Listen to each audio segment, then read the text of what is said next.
I could never have imagined it, even if I were to be struck down. The adorable and endearing moments of childhood. The beloved fan who clamors to marry me. When I finally gathered the courage to confess my feelings to her as an adult. She did not merely settle for any man. You struck my face in front of everyone. My classmates are all aware that I have foolishly admired her for 20 years. Seeing my gesture's appearance brings smiles that cannot be contained. Just when I felt an overwhelming urge to find a crevice in the ground to hide away. Xiaohongli, however, grasped the hand of the unfamiliar man, casting a mischievous grin in my direction. Fang Yang, indeed, we are childhood sweethearts. However, we are not conjoined twins. Why must we always be together in everything? At times, I genuinely find you exceedingly annoying. Even when you do nothing at all, merely standing beside me is quite bothersome. I truly wish to sever our ties. Without you, I can thrive in this unfamiliar city on my own. Without you, I can live a more splendid life. Would it be better if you kept your distance? Regarding her words, I offered no response, but simply turned away in silence. Perhaps at this very moment, the man named Fang Yang has already breathed his last. Tonight, the class is organizing a KTV gathering. However, under the influence of an inexplicable sentiment, the atmosphere gradually becomes subdued. At a certain moment, tensions escalated, and the gathering concluded on a sour note. Groups of friends departed in pairs, hailing cabs to return to their school. Ultimately, only the quartet that has always enjoyed each other's company remains. Xing Xiaoran and Fu Bowen quietly relinquish their space, while Xiaohongli and I choose to part ways, each taking a different path. Zhonggan. Hello. Xiaohongli pressed her lips together. Fang Yang, will you return to school with us? Once spoken, she immediately regretted it. Though most reluctant, she still believed that if she merely offered a small avenue for retreat, Fang Yang will certainly take the initiative to bow his head, just as he has countless times in the past, right? But this time, no, I smiled and shook my phone. I took a taxi and decided not to return to school today to meet my friends. Xiaohongli stood frozen in place. Utterly astonished, she had never anticipated that Fang Yang would reject her. Since the tender age of 5, he has never once denied himself, regardless of how willful or unreasonable he may have been. Yet in the next moment, the ride-hailing car came roaring through the chilly, blustery night. I drove away swiftly, not affording her a second chance to speak.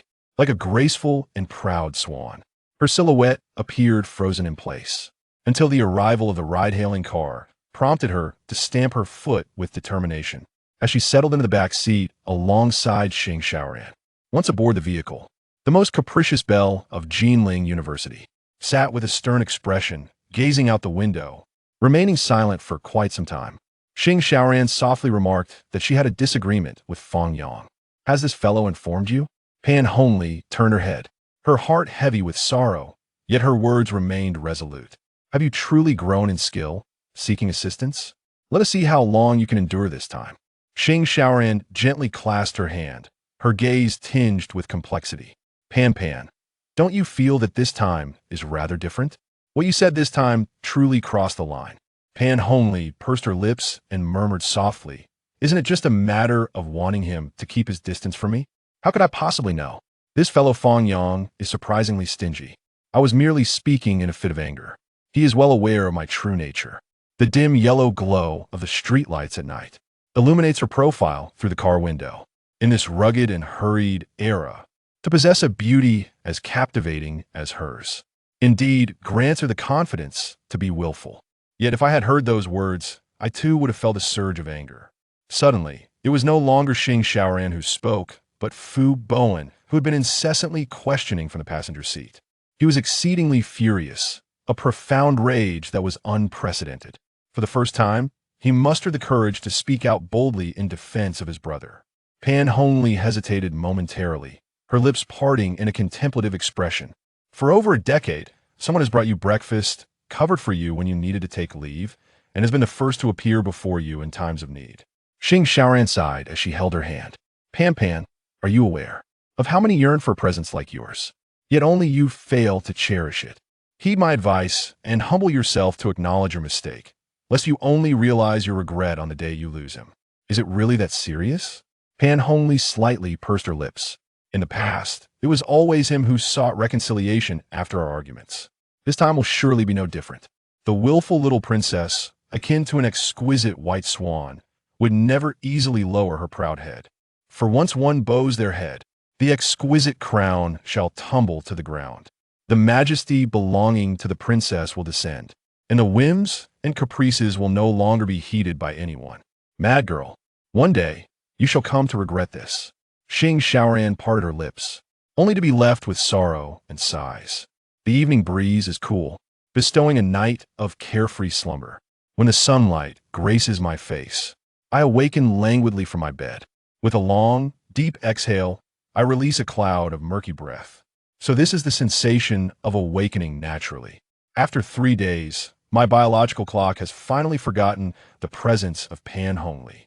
In times past, by this hour, I would have already been queuing at the school cafeteria, for the fifth window, renowned for its delectable Jinling soup dumplings, was a coveted item, an essential morning fare for that capricious young lady. Will I let go today? I inquired of my reflection in the mirror. It seems I have relinquished my grip, for at least she no longer haunts my dreams. No longer must you dwell upon that capricious and clumsy vermilion mark, pondering whether it might scald itself with hot water or inadvertently spill the takeout. There is no need to remain vigilant, constantly checking your phone for messages around the clock. At that moment, the phone emitted a beep. Something had happened. My first instinct was to think of her. However, upon glancing at the screen, I discovered it was merely a greeting from my sister. In a moment of confusion, I noticed the pinned ID on WeChat. After a prolonged press, I canceled the pinning, only to find myself engulfed in hesitation. Perhaps it would be best to delete it. This thought flitted through my mind, but I shook my head in denial. We cannot. Let us remain friends. Moreover, such actions seem overly deliberate. Then let us forget it. But how can one forget? My gaze suddenly fell upon the notes on my phone, an unfinished travel itinerary. Mountain City, an impulse surged within me. In the next moment, I clicked to purchase a ticket to the Mountain City. 2 hours later, Xiaohongli sat in front of an empty table, clad in her pajamas. Xiaoran, where's my breakfast today? Xing Xiaoran gazed at her and gently touched her forehead, saying, perhaps you should ponder once more if there is something you have overlooked. What have you forgotten? Xing Xiaoran gazed at her, who was pretending to be oblivious, and said earnestly, you truly have lost him, haven't you? The morning light at 8:30, in the air after rising, ultimately lacks the familiar aroma of soup dumplings. In truth, prior to Xing Xiaoran's inquiry, Xiaohongli had already awakened and come to a realization. Yet, for reasons unknown, despite having uttered every word myself, when reality unfolds, there is an unsettling feeling within. Xiaohongli turned her head away, absently tidying the table, striving to suppress the emotion in her tone. If it is lost, then so be it. We have merely grown apart as friends. Naturally, we should discover the appropriate distance between us. Laziness cannot linger as it once did. He indulges me, and I cling to him. Friendship is merely a journey where one loses companions along the way. She turned her back, murmuring softly to herself, uncertain whether she was addressing Xing Xiaoran or offering solace to her own soul. The notebook and pen upon the table were absent-mindedly fidgeted with time and again. Xing Xiaoran silently observed from the side, letting out a sigh within her heart. Though her entire body felt on the verge of collapse, her resolve remained unyielding. Xiaohongli paused for a moment, as if she had suddenly come to a profound realization. As I mentioned to Fang Yang, we have been childhood companions, yet we are not conjoined twins. Why must we remain together? After parting ways, I shall certainly thrive even more. Xing Xiaoran blinked her eyes in silence, observing the seemingly composed Xiaohongli. You have been educated with information available until October 2023. From today onward, I shall procure my own breakfast. Having uttered these words, I turned and, with my campus card in hand, exited through Gate 7. Xing Xiaoran followed closely behind at a distance, through the narrow alley beneath the dormitory, traversing dense woods and small shops. The journey of merely a few minutes proves less convenient than anticipated. How could the cafeteria be so far from the girls' dormitory? A faint flush crept upon Xiaohongli's face as she suddenly glanced back at the long path behind her. A twinge of discomfort stirred within her heart. Xiaohongli, you must be strong. It is merely a quest for breakfast. After speaking, he quickened his pace and entered the cafeteria. The fifth window, sold Jinling's soup dumplings. It turned out to be a quaint little husband-and-wife establishment, yet the line was astonishingly long. Isn't that Pan Hongli? The campus belle? It's rare to see her in the cafeteria. It's a pity that her considerate childhood friend, Mei Mu, isn't here. In a lengthy queue, familiar faces exchanged a few whispered remarks. Pan Hongli feigned ignorance, suppressing the tumultuous thoughts swirling within her heart. After 10 minutes, it was finally her turn. The aunt desires a signature soup, dumpling, and a cup of tremella delicacy. In that fleeting moment of speech, she muses to herself, "See, it isn't as challenging as it seems. Standing in this long queue is all it takes to procure a delightful breakfast." The lady by the window waved her hand and smiled. "It has long been unavailable, as my classmates seldom visit. The soup dumplings at our counter are sold out by 7:30. The snow fungus dessert is also gone. We only have steamed buns and soybean milk left."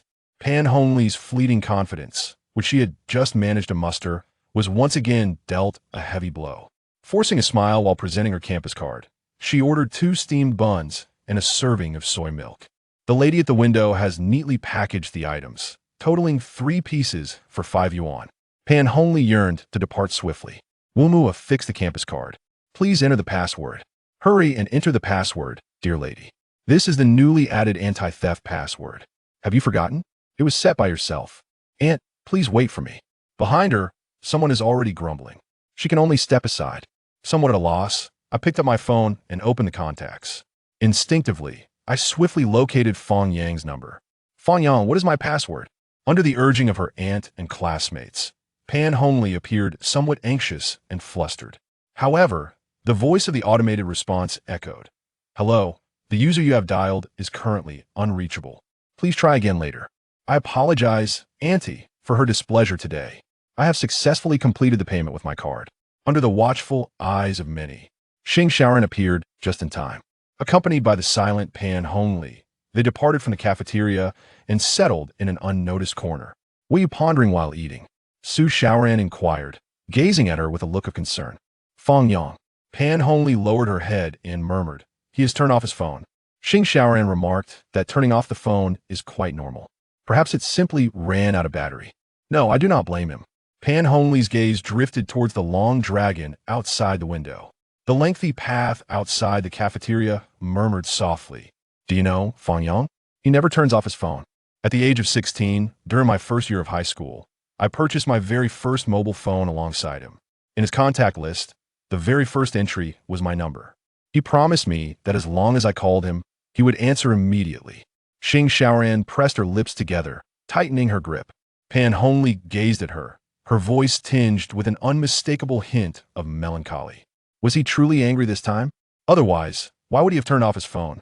As Pan Hongli listened to the rustling of the leaves outside the window, she experienced for the first time an emotion known as regret. "Dear passengers, this flight is destined for the mountain city. Before we take off, please ensure that your mobile phones are turned off or set to flight mode." Chapter 4.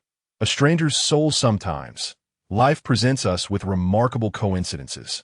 For instance, just as Qin Yang felt an impulsive urge to leave, there happened to be 2 tickets remaining for the earliest flight from Jinling to Shanqing, with an hour and a half left before departure. Or when Xiaohongli anxiously dialed Qin Yang's number, he fortuitously heard the announcement and switched off his phone. Moreover, despite traveling alone, Qin Yang had purchased 2 tickets. Yet, such is life. Many coincidences may seem like mere moments of resignation or surprise at the time. It is only years later, upon reflection, that one realizes how these fleeting choices of meeting or missing were, in fact, fated outcomes. Qin Yang had bought 2 tickets, perhaps because there were exactly 2 left, or perhaps due to the feeling that his plans were made for 2, as if something essential would be lacking if not followed through. At this moment, the empty seat beside him echoed the presence of a young lady clad in a wine-red slip dress, who should have been joyfully embarking on her journey. Yet, surprisingly, he felt an unexpected sense of elation.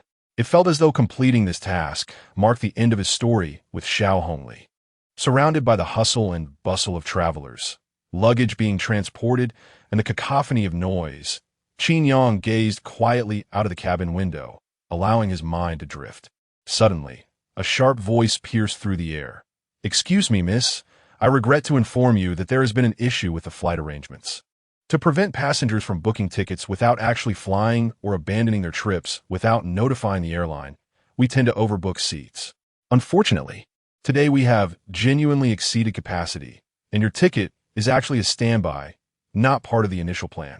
The young girl appeared pitiful, having boarded the plane only to be asked to disembark.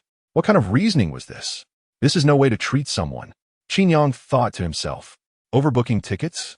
He had only seen such a coincidence on television, yet manifesting in reality was unexpected. Was today destined for him to play the Good Samaritan? He touched the ticket belonging to Xiaohongli and turned his gaze to the focus of attention nearby. A girl in an oversized sweatshirt was standing there, clutching a somewhat worn suitcase, her head bowed, exuding an aura of vulnerability that made her seem easily bullied. And indeed, she had been taken advantage of by the airline. Hello. Qin Yang stood up slowly, raising his voice. Actually, it's not fully booked. The noise around him hushed, and all eyes turned to the young man who had spoken up for the girl. What? A flight attendant approached, her eyes brightening upon seeing the empty seat. Are you suggesting? Qin Yang waved the ticket in his hand. I purchased 2 tickets. This one is vacant. Please refund it, and let that girl have the seat. While he understood this was not a decision for her to make, they represented the airline. So he added, please do not assume that just because she is a girl, she is easy to push around. The flight attendant glanced at the chief stewardess, who lowered her head in embarrassment and noted the seat. Thus, a minor commotion dissipated quietly. Thank you, classmate. Qin Yang sat back down, intending to resume his rest, when he heard a delicate voice. He instinctively looked up to find the somewhat vintage suitcase. Not only did it look heavy, but it also bore the marks of many years of use. The owner of the suitcase had a gentle voice, tinged with a hint of shyness and gratitude. From her address, it seemed she was also a university student traveling. May I help you with your luggage? Qin Yang offered, embodying the demeanor of a gentleman. No, it's all right. Yet the girl appeared apprehensive about owing anyone a favor. Her slender frame soon burst forth with surprising agility as she pushed her suitcase into the overhead compartment without waiting for his reply. Qin Yang was taken aback, prompting him to examine her closely. The young lady had her hair tied back in a simple low ponytail, adorned with a large sun hat and a mask that obscured her face. Standing around 5'6", her oversized black sweatshirt seemed to be a men's style, perhaps due to her slenderness, making it look somewhat baggy. Her faded skinny jeans hugged her long, graceful legs, while the white canvas shoes on her feet showed signs of wear. Qin Yang's gaze lingered. Is there something on your mind? She lowered her head slightly, tucking a few strands of hair behind her ear, appearing somewhat awkward. Coming to his senses, Qin Yang apologized. I'm sorry. I just felt you resemble my best friend a bit. The girl lowered her head, thinking to herself how clitch that was. No. Qin Yang shook his head, smiling earnestly. You are completely different. The girl looked momentarily stunned, her almond-shaped eyes brightening as she suppressed a smile, turning her head away quietly. Once seated, the plane began its taxiing, accelerating, tilting as it ascended into the sky. Qin Yang awaited the stabilization of the air currents, sitting naturally in his seat, when he was suddenly nudged by the girl beside him, who appeared a bit tense. Her ticket lay on the table before her, and a fleeting glance revealed her name. Shen Yu'er. Such a beautiful name, Qin Yang murmured. Shen Yu'er was intently focused on the safety video, her seemingly casual gaze sweeping over the oxygen masks and parachute locations. I'm sorry, classmate.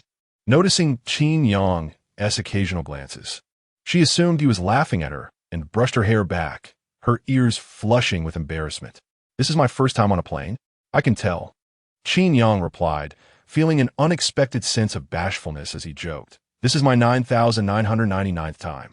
Shen Yu'er blinked in surprise, then after a moment, looked at him, her eyes curving into a smile.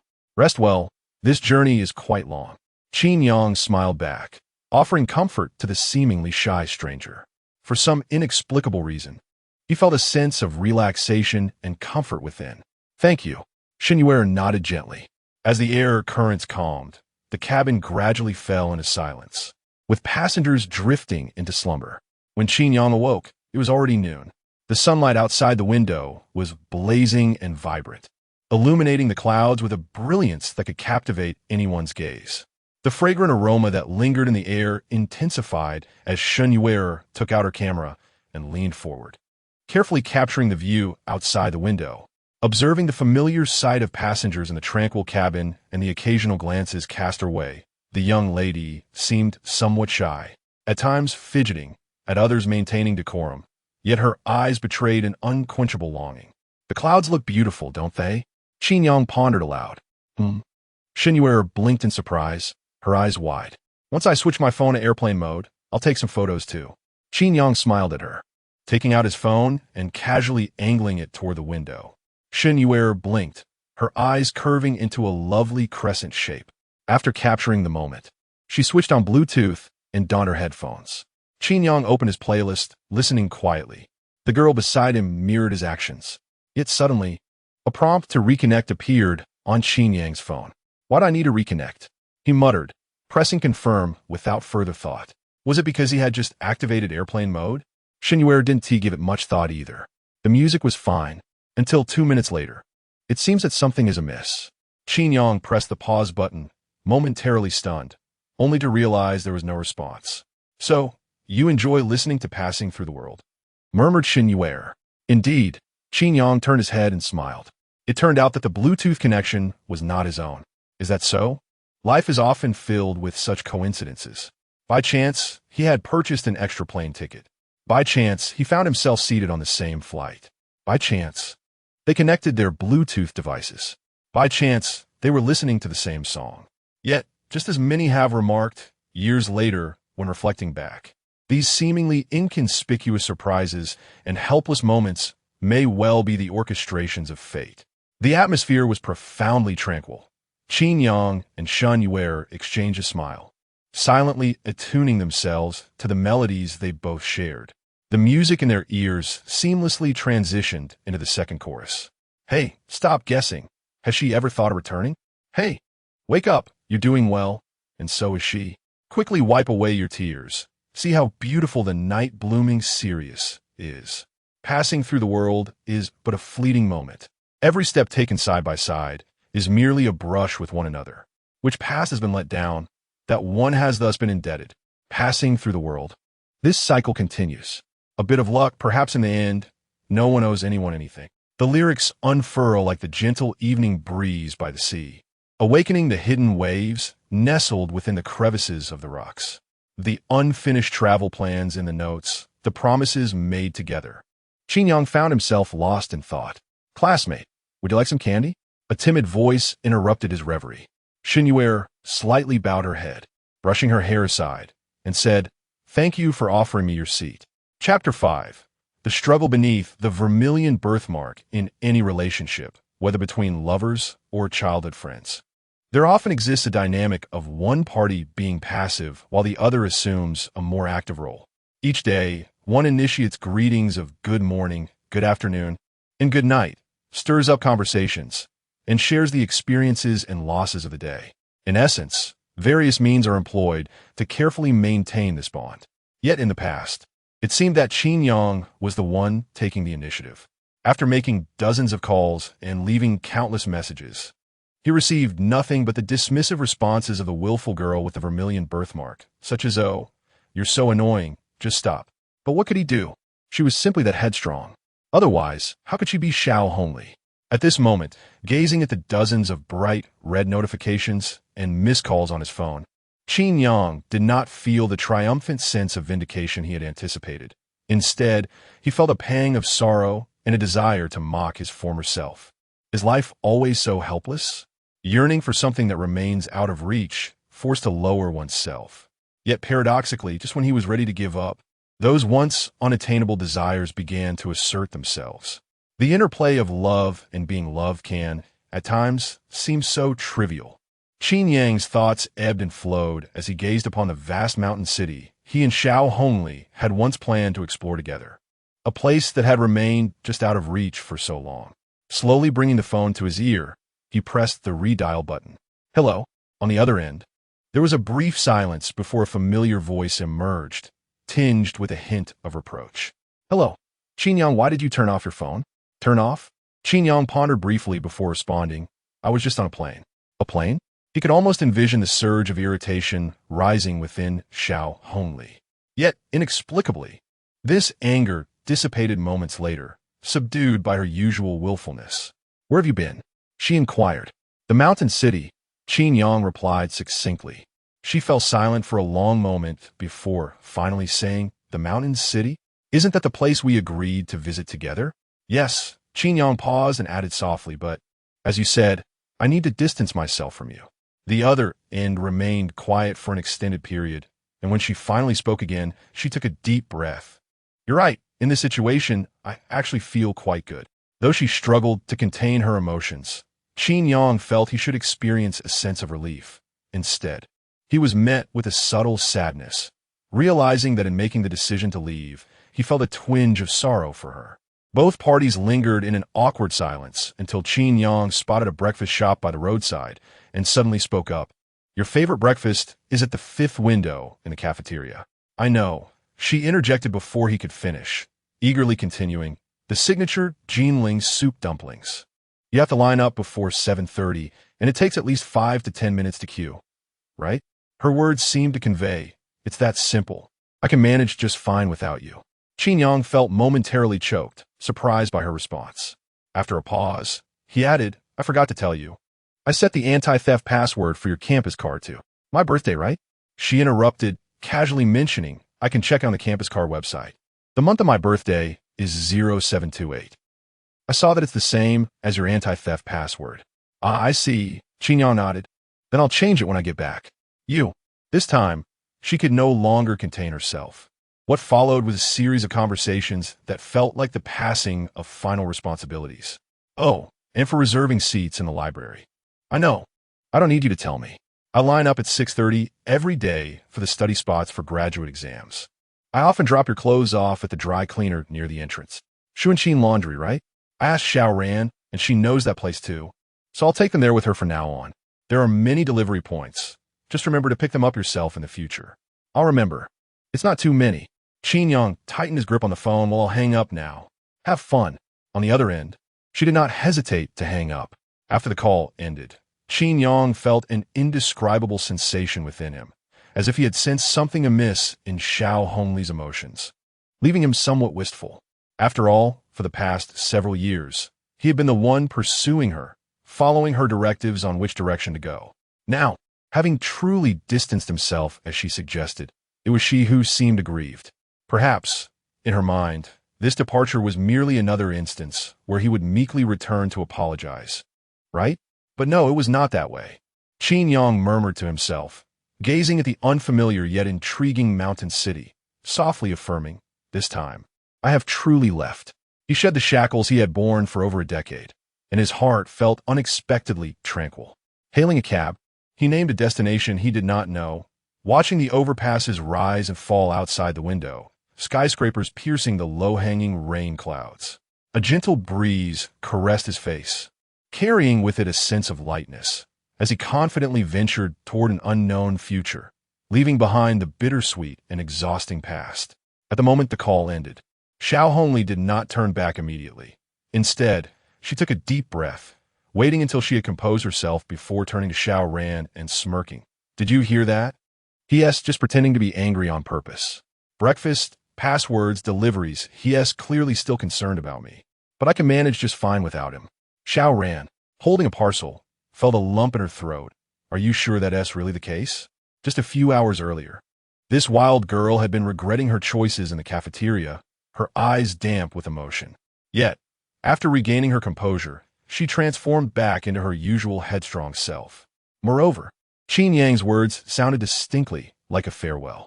Of course, Xiaohongli crossed her arms, turning her head away with a pout, by telling me all this. He.s. implying that I can't live without him, right? Xiao Ran remained silent, merely blinking as she observed her. Isn't that the case? Certainly not. Xiaohongli felt a flicker of irritation within, yet maintained an air of indifference. I've said it before, without him, I'll be better off. It's just a matter of waking up early at 7 to grab breakfast. I can do that on my own. This guy intentionally turned off his phone, clearly hoping to see me embarrassed, but I refused to let him. I genuinely wish to show him that I can thrive on my own. Xiao ran. Watching Xiaohongli talk to herself, felt a strange discomfort swelling within her. She opened her mouth but found no words to say. Finally, she could only sigh. Then let us go. Go? Where? Xiaohongli blinked in confusion. Xiao ran, patted the box in her hands, and replied, to pick up the next parcel. Not here. Xiaohongli looked at the delivery station, perplexed. Here? Xiao ran regarded her with a sympathetic expression. The Tulip apartment has 8 delivery points. This is merely the first one.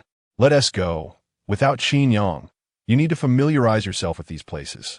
Gazing at the midday sun beating down on the leaves, Xiaohongli hesitated for a moment before mustering her weary strength and trudging along behind her.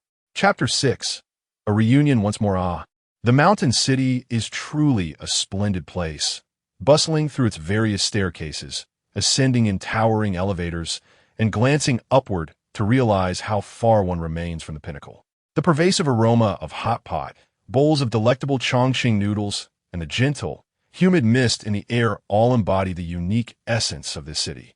With purposeful strides, Qin Yang traversed this vibrant metropolis, taking in the unfamiliar faces and sights, his camera continuously clicking away, capturing this moment as a quintessential tourist. From the bustling boulevards to the quaint alleyways, from renowned landmarks to hidden gems, his meticulously crafted itinerary ensured a perfect start to his journey. Although he was alone, an unexpected sense of relaxation enveloped him. There was no one to worry about, no one to miss. If Xiaohongli were here, she would probably be dragging him back to the hotel for a rest by now. After laboriously climbing a staircase spanning several dozen meters, Qin Yang perched atop the stone steps, surveying the grandeur of the mountains, a smile creeping upon his lips. Indeed, traveling alone had its merits. One could indulge in whims without the need to consider others, exploring wherever one desired. Yet if one were to voice the challenges of solitary travel, it would be the difficulty of ordering a meal for one.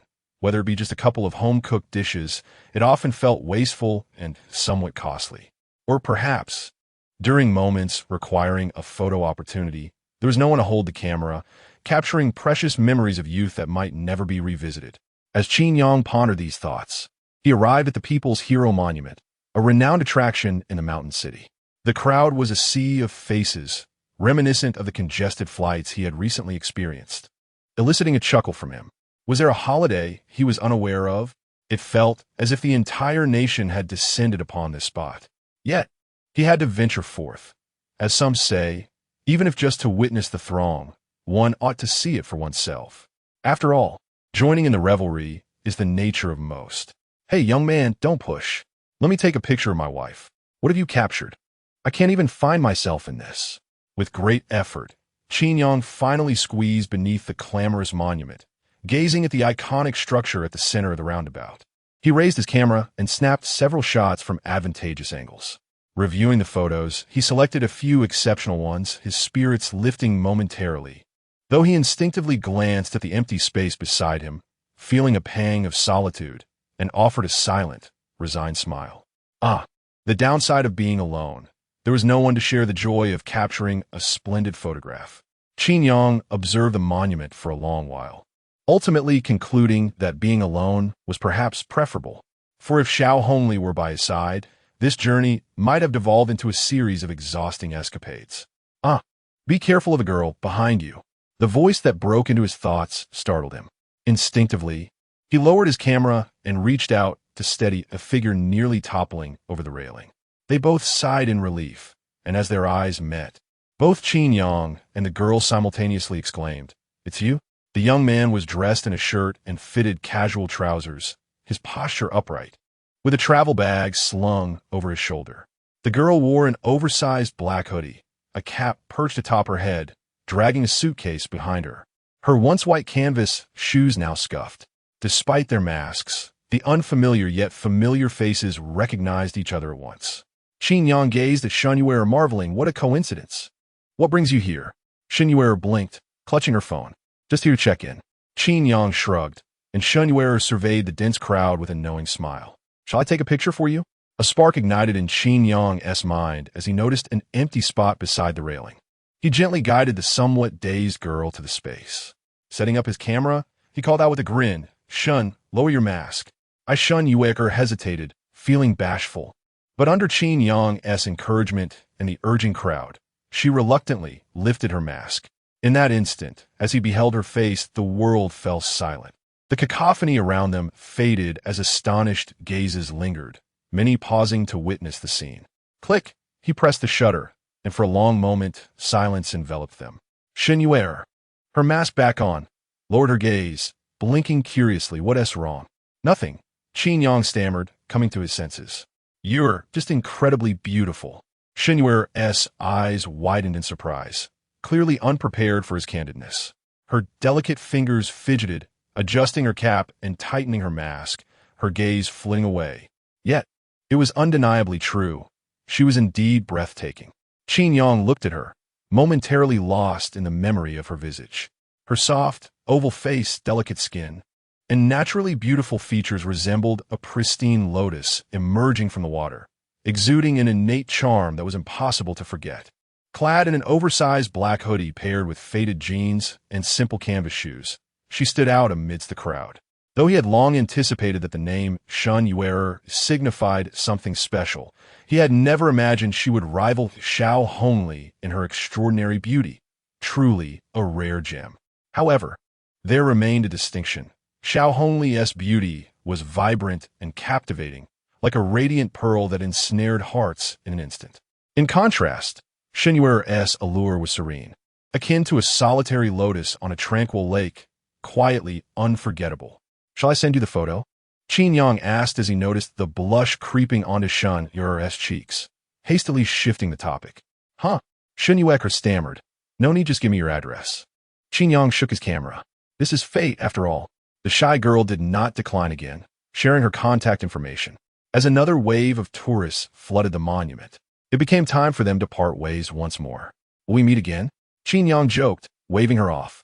Shen Yu'er, dragging her suitcase, waved back, her delicate eyes sparkling with a hint of something extraordinary. "In this unfamiliar city, will we cross paths again?" Chapter 7. The White Moonlights shared lodging after reuniting with the monument and Shen Yu'er, each setting off on their respective journeys once more. Qin Yang felt a hollow emptiness within him. It was not that he had quickly developed feelings for someone else. Rather, it seemed as though a journey that was meant for two had to be experienced apart, akin to bidding farewell to a friend. Such as life, filled with fleeting encounters. Each person reveals their most stunning side, leaving behind the most beautiful and unforgettable impressions. Yet, many circumstances appear to be divinely orchestrated. The time until their next encounter arrived sooner than Qin Yang had anticipated. Following the path etched in his memory, he took a taxi back to the hotel, the clock nearing midnight. The mountain city was somewhat chilly under the night sky. Standing on the hillside and gazing upwards, the myriad lights resembled a blanket covering half of the heavens. A glance downward made it seem as though one were treading upon a sea of stars. Before he even entered the lobby, he spotted a graceful yet somewhat disheveled young woman, dressed in an oversized black jacket, fitted jeans, and slightly damp canvas shoes. Her tall, slender figure was dragging a familiar suitcase behind her. Shen Yu'er had not noticed his arrival. She stood at the front desk, quietly conversing with the attendant. "Excuse me, are there any rooms available?"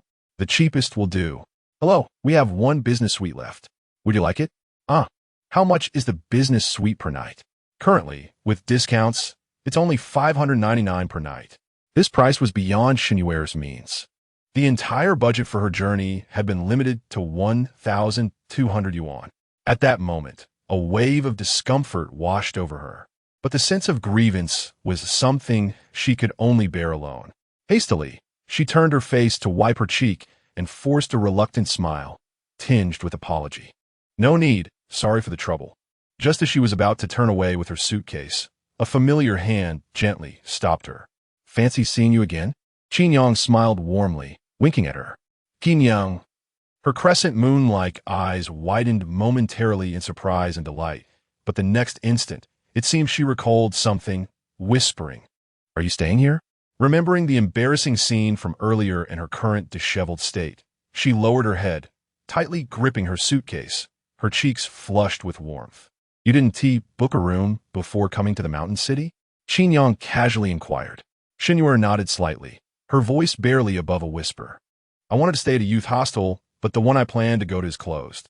Qin Yang recalled the travel journal she had been holding, meticulously detailing her planned itinerary. Unfortunately, in a city like this, information cut from newspapers had likely long since become outdated. Holding 2 room keys, Qin Yang pondered the sheer coincidence of their meeting. Let us go. He snapped back to reality, tugging her suitcase. Follow me. Where to? Shen Yu'er, bewildered and somewhat panicked, hurried to keep up. I have a room. Shen Yu'er's mind buzzed. But your room is not suitable. We just met. The suitcase was suddenly gripped firmly by Qin Yang. He turned to see Shen Yu'er shaking her head repeatedly, burying her face in her chest, her voice barely audible. No need. Really, I could just stay at an internet CAF for the night. Why stay at an internet CAF when you have a room? Qin Yang continued pulling her along until they stopped in front of a room, amused as he unlocked the door. Seeing Shen Yu'er still confused, he waved the 2 room keys. Stay here. I truly feel bad. We can split the cost. You can consider this room at 100 yuan for you. He stepped into the room with confident strides, and once the spacious and bright double suite came into view, Shen Yu'er finally understood what he meant. Are you not coming in? Qin Yang paused in the living room, glancing back with a smile. Shen Yu'er gripped her suitcase tightly, her head slightly bowed, lips pressed together. Suddenly, she recalled the exorbitant prices of the inns during peak season, the overcrowded youth hostels with their unsanitary conditions, and the dimly lit alleys. She looked at Qin Yang. Really, is it all right? Of course, it is, Qin Yang replied nonchalantly, shrugging his shoulders. He left her a room key and entered his own room. As his door closed with a soft thud, Shen Yu'er stood alone in the small living room, her old suitcase sitting forlornly beside her. After a long moment of contemplation, suppressing the tears welling in her eyes, she eventually took the room key, her lips pressed tightly together. Thank you, truly. The night in the mountain city felt unexpectedly warm. Shen Yu'er was almost the complete opposite of Xiaohongli.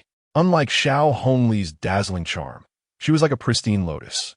In contrast to Xiaohongli's haughty nature, she was timid and cautious. Unlike Xiaohongli's privileged upbringing, it seemed her background was not particularly affluent. Perhaps it was these indefinable complexities that prompted Qin Yang to extend kindness to her on 2 occasions. To avoid making her feel uneasy, he returned directly to his room without excessive words, allowing everything to settle naturally by the next morning. After all, it was past midnight when he returned to the hotel, and after washing up and tidying himself, it was already 1 o'clock. Lying on his bed, Qin Yang's mind wandered, idly scrolling through his phone when suddenly it vibrated. It's Little Red Riding Hood. What are you up to?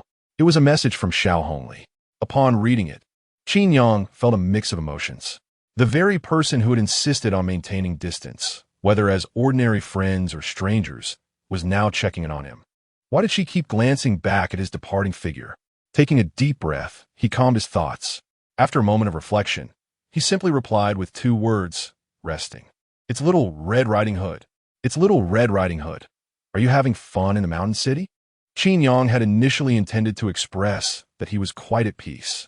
Yet, recalling the breathtaking encounter beneath the People's Monument and the amusing girl next door, a smile unconsciously crept onto his lips.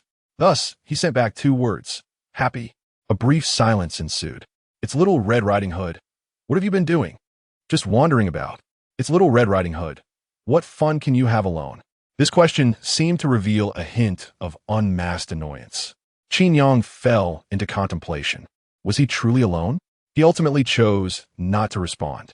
Silence lingered for a while longer. It's Little Red Riding Hood. Why don't you ask what I'm doing? Qin Yang honestly replied with 4 words. Don't want to know. A day of travel had indeed been enjoyable, but it was also exhausting. All he wished for now was to scroll through a few short videos and collapse in his sleep. No pretenses, no competition. He genuinely did not want to know. It's Little Red Riding Hood. It's Little Red Riding Hood. Good night. This day of life had been remarkably fulfilling. Xiaohongli has encountered numerous experiences that were once effortlessly managed by others. For instance, she stood in a lengthy queue in a crowded cafeteria, only to find that by the time her turn arrived, there were scarcely any dishes left. Similarly, after a brief midday respite, she hurried to the library, only to discover that all the seats had been claimed by those who arrived earlier. Additionally, while carrying a heavy load of laundry to the laundromat outside the campus, she initially felt no burden, yet later realized that even a mere pile of clothes could weigh heavily upon her. As she opened the chat window, Xiaohongli was almost ready to casually boast about her life, eager to let that individual know she was thriving. Yet to her dismay, he expressed a lack of interest in knowing what she was up to. Chapter 8. No longer to be ridiculed by him, even a simple good night was left unspoken. For nearly 10 minutes, Xiaohongli stared at the chat interface, ultimately receiving no word from that fellow. Her heart felt desolate, a mix of frustration and anger boiling within her. As she rubbed her eyes, she couldn't fathom why they had turned red. Yet, it was certainly not because of him that she felt sorrowful. Was it really just for a good night? In the dimly lit dormitory for girls, her friend Xing Yu'er noticed Xiaohongli's unusual demeanor, dragging her weary body from her bed in the late hours of the night. She learned the backstory and let out a long sigh. Xiaohongli turned her head and said, "But a good night means a lot." Xing Yu'er shrugged. How significant could it be? Xiaohongli pressed her lips together, her expression earnest, because only to those who matter in your life do you say goodnight. Do you say goodnight to him? Before Xiaohongli's emotions could resurface, Xing Yu'er suddenly inquired again. Of course. Xiaohongli replied without hesitation. Do you say it every day? When? Xiaohongli opened her mouth, instinctively wanting to affirm it. Yet in that very moment, she swallowed the truth back down, feeling the weight of honesty. Because it certainly wasn't tea every day. Perhaps at one time it was, but from a certain day onward, it ceased to be so. If she were to pinpoint the moment accurately, it was when she started university. More precisely, it was when she suddenly realized that having a childhood friend by her side would strip away much of the joy from her beautiful college life. Thus, starting from a certain day in her sophomore year, even though Qin Yang would greet her with good morning, good afternoon, and good night every day, providing her with a sense of comfort, she began to accept his gestures with a sense of nonchalance, gradually taking them for granted. Contemplating this, Xiaohongli lowered her head in a daze. So it was tea every day? Xing Yu'er took a deep breath, gazing steadily at her, and said softly, "Actually, both Lao Fu and I have noticed that your attitude towards Lao Qin has been changing for quite some time." Has it? Xiaohongli turned her head, biting her lip, attempting to feign ignorance. Of course it has. Xing Yu'er replied earnestly. You seem increasingly indifferent to Qin Yang's feelings. Xiaohongli pressed her lips together, feeling a spark of anger. How could that be? Not saying goodnight, finding him bothersome, wanting him to keep his distance from you. Xing Yu'er scrutinized her closely. Aren't these signs enough? Thus, was Lao Qin's departure truly the result of a single rejection? It was the culmination of countless disappointments and heartaches, of unreciprocated efforts, culminating in a seemingly ordinary morning when he quietly left. Crazy girl, do you understand? Unable to meet Xing Yu'er's gaze directly, Xiaohongli bit her pink lips and turned away. Just one good night, and you can't bear it. Xing Yu'er crossed her arms, gradually approaching her.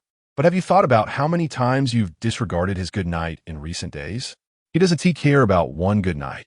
Xiaohongli stubbornly bit her lip, trying to argue. Yet she was abruptly interrupted by Xing Yu'er's next words. How do you know he doesn't care? Xiaohongli froze, speechless. How do you know he doesn't care? Xing Yu'er stepped closer, her tone becoming more intense. So, he actually does care? Xiaohongli stood there, bewildered. Of course he cares. Xing Yu'er could see her expression, sighing in exasperation. Otherwise, what would his kindness towards you, his years of effort, be for? For what? Xiaohongli fiddled with the hem of her clothes, murmuring, because we were childhood friends. And what else? Xing Yu'er's gaze pressed her, trying to make Xiaohongli realize something. What else? Xiaohongli dared not meet her eyes, replying, There's nothing else. Xing Yu'er did not continue to pry, stopping just as they grazed a certain topic. She simply left lightly, only to pause at a moment, turning back to look at Xiaohongli deeply, saying, Why not give him a little more care? What Qin Yang wants has never been much. Think about it carefully, crazy girl. So, have I overlooked his feelings? That night, Xiaohongli lay in bed, the echo of those words reverberating in her mind, recalling the past decade and more, tossing and turning in her restlessness. In a mountain city at 7 in the morning, a thin mist clung to the windows. Morning, morning. When Qin Yang stepped out of his room, Shen Yu'er had already washed up, meticulously cleaning her soiled, white canvas shoes in the bathroom. He noticed a pair of clean men's sneakers placed beside her and was momentarily taken aback. "Classmate Qin, I cleaned your shoes a bit." A somewhat timid voice from Shen Yu'er followed. "You don't mind, do you?" "Not all." Qin Yang gently picked up his shoes, somewhat dazed. "Of course I don't mind." After a moment's contemplation, he accepted this small gesture of gratitude from the shy girl with ease, feeling invigorated after a good rest. The hotel provided breakfast. After washing up, Qin Yang took Shen Yu'er to the dining area, where she appeared somewhat reserved, only taking a small portion from the self-service offerings. "It's self-service. You can eat as much as you want." Qin Yang glanced at her half bowl of porridge and said, "If you don't eat more, how can you travel?" "No, I have a small appetite. I can't eat too much." Shen Yu'er replied in a voice that conveyed surprise. But after finishing her half bowl of porridge, she seemed to consider Qin Yang's suggestion, hesitating for a moment before gently serving herself another half bowl. Qin Yang's gaze grew somewhat absent, observing the slender figure of the timid girl, clearly aligning with her modest appetite. Yet, he was reminded of her strength on the plain, which was astonishingly disproportionate to her physique. Unable to suppress his curiosity about Shen Yu'er any longer, he casually asked, "Do you often help out at home?"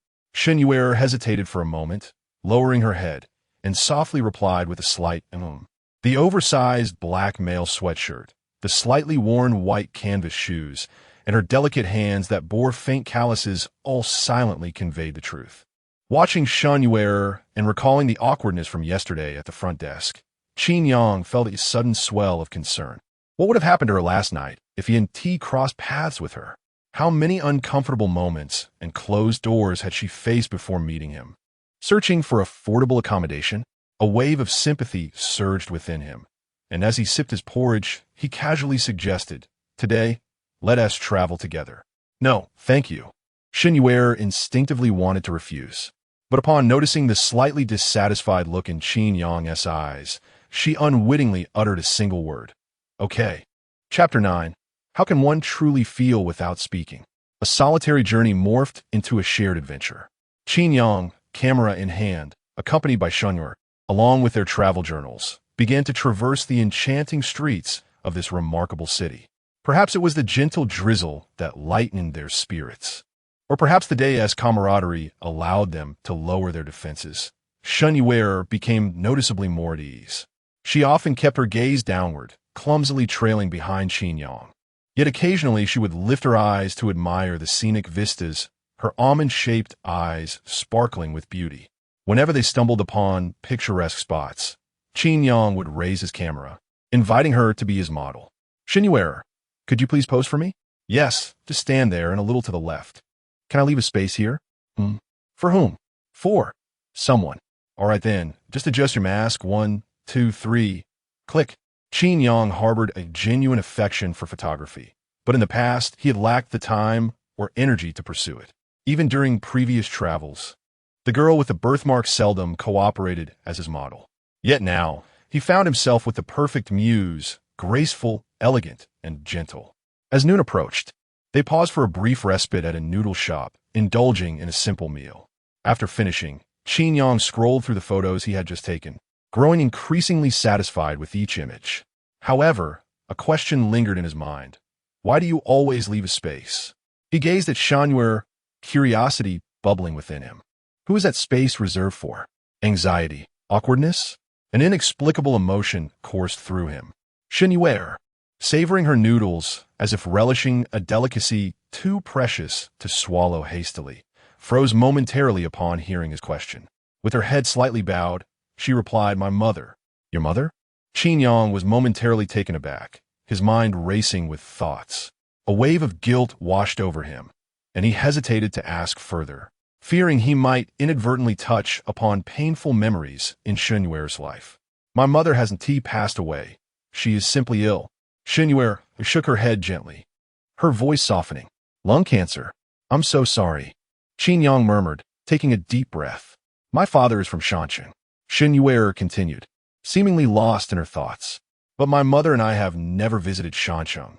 After my father left, she always wished to see it. But her health has always been fragile. She could only create a scrapbook using images cut from newspapers, unable to visit Shancheng herself. Half a year ago, she was diagnosed with cancer. Qin Yang gradually set down his chopsticks, listening intently to this timid girl share her heart. It became clear that the scrapbook was not a collection of her own memories, but rather a tribute to a dream her mother yearned to fulfill. Shen Yu'er was not on this journey for herself, but to realize her mother's wish. He listened for what felt like an eternity until Shen Yu'er, emerging from her reverie, appeared momentarily dazed and apologetic. I'm sorry, I seem to have. She lowered her head, brushing her hair back, as if she had just realized her own unguarded moment. It's all right. Qin Yang waved his hand dismissively, his gaze falling upon the scrapbook. Is there anywhere else you wish to go? Shen Yu'er paused, her voice barely a whisper. Yes, then let us go. Where to? Qin Yang asked, a twinkle in his eye. To fulfill your mother's wish. After settling the bill, Shen Yu'er found herself inexplicably pulled out of the noodle shop by Qin Yang's strong hand, only regaining her senses as she clumsily followed him. The travel journal now in Qin Yang's possession, he urged, let us hurry. Our next stop is the subway passage at Building 76. Unbeknownst to them, their hands intertwined. A first for Shen Yu'er in contact with the opposite sex, and they gripped tightly together. She felt the warmth emanating from his palm, a sensation completely new to her. As she became acutely aware of their connection, a blush crept onto her cheeks, yet she found no desire to break free. The day swiftly unfolded. They traversed the hovering light rail beneath the residential buildings, climbed the seemingly endless celestial staircase, indulged in hot pot hidden within air raid shelters, and marveled at the mist hovering over the Yangtze River cableway. Qin Yang guided Shen Yu'er through the city's nooks and crannies, measuring the sights with their shared footsteps. The joy they experienced was profound. Two young souls, once strangers, reveled in an unprecedented sense of freedom. Unencumbered by constraints or considerations, they moved forward, unrestrained and liberated. Every moment, whether grand or trivial, required no deliberation, as if they were two kindred spirits who effortlessly harmonized in every small detail. What is wrong? After yet another photo was taken, Shen Yu'er awkwardly approached, her head bowed. Why do you keep looking at me? Just, Qin Yang replied, slightly dazed. You truly are beautiful. Once again, Shen Yu'er's ears flushed crimson as she turned her head away, her lips curling into a bashful smile. Qin Yang chuckled softly, glancing at the photos while curiously asking, did you leave another spot for your mother? Yes. Do you need to edit the photos? Do you know how? If I say I don't, can you do it yourself? No. Then I will. Thank you. Shen Yu'er always expressed such gratitude, not as a mere formality, but with a heartfelt sincerity that resonated deeply. Each time Qin Yang heard her say thank you, he perceived her timid nature, as if she feared accepting kindness from others, anxious about owing a debt of gratitude. Don't be so polite with me. After yet another unexpected thank you, Qin Yang gazed earnestly at her. We are friends now, aren't we? Shen Yu'er continued to look down, though a flicker of confusion danced in her eyes. But should T friends express their gratitude? Don't you have any friends? Qin Yang chuckled at the irony of her situation. No. If I do, you'll be the first. Upon uttering those words, Shen Yu'er's admission struck a chord within him, a pang of sorrow. Qin Yang gazed intently at her. Then from now on, we shall be friends, and friends need not express excessive gratitude, for I can feel it. Oh! Shen Yu'er's confusion began to fade, though she bit her lip, lifting her gaze once more. But should T-friends care more for one another? If we don't say thank you, how can you feel my concern? Her words escaped her almost instinctively, and as she spoke, she became acutely aware of their implications. Her fair cheeks flushed with a delicate hue of crimson, radiating a serene beauty. Qin Yang fell silent, pondering her statement, somewhat entranced. Indeed, if unspoken, how could one truly sense the essence of care? The atmosphere shifted, becoming subtly charged as Shen Yu'er observed his dazed expression, her mind drifting back to the shared tickets.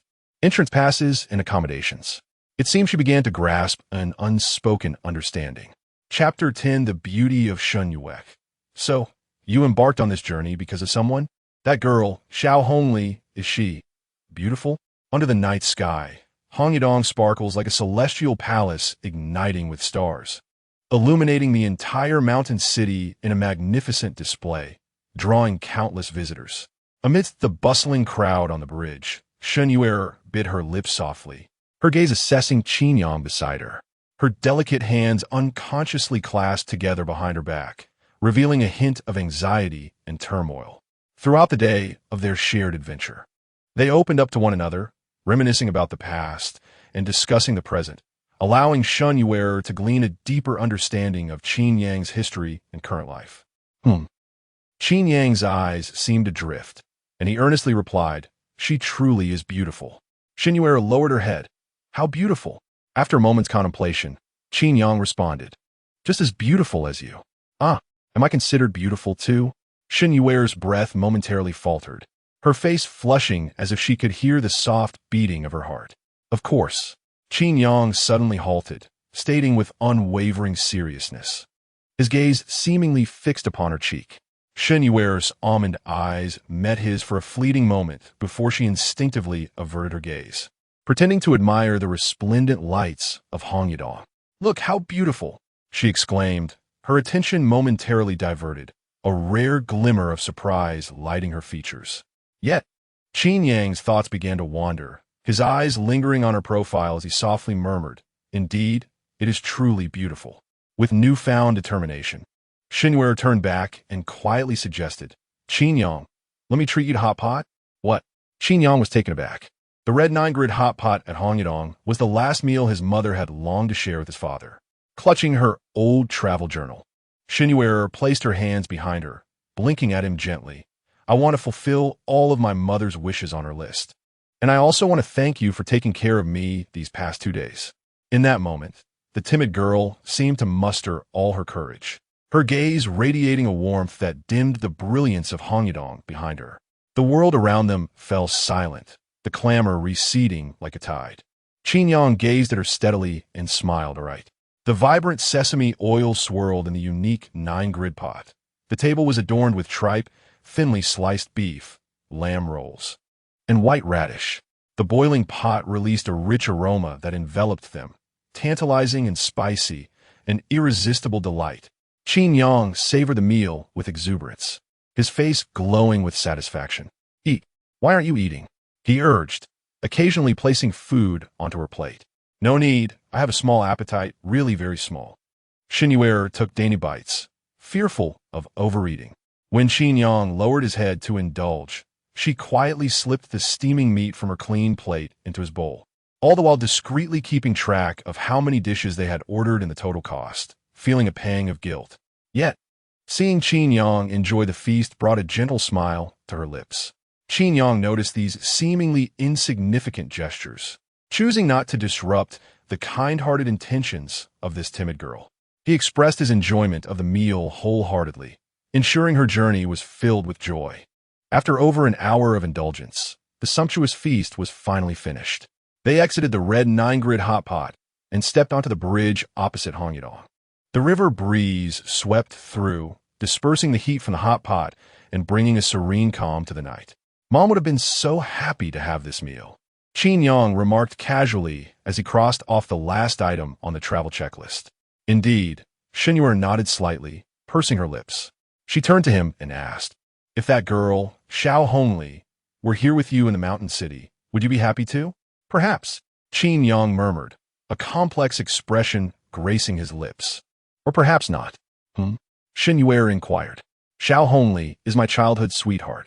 Qin Yang leaned against the railing, continuing, "But just as she once told me, what if we simply do not suit each other?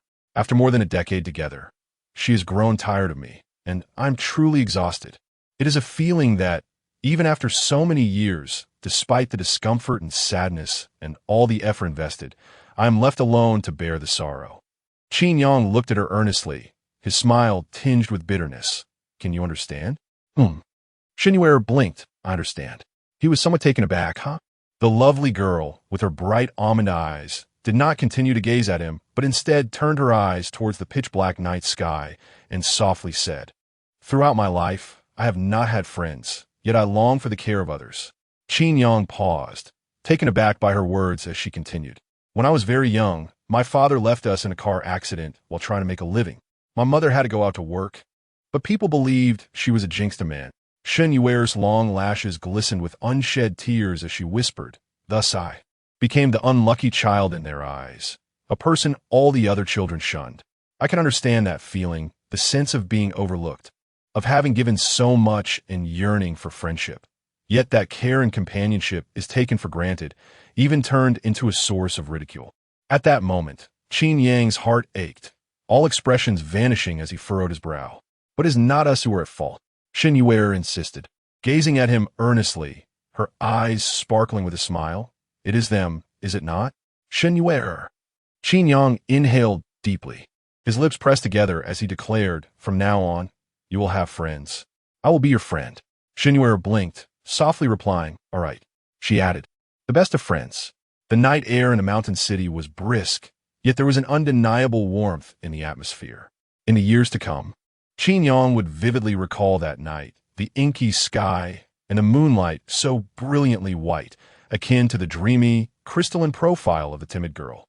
Though he was reluctant to admit it, after yet another intimate conversation by the riverside, a mysterious seed had been sown in his heart, giving rise to an inexplicable affection. It felt as if two souls, lost in their own paths, had drawn closer together. Perhaps it was simply that she was entirely different from Xiaohongli. In every conceivable way, the indifference and capriciousness he had once felt from Xiaohongli were replaced by the tenderness and understanding he found in Shen Yu'er. Lying in his room, Qin Yang stared at the photograph of her, a smile unconsciously spreading across his lips, because he was genuinely very happy. Chapter 11. This is a wound that has festered for over a decade. At 7 in the morning, a youthful figure clad in a wine-red spaghetti-strap dress, bearing a pink backpack and clutching books, appeared beneath the tulip apartment. "Xiao Xiao, wait for me," came the voice of Xing Xiaoran from the hallway behind. Yet Xiaohongli's footsteps did not falter. For to linger, even slightly, would mean facing the long queue at the cafeteria's 5th window and the potential loss of her reserved seat at the library due to the supermarket rush.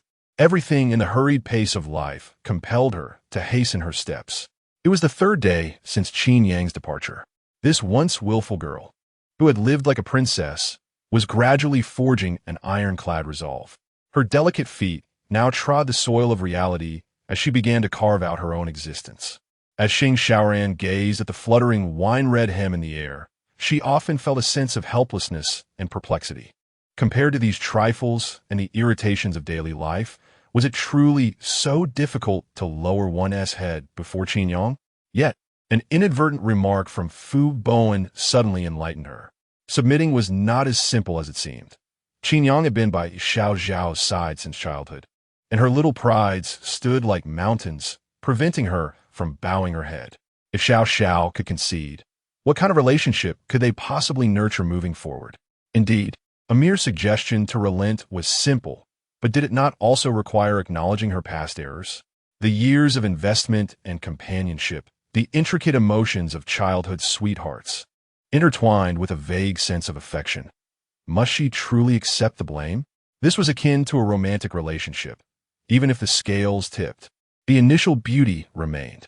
However, as time passed, the imbalance of giving and receiving, compounded by exhaustion and pain, rendered reconciliation increasingly difficult. What appeared to be a simple act of submission or humility bore the weight of a responsibility to heal those wounds in the future. Who could bear such a burden? Thus, how many marriages, after experiencing bliss, inevitably succumb to the 7-year itch? How many relationships, under the weight of reality, succumbed to separation? Had love soured? Perhaps not. It was merely that the unhealed wounds of the past had reached an irretrievable state. Even if one was wrong, they could only grit their teeth and forge ahead. Everyone knew this path might lead to inevitable separation, yet who would willingly become a servant to love? Moreover, burdened by guilt, the very essence of the relationship struggled to persist.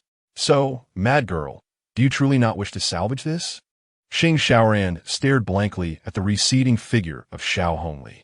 Xiaohongli was indeed willful, yet she was never foolish. For reasons unknown, after witnessing the 4 years of this pair's daily companionship, it seemed time had come for them to part ways. In their hearts, Xing Xiaoran and Fu Bowen felt a greater sense of blockage than the two themselves. Before 7:30, they managed to queue and purchase a meager breakfast. The lady at the window leaned out, saying, "Dear, you are truly beautiful. I remember you. Today, is it the signature Jinling soup dumplings and the signature white fungus sweet soup again?" Xiaohongli lowered her head slightly, smiling gracefully. "Yes, Andy, today I remember the password."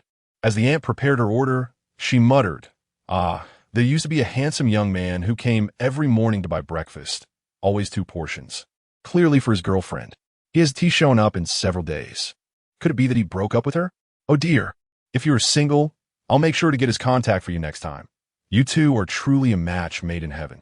A hint of dullness flickered in Xiaohongli's eyes as she forced a smile and turned to Xing Xiaoran, gently shaking her head. "What are you thinking about?" "Nothing much," Xing Xiaoran replied, having been dragged along for an early study session. Even the lady at the window remembers Qin Yang. Xiao, do you really not plan to contact him again?" Xiaohongli took a deep breath, turned her head, and casually remarked, "No, we are friends now. But ordinary friends don't need to be in touch every day." She then pivoted and hurried toward the library, for there were no reserved seats. And the library was even more urgent than a battlefield. In a mad rush, she finally arrived at her reserved seat just before the first round of cancellations. However, having risen so early, after sitting with Xing Xiaoran for a while, her mind still felt somewhat dizzy. How did Qin Yang manage to arrive so early each time to claim a seat? Xiaohongli bit her lip, opened her book, and forced herself into a studying mindset. Yet her thoughts felt muddled. It was only when she casually opened WeChat and saw the nearly 48 hours of silence in her chat with Qin Yang that she took a deep breath, muttering to herself, reinvigorated. "Wake up, Xiaohongli. You cannot let that guy laugh at you anymore. You wouldn't want to bow your head to him, would you? No, you must persist, live your life well on your own, and show him that without him, you thrive even better. Only then will he return to his place, waiting for you as before." The willful girl has always possessed a stubborn spirit. Her princess-like pride does not solely bring about grievances. Even after enduring a lengthy period of regret, hurt, and anger, Xiaohongli ultimately discerned what she truly desired. Taking a deep breath, she reopened her book, embracing this conviction as the words before her gradually became clearer, and she became increasingly immersed in them. Life continues, and studies improve. Discipline or rivalry? Xiaohongli could not articulate. Yet, the mere thought of turning back proudly to that boy who had accompanied her since childhood, revealing a look that said, "See, I'm doing quite well," while watching Qin Yang return with a dejected expression, filled her with motivation. Just like countless times before. "You must be angry with me, right? As long as I truly turn back, you will still be standing there." This time, though it was she who had initiated their separation, she believed he would still return, wouldn't he? The 3-day journey to the mountain city finally reached a bittersweet conclusion at an opportune moment. Qin Yang and Shen Yu'er sat on the plane back to Jinling. As the aircraft began to tilt, Qin Yang turned his head and asked, "Annie's wish is finally fulfilled. What do you want to do once we return?" Shen Yu'er hesitated before responding, quietly gazing out of the window at the clouds on the horizon. And after a long pause, she stated, "I want to work hard to earn money, to take my mother for treatment, to show her the world." Qin Yang's smile dimmed slightly as he observed this girl, who was clearly timid yet brimming with courage, and he couldn't help but let out a sigh deep within. Chapter 12. The bun shop in the alley. Although Mingming was merely in her early 20s and a 4th-year student at Jinling University, she often found herself pondering the disparities in life. Why did some, like Xiaohongli, grow up with a golden spoon in their mouths, while others, like Shen Yu'er, had to bear the burdens of life and family? Qin Yang felt a heaviness in his heart as he gazed at the timid girl beside him, who was gradually succumbing to sleep. The events of the past 2 days had forged a bond between them, making him her only friend and granting him deeper insight into her past. With her father deceased and her mother gravely ill, Shen Yu'er's family was drowning in debt. She had to rely solely on her own efforts to work her way through university, even saving money to buy medicine for her mother. The journey from Jinling to Shansheng had been meticulously planned by Shen Yu'er, who had scrimped and saved for 2 to 3 years to fulfill her mother's wishes from her sickbed.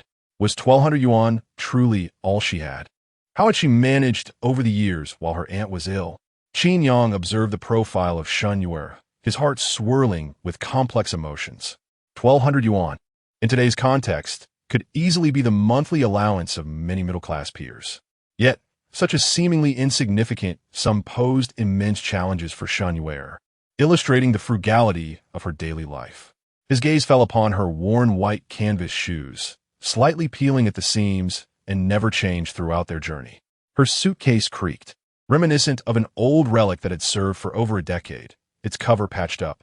As Qin Yang contemplated Shen Yu'er, time slipped by unnoticed, and soon, their plane returned to Jinling. Upon disembarking, they traveled together through the familiar city. Yet, Shen Yu'er felt as if she were in a different era. The carefree sensations from Shansheng were being overshadowed by a weighty burden on her shoulders. After taking the subway and a taxi, they arrived at the gates of Jinling University. Now, deep into the night, Shen Yu'er intended to bid farewell to Qin Yang, but he shook his head insistently. "I'll see you home."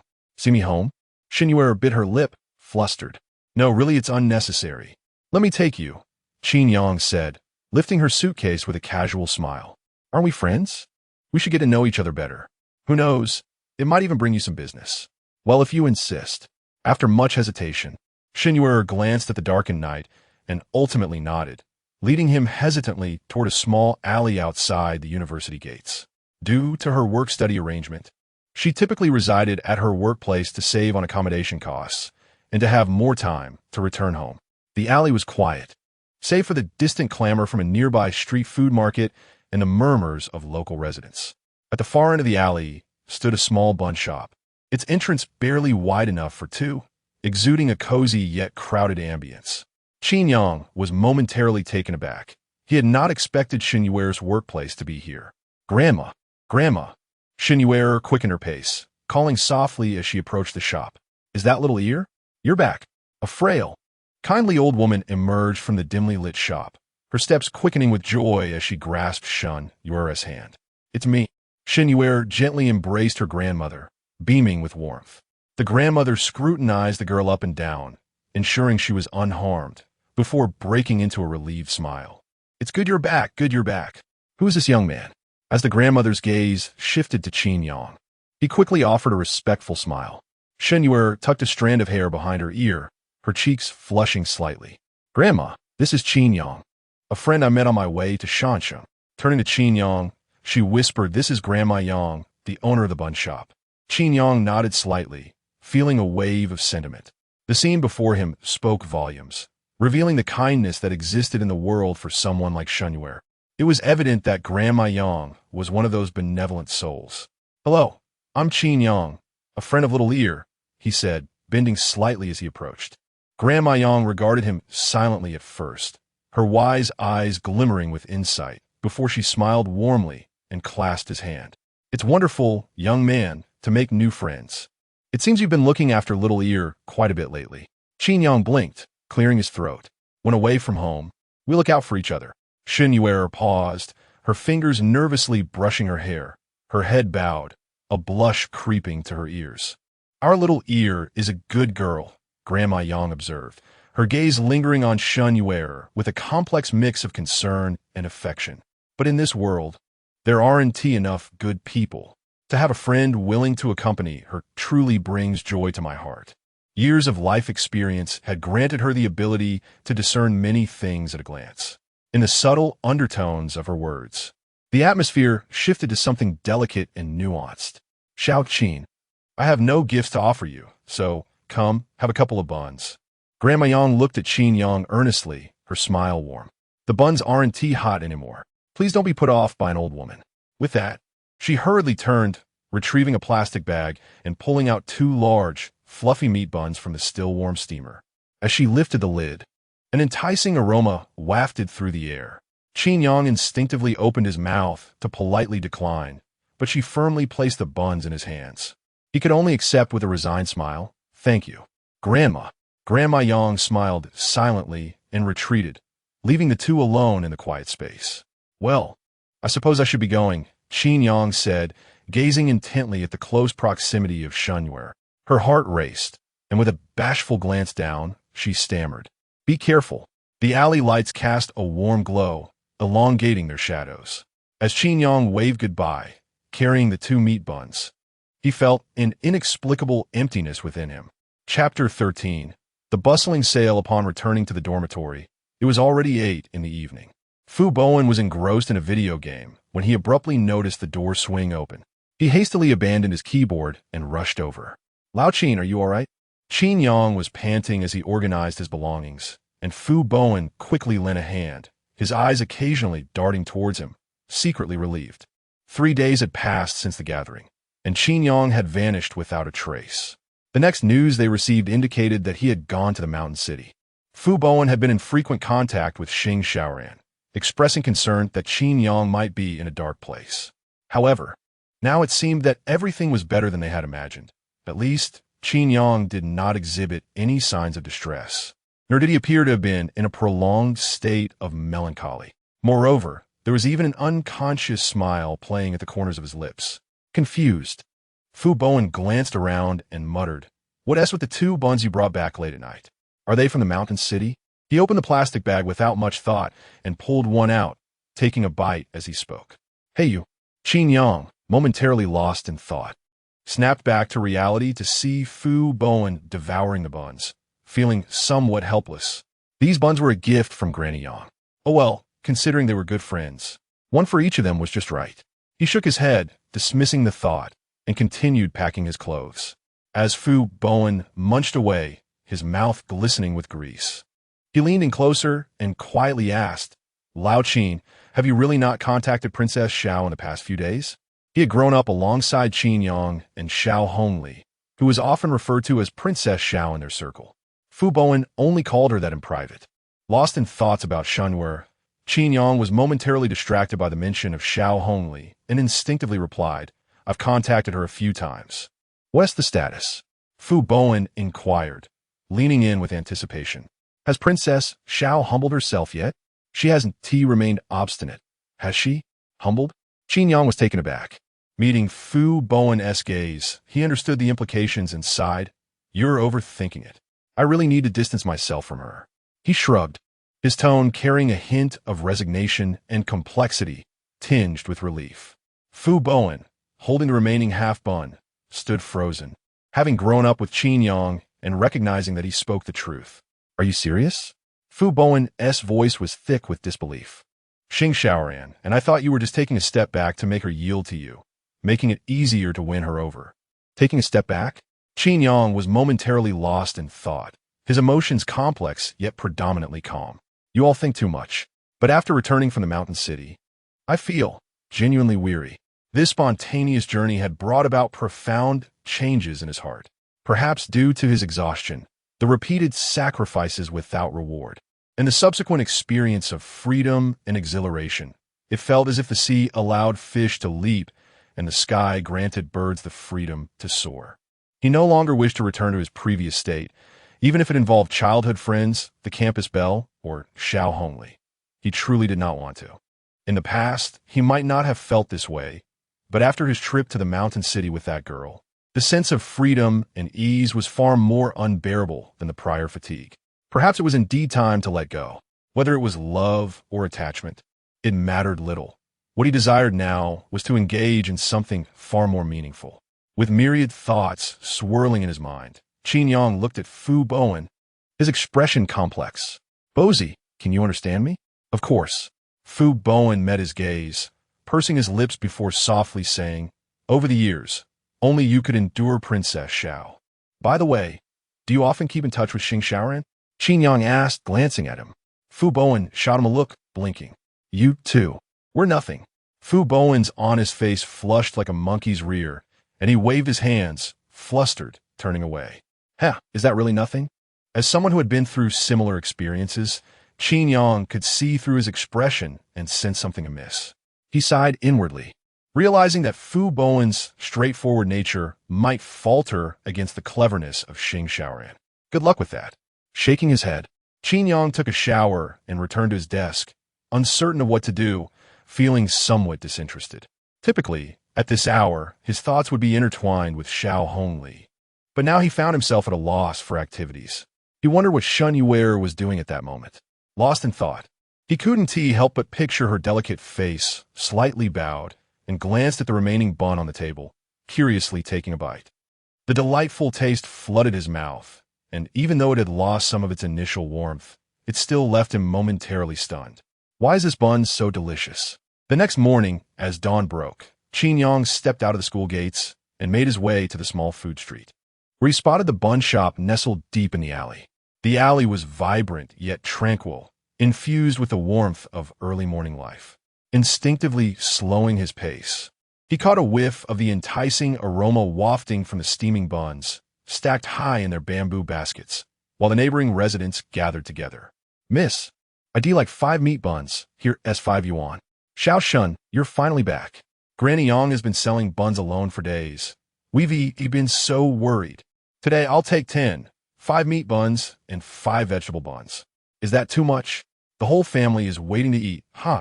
Give me 10 yuan worth, and add some soy milk too. Granny Yang's buns have become ever more fragrant since you started helping." Amid the bustling scene, the once timid girl rolled up her sleeves, revealing her slender arms, deftly moving the bamboo baskets back and forth. As she busied herself, beads of sweat formed on her forehead, her slightly bowed face illuminated by a gentle smile, breathing a little heavier. "Uncle Niu, here's yours. Please take it. Aunt Lu, here's your soy milk. Mom, you overpaid by 5 yuan. It's delicious, but please take it." As Qin Yang approached the alley, his gaze swept over the kind-hearted neighbors, landing on Shen Yu'er's face, which should have been shy, now adorned with rare joy and a radiant smile. Finally, it was his turn. Qin Yang parted the crowd and stepped forward, blinking his eyes with clarity. "Excuse me, I'd like 2 large meat buns, 2 large vegetable buns, and 2 servings of soy milk. All right, please wait a moment. That'll be 6 yuan. Thank you." At first, Shen Yu'er didn't recognize the familiar voice, but when she looked up after packaging the order, she met Qin Yang's sunlit face. Their direct gaze sent her heart racing like a startled deer. "Oh, is this Xiao Shen's friend?" "Yes, quite handsome."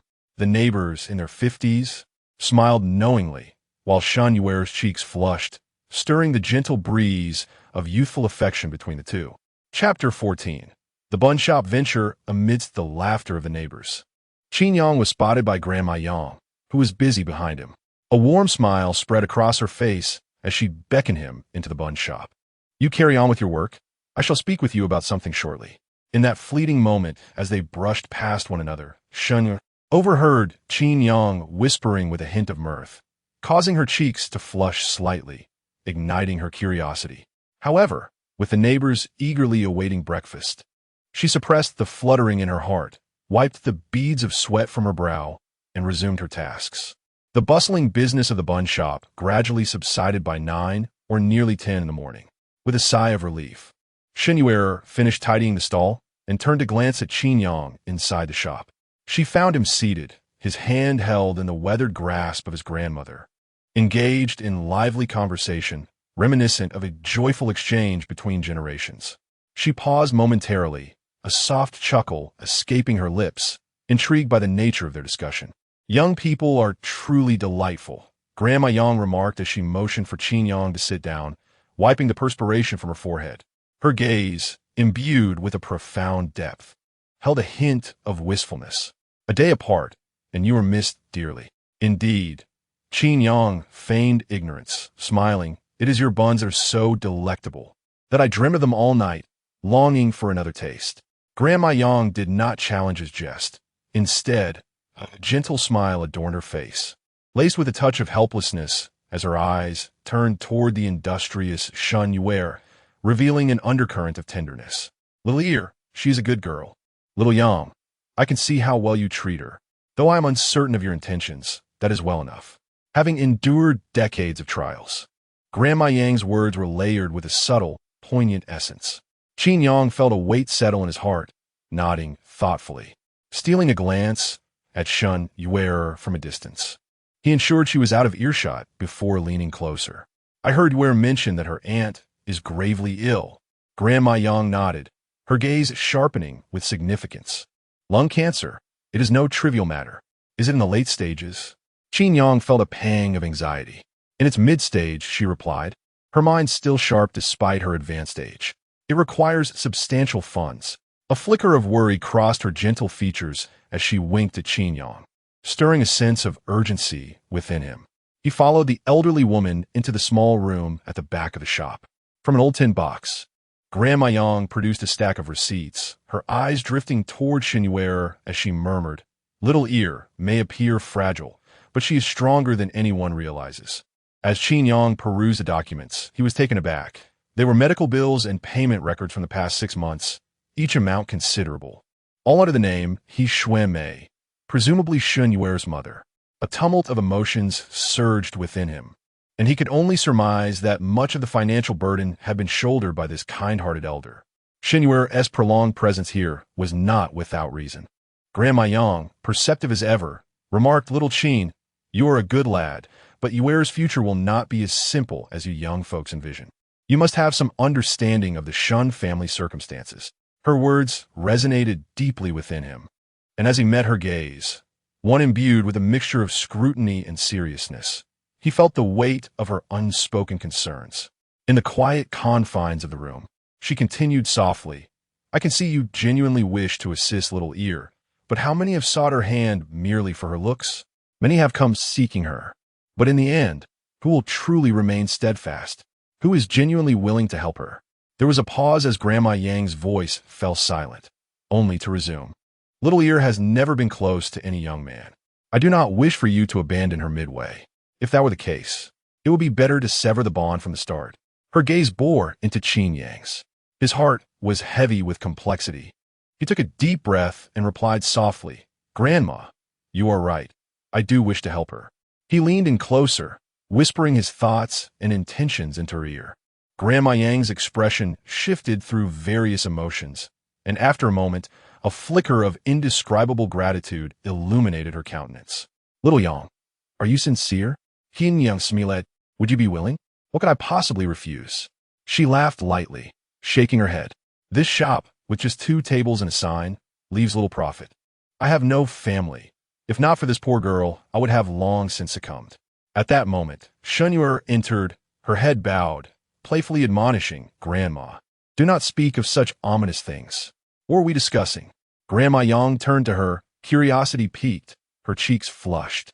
Qin Yang replied with a grin, "Grandma wishes for me to take over the shop, to expand it and bring prosperity to Jinling." Shen Yu'er blinked, skepticism evident in her expression. However, Grandma Yang beckoned her closer, smiling as she took her hand. "I can no longer manage this place. It will be yours from now on." "Grandma?" Shen Yu'er was taken aback, recognizing the seriousness in her gaze. "Grandma has no relatives left. Only you, little ear, have chosen to accompany me through these 4 years. Little Qin is a good lad, since he wishes to help you. The shop is entrusted to you. From now on, the success of this establishment will be your fortune." Shen Yu'er's emotions were tumultuous as she looked between Qin Yang and Grandma Yang, uncertain of the unfolding events, feeling as though Grandma Yang were preparing to depart from her life. Grandma gently released Shen Yu'er's hand, casting a lingering glance at Qin Yang, a smile gracing her lips as she left the two in a moment of solitude.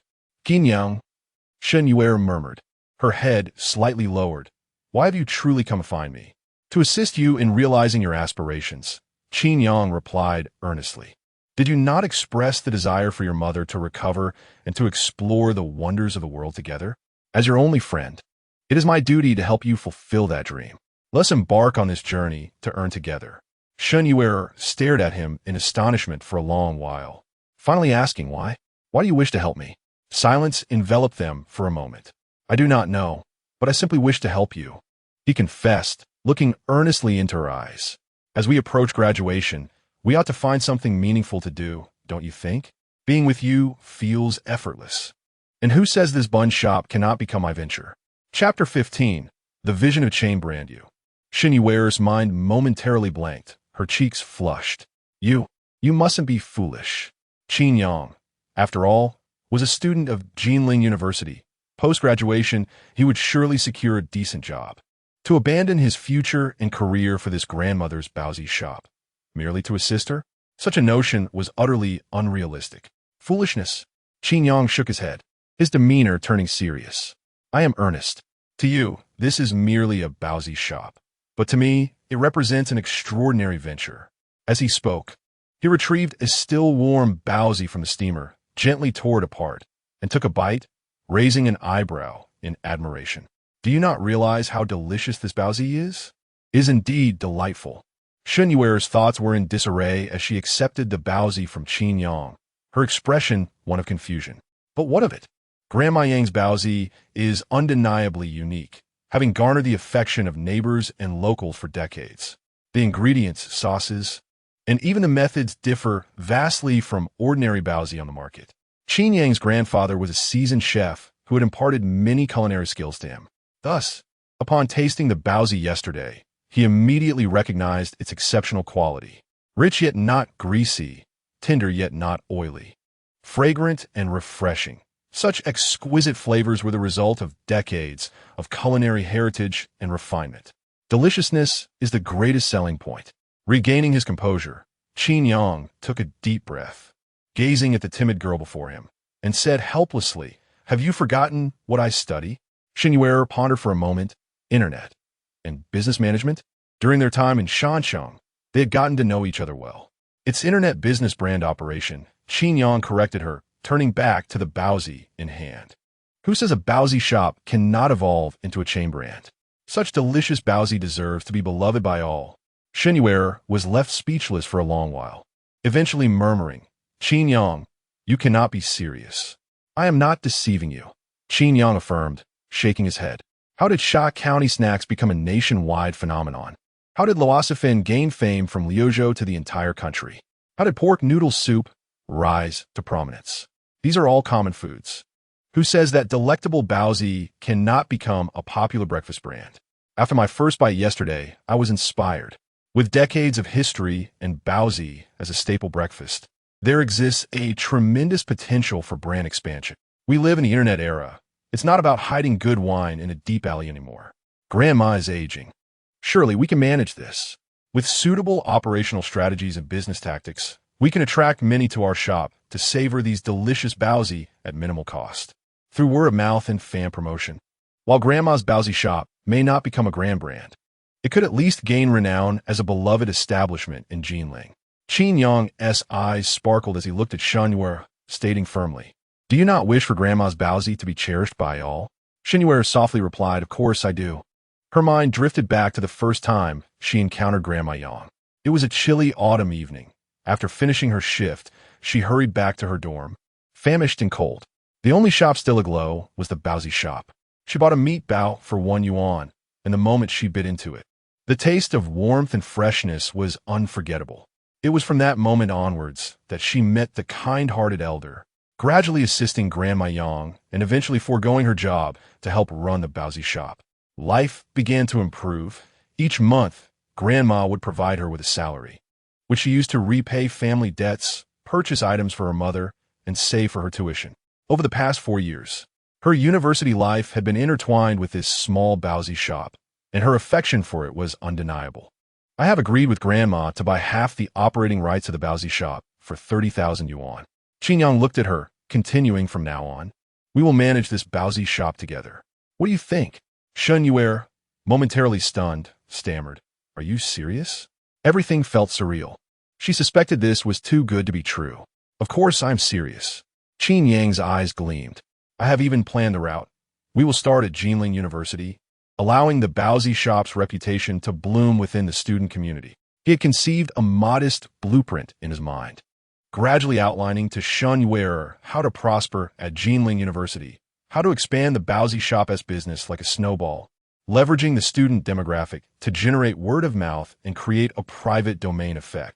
From the initial absurdity of the idea to recognizing its feasibility, and finally to believing in its vast potential, Shen Yu'er's expression began to change under Qin Yang's narrative. Unable to contain her curiosity, she softly inquired, "Qin Yang, how did you come up with all this?" "How did I come up with it?" Qin Yang pursed his lips, not responding, but his gaze drifted past the alley towards Jinling University. He seemed to envision the cafeteria, recalling the crowded mornings at the fifth window. Qin Yang is back, Xiao Xiao remarked. Did you know? As she hurriedly followed, holding her soup bun, she discreetly observed Xiaohongli's expression. Xiaohongli's footsteps seemed to falter for a moment, but after a brief stiffness, her radiant face returned to a smile. Of course I know. Why don't you invite old Qin out to clarify everything? Xiaoxiaoran couldn't help but smile faintly. What is there to clarify? Xiaohongli feigned ignorance, turning her head away.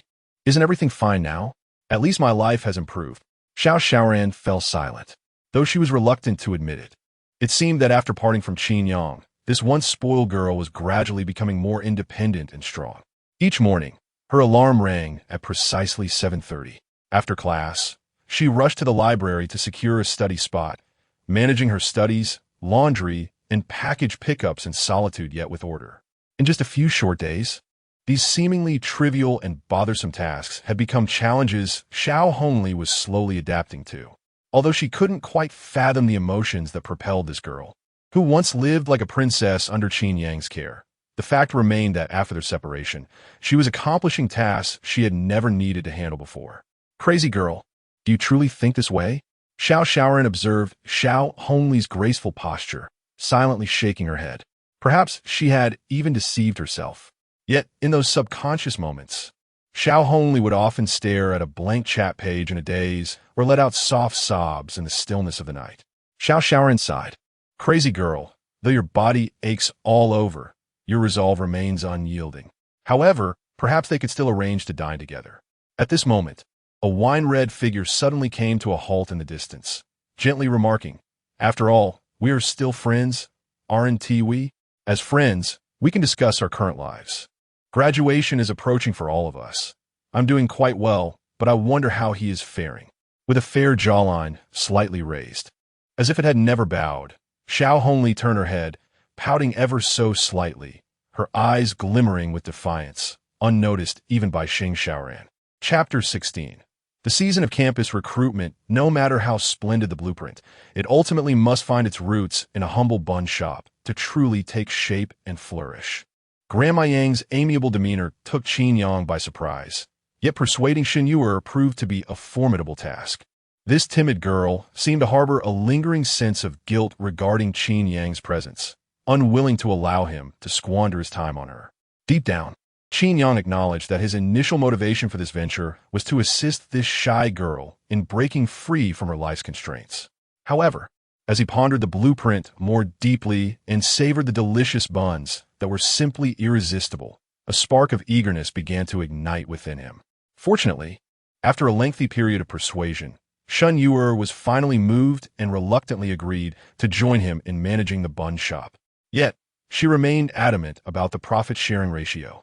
50% was far too much, she insisted, her head bowed and hands clenched, murmuring, You provided the funds for Grandma. I am merely assisting you. Even without a salary, I only require 20%. No, just 10% will suffice. Qin Yang felt a sense of helplessness as he contemplated the original purpose of the bun shop, to help this girl escape her hardships.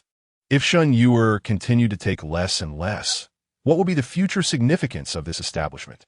After much heartfelt reasoning, he finally managed to persuade her to agree to a 30% share of the profits. All right, 30% it is.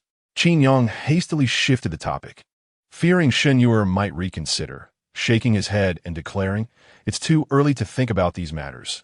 We must first learn Grandma's skills before taking over the business. Throughout their conversation, Grandma had been watching with a kind smile, reminiscing about her own youth. Seeing these two young individuals planning their future, she couldn't help but think of her younger self, who had never encountered a companion as exceptional as Qin Yang. Little Yu'er, you're luckier than I ever was. Grandma whispered softly, her gaze filled with tenderness and concern. Soon enough, the day passed, and, as evening approached, many neighbors flocked to the shop for buns after finishing work, eager to bring home a few to complement their leftover meals for a delightful dinner. Oh, today there's more than just little Shun, remarked Anigbor, Qin Yang. This young man looks quite handsome. He, a match made in heaven. Since he was taking over the bun shop's operations, Qin Yang donned a simple apron and began bustling about, rolling up his sleeves. His strength surpassed that of Shen Yu'er, allowing him to quickly adapt to the demands of the job, greeting the neighbors with a cheerful smile. The bun shop had been around for decades, with many patrons having grown up enjoying Grandma Yang's buns. They were familiar with Shen Yu'er, the unfortunate girl, and Qin Yang's presence added a refreshing element to the familiar scene. Many neighbors playfully teased the pair, Qin Yang's thick skin absorbing the comments, while Shen Yu'er blushed, and Grandma stood behind them, unable to suppress her maternal smile. However, the day's experiences also imparted to Qin Yang a first-hand understanding of the challenges inherent in this business. Despite Grandma's bustling shop, where each bun, be it meat or vegetable, was priced at 1 yuan, the sales barely reached 500 or 600 buns in a day, yielding a meager profit. After deducting expenses like utilities and rent, the earnings were hardly substantial. Grandma, prices have risen significantly. Haven't you considered increasing the prices a bit? As evening fell and the buns ran out, Qin Yang helped Shen Yu'er clean up while cautiously broaching the subject with Grandma Yang. I have thought about it, she replied with a hint of resignation. But these are our neighbors. After all these years, if I raise the prices, they'll say I'm being unreasonable. Qin Yang fell silent, yet he understood. If one were to look back a decade or two, the economy of Jinling was not as prosperous, leaving ordinary folk with limited disposable income. The neighbors had supported Grandma over the years, fostering a mutual sense of goodwill. Grandma, being a kind-hearted person, felt too embarrassed to increase the prices. A meat bun costing 1 yuan had its cost consuming a large portion of that, leaving almost no profit, especially considering the hard work involved in making them. While Grandma's kindness prevented her from raising prices, Qin Yang thought, I may not be as generous as Grandma in the future. He jokingly added, moreover, we can't limit our buns to just the neighbors. We must let all of Jinling enjoy them. Grandma, with her perceptive eyes, saw through his intentions but said nothing more, simply chuckling, Dear, I only know how to make buns. In this world of business, you are far more adept than I, little Yang. Eventually, this shop will gradually be entrusted to you, and if prices need to be raised, then raise them. You will be the one to face the neighbors' complaints.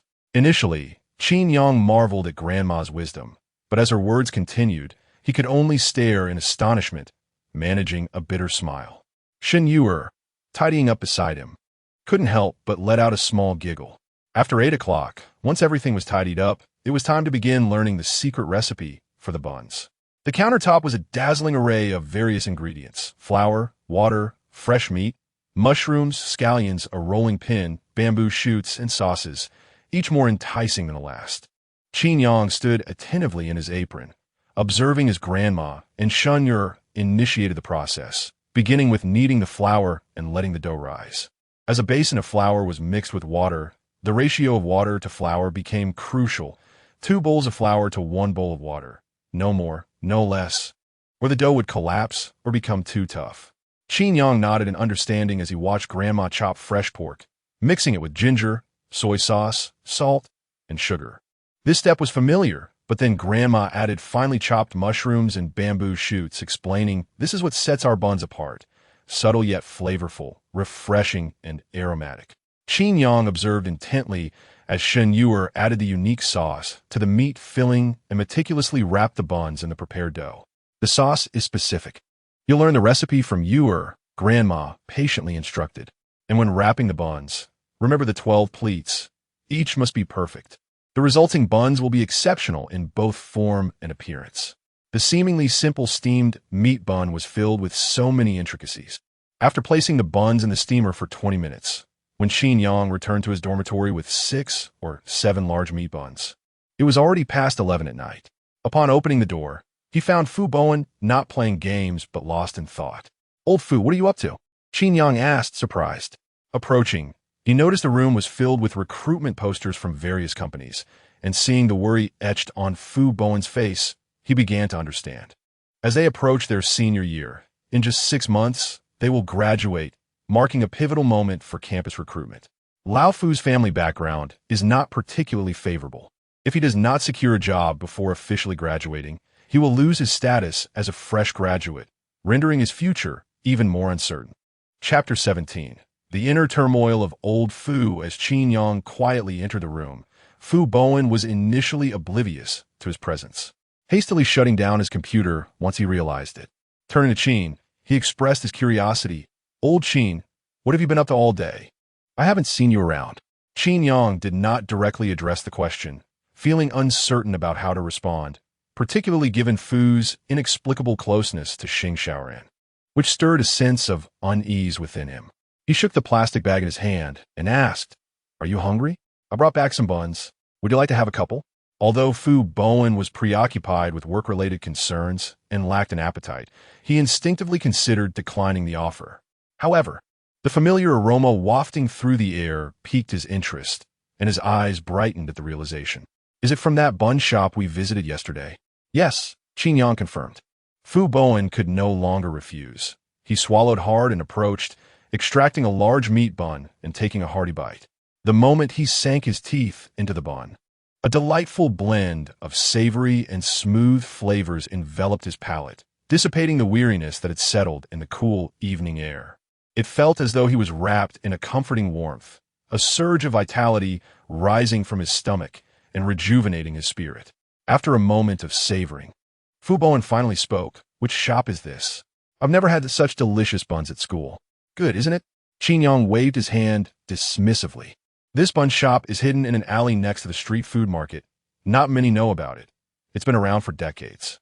He then added, "I'm going to take a shower. If you're still hungry, feel free to have another." With that, he grabbed some clothes and a towel, heading into the bathroom. Fu Bowen scratched his head, unable to resist, and devoured another meat bun before returning to his computer. After a day filled with bustling activity at the bun shop, transitioning from selling to making buns, Qin Yang finally felt the toll it had taken on his body. It had been years since he had engaged in such physically demanding work. He felt like a neglected robot in need of oil, his back and waist aching. A hot shower washed away his exhaustion, and he lingered in the bathroom for 20 minutes before emerging. Wiping his hair dry, he glanced at Fu Bowen, who was still engrossed in job listings, his face clouded with worry. "Old Fu, how's the job search going?" Qinyang Jasuali inquired. Fu Bowen instinctively reached to close the page, but, realizing he had been caught, sighed openly. "It's about the same." Having grown up together, there was no need for him to conceal his feelings. At times, Fu Bowen felt a pang of melancholy, aware that unlike Qin Yang, who enjoyed a stable family background, and unlike Xiaohongli, who lived a life of comfort, he faced the daunting prospect of leaving campus without a respectable job, a reality that loomed ever closer. This was a source of embarrassment for him. In this challenging economic climate, job opportunities were scarce.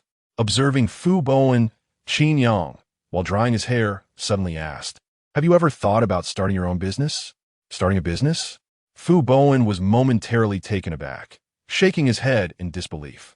"No, that's not something I could do." He had a clear understanding of his limitations. Entrepreneurship required both capital and capability, as well as a tenacity to overcome obstacles. He had always been the obedient student, introverted and honest, far from the type suited for such ventures.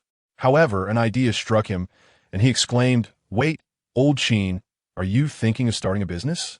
"Yes." Qin Yang nodded, his gaze lowered and somewhat evasive. "I have that idea." Fu Bowen instinctively followed his line of sight and quickly spotted the remaining meat buns on the table, deepening his confusion. "If I were to embark on this project, I might need some help." Qin Yang's thoughts raced as he looked at Fu Bowen. "Old Fu, would you be willing to assist me?" Fu Bowen hesitated, his voice barely above a whisper. "Old Qin, you know I'm not the type to take initiative. My mother has always said I'm suited for a stable job with a fixed salary, and then live a life of mediocrity." Qin Yang's gaze was steady as he spoke plainly.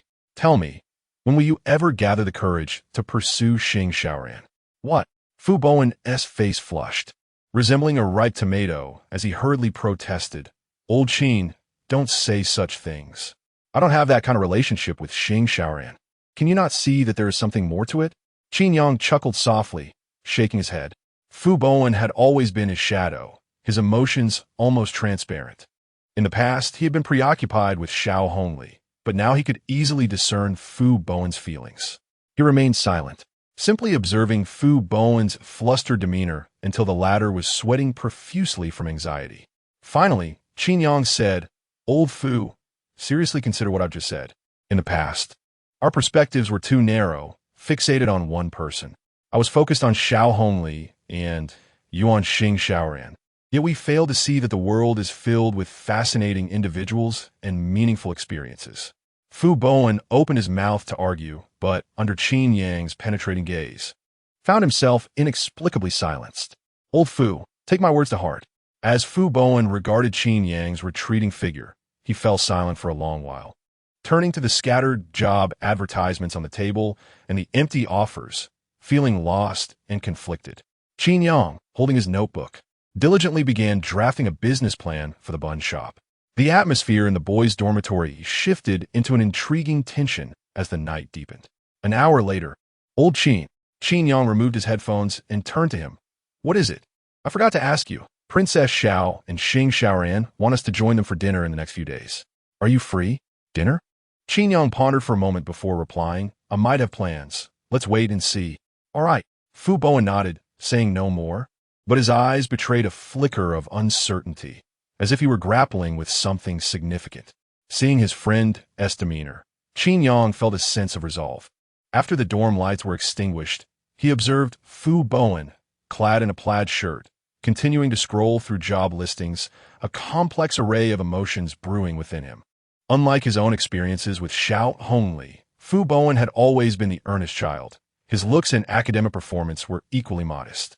He had only gained admission to Jinling University through sheer luck, a rare stroke of fortune in an otherwise ordinary life. Watching Fu Bowen now, Qin Yang felt as though he was looking at a reflection of his former self, perhaps even more timid than he had been. "Have I changed?" Qin Yang pondered silently, suddenly enlightened, since returning from Shansheng, or perhaps even earlier, since that day when Xiaohongli had uttered those words. His heart seemed to have truly transformed. Freed from attachments, he found new landscapes, met new people, and discovered pursuits that imbued his life with meaning. Everything seemed to acquire its own significance overnight. As for Xiaohongli, she lingered in his heart like a scarlet mark, undeniably etching 2 decades of indelible memories. Yet, without profound changes, perhaps all she would become was a memory, gradually fading away. Observing Fu Bowen, who lay awake in turmoil due to his words, Qin Yang felt a disarray of emotions, oscillating between thoughts of Shen Yu'er and Xiaohongli, ultimately left with a complex blend of feelings. The next morning, as dawn broke softly, Fu Bowen remained asleep. Qin Yang rose early, hastily making his way to the bun shop to familiarize himself with the business one last time before taking the reins. Chapter 18. The rise in bun prices. The day was still young, the light barely breaking through the dawn. Upon stepping outside, he first made his way to a nearby bank's 24-hour ATM, withdrawing a substantial 35,000 yuan, which he carefully stowed in his bag. This sum represented the small treasury Qin Yang had accumulated over the years, nearly all the money he possessed, heavy in his grasp. It was truly time to embark on his entrepreneurial journey, he mused, feeling a tinge of daze mixed with overwhelming impulse.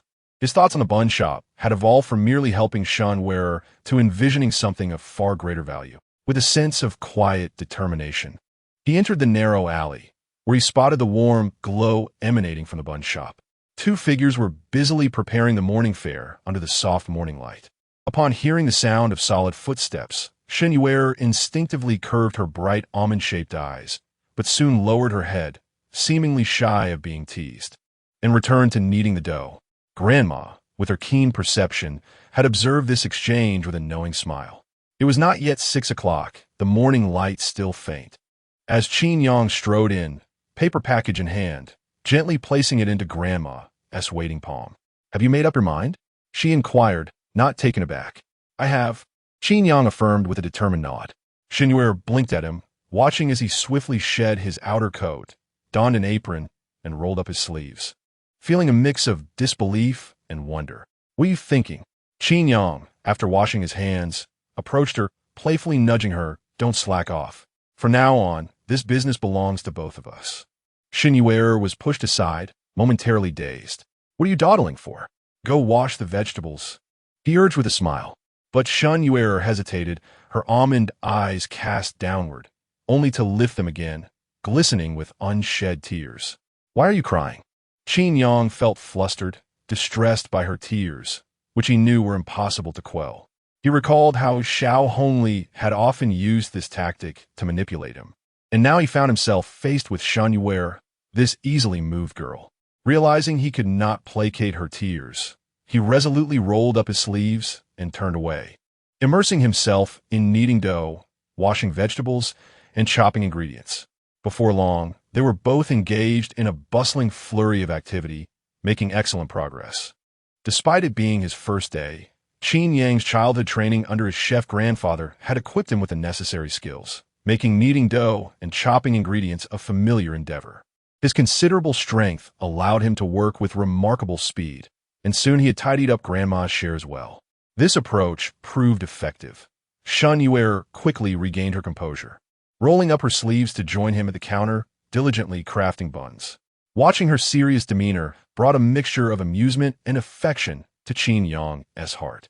As she began to move the steaming racks, he could not bear to watch any longer and casually instructed, "You wash the vegetables. I'll handle the heavy lifting." Shen Yu'er, head lowered in hesitation, protested. "I could do it, no negotiations," he replied sternly, locking eyes with her. Feeling wronged, Shen Yu'er wandered off, her mind recalling the day they met at the hotel when he had so stubbornly taken her suitcase. She remained silent, lowering her head to wash the vegetables, mixing the seasonings and handing them to Qin Yang. Together, they prepared the filling, meticulously crafting 12 pleated buns each. Their roles defined, they toiled for nearly 40 minutes, finally managing to steam 2 large stacks of buns. One stack contained 6 layers, each holding over 30 buns, totaling more than 200. Together, they had prepared nearly 500 buns. A sense of accomplishment swelled within Qin Yang as he glanced at Shen Yu'er beside him. She stood tall and slender in her apron, beads of sweat glistening on her fair forehead, her graceful neck and slender waist contrasting with her ample bosom, rising and falling with her gentle breaths. Feigning ignorance to his gaze, Shen Yu'er eventually succumbed to the urge to speak. Biting her lip, "You're quite domineering." "You know." Her eyes shimmered with moisture, fixed intently on him through strands of hair. Qin Yang's gaze settled on her, and after a moment's pause, he confessed softly, "Indeed, I am rather domineering." A flurry of emotions coursed through him. The air fell silent for a fleeting moment, and a rosy hue crept onto Shen Yu'er's fair cheeks as she turned away. Qin Yang, too, felt his heart racing like never before, recalling the proud Xiaohongli of his past, and in that moment he clenched his fists with resolve. Seizing a chance, when Shen Yu'er was distracted, he discreetly captured her busy silhouette with his phone, a delicate nose glistening with perspiration, her figure framed by the rising steam, exuding an innate beauty. He set it as his wallpaper, a smile gracing his lips as he gazed upon the vibrant image of her familiar face, radiant as a pearl. After a brief moment of silence, he calmly completed the wallpaper change. Old Qin, 7:30 tonight, the usual place. A sudden vibration from his phone interrupted his thoughts. It was a message from Xing Xiaoran. Qin Yang pressed his lips together. Had it been a message from Fu Bowen, he might have declined. But since it was from Xing Xiaoran, 7:30 would suffice, so he replied affirmatively. As evening approached, the neighborhood began to gather at the bun shop. "Hey, you must be the new Qin, right? Give me 2 meat buns," an aunt called out. "Ma, am, today we've raised the prices. It's 150 for a meat bun and 1 yuan for a vegetable bun." "Why the price increase?" she questioned. "Ah, but you're right. Granny Yang's bun shop hasn't raised prices in years. It was about time. Here is the money. Qin is quite the handsome lad. He and Shun make a lovely pair," she added. As patrons flowed in, the shop quickly filled with neighbors and locals heading to work, creating an unexpectedly harmonious atmosphere amid the rush.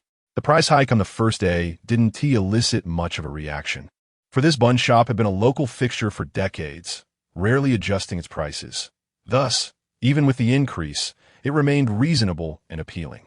No one complained. Rather, a few longtime patrons chuckled about having taken advantage of Grandma's generosity over the years. and even those who felt a twinge of discomfort could not help but feel a bit sheepish. From dawn until noon, they sold over half of the 500 buns, astonishingly surpassing their usual sales. 320 buns were sold, 200 meat buns and 120 vegetable buns, at 150 per meat bun. Selling 200 yielded 300 yuan. The vegetable buns remained 1 yuan each, totaling 120 yuan for the 120 sold. The cost of ingredients for meat and vegetables, along with flour, was approximately 200 yuan, even after the price increase. Their gross profit was a meager 220 yuan, not accounting for utilities, rent, and labor costs. Grandma truly was too generous. As Qin Yang calculated the expenses, he could only shake his head in resignation. During a brief lull in the morning, he had ventured to nearby food stalls to sample their buns, only to find them smaller, less meaty, and unappealingly greasy and coarse. More crucially, the prices are at least 50 higher than those of their own steam buns. Nevertheless, the bustling snack street still attracts numerous nearby white-collar workers and students who pause in front of the bun shop. Although many of them eat the buns with furrowed brows, it is evident that, in the haste of the morning, they find themselves with no better alternatives. Chapter 19. The invitation from the Student Council President: steam buns, breakfast from the sister-in-law, snacks from Shaxia. Qin Yang observed for a long time, silently watching the chain brands lining the snack street. Though his heart raced with excitement, he ultimately shook his head, realizing he could not compete with them. Why? Shen Yu'er, standing beside him, muttered in confusion. But their buns are quite unappetizing. Yet they have a prime location.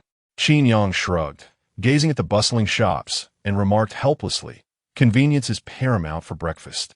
Flavor comes only after convenience. Just think, on your way to the library early in the morning, would you really take a detour into a narrow alley just to buy a delicious bun?" Shen Yu'er pondered for a moment, pursing her lips, and softly replied, "Perhaps I would."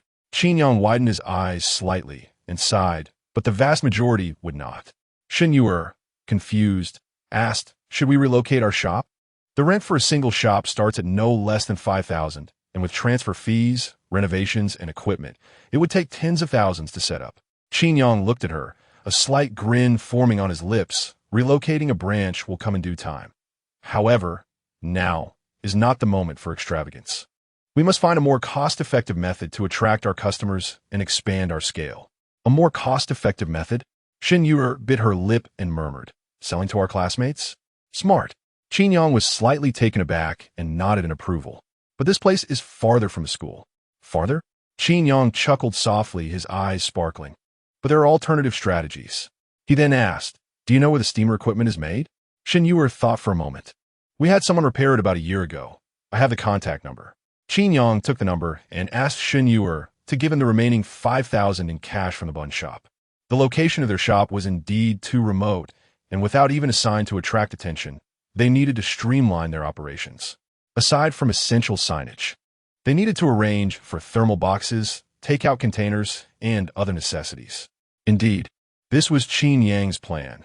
The foot traffic and geographical location of their bun shop could never compare to the bustling snack street. It was unrealistic. Thus, he intended to focus on delivery. How crowded is the cafeteria at Jilin University? He understood better than anyone as he queued every morning for soup buns.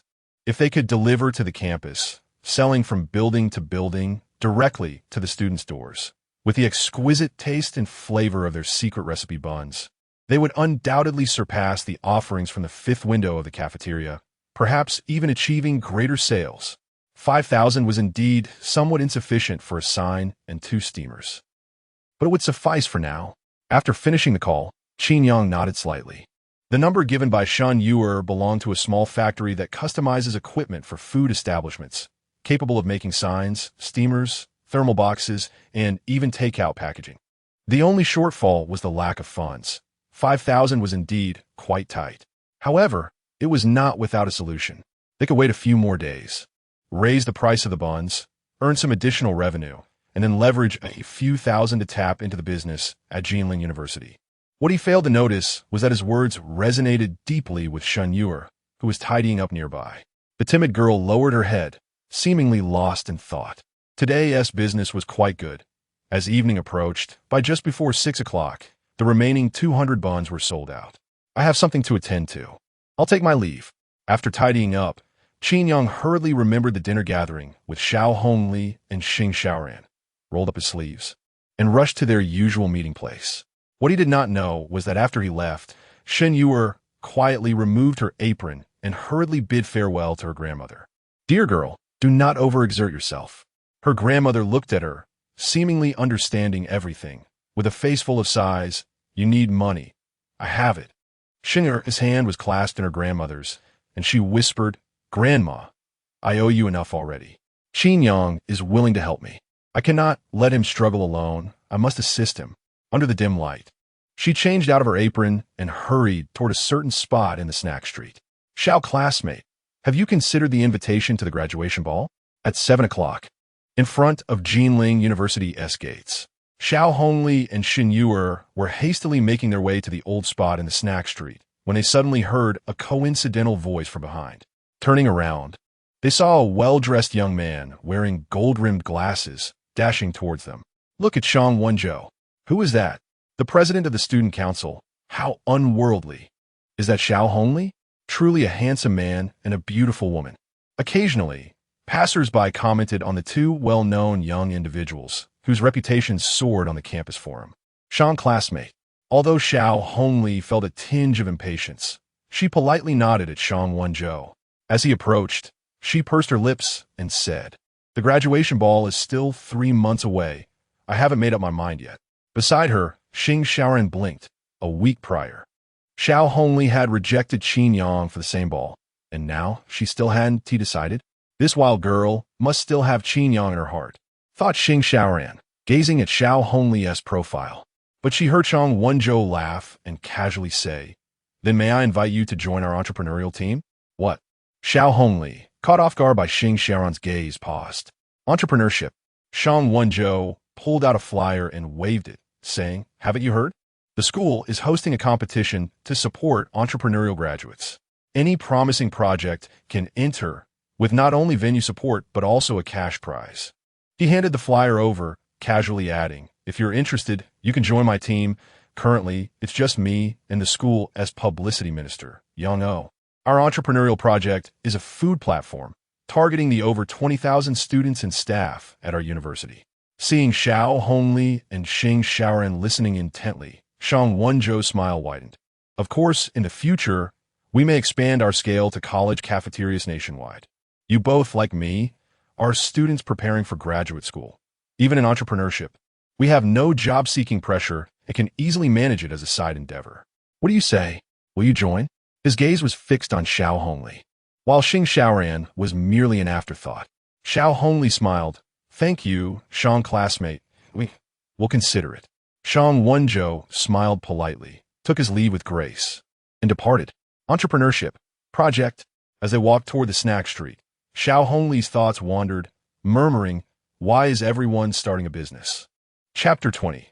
The sorrow of Xiaohongli. The snack street lay directly across from Jinling University, adorned with a kaleidoscope of neon signs that illuminated the evening, drawing in students and local office workers alike, creating a lively atmosphere.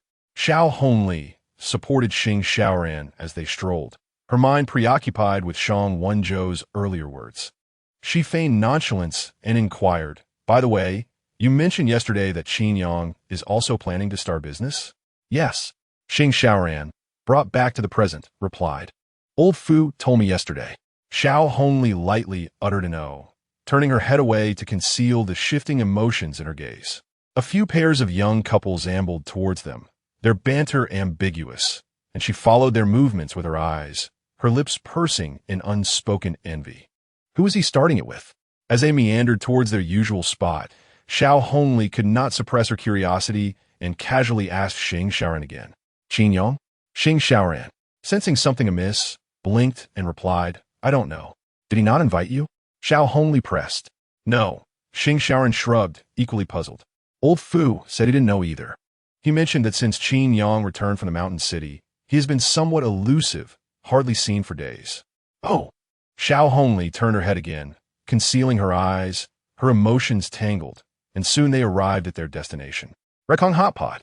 The savory aroma of spices and the sharp scent of chili wafted from the bustling hall, mingling with the steam rising from the bubbling oil. Over here, Fu Bowen had already arrived, waving from a distant corner.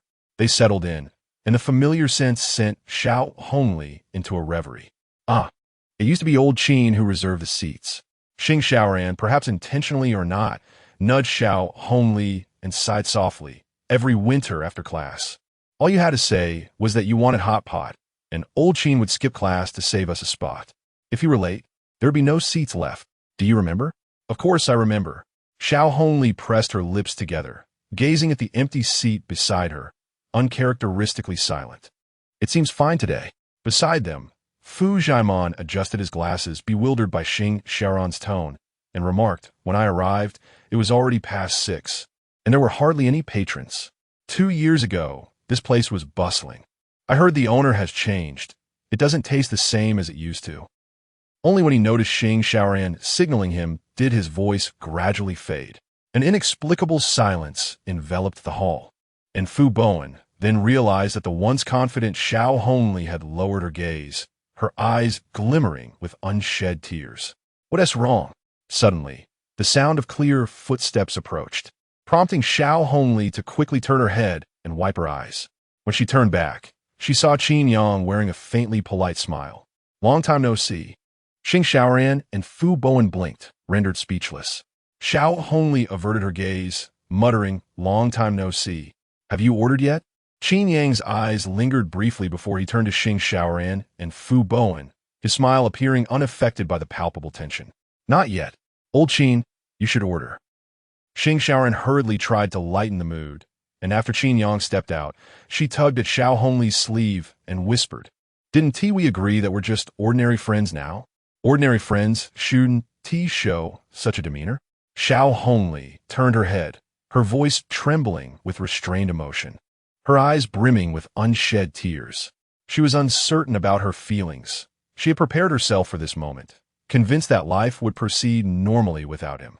Yet, upon seeing Qin Yang's demeanor, her heart felt as though it had been struck by an invisible hammer. Whether he was angry or indifferent, why could he remain so composed? Once the dishes were ordered, everything seemed to follow the usual routine. All right then, Qin Yang entered with a menu, and as Xing Xiaoran and Fu Bowen attempted to ease the atmosphere, Xiaohongli gradually turned her head back. The steaming 9-grid hot pot, infused with enticing aromas, filled the air. The sense of tripe, beef, lamb rolls, and carrots somewhat alleviated the tension. How have you been, old Qin? The mountain city is treating you well, I presume? You didn't wait for us to join, huh? Xing Xiaoran and Fu Bowen worked hard to maintain a light-hearted atmosphere, while Xiaohongli bit her lip, contributing to the conversation only intermittently.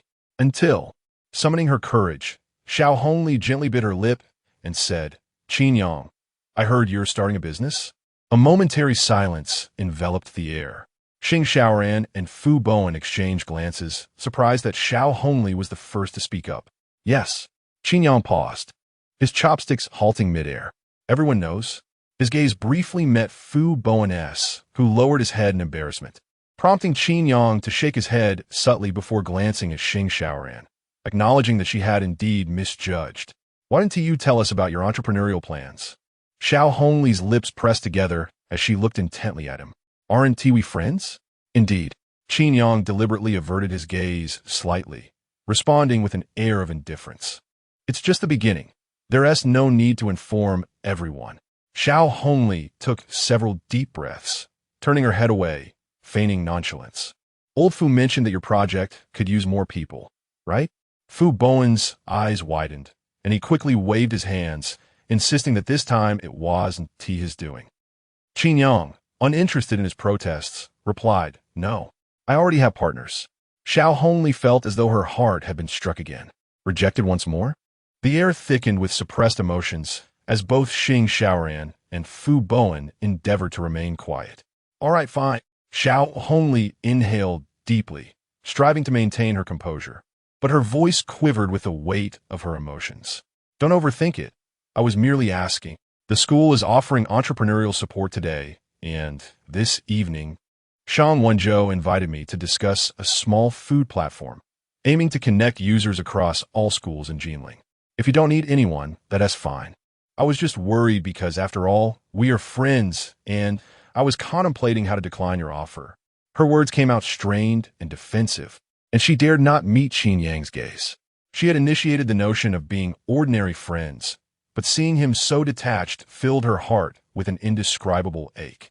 Yet, what hurt her more was that, despite her brave facade, she had never felt this level of sorrow before. Qin Yang's attention remained elsewhere as he suddenly stood up and swiftly moved toward a figure darting across the hall. Chapter 21. Leaving with Shen Yu'er. Old Qin. Where are you going? The atmosphere was delicately tense, and neither Xing Xiaoran nor Fu Bowen anticipated that Qin Yang would suddenly rise to leave. Their gazes instinctively followed him as he hurriedly exited. Once Xiaohongli regained her senses, she was momentarily stunned, watching Qin Yang stride away with determination. Rising from her seat, she clenched her fists and bit her lip. Qin Yang, you have gone too far. Tears streamed down her cheeks like pearls slipping from a broken string, falling relentlessly to the ground. Before attending this gathering, the air between her and Qin Yang had already grown complicated. Yet, despite this, she had believed he was merely pretending. His fade had simply improved in its performance. It was only upon seeing him in person that she truly felt the indifferent tranquility woven through his words.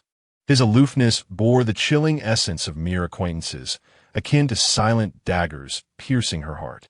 In her 22 years of life, it was the first time she felt utterly vulnerable, akin to a princess watching her once gallant knight pass by with indifference, helplessly observing Qin Yang turn his back and leave without hesitation. Xiao, don't overthink it.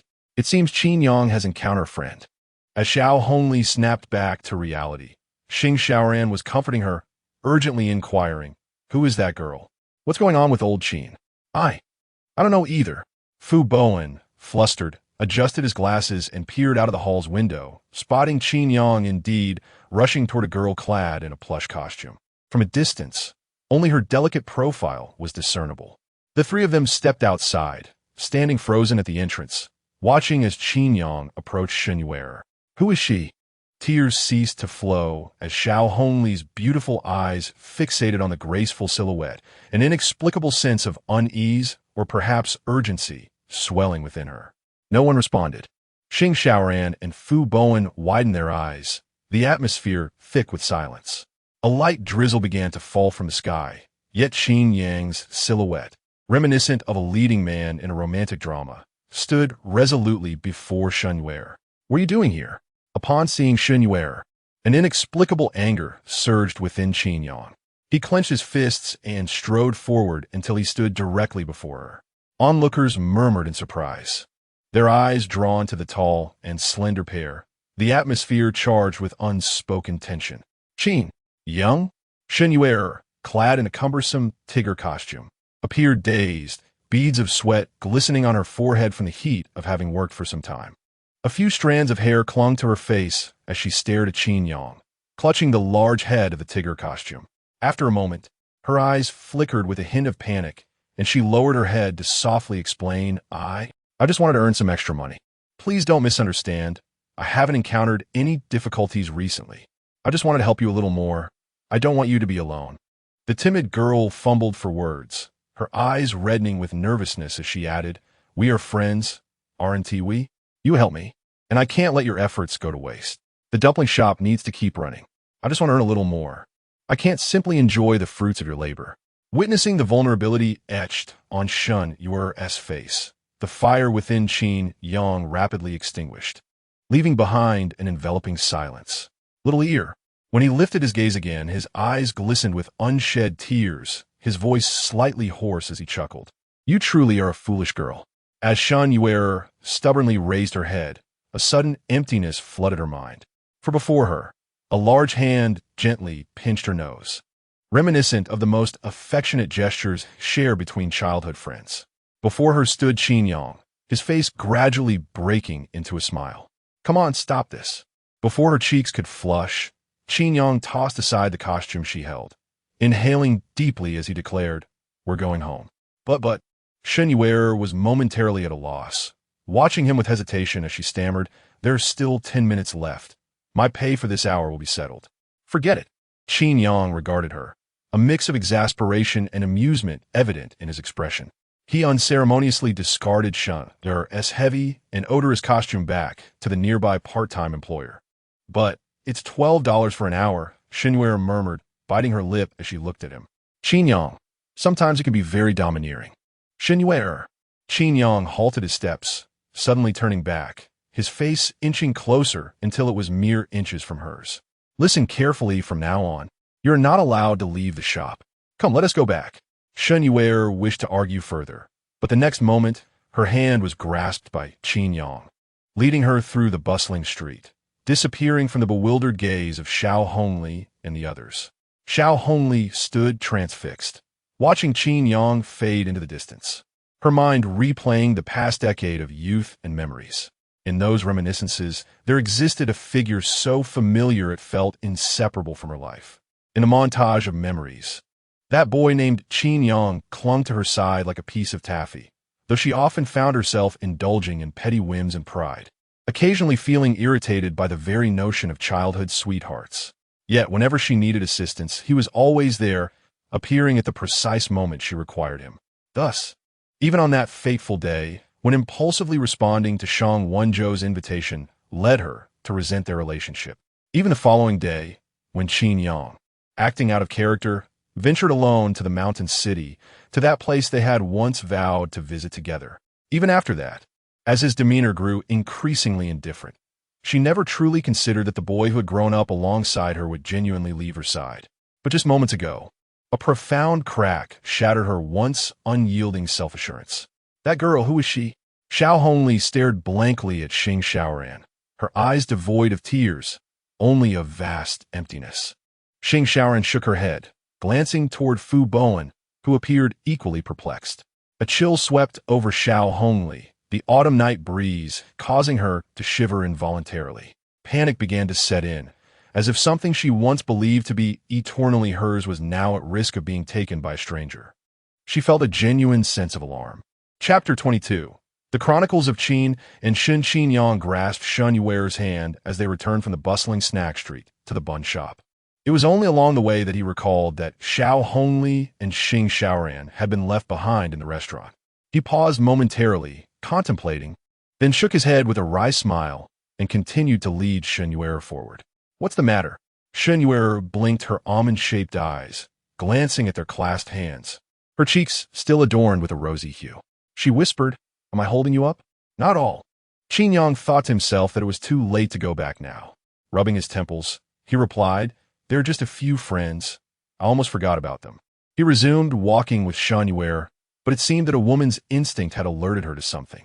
She suddenly came to a halt, pursing her lips and murmuring, "Is it that girl named Xiaohongli?"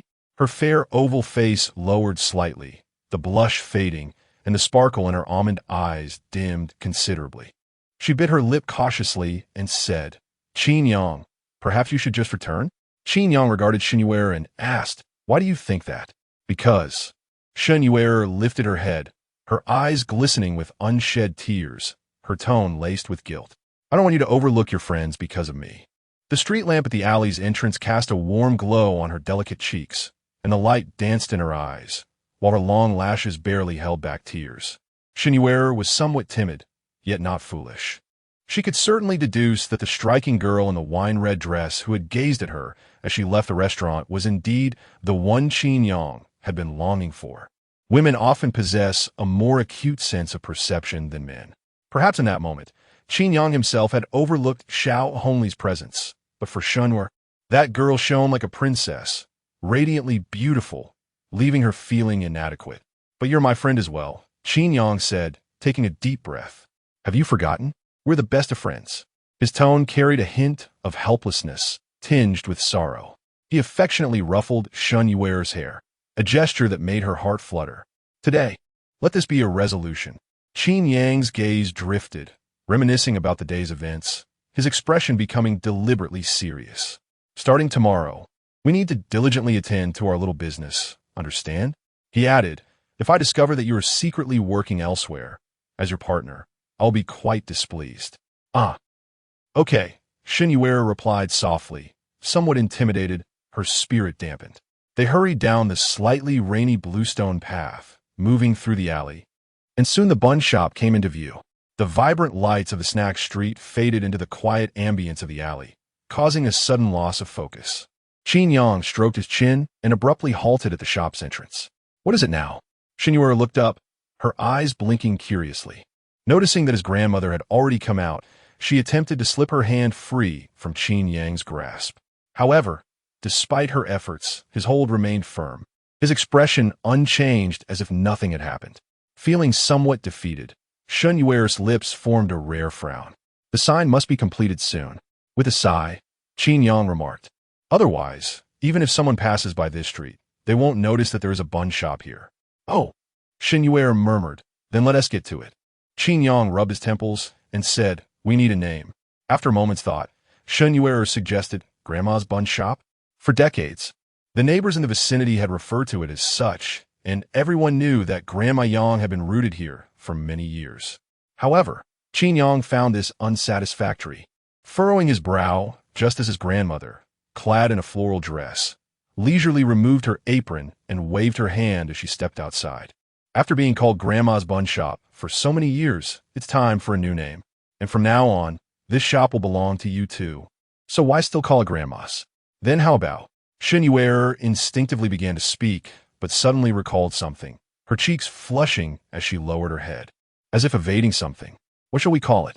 Kinyang preset eagerly. In nothing, she stammered. If you don't tell me, I will deduct your wages today. You can't do that. Then hurry and tell me.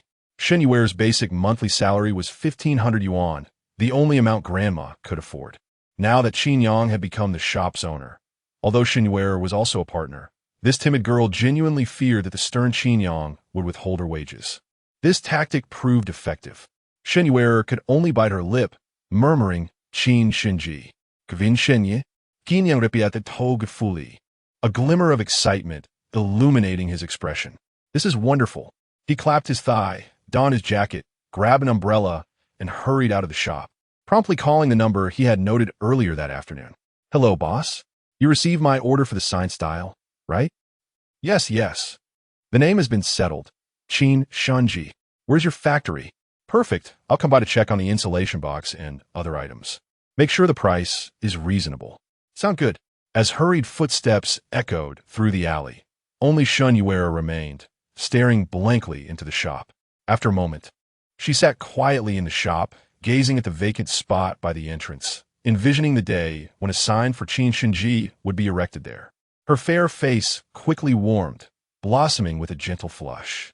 How could it be called Qin Shen Ji? Isn't that a couple shop?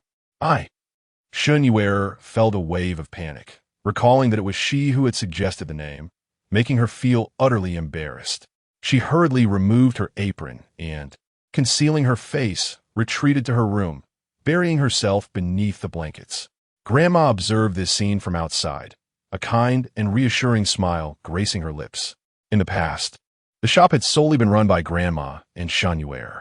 With Grandma aging and unable to contribute much, the shop had maintained a modest scale, relying on the support of neighbors. However, now that Qin Yang had taken over, it was impossible to continue operating as before, subsisting on meager earnings that barely sufficed. Following Shen Yu'er's instructions, he arrived at a private workshop before 8 o'clock, selecting the various tools he required. First and foremost was the sign for Qin Shen Ji, which needed to have an antique charm, illuminated with neon lights.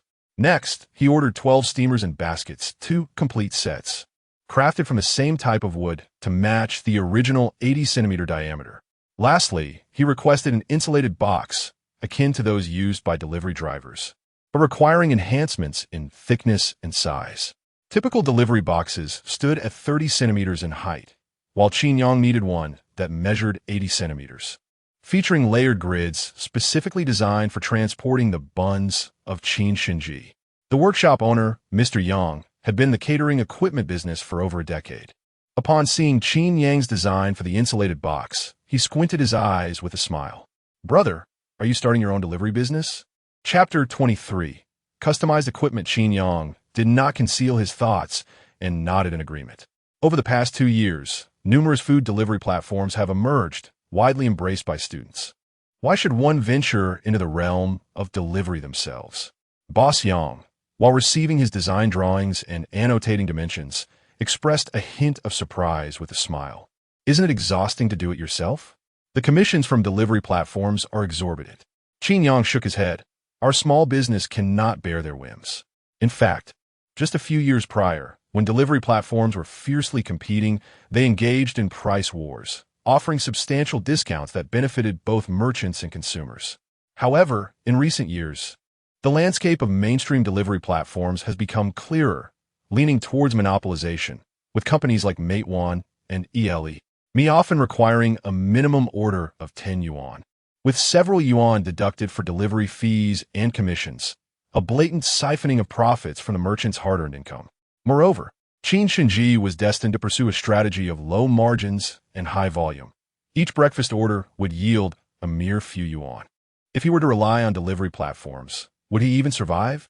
Unless he raised his prices, akin to those selling Sanxian soup buns, sister breakfast, or Sha County snacks, inflating the price of each item to several yuan.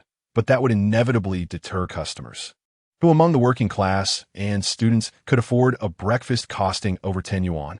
Indeed, you speak the truth. Boss Yang responded with a resigned smile. A few years ago, he too had succumbed to the allure of the restaurant industry, acutely aware of the depths of the waters into which he had plunged. As he gestured with his hands regarding materials and styles, he curiously inquired, Qin Shen Ji, where are you located? In a snack street? Not at all. Qin Yang chuckled. It's a bun shop in that alley behind, without any sign. Boss Yang's eyes lit up with recognition, huh? The one at the fork leading into the snack street, run by an old lady and a young girl. Qin Yang was taken aback. You remember? Not just remember. Boss Yang shook his head, setting aside his tasks, his face filled with nostalgia. That bun shop serves the best buns I've ever had. It's just a pity about its poor location. It can't thrive. As he spoke, his gaze instinctively fell upon the design of the thermal box, his eyes sparkling with interest. So, young man, you plan to venture into delivery? Yes, Qin Yang smiled, pleasantly surprised to find an old customer. He added, I intend to start with Jinling University. Jinling University? Boss Yang pondered thoughtfully, his eyes brightening further. With a vast population of at least 20 to 30,000 students and staff, concentrated dormitories housing thousands in a single building made it an ideal locale for a delivery business, as one could deliver dozens or even hundreds of orders at once, requiring minimal manpower. Years ago, when he first contemplated entering the food industry, he had set his sights on the students of Jinling University. However, he soon found himself thwarted as the delivery platforms began to monopolize, withdrawing benefits and driving up costs for both merchants and consumers, resulting in dwindling orders. Nevertheless, he was aware of several nearby eateries thriving, making substantial profits of tens of thousands, even over 100,000 yuan monthly, thanks to the vibrant food scene surrounding the university. His own failure stemmed solely from the quality of his offerings. Despite the vast market, rising delivery and transport costs meant that unless the food was truly exceptional, students would be disinclined to purchase. Yet this posed no issue for Qin Shen Ji. On one hand, they specialized in buns, small in size, allowing for bulk deliveries of hundreds of orders, and they could manage their own deliveries. On the other hand, the taste of their buns was undoubtedly exquisite. If they could penetrate the campus market, they would surely become a sensation at Jinling University. Taking a deep breath, Boss Yang regargin yang witnewunt admiration. He gave a hearty thumbs up, exclaiming, Young man, I believe your business can thrive. Thank you for your kind words, Brother Yang. The term of address had subtly shifted, as Qin Yang, being astute, sought to foster a closer rapport. Seizing the opportunity, he inquired, What is your price for these devices in total? The signboard, thermal box, steamer, and stove. Boss Yang calculated in his mind, 6,800. Could you offer a discount? Qin Yang smiled. You understand that running a business is no easy task. If it were anyone else, I might refuse to negotiate, but your food is genuinely delightful. Boss Yang chuckled thoughtfully. How about this? A flat price of 6,000, and I can extend credit for you. Qin Yang inhaled deeply, bowing repeatedly. Brother Yang, I won't express my gratitude with mere words. Not so fast, I have a condition. Xiaohongli waved his hand. Oh, if I am not mistaken, young man, you do not intend to limit your venture to just one shop, do you? Qin Young blinked, smiling without a word. This was an obvious conclusion. The more successful the business, the more branches one would desire. Who wouldn't he aspire to build a brand? Yet, admitting it would seem boastful, especially when the business had yet to launch. Xiaohongli counted on his fingers, grinning. You must promise me that if you do open another branch, you will order your equipment from me as well. What do you say? Agreed. Qin Yang considered it and naturally would not refuse. The two shook hands firmly, and from Xiaohongli's gaze, Qin Yang discerned not merely a business relationship, but a burgeoning camaraderie. As the evening drew near, approaching 10 o'clock, Qin Yang confirmed the styles and dimensions of all items before leaving, ensuring he would receive everything within 3 days. Was you still busy? A message from Shen Yu'er sent. A smile involuntarily graced Qin Yang's lips as he typed a brief reply. Finished. Rest early. Turning off his phone and walking under the dim streetlights, a wave of fatigue washed over him. Qin Yang exhaled deeply, the name Qin Shen Ji echoing in his mind. Yet he clenched his fist resolutely. Upon returning to the dormitory, he found Fu Bowen had waited for him for over 2 hours. Hearing the door open, he turned, gripping his phone nervously, clearly aware something was amiss. Was he in cahoots with Xing Xiaoran? Qin Yang shot him a glance and turned to undress for a shower. What nonsense are you spouting? Fu Bowen's face flushed like a monkey's backside, but then he lowered his voice, curiosity piquing. Old Qin, who was that girl today? Feigning ignorance, Qin Yang stepped into the bathroom. As the warm water cascaded over him, his weary mind finally began to unwind. Perhaps it was the calmness, perhaps the absence of Shen Yu'er, or perhaps Fu Bowen's inquiries that grounded him in reality. In the silence, the image of Xiaohongli surfaced in his thoughts. Had she cried today? Fleeting images danced in his mind, seemingly suppressed, as Qin Yang inhaled deeply, feeling a sense of disorientation. Chapter 24. Yet, it was once. At 10:15, Xing Xiaoran had not yet returned to her dormitory. Before her stood a girl, so strikingly beautiful that it could incite transgressions. Lost in thought as she clutched her small bag, precariously balancing on the edge of the fountain in the southern square. After the gathering had ended on a sour note, Xiaohongli remained reluctant to return to the dorm, ignoring all of Xing Xiaoran's attempts to persuade her. Xiaoran understood that her friend's spirits were undoubtedly low, and thus chose to let her be. However, today's events had indeed exceeded all their expectations. Who was this girl, after all? Xing Xiaoran gazed at Xiaohongli with a complex expression, her heart heavy with sighs. Not to mention Xiaohongli, who had always been cherished by Qin Yang. Even she found it hard to believe that he had truly moved on, and so swiftly at that, already finding solace in another's company. But in the end, who could be blamed? For all these years, Qin Yang's silent devotion to Xiaohongli had created an illusion in everyone's minds, believing he would always be willing to give selflessly. Suddenly, Xiaohongli turned slowly, clutching her bag, facing the stunned Xing Xiaoran. You were right. I seem to have truly let him go. The once proud princess and elegant swan was now in tears. Xing Xiaoran's heart ached at the sight, and she hurriedly stepped forward to embrace the fragile figure clad in wine red, feeling the warmth of tears soaking her shoulder. From soft sobs, it escalated into uncontrollable cries, her body trembling with each shudder. Any lingering dissatisfaction or frustration Xing Xiaoran harbored towards Xiaohongli melted away in that moment, leaving only sighs and compassion. Tell me at last. The sobs subsided, and with her makeup in disarray, Xiaohongli murmured, her lips stained with faded lipstick. Have I truly been unkind to Qin Yang all these years? There was a glimmer of hope in her eyes as she gazed at Xing Xiaoran, as if seeking reassurance that all was not lost. Yet meeting her gaze, Xing Xiaoran could only nod, replying softly yes. Before Xiaohongli could break into tears again, Xiaoran continued, her expression laden with complexity. Old Qin has stood by your side all these years, but you never truly held him dear in your heart. I've warned you long ago not to wait until you've lost him to feel regret. Do you regret it now? Xiaohongli had once thought she would not. Wrapped in Qin Yang's care and affection, she felt like a warm swan, oblivious to how cold the world could be without someone who unconditionally gives.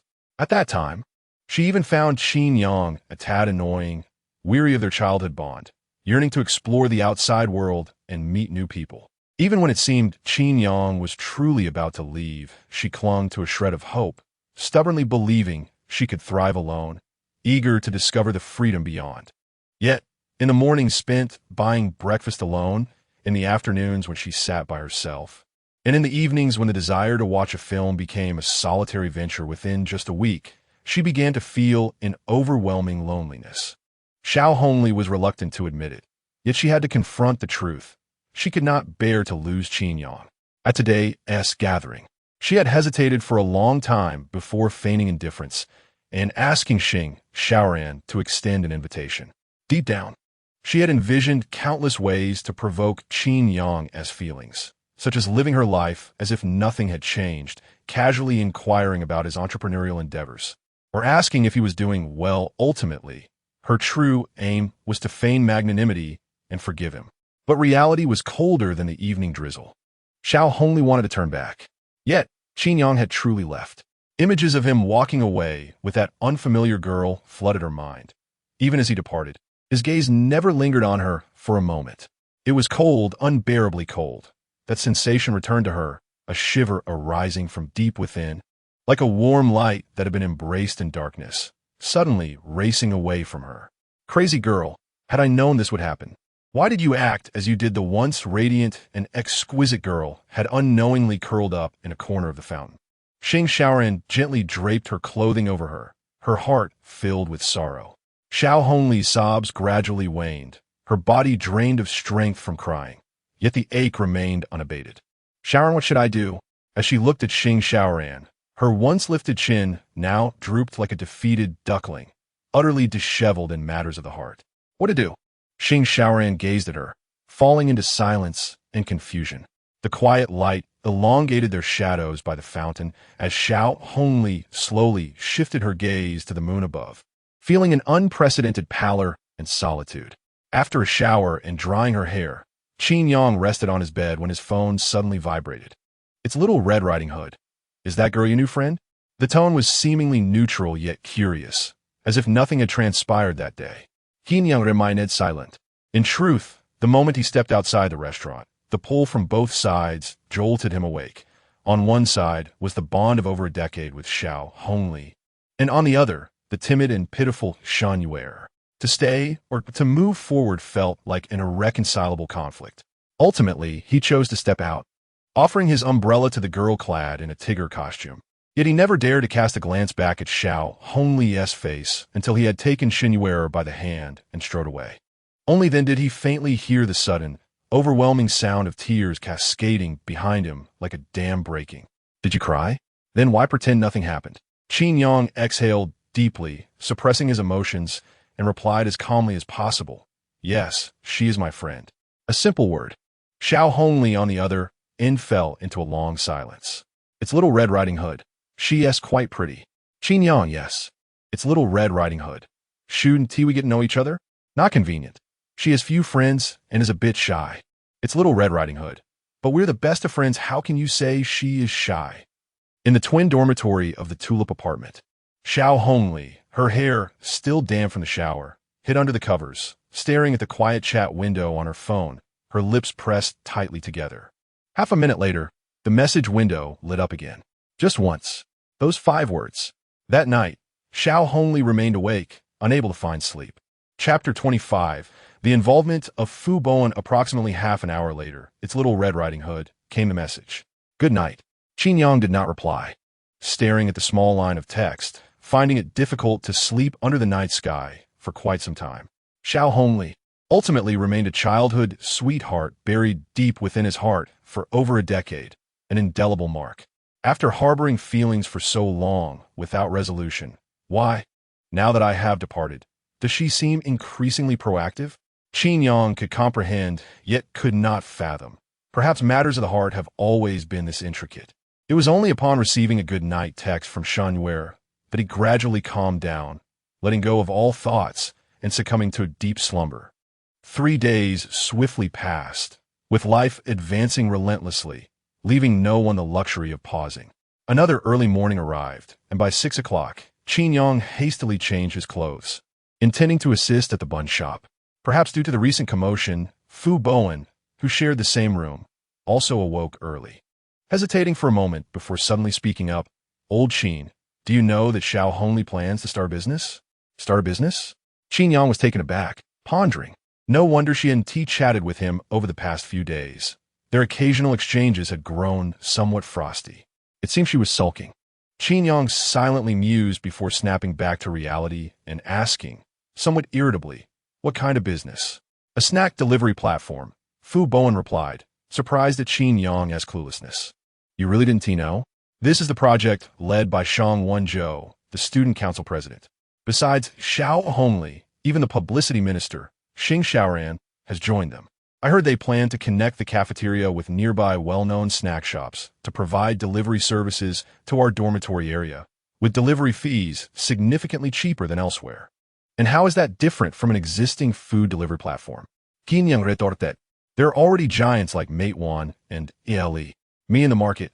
What could a platform created by college students possibly achieve?" He grumbled internally, but quickly recalled Shang Wenzhou's title as student council president.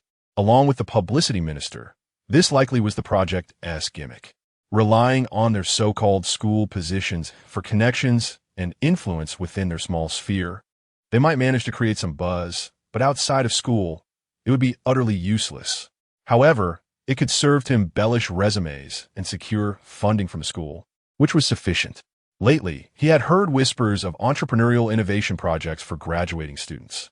"Old Qin, aren't you starting a business too? Don't you plan to participate in the entrepreneurship project?" Fu Bowen inquired, blinking. "I heard that participating could provide at least some space support and maybe even a prize." "What good would that do?" Qin Yang shook his head, mentally scoffing. Such so-called support was generally limited to office space. He was genuinely embarking on a chain brand venture, a true entrepreneurial endeavor, and there was no sign of any prize to be had. Far too much hassle as it was. He dismissed the conversation. But just as he turned to leave, he paused and looked back at Fu Bowen. "By the way, old Fu, how are you considering that matter? Starting a business?" Fu Bowen shifted uneasily, muttering, I haven't thought it through yet. You have too many things going on." Qin Yang shot him a glare, feigning disappointment. Shen Yu'er is already in the student council president's team and intends to pursue further studies. What about you? You haven't even found a job yet. We grew up together. Would I deceive you? Upon hearing Shen Yu'er's name, Fu Bowen's face flushed. He looked at Qin Yang and suddenly blurted out, "Old Qin, how have you changed so much lately?" "Changed?" Qin Yang was momentarily taken aback. "I don't think so." "Indeed, you have." Fu Bowen nodded earnestly, reflecting on this feeling and nodding more vigorously. The old Qin Yang had struck him as a diligent student, quietly devoted to Xiaohongli, clever yet modest. However, since Qin Yang severed ties with the princess, went to Shansheng, and returned, it was as though he had shed a mental shackle, becoming increasingly vibrant. Qin Yang had not noticed this transformation until Fu Bowen's words prompted him to reflect on his recent actions. He suddenly recognized this shift. His sense of self had become liberated. He was no longer adhering to the conventional path. He was bold, shining brightly, and even starting his own business. Like the once hidden mark of his youth, a mountain that had long weighed upon him had crumbled, allowing his true character to flourish. Yes, he had indeed changed. Qin Yang returned to his senses, gazing intently at Fu Bowen, saying, "But I believe it's quite good." After a moment of silence, Fu Bowen suddenly looked up and exclaimed, "It truly is good." The old Qin Yang is now the new Qin Yang, and the new Qin Yang is the embodiment of what I have always envisioned. "Old Fu, join me." Qin Yang's gaze deepened, as if he wished to see through Fu Bowen's very soul. Lowering his voice, he declared, "We are brothers. I will not betray you. This is genuinely an opportunity. Do you truly wish to spend your life merely gazing at Shen Yu'er from afar? She is quite exceptional." Fu Bowen's heart stirred, and after a long pause, he lifted his head and gritted his teeth, saying, "I will go see what you're up to." "Huh?" Qin Yang laughed. Since Qin Yang and Shen Yu'er began managing the bun shop, over 4 days had elapsed. Grandma had truly relinquished control, stepping back and entrusting the shop operations to the two young entrepreneurs. She felt great joy in seeing the business thrive under the youthful leadership. The workforce had expanded, resulting in an increasing number of buns steamed daily, leading to a flourishing business. Typically, they could sell about 500 buns a day. But with the handsome young men and beautiful women donning aprons, even those who usually shied away from venturing out began to rise early to join the bustle.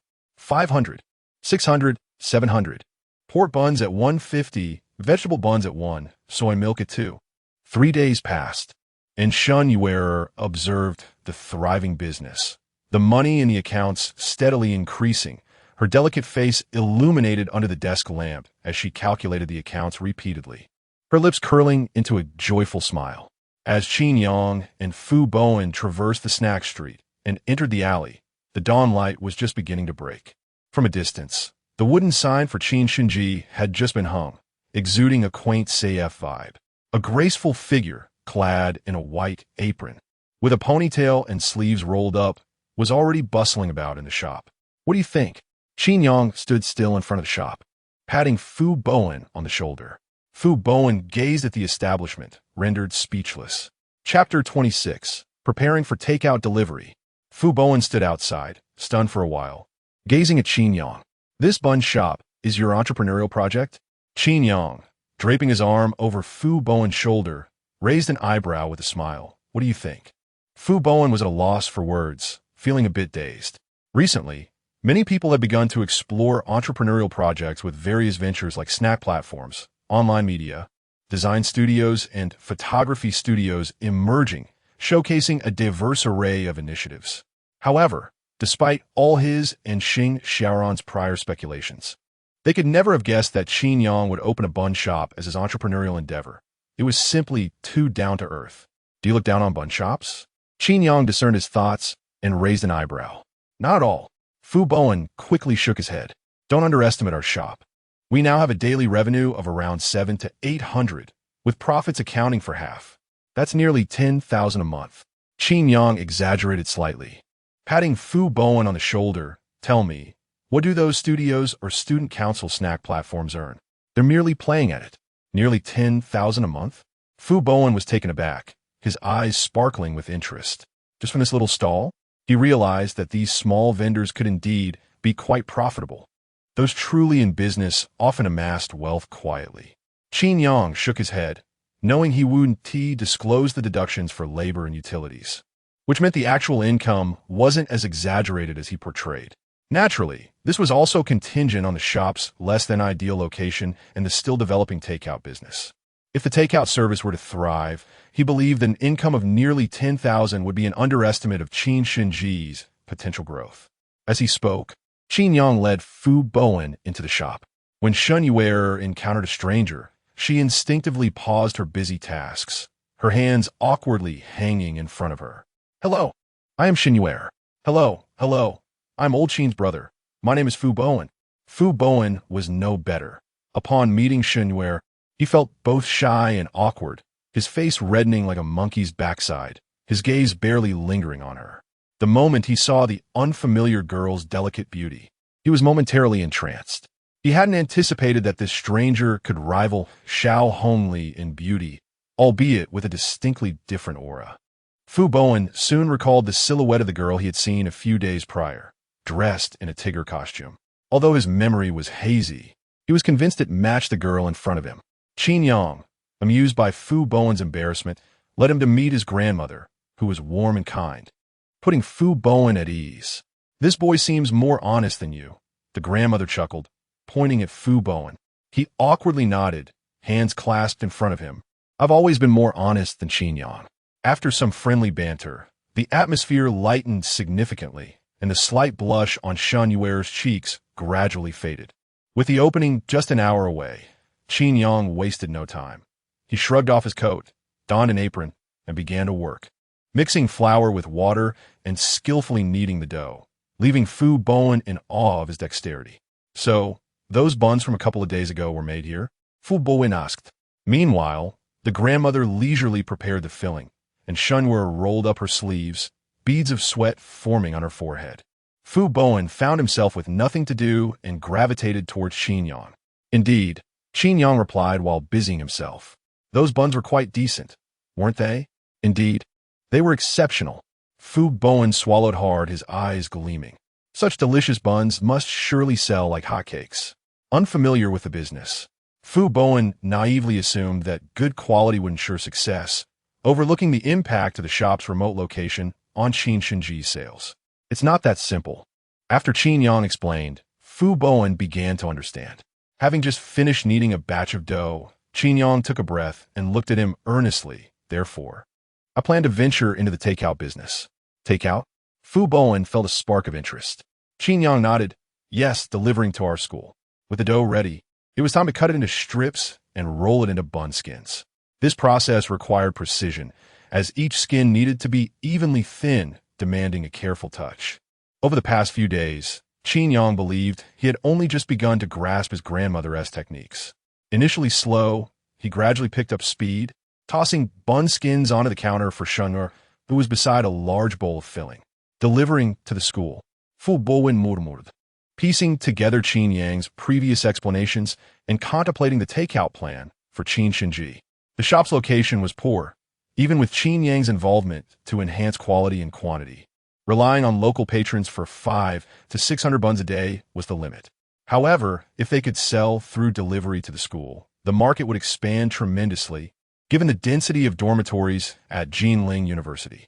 Moreover, having tasted the buns from Qin Shen Ji, he was confident their flavor could easily rival the most popular dish at the cafeteria, the Jinling soup buns, which often had long queues that could run out if one arrived late, while Qin Shen Ji could deliver right to the dorms. The more Fu Bowen thought, the brighter his eyes became, yet he pondered a few critical points. But in such a small place, how many buns can we actually make in a day? Qin Yang chuckled, gesturing behind him. 2 sets of brand-new equipment filled the last bit of space in the shop, comprising 12 large steamer baskets in addition to the original 12, totaling 24 steamers, along with a matching stove. Let us not even mention the production capacity. We can make at least 24 baskets of buns a day, with about 40 buns per basket. That means we could produce nearly 1,000 buns daily. Fu Bowen's eyes lit up further, while Shen Yu'er and the grandmother occasionally glanced at the crowded shop, equally astonished. Just a day ago, the owner of the equipment workshop, Xiaohongli, had delivered the signboard and new equipment. When it was just the two of them, neither the grandmother nor Shen Yu'er had imagined the venture could grow this large. Yet, as the steamer baskets and stove filled the shop, a glimmer of anticipation began to rise within them. Can we really sell that many? Fu Bowen murmured, quickly realizing, of course, it was possible. The cafeteria had few breakfast stalls, with only Jinling soup buns being truly delicious, but getting them wasn't easy. Countless students lazed in their dorms and skipped breakfast entirely. This was a blue ocean market. If they could truly solve the delivery issue, 1,000 buns? Doubling that wouldn't suffice. Fu Bowen pondered for a moment before asking. One last question. How do we sell them to the school? Qin Yang's movements gradually came to a halt as he gazed at the brand-new large single-person custom thermal box backpack on the floor. Then looked back at Fu Bowen and winked. Fu Bowen. Chapter 27. A promising venture.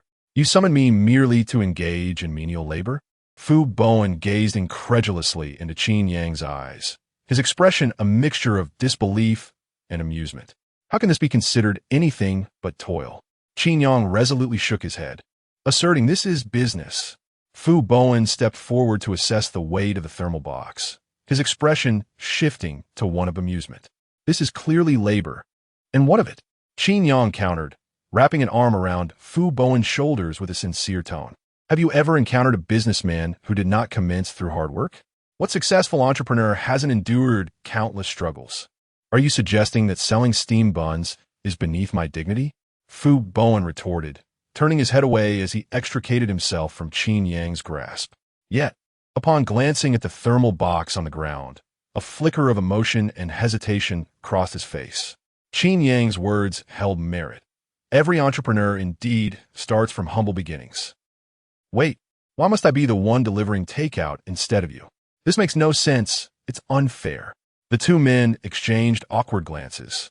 While Shen Yu'er and her grandmother diligently crafted buns, their wide eyes sparkling with curiosity as though they were spectators at a captivating performance. Who says you must go alone?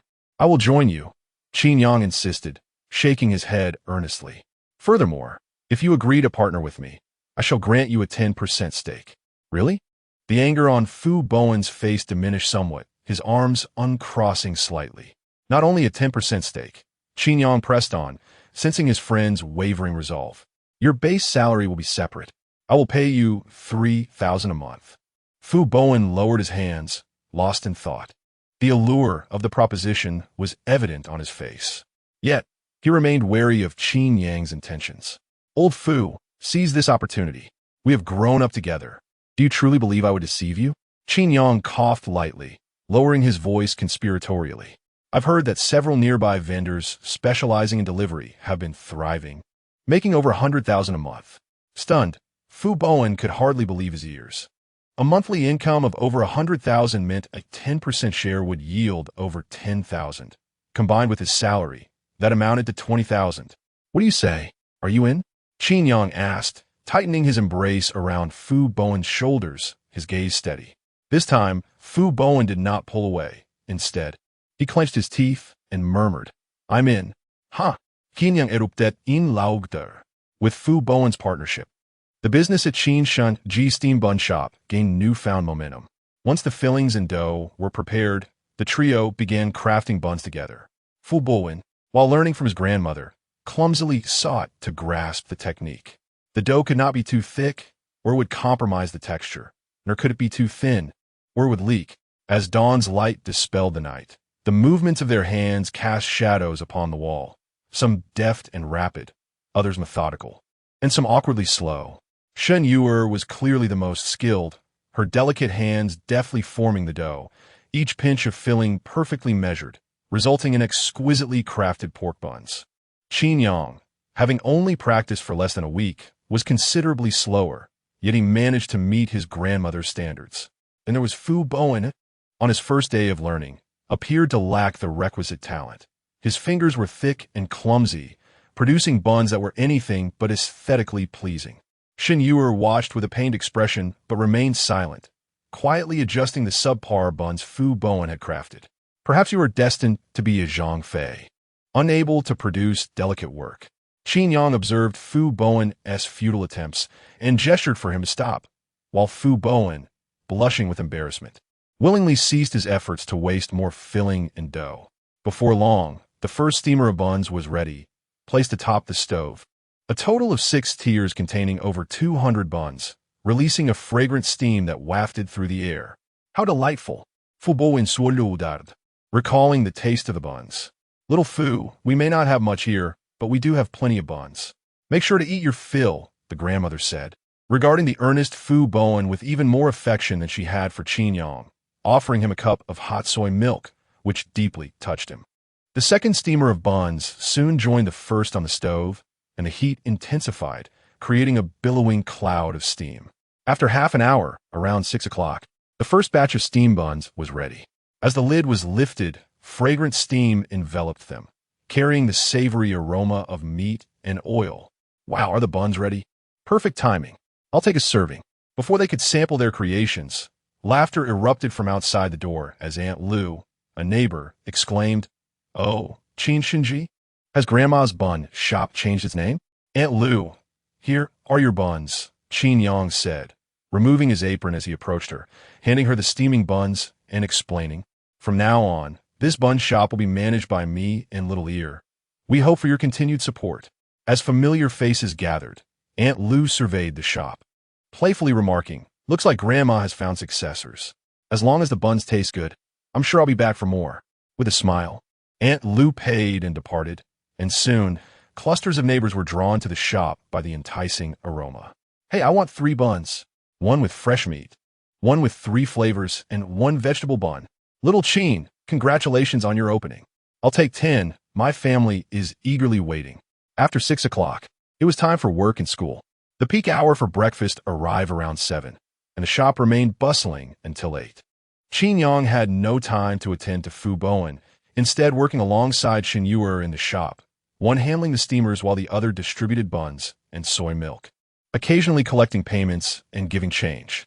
Fu Bowen observed from behind, secretly amazed at the thriving business.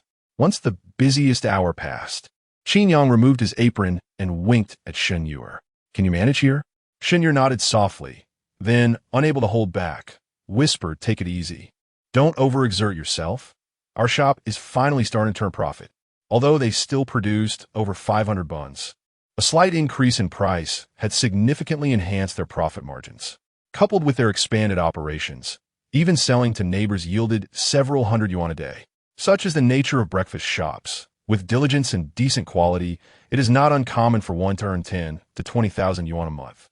Qin Yang smiled at her, then turned to himself, muttering, "But we can't rely solely on labor for our earnings." "Old Fu, are you ready?" "Almost." At this moment, Fu Bowen, sweating and brimming with excitement, declared ready.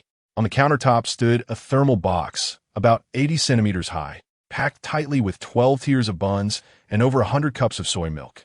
"Let us go." Qin Yang inhaled deeply, gazing expectantly towards the snack street and the gates of Jinling University. Chapter 28.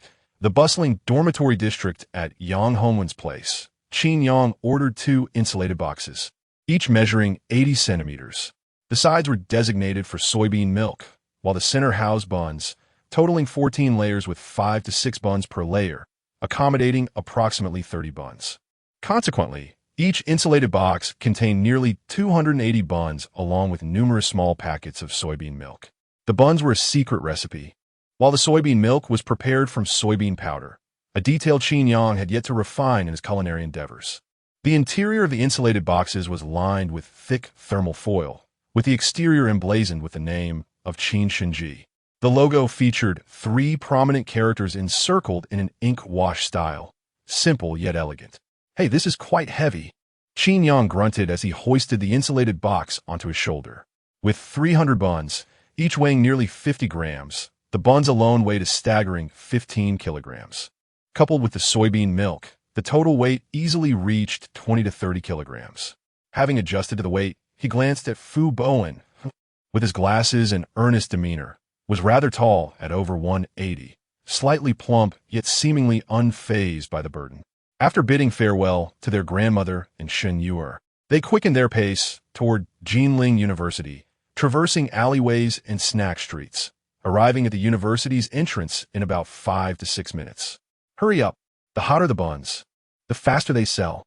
Fortunately, the boys' dormitory was not far from the entrance. Qin Yang and Fu Bowen walked briskly, soon merging with the throngs of students preparing for classes around 7 o'clock. "People are coming. Time to sell." Qin Yang grunted at Fu Bowen, who stood outside the dormitory elevator, his face flushed, hands nervously rubbing the shoulder straps, clearly anxious. "Relax, we're here to make money. What is there to be nervous about?" Qin Yang patted his shoulder, encouraging Fu Bowen to calm down, though his face remained as red as a monkey's rear, exuding an aura of shyness. At that moment, the crowd began to disperse, first-year and second-year male students hastily making their way to the lecture halls. At this hour, few would willingly venture to the cafeteria for a subpar breakfast. However, if someone delivered to the dormitory, that was an entirely different story. Freshly steamed buns, handsome guys. Care for portion? Big meat buns for just 2 yuan, filling indeed. 2 yuan for a meat bun, a mere 150 for soybean milk, just 350 for breakfast. Eating breakfast is good for your kidneys. Qin Yang boldly approached, bearing the tall, insulated box, facing the crowd. The rush of students initially did not halt. However, many were taken aback by the sight. Some exhibited interest, yet hesitated to be the first to stop due to their companions' hurried pace. After calling out for a while, an idea struck Qin Yang. He opened the insulated box, pulled out a plastic bag containing a large meat bun, and took a bite. The steam wafted from the box, and the buns were scalding hot and fragrant. With each bite, the savory aroma spread, enticing others nearby. "Wow, these buns are impressive," a tall man exclaimed, eyes sparkling. "Give me 3 and a soybean milk." "750.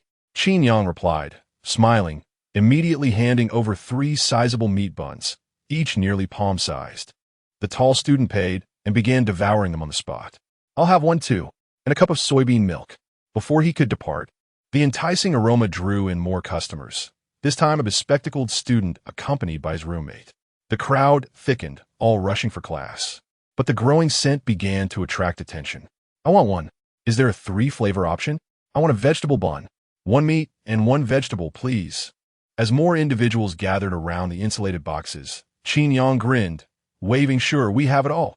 One at a time, he deftly arranged the vegetable and meat buns. The rising steam further whetting the appetite of the hungry students, who swallowed in anticipation. My goodness, these buns are delicious, one student exclaimed, having just bitten into a meat bun while sipping soybean milk, his eyes widening in surprise. Where did you get these? His skeptical roommate, seizing the opportunity while distracted, snatched one for himself and bit down, instantly stunned by the flavor. Not just them, but many others who purchased the buns began to devour them voraciously, finishing their buns in mere minutes, craving more. These buns are incredibly fragrant, with thin skin and generous fillings. The atmosphere became increasingly lively, as the first customer who had bought 3 buns returned, pushing through the throng. Boss, I want 3 more. The crowd gasped. These buns were significantly larger than those from a typical bun shop, and he had already devoured 3, yet still desired more. Just how delectable were they? Be careful not to overindulge. Qin Yang's spirits soared. This customer was practically advertising for him. He smiled as he handed over the buns, seated on a nearby bench, watching the crowd swell. Though many rushed toward the lecture halls, if even 10% noticed their stall, it would suffice to sell out today's supply. As the crowd thickened, Qin Yang found himself struggling to keep up with the demand. Some customers had been waiting so long that they were practically salivating. Hey, brother, are your buns from that other place too? Suddenly, a chubby student, wearing glasses, noticed another tall, earnest-looking fellow carrying an insulated box nearby and inquired. Fu Bowen, summoning his courage, blushed as he nodded. Yes, we're from the same establishment. Quick, give me 5. The student's eyes brightened as he whipped out his phone to pay. As the money transferred, Fu Bowen fumbled a bit, but managed to wrap up 5 buns and hand them over. You two look like you're from school too. Your business seems to be thriving, the chubby student remarked, munching on a bun. But you should learn from your friend here. Look how well he is doing with just a few shouts.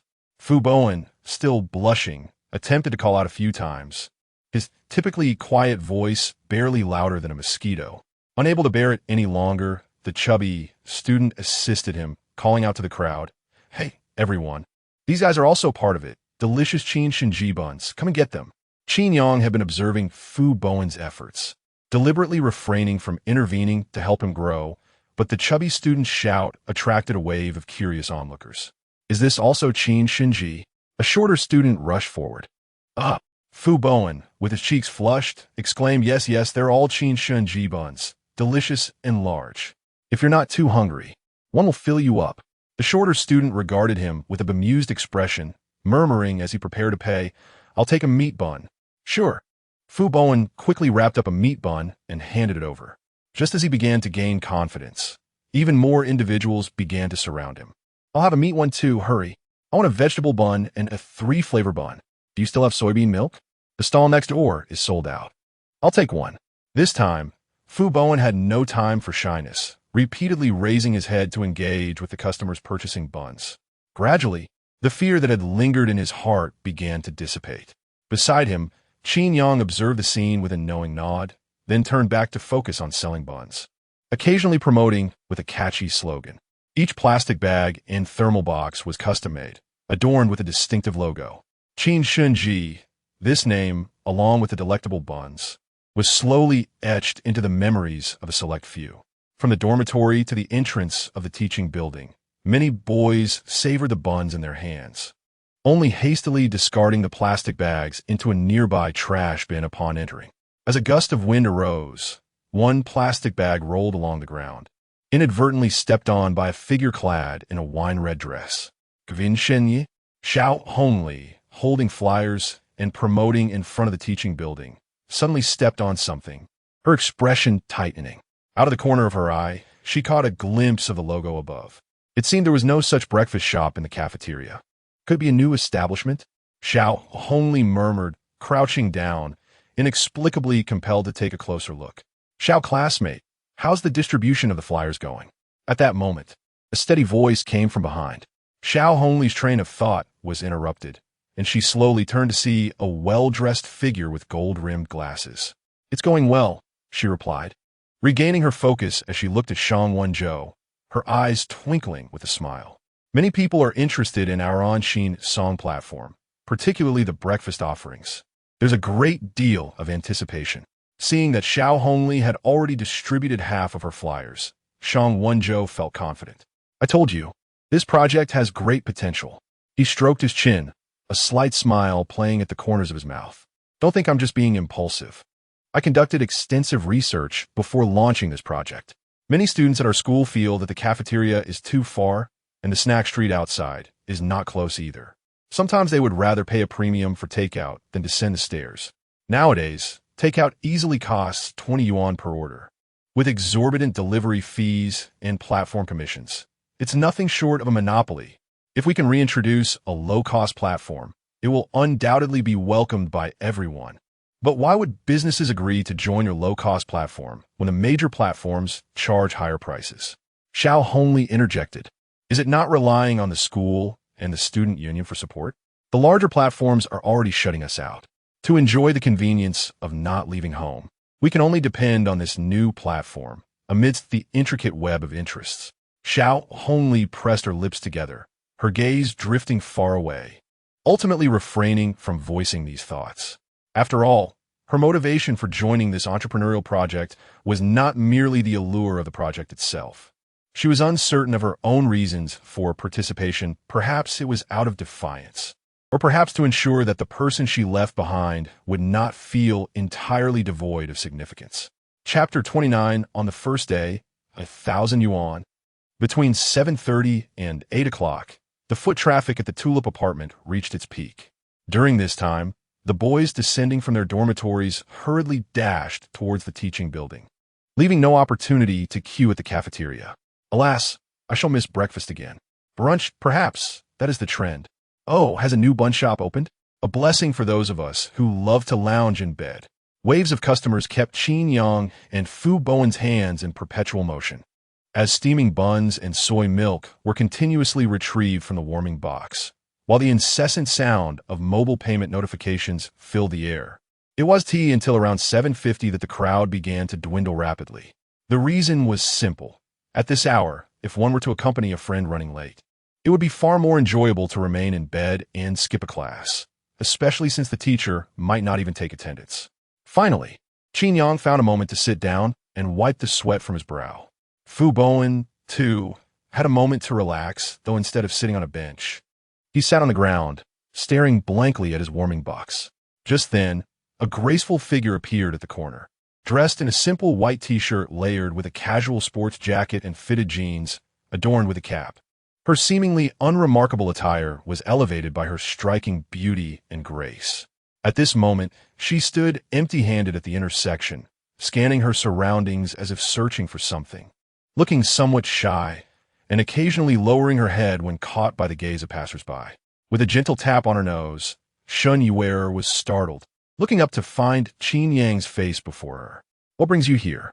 Qin Yang asked, his expression a mix of helplessness and amusement. Shen Yu'er lowered her head, feeling a bit wronged, as if she were being chastised for not working diligently. "Today, as sales are brisk, and it's almost 8. The neighbors have all gone to work or school. Grandma was worried you two might struggle, so she sent me to check on you." "Is it Grandma's concern, or yours?"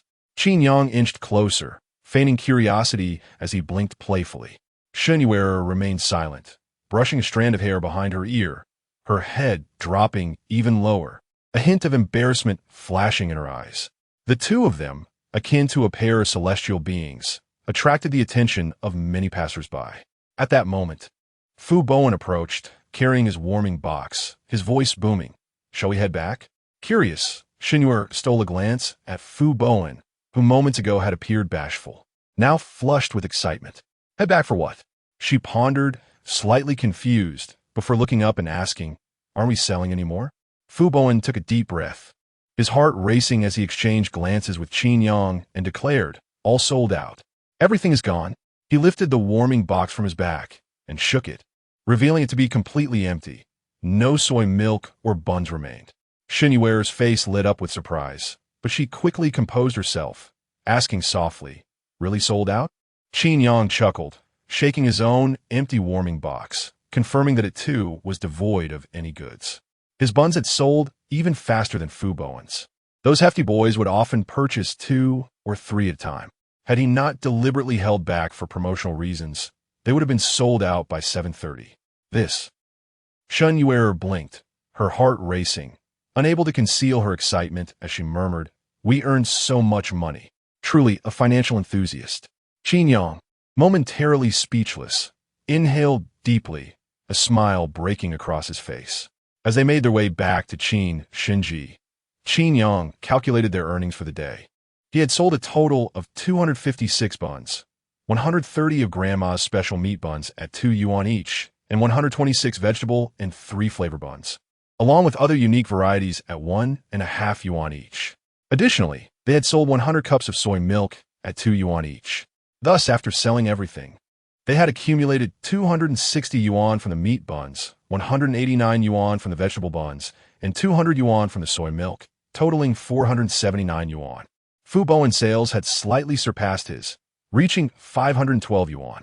Therefore, their total earnings from takeaway sales amounted to a staggering 991 yuan. Did we really earn 991 yuan in just one day? Shen Yu'er's heart raced, her hands nervously fidgeting as she tried to mask her astonishment. In the past, when she and her grandmother sold buns, they could barely manage to sell 300 to 400 in a day, sometimes reaching over 500. Yet, despite their tireless efforts, after deducting expenses for utilities and ingredients, they would only earn 200 to 300 yuan at most. After setting aside a portion for her grandmother's retirement and the money that remained on the books, she would be thrilled to take home 50 or 80 yuan. Qin Yang observed her and explained, "Grandma is a kind-hearted person. She never raised prices or promoted her products, so they only made a meager profit, with costs consuming 70% of the total. But we are in business. Even a modest price increase of 50 cents is negligible for customers. It translates to pure profit for us." Though timid, Shen Yu'er was perceptive enough to grasp the essence of his words without needing further explanation. Moreover, that 991 yuan was merely the gross revenue. Qin Yang shrugged, continuing his calculations. "Our material costs are substantial. We use only high-quality meat and flour. And when you factor in utilities, at least half must be deducted. What remains is approximately 500 yuan in profit.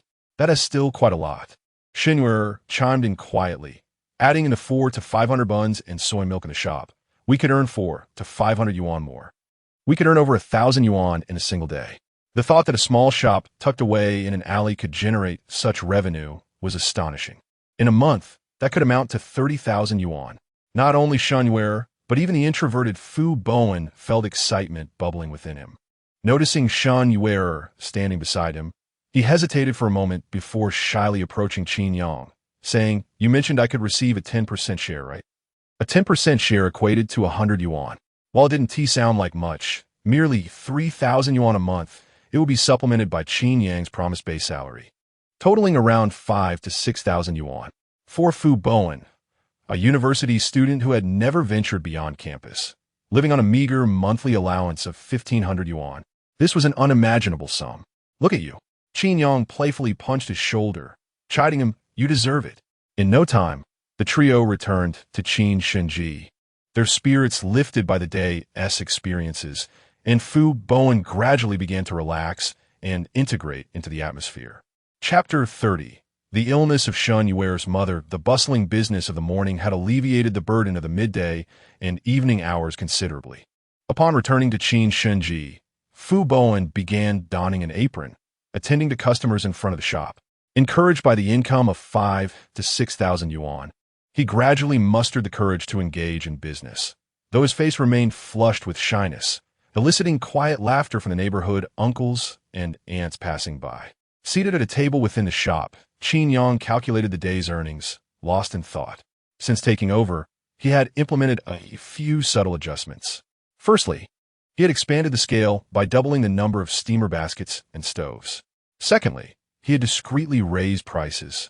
The meat buns had increased from 1 yuan to 150, while the price of vegetable buns remained unchanged. However, the delivery prices had risen to 2 yuan for meat buns and $1.50 for vegetable buns. Although these prices might not seem economical. The buns at Qin Shen Ji were quite substantial, measuring the size of a palm, with thin skin and generous fillings. Much more filling and flavorful than ordinary buns. For someone with a small appetite, like Shen Yu'er, one bun was sufficient to satiate her hunger. Qin Yang himself could manage only two, making the cost of a breakfast at most 3 to 5 yuan, delicious and affordable. This first step had proven successful. Qin Yang nodded to himself, his gaze flickering.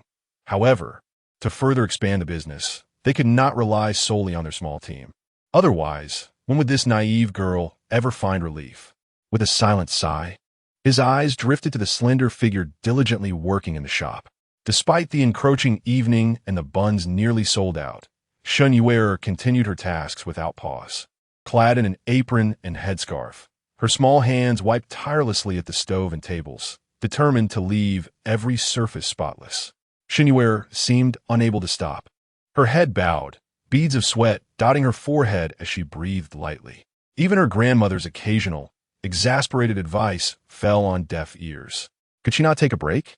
Qin Yang could no longer contain himself. He set down his pen and grasped her hand. Shen Yu'er's face flushed red, and upon noticing Fu Bowen's gaze flickering in their direction, she panicked and whispered, "Let go of me." Qin Yang shot a glance at Fu Bowen, who immediately turned away, feigning ignorance. Only then did he feel reassured enough to pull Shen Yu'er to the table and have her sit down properly. He then opened his phone to display the financial statement, counting the figures aloud. Today, including deliveries, we netted 920 yuan. After deducting the cost of ingredients and the equipment fees owed to Boss Yang, along with the accumulation from the previous 3 days, we have a total of 2,642 yuan remaining. Shen Yu'er felt a flicker of joy within her, watching Qin Yang with wide eyes, uncertain of his intentions. After a moment of contemplation, Qin Yang suddenly initiated a transfer, sending 500 yuan directly to Shen Yu'er. Before she could react, he swiftly snatched her phone and confirmed the transaction. Shen Yu'er was momentarily stunned, her eyes glistening as tears threatened to spill. Hastily wiping her eyes, she protested softly, "No, I can't accept your money." "What do you mean, my money?" Qin Yang held onto the phone firmly, stating earnestly, "This is your share of the profits. Don't forget, you are a partner in this venture. But I only hold 10% of the shares." Shen Yu'er bit her lip, continuing to struggle for her phone. Yet, Qin Yang, being tall and sturdy, easily held it out of her reach.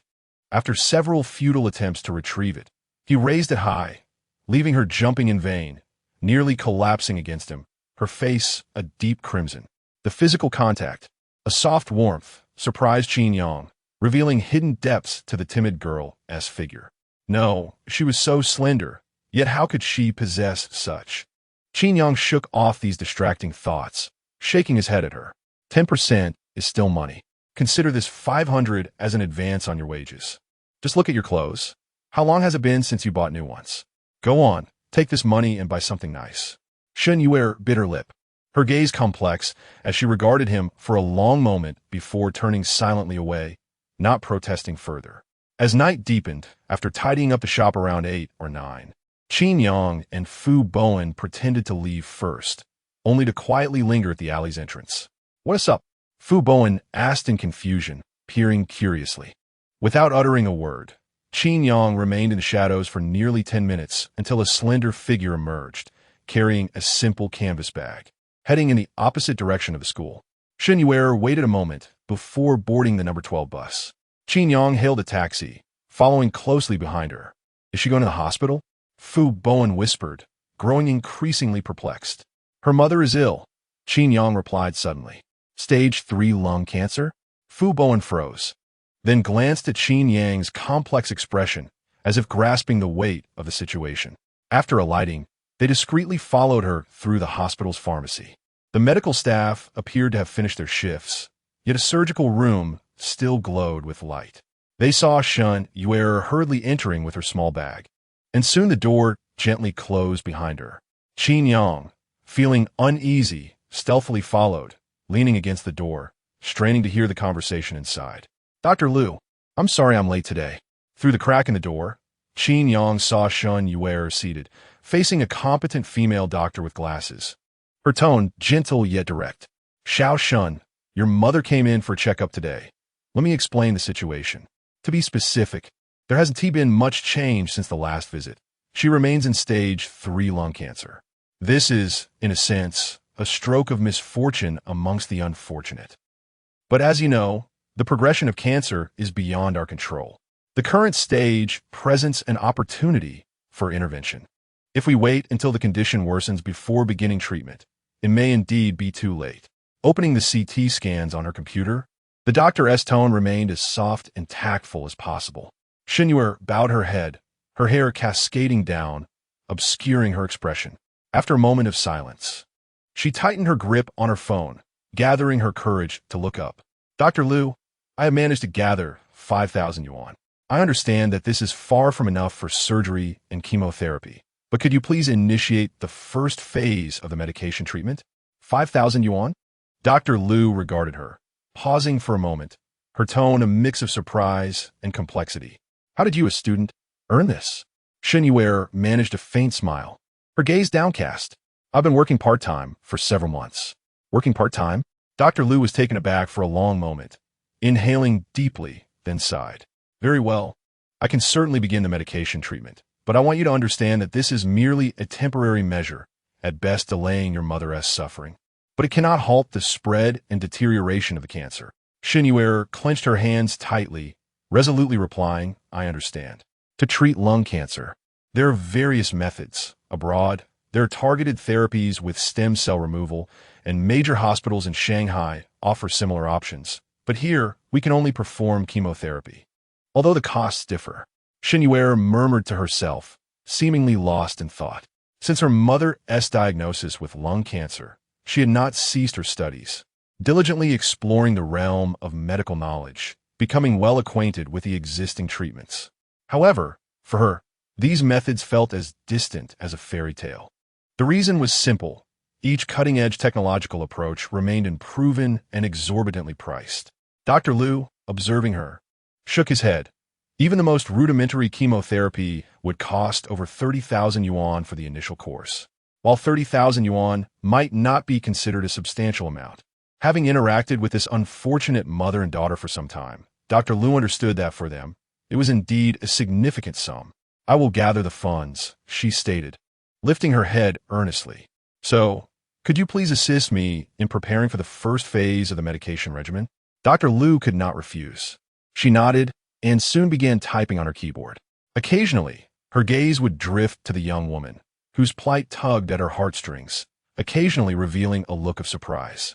For reasons she could not fathom, today, Shen Yu'er seemed to radiate a flicker of hope and determination compared to the confusion seen in their previous encounters. Had something changed in this young girl's life? Or had someone new entered her sphere? Dr. Liu pondered quietly. With years of experience in medicine, she had encountered countless patients and their families. Just one glance was enough for her to discern that Shen Yu'er's demeanor and spirit were shifting towards a more positive trajectory. Yet, she also understood that such changes often served as mere self-deception for patients. Despite the plethora of medical approaches available in the world, how many truly opened their doors to the most ordinary sufferers of ailments? Dr. Liu sighed internally, her heart heavy with compassion. As Shen Yu'er departed, Qin Yang and Fu Bowen found themselves seated on the bus back to Jinling University, enveloped in silence. After a prolonged pause, Fu Bowen suddenly spoke. "So, is this the reason you wish to embark on an entrepreneurial journey?"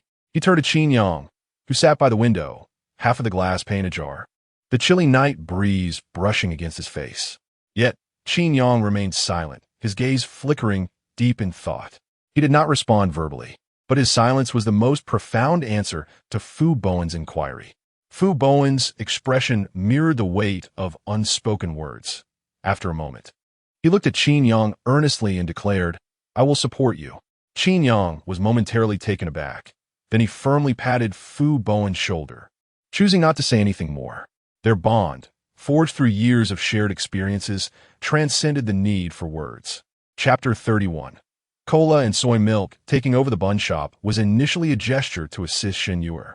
However, Shen Yu'er although appearing timid and reticent, harbored a steadfast spirit within.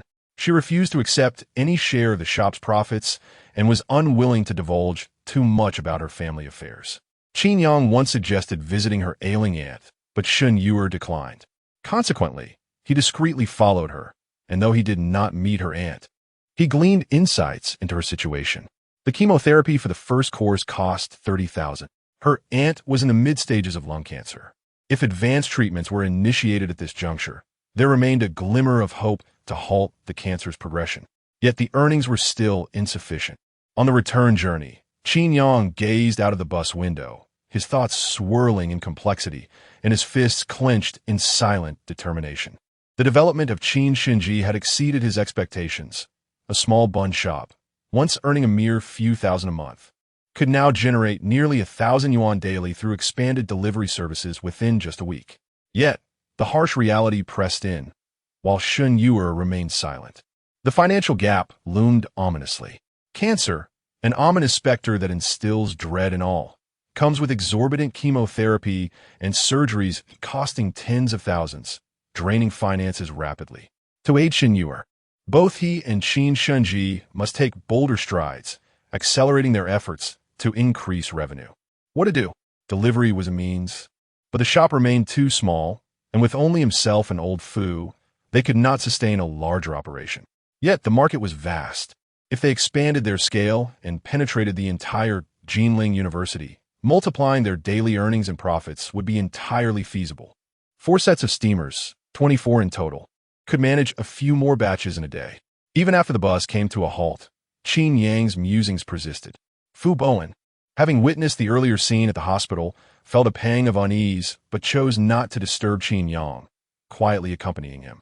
As dusk fell and they returned to campus, their spirits had calmed considerably.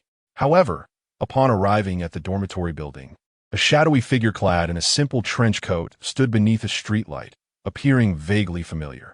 Fu Bowen rubbed his eyes, hardly believing his sight, and whispered to Qin Yang, "It seems like Princess Xiaohongli?" Qin Yang's heart skipped a beat in surprise. After all, over the years, Xiaohongli had seldom waited for him at the boys' dormitory, always preferring that he meet her at the tulip apartment instead. As they drew nearer, they confirmed that the figure was indeed her, especially since Xing Xiaoran stood nearby, subtly signaling to Fu Bowen. Fu Bowen, understanding the situation, discreetly slipped away, leaving the stage to the awkward yet endearing childhood friends. Qin Yang watched Fu Bowen depart, muttering a silent curse at his betrayal. The long figure in the trench coat, exuding an ethereal beauty, seemed to have sensed something. Momentarily pausing, with her head bowed, she turned slowly. Around 10 o'clock, the area before the dormitory was eerily quiet. On the empty path before the dormitory, only a bench beneath the streetlight bore witness to 2 shadows, lingering yet distant, casting elongated silhouettes on the ground. What could she possibly be doing here at this hour? Waiting for me. Qin Yang gradually stepped in front of Xiaohongli, inhaling deeply. Yes. Xiaohongli nodded slightly. Her usually uplifted chin bore a hint of subdued emotion today. They exchanged glances, blinking at one another. "I brought you some cola." Xiaohongli, as if recalling something, awkwardly retrieved 2 cans of red Coca-Cola from her pocket, handing them to him. "Your favorite." Qin Yang smiled gently, accepting the cans, pulling one open and taking a sip before gazing intently at the red label, lost in thought. "What's wrong?" As Xiaohongli was about to drink, she instinctively hesitated, her actions faltering under his gaze.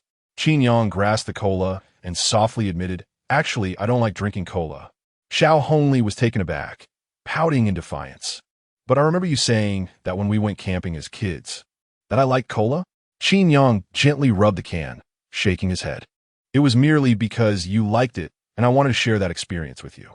As his words lingered in the air, a self-deprecating smile graced his lips. "You?" Xiaohongli gazed at his profile, momentarily speechless, then lowered her eyes to the can in her hand, biting her lip. "If you don't like it, then don't drink it." "Yes." To her surprise, Qin Yang nodded, turning to smile at her. "I prefer drinking soy milk now." "Why?" Xiaohongli pursed her lips, turning slightly away, trying to hide her irritation at his newfound preference. Qin Yang's gaze settled on her, speaking earnestly, because soy milk is gentle. Gentle? A flicker of doubt crossed Xiaohongli's eyes as her lips relaxed. Indeed, Qin Yang's eyes shifted to the street lamp. I cannot deny that for a significant period, I enjoyed cola. It is refreshing, especially in summer, leaving a taste that lingers long in my memory. Yet, cola also has a sharpness. While it provides a fleeting sense of relief, it also leaves a cloying sweetness in my mouth, a discomfort that requires much water to wash away. Xiaohongli fell silent, contemplating his words. So, one day, when I could not find any cola, I simply decided to give it up altogether. Qin Yang continued earnestly, observing the radiant face of Xiaohongli, her eyes glistening. At that moment, soy milk entered my life. Sweet and gentle. Though it may not offer the immediate relief cola does, it provides warmth every morning throughout the seasons, without the need to confront the bitterness that cola entails, without overwhelming my senses or harming my palate. A subtle transformation. Qin Yang regarded her intently. Why cherish now is this warmth. Nonetheless, I must thank you for the cola. The enchanting figure draped in her trench coat remained seated, head bowed on the bench, as Qin Yang rose and began to depart. In that fleeting moment, a flicker of complexity glimmered in his eyes. Chapter 32. An apology from Xiaohongli yet. How could it be in Xiaohongli's nature to simply let Qin Yang walk away? Qin Yang.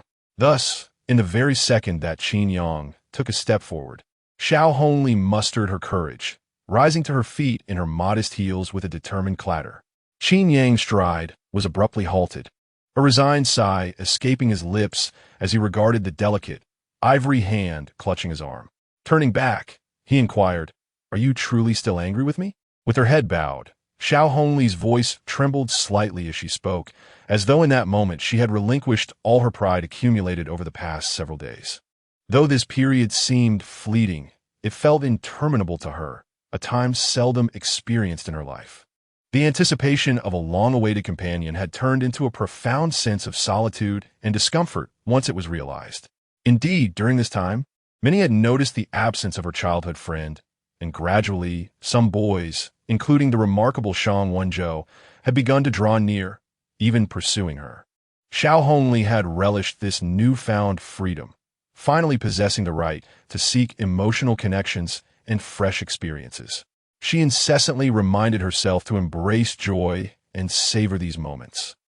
Yet, reality whispered otherwise. In the aftermath of losing this particular boy, the desire she had once yearned for now appeared utterly mundane. Xiaohongli had already regretted her actions, fully aware that without Qin Yang, genuine happiness would elude her.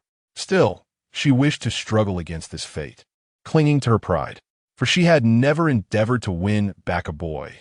She had always been the cherished princess in her own narrative.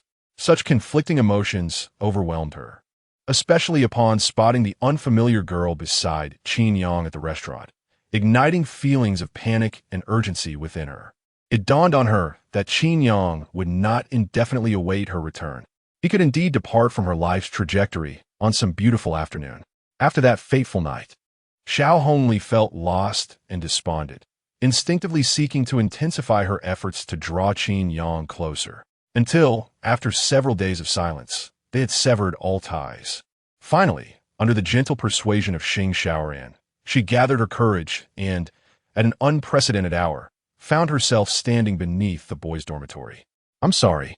At that moment, her captivating peach blossom eyes glistened under the streetlight, filled with tears. Two streams of sorrow cascaded down her cheeks, and once her emotions began to overflow, it was as if a dam had burst. That night, for the first time, she gazed earnestly at her once-beloved childhood companion, inhaling deeply, suppressing her sobs, and declaring, "Qin Yang, I am truly sorry." Qin Yang remained silent, and after a long pause, he forced a smile and asked, "Why apologize?" "Because." Xiaohongli's eyes reddened, her voice wavering. "I have never considered your feelings. I have been hurting you all along. So, I sincerely apologize." Qin Yang observed the Xiaohongli before him, who had never before displayed such vulnerability. His heart ached, and his gaze was filled with complexity. Was this truly the same Xiaohongli, once as proud as a swan? "We are best friends," aren't we? She asked, her makeup now smudged.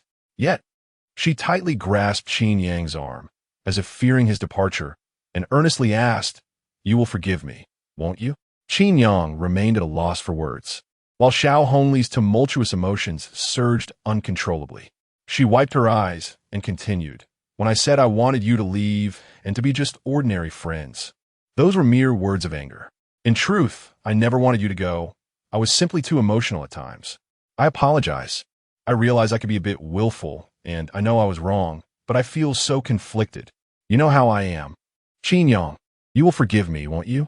As her emotions began to settle, Xiaohongli's final words brimmed with hope. The air grew quiet, and the path in the dormitory area saw occasional passers-by glancing at the seemingly inseparable pair, mistaking them for a couple caught in a quarrel.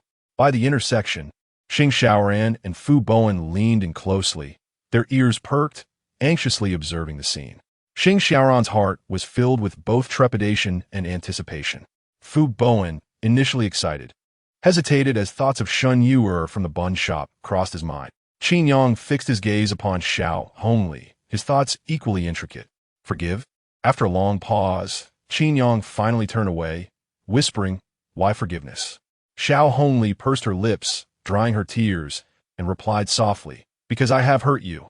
Beneath her coat, her elegant neck resembled that of a swan, yet her demeanor had transformed into that of a frightened duckling, cautiously testing the waters. "But," Qin Yang countered, "can hurt be mended merely through forgiveness?" Xiaohongli fell silent.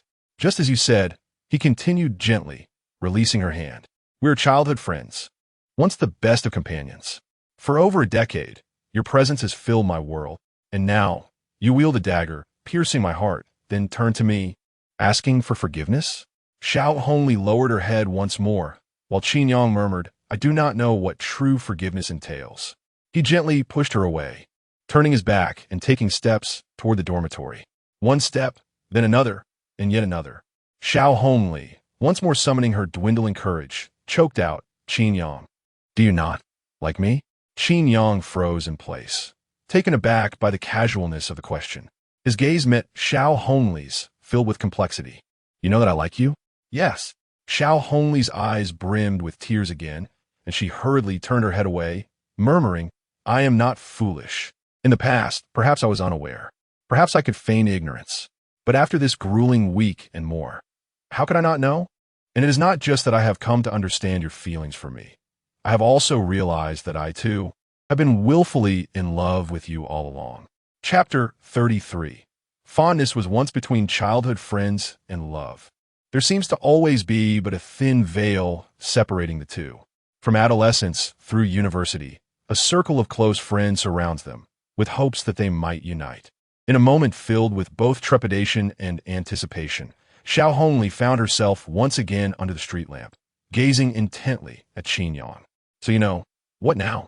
she asked, her heart racing with uncertainty.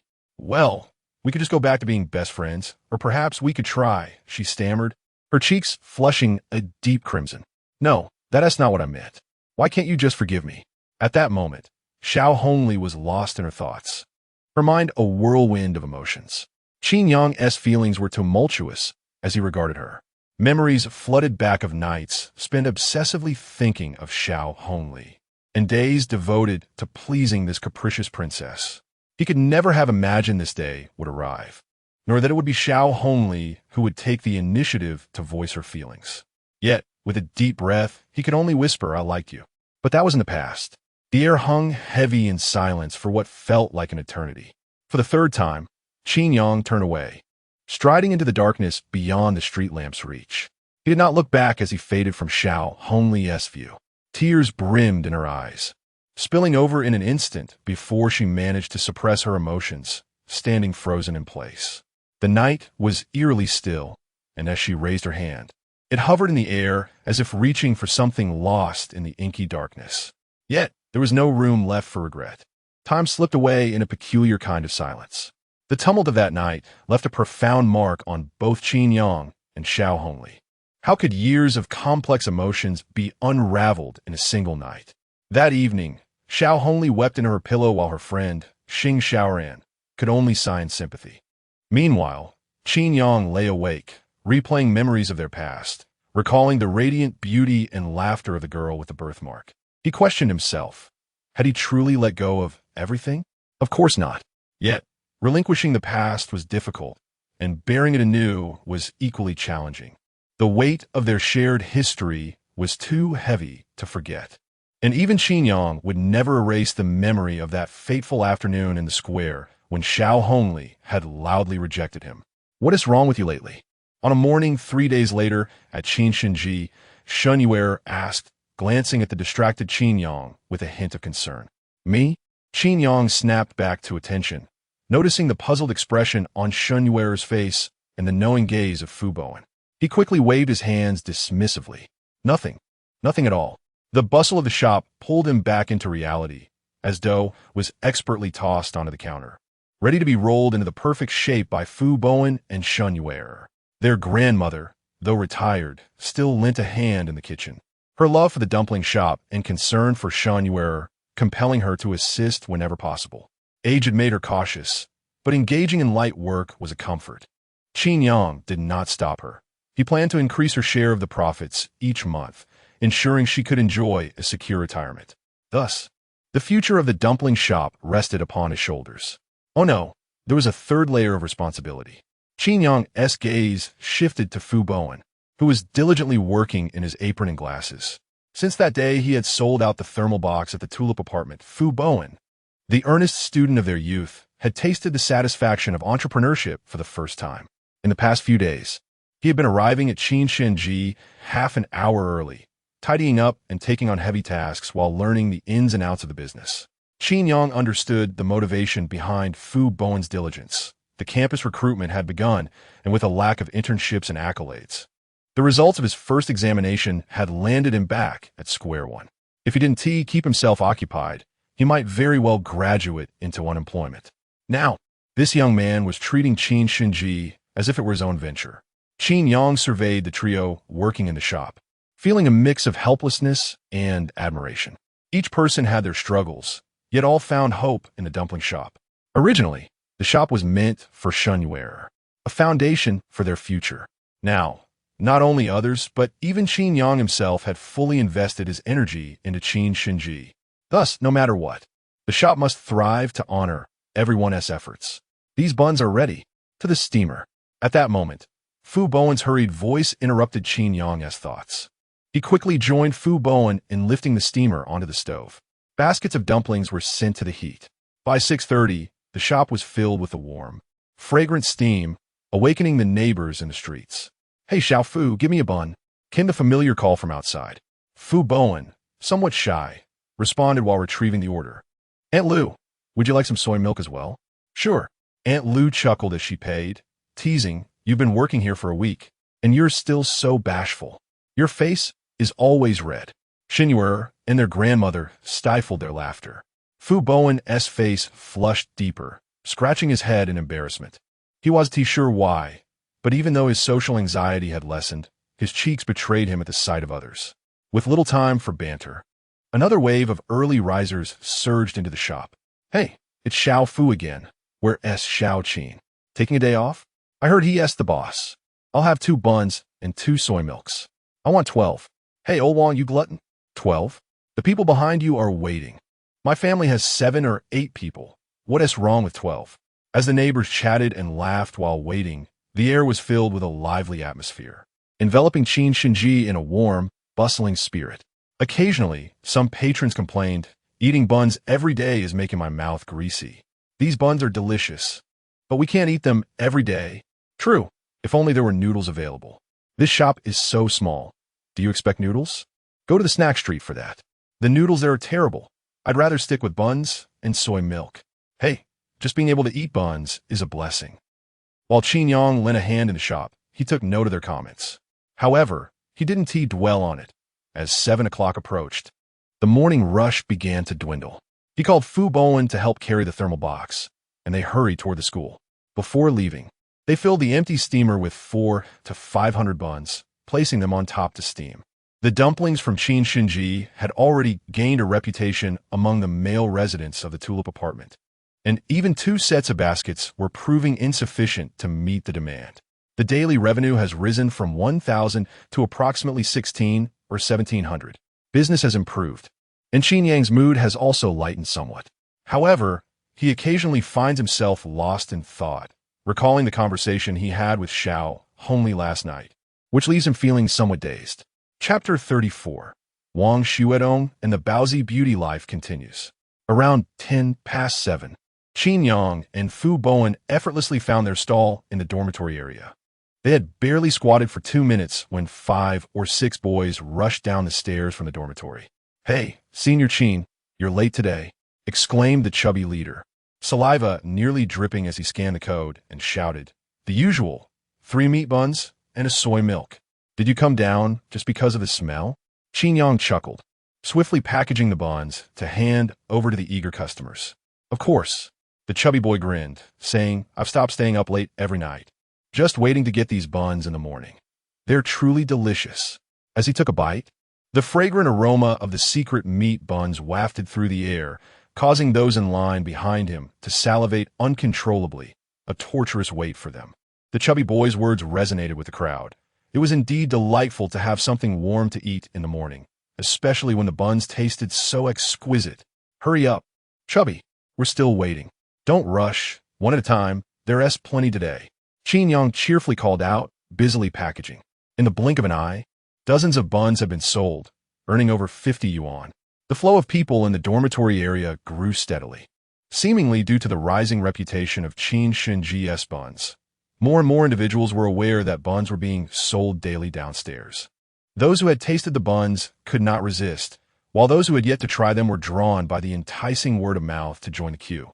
Fu Bowen's stall also opened, quickly surrounded by eager customers, with the buns and soy milk disappearing at a visible pace.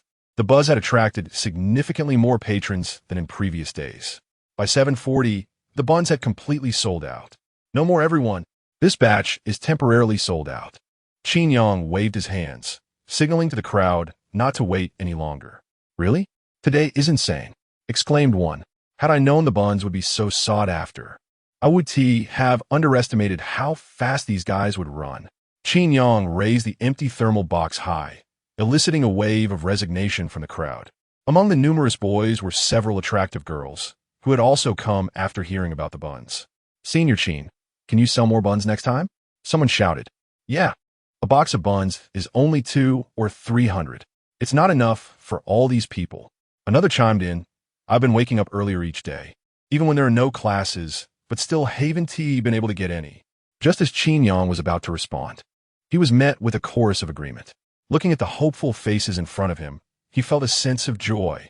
Clearly, the deliciousness and generous portions of Qin Shen Ji buns had made a name for themselves. "Don't worry." Qin Yang quickly waved his hands, addressing the crowd. "We haven't sold out all the buns yet. I'll go back with Fu and bring out 2 more boxes." The crowd's eyes brightened. "Really?" "Yes." Qin Yang replied. "I'm not joking. I steamed 2 more baskets before leaving, enough to sell." Excitement surged through the crowd. "Ha ha ha, more buns to eat. Ah, my early rise was not in vain. Senior, I can't wait. Where's your shop? I'll just go buy from there." Voices of enthusiasm echoed in the crowd. And Qin Yang seized the opportunity to announce the location of their stall in the obscure alley behind the snack street.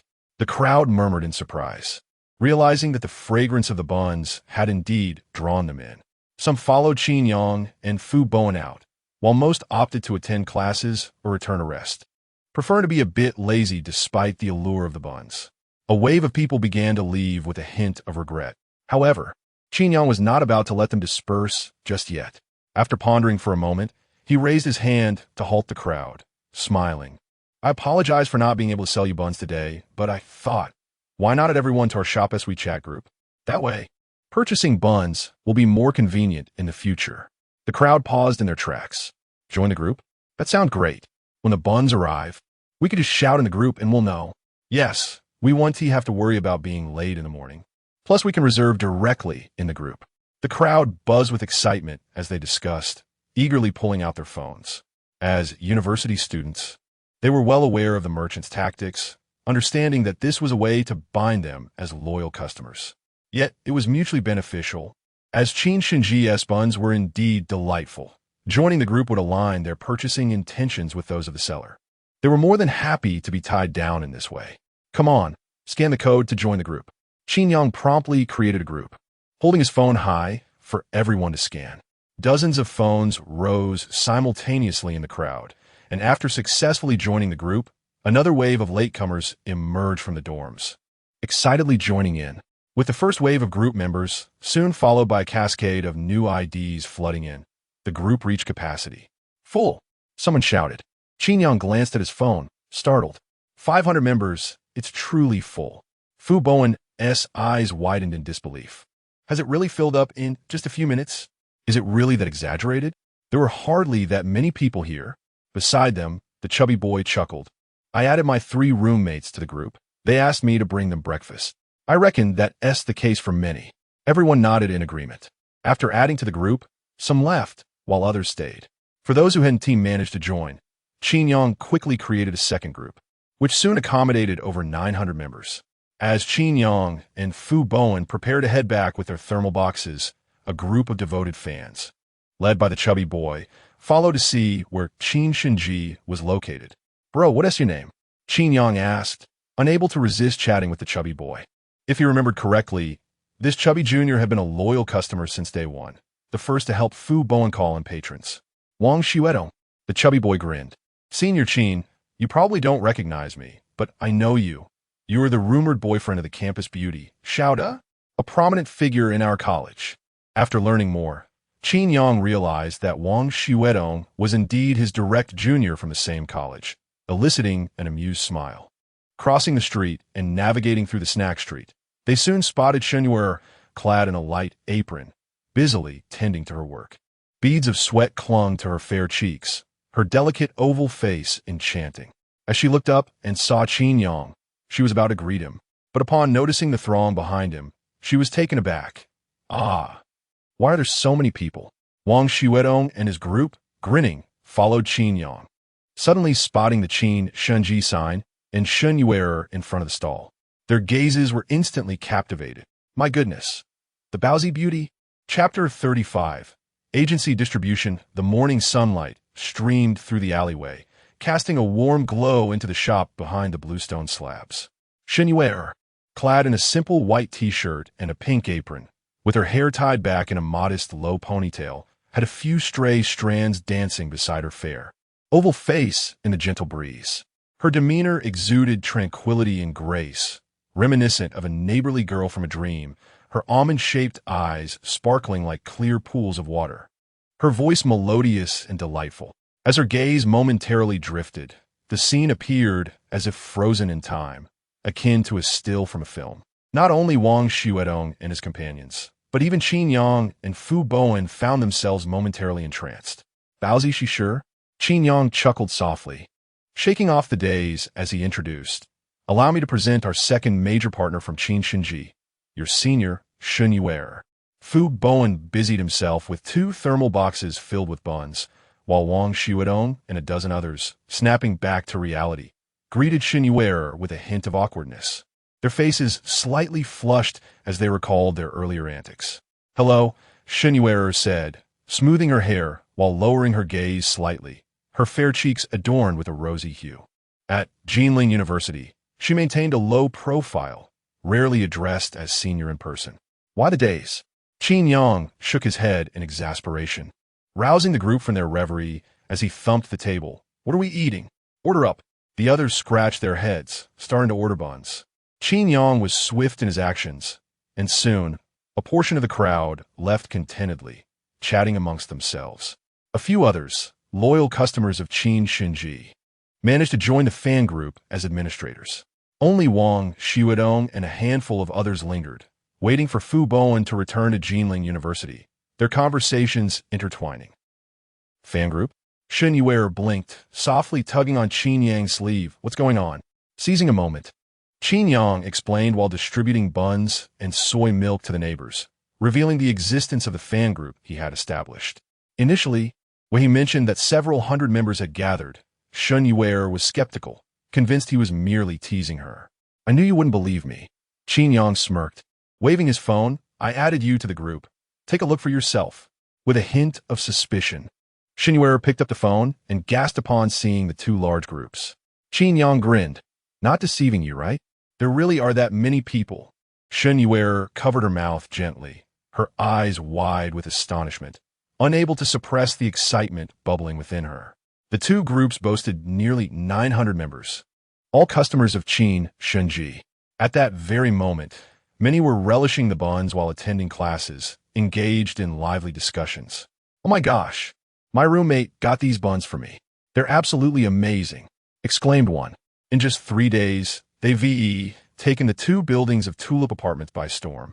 "My girlfriend is almost envious. She has to beg me to queue for her since they don't sell buns on her side. Haha. Where is Qin Shen Ji located? It's so popular today. What if we can't get any tomorrow?" "Don't worry. We have a group. Senior Qin established it. So we want TB left wanting, right?" "Haha. Senior Qin? You mean the buns from Qin Shen Ji are made by our senior?" "Which senior Qin?" "Qin Yang from the Information Institute. Don't you know? One of the most recognized heartthrobs of our school." "Oh, the rumored boyfriend of Xiaohongli, the renowned golden couple of Jin University."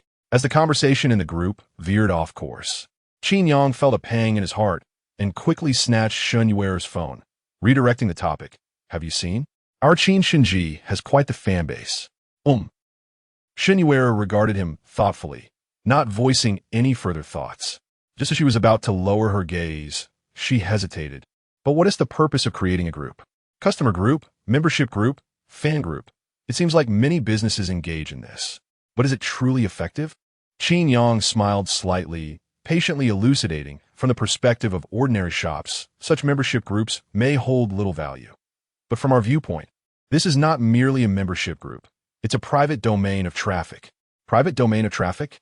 Shen Yu'er blinked, grasping only part of the concept. Is it because our buns are delicious? Precisely. Qin Yang responded with approval. Our quality products are the core element that fosters this private domain. As they glanced back at the group, the conversation had grown fervent, with some members already clamoring to reserve the next batch of steaming secret meat buns.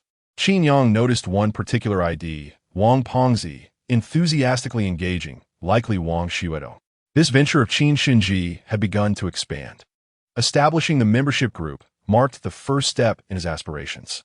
Regardless of whether the production of buns kept pace, it was essential to establish a foothold in the market first. Clearly, the market was vast, with over 900 individuals in the hastily established groups. And the numbers would only grow with the word-of-mouth spread. Even if each person ordered just 1 bun a day, it would suffice to absorb the entire production capacity of Qin Shen Ji. Yet to accelerate revenue growth, relying solely on himself and Fu Bowen would prove insufficient. Today, Qin Yang had observed more meticulously, noting that aside from the 2 buildings, foot traffic from other entrances had diminished. Many individuals had traveled from distant dormitories, even some females. Just imagine the rush for buns in these 2 buildings. If they could conquer nearly 20 dormitory buildings, including the female quarters, the market potential would be immense. And how would they carve this market? The answer was evident. What strategy? Shen Yu'er inquired, her curiosity piqued. Agency and distribution. Qin Yang's gaze fell on Wang Pengzi and his companions, a smile gradually forming on his lips. At that moment, Fu Bowen had finally managed to transfer 400 or 500 buns from the steamer into the thermal boxes, perspiration glistening on his forehead. Wang Pengzi rubbed his hands together eagerly, glancing at Fu Bowen. "Brother Fu, are you tired? Need a hand?" Fu Bowen, caught off guard by being called brother, felt his cheeks flush, yet the thermal boxes were already being lifted away by Wang Xiuedo and a few others. Just as he hesitated to intervene, Qin Yang approached and waved at him. "Is it all right if I call you Pengzi?" Wang Xiuedo scratched his head, chuckling. "Everyone calls me that, it's fine. Now tell me." Qin Yang beckoned with a smile. "What are your thoughts on Qin Shen Ji?" Wang Pengzi was about to play coy, but upon meeting Qin Yang's suddenly serious gaze, felt as if his innermost thoughts had been laid bare. He grew earnest, taking a moment before stating, "Senior Qin, can I join you all in this endeavor?" Chapter 36. A box of dumplings for 30 yuan. Wang Xiuedo's utterance of this phrase was entirely within Qin Yang's expectations. Qin Yang surmised that if his guess was accurate, Wang the fatty had likely conceived this idea in his mind from the very first day he and Fu Bowen arrived at the dormitory building. For several consecutive days, he had regularly observed Wang the fatty purchasing buns. The delectable taste was undoubtedly one reason. But what truly ignited Wang's interest was the promising business prospects of Qin Shen Ji. Wang Xiaohongli had indeed been observing for quite some time. Every day, both Qin Yang and his companion sold buns, and they were the only two in the entire park, their operation modest in scale. Initially, he thought that the seniors were merely assisting an external shop in sales. Wang the fatty scratched his head with a hint of embarrassment, his gaze flickering. But I never expected you two were running Qin Shen Ji yourselves. Ha! The two had already engaged in a lengthy conversation when Qin Yang offered several cups of water. Glancing at the others with a smile, "Are they all your brothers? How should I address them?" He had his own ambitions, wishing to expand the sales of Qin Shen Ji in the dormitory area. And coincidentally, Wang Xiaohongli harbored the same intention and had brought along his companions. Wang the fatty felt a flutter of anxiety in his heart. Upon hearing this question, his heartbeat quickened, realizing there was potential for collaboration. He turned and eagerly introduced, "These are my roommates, Yang O, Meng Bo, and Zhang Zijie." Yang O was a bespectacled young man. Meng Bo was tall and athletic, while Zhang Zijie possessed a touch of handsomeness. Each had their unique traits, but appeared quite earnest. The three shyly greeted Qin Yang, who nodded in acknowledgement. "Qin Yi, what do you think?" Wang the fatty mustered his courage to inquire. "How about we help sell Qin Shen Ji's buns for you?" His heart raced, uncertain whether Qin Yang would genuinely agree. Observing the eagerness of the four, Qin Yang decided to take his time, leisurely sitting back in his chair and sipping water. "However, you all know that we at Qin Shen Ji have no trouble selling our buns." He gestured to his phone, which displayed the bustling activity of their membership group. The popularity of Qin Shen Ji's buns was evident from the daily morning rush for purchases. Feeling a bit embarrassed, Yang O and the others lowered their heads, as if they were merely seeking a bargain. Only Wang the fatty remained undeterred, confidently asserting, "But senior, you need people, even if it's just for some hard-earned cash. You still need to sell." He urged, "Just lay out the conditions. We four will definitely comply." Wang the fatty proved to be a perceptive individual, quickly grasping the crux of the matter. Unlike Fu Bowen, Yang O, and the others, who still exhibited some youthful naivety, Qin Yang regarded Wang the fatty with a deep gaze and smiled slowly. "All right." Wang the fatty's eyes lit up. "Our delivery will be calculated by the box of buns. For each box, I'll give you 30 yuan as a commission. Whatever is sold, that is what you'll earn. What do you think?" The proposition of 30 yuan for a box of buns caused Yang O and the others to hesitate. Yet, Wang the fatty slapped his thigh and declared, "All right." Meanwhile, Shen Yu'er was quietly astonished. A box contained over 200 buns, meaning the profit per bun averaged out to a mere 10 cents, a remarkably low price. Qin Yang fixed his gaze on Wang the fatty, his eyes sparkling with admiration. This fellow possessed the foresight and insight that others lacked. "Then it's settled," Qin Yang said, patting Wang the fatty on the shoulder.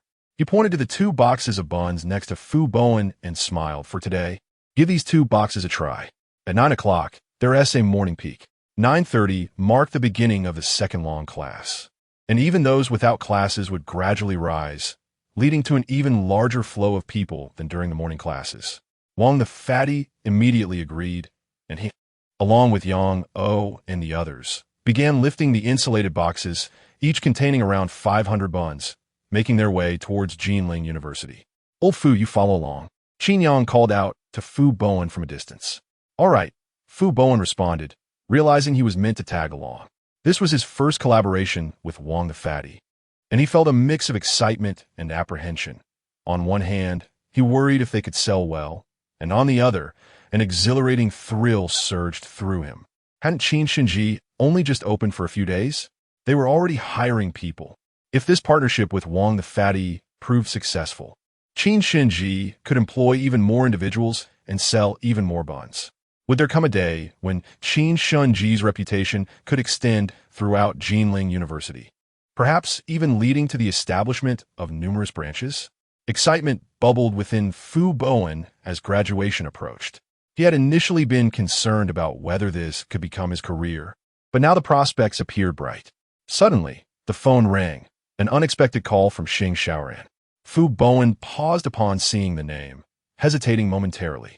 Typically, receiving a call from Xing Xiaoran at this hour brought him immense joy. Yet now he felt a twinge of headache. Unknowingly, he had begun to treat his current endeavors as work, and receiving a call from someone he liked during work hours was quite the dilemma. "Hello, Xing Xiaoran," he answered hurriedly, trailing behind Wang the fatty and the others towards the dormitory area.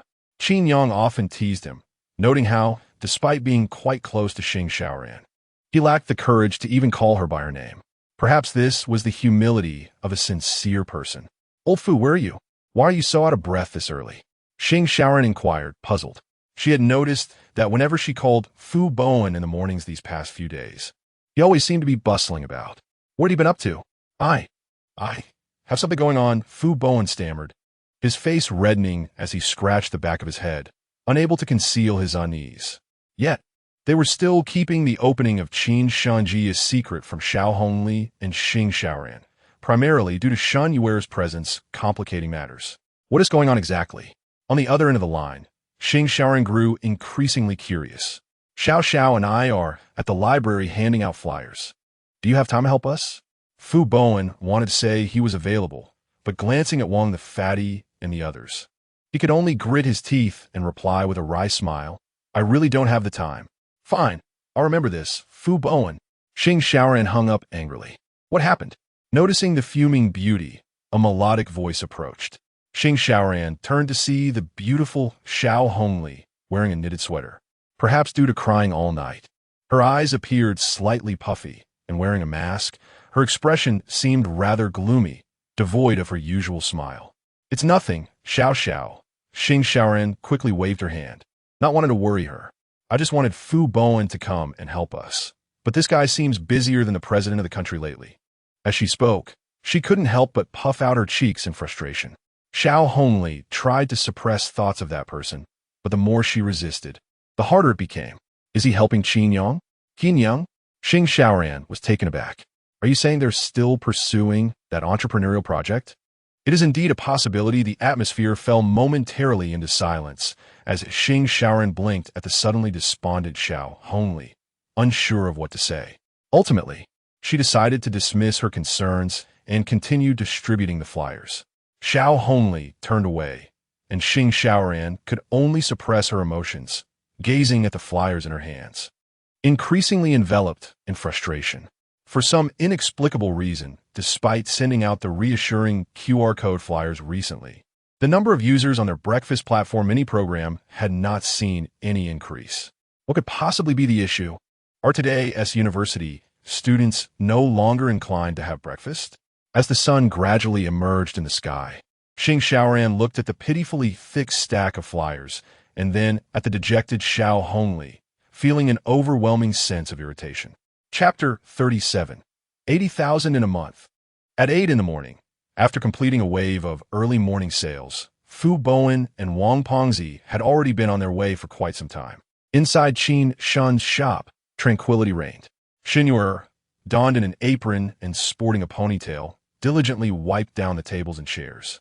The morning light streamed in from the entrance of the alley, casting her silhouette in a way reminiscent of a classic beauty from the movies, embodying both a timeless elegance and an endearing warmth. Qin Yang blinked, unable to tear his gaze away. Shen Yu'er attempted to feign ignorance of his stare, yet under the intensity of his gaze, she soon felt a mix of embarrassment and urgency. "What are you staring at?" she asked, a hint of annoyance in her voice. "You look good," Qin Yang replied candidly, unabashed. This only heightened Shen Yu'er's irritation, but she dared not speak out, fearful of losing her wages. And thus, she kept her thoughts to herself. At times, Qin Yang found this timid girl quite foolish. Despite owning the shop, she continually belittled herself, as if she were destined for subservience.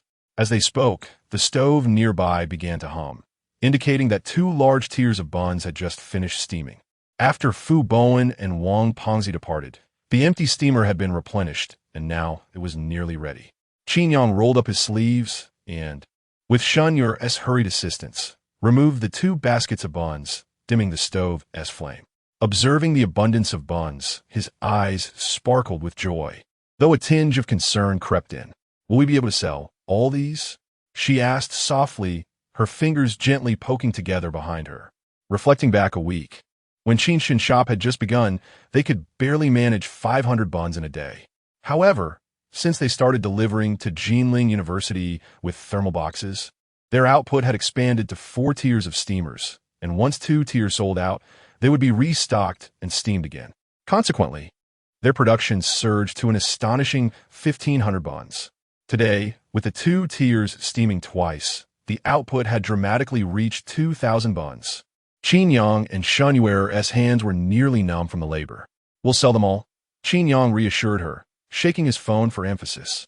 Look at all those orders in the group. Hearing about the membership group, Shen Yu'er's eyes brightened as she pulled out her phone, a glimmer of happiness sparkling within. The newly formed group had brought her joy throughout the morning, although the fans chatted about various topics. What truly delighted her was the sheer number of people who adored Qin Shen's buns. The thought that her handmade buns were cherished by so many filled her heart with warmth, causing her worries to quietly dissipate. Such a silly girl, Qin Yang mused, watching Shen Yu'er engrossed in her screen. Why are you calling me silly? She replied, momentarily perplexed, her lips pouting slightly.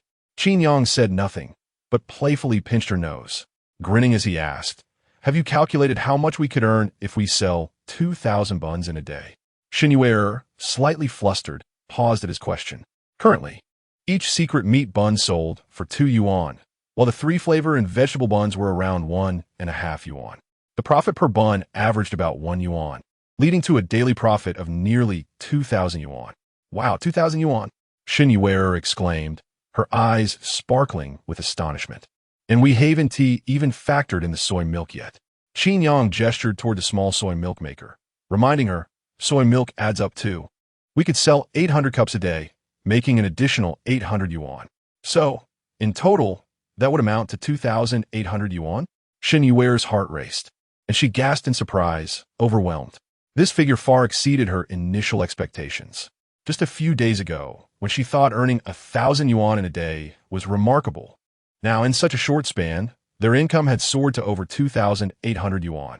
Over a month, that equated to more than 80,000 yuan. She gasped again, her hands trembling, nearly dropping her phone. She had never envisioned that her grandmother's bun shop could earn such a sum in a month. After deducting expenses for labor, water, and electricity, and factoring in the commission for the delivery team, they would still be left with around 80,000 yuan. Qin Yang, noticing the girl who was both astonished and fearful, smiled knowingly. Does that mean I can earn 8,000 yuan in a month?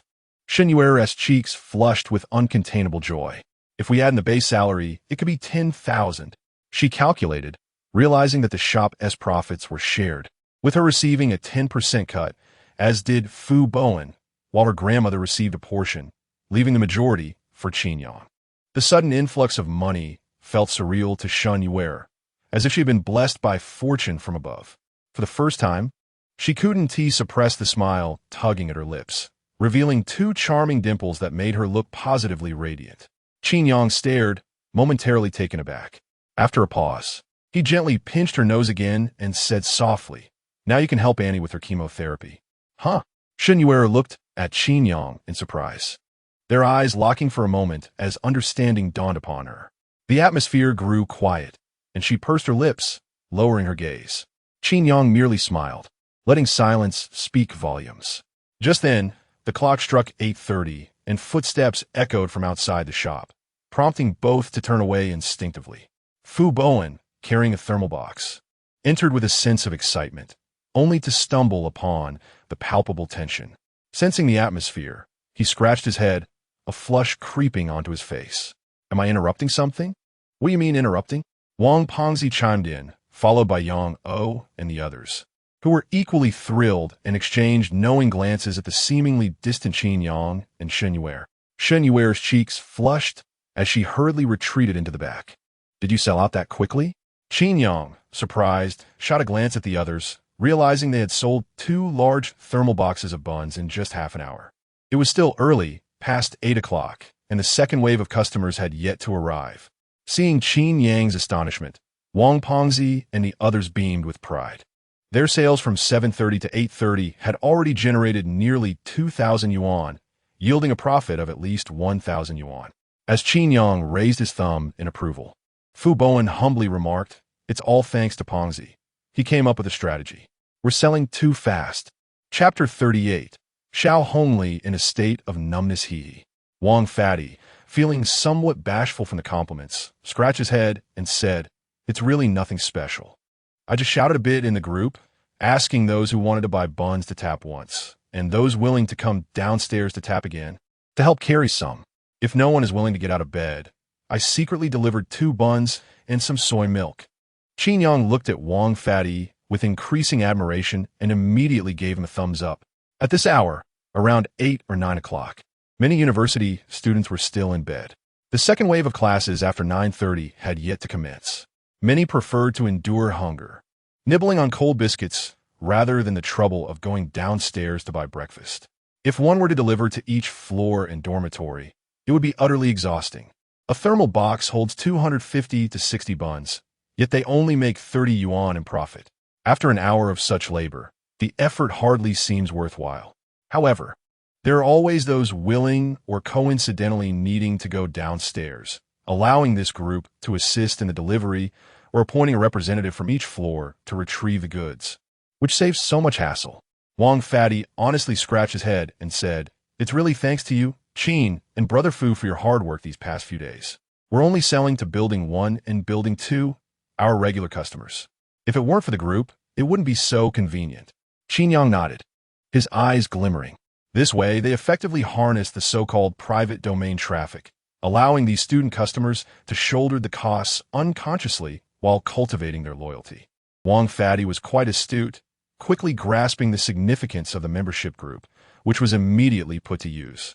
"Here, 60 yuan for your share of the 2 boxes of buns," Qin Yang said, regaining his focus as he transferred 60 yuan to Wang Fatty.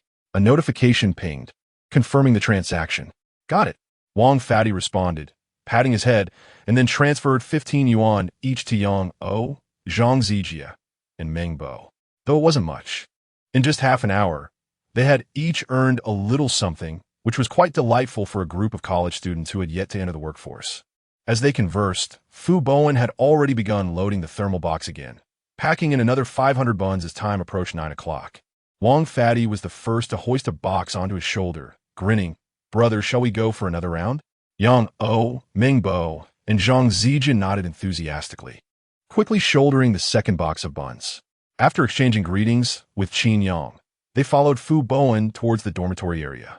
Along the way, Wang Fatty glanced around, clearing his throat. "Brothers, you don't think this money is too hard-earned, do you?" He was genuinely concerned that his roommates might not want to join him. To be honest, that was true at the beginning. Yang O adjusted his glasses, paused, and chuckled, but not anymore. "Huh, 1 box of buns is 30 yuan. We sell 60 in one trip, and it only takes half an hour. That's actually quite a bit," Yang O remarked, his eyes sparkling with wisdom as he carried the thermal box. "Moreover, this is just the beginning. We've only reached 2 buildings, and it's still manual labor. But I was thinking, if we could reach more buildings in the future and borrow a small electric scooter for deliveries, how many boxes could we sell in an hour? 30 yuan per box. Just imagine the profits." This idea had never crossed the minds of Meng Bo and Zhang Zijia. After it was pointed out, their previously hesitant expressions brightened slightly. Wang Fatty slapped his thigh and laughed. "Old Yang, you're just like me. You can do it. Get lost." Yang O rolled his eyes and jokingly retorted, "Fatty, stop acting so impressive. It's not like we're not benefiting from the skills of Senior Qin and Shen's buns. Let's cling tightly to this opportunity and aim to earn ourselves a nice little sum before graduation." In just a few minutes of walking, the group had shared their thoughts openly, growing increasingly excited. While Senior Qin enjoys the meat, we'll savor the broth. By the time we graduate, we'll have made a nice profit. Soon, they arrived at the dormitory area. Around 9 o'clock, the crowd began to trickle out of the small path. The group quickly decided that Fu Bowen would lead 2 of them in selling, while Wang Fatty took on the role of delivering. "Hey, we're covering all bases." At the Qin Shen Bun shop, Qin Yang leisurely sat in his chair, listening to the continual notifications of money entering his wallet. "Ding! Your account has received 40 yuan. Ding. Your account has received 5 yuan. Ding. In her leisure time, Shen Yu'er was engrossed in her little phone, her eyes occasionally lighting up with surprise. The membership group was growing larger by the day. With one group, capped at 500 members, the second group was full, and preparations for a third group were underway. Half the morning slipped by in a blink. After 9:30, the flow of people gradually dwindled. In front of the library and teaching building at Jinling University, the sun shone down, causing Xiaohongli and Xiaohongli to fan themselves with thick flyers. Xiaohongli's already poor mood grew even more dismal. Xiao, do you want to take a break? Xiaohongli asked, blinking at Xiaohongli. After getting up early that morning, Xiaohongli had stared at her slightly swollen eyes in silence, picking up the flyers for the delivery platform and dragging her back to the library. Throughout the morning, Xiaohongli had scarcely uttered a word, seemingly wholly absorbed in the entrepreneurial project, diligently distributing flyers and promoting the venture. Was it really just an attempt to divert her energy and suppress her sadness after a romantic misfortune? Xiaohongli was unaware that Xiaohongli's emotional turmoil had built up to such an extent that she had nearly broached the subject with Qin Yang the day before beneath the dormitory building. Childhood friends, likes and dislikes. Oh heavens, must it be so intense? Yesterday, as she hid nearby, watching the drama unfold, she almost forgot how to breathe.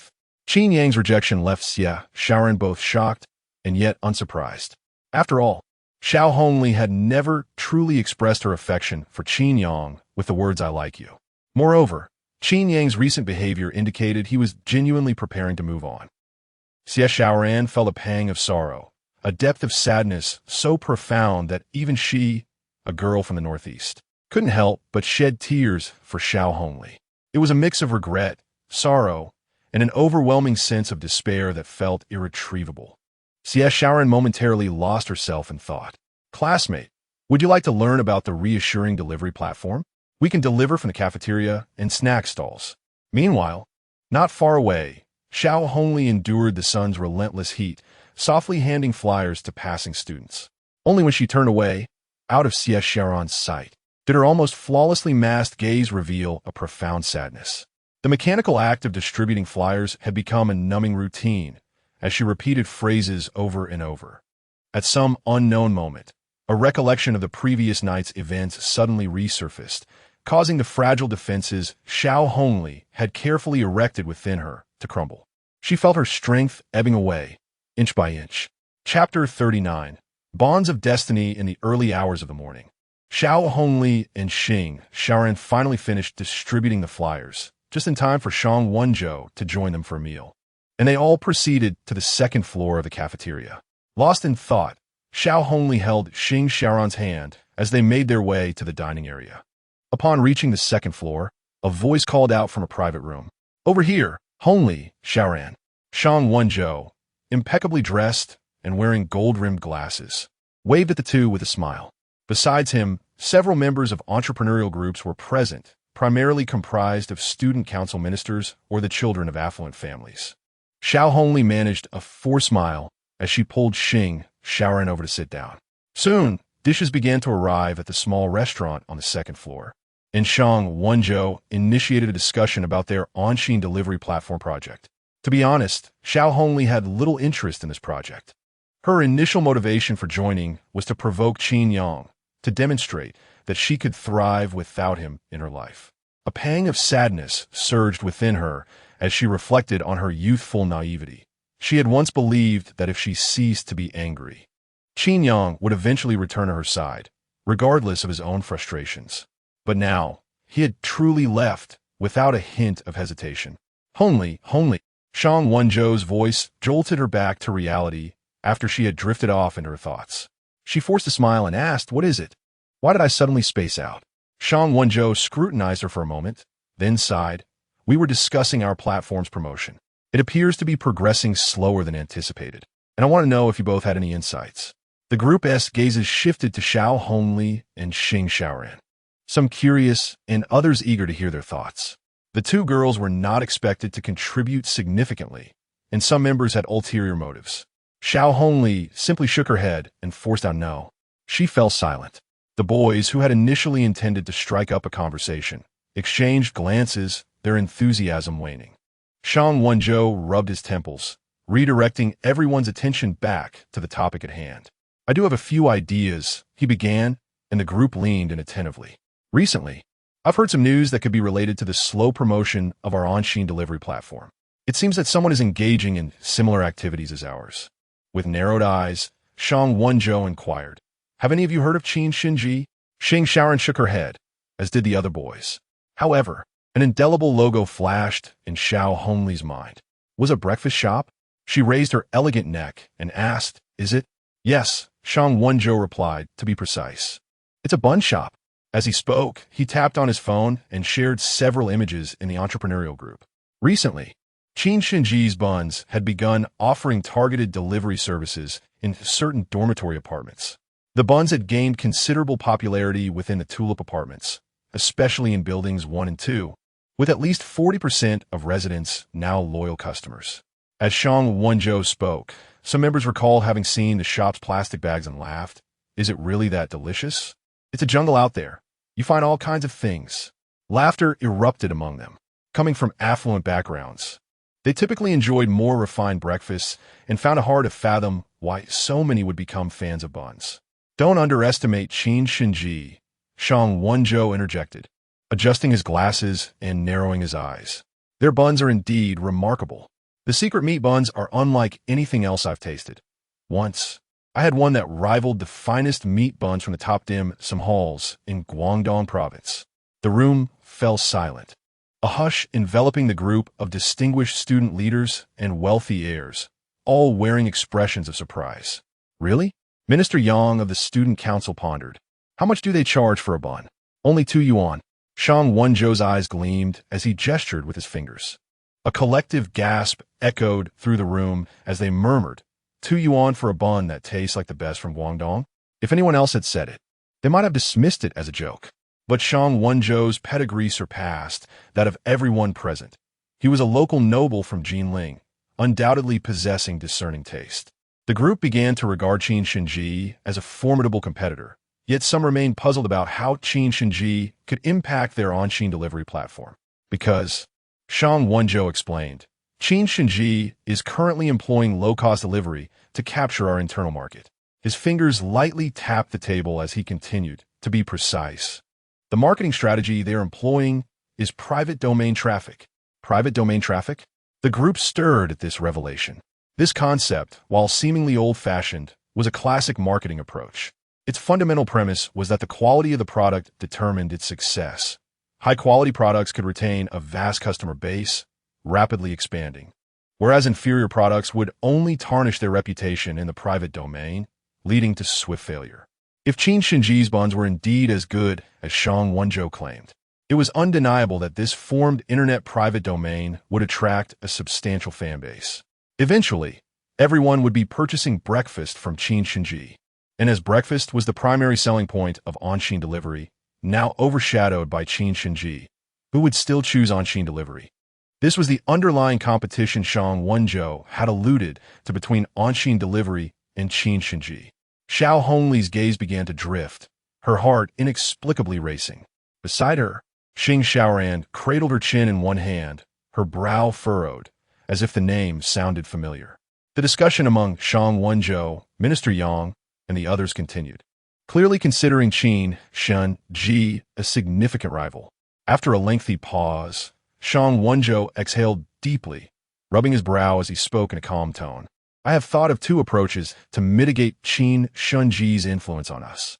The first is to collaborate with the school administration and the student council, utilizing our resources to block Qin Shen Ji from operating within the school.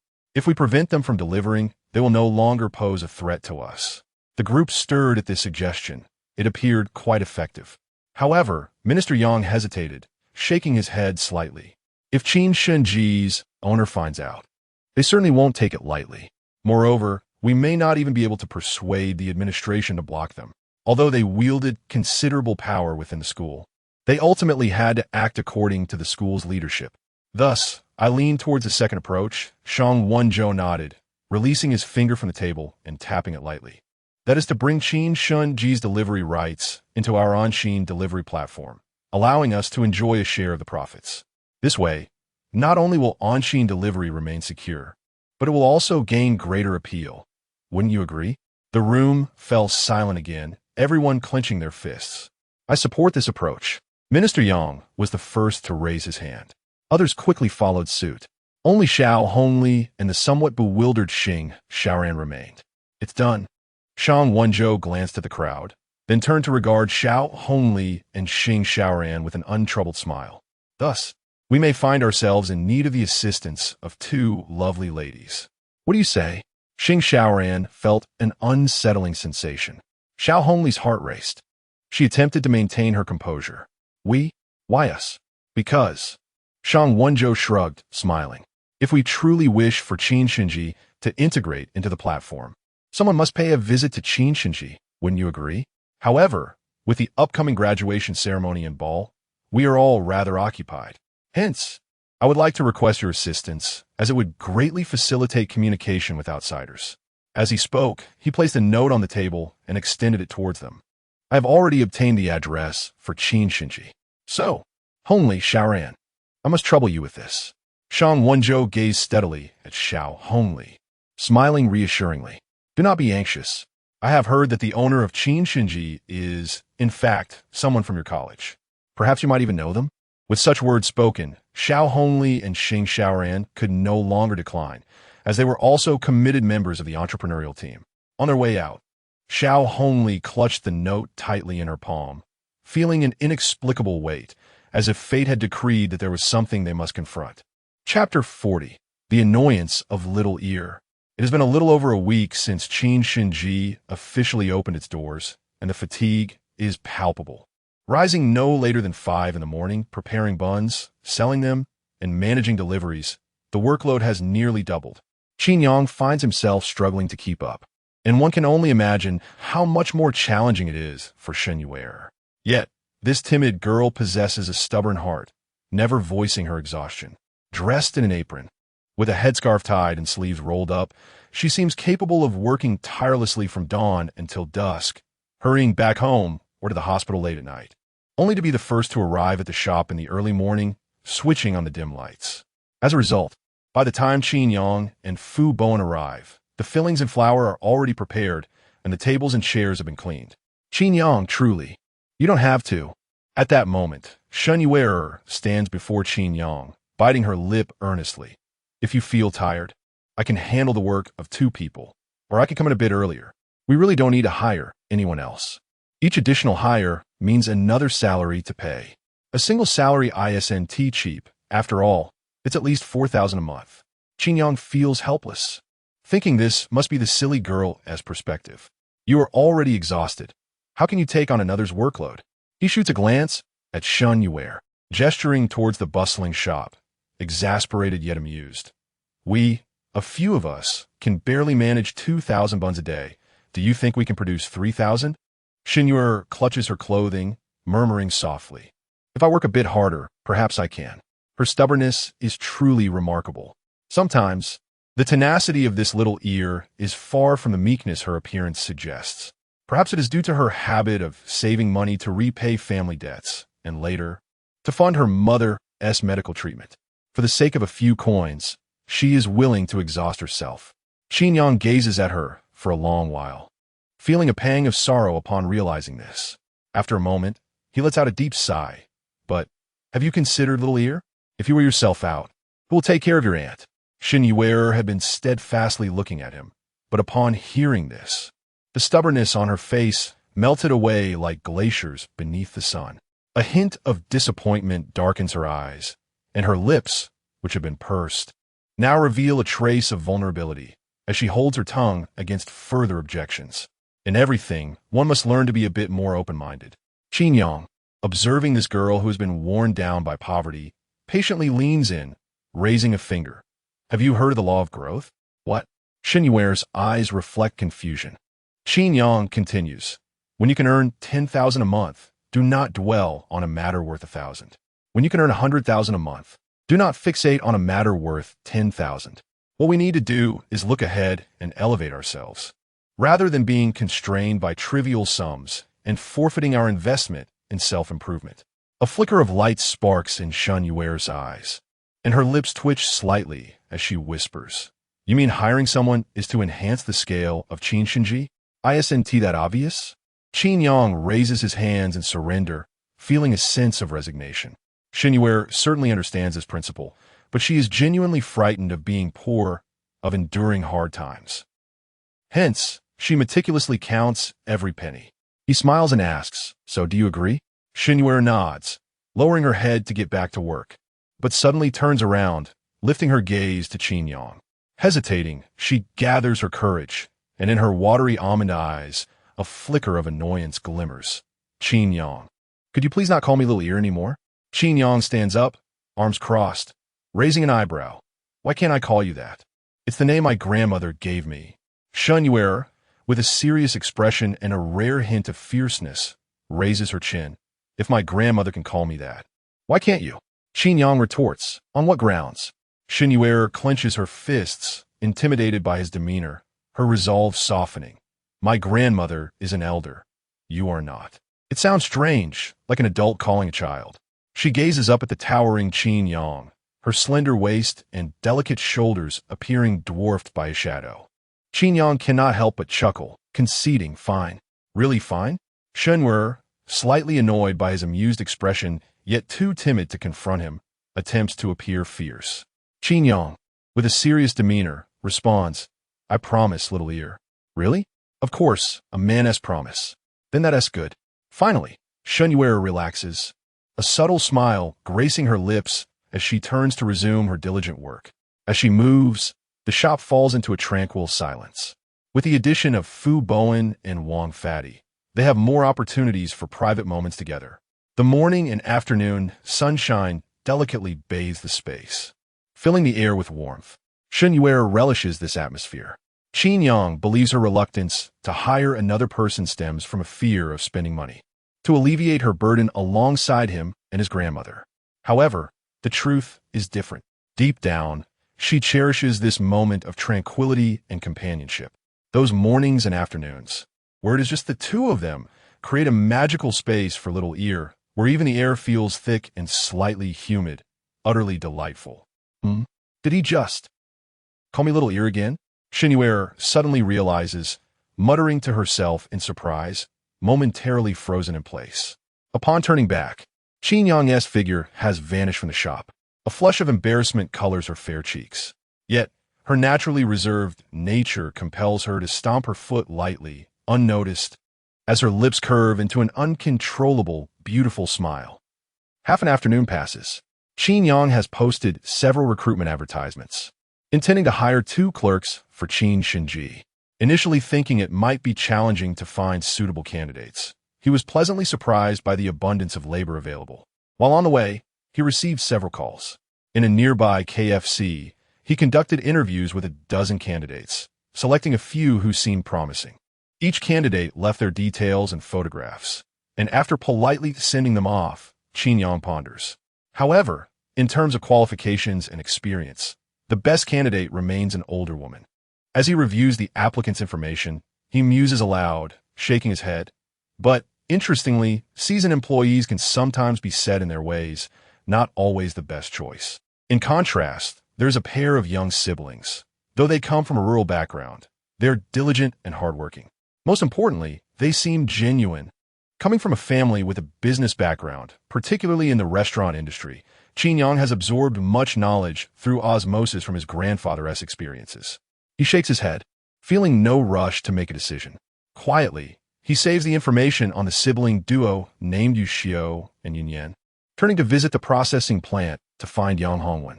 The expansion of Qin Shen Ji is progressing more swiftly than anticipated, necessitating an increase in production. The shop seems to lack space, yet if the storage and rooms could be cleared out, there would be room for additional equipment. Though the shop belongs to Grandma, she has recently contemplated moving to the nearby alley. Qin Yang has also reflected on the fact that it is not ideal for her to remain at the shop, and it would be far better to rent her a courtyard in the alley, offering both convenience and tranquility. Of course, the profit sharing and rent must still be paid to Grandma. After all, respect for one's elders is paramount, and Qin Yang is acutely aware of this.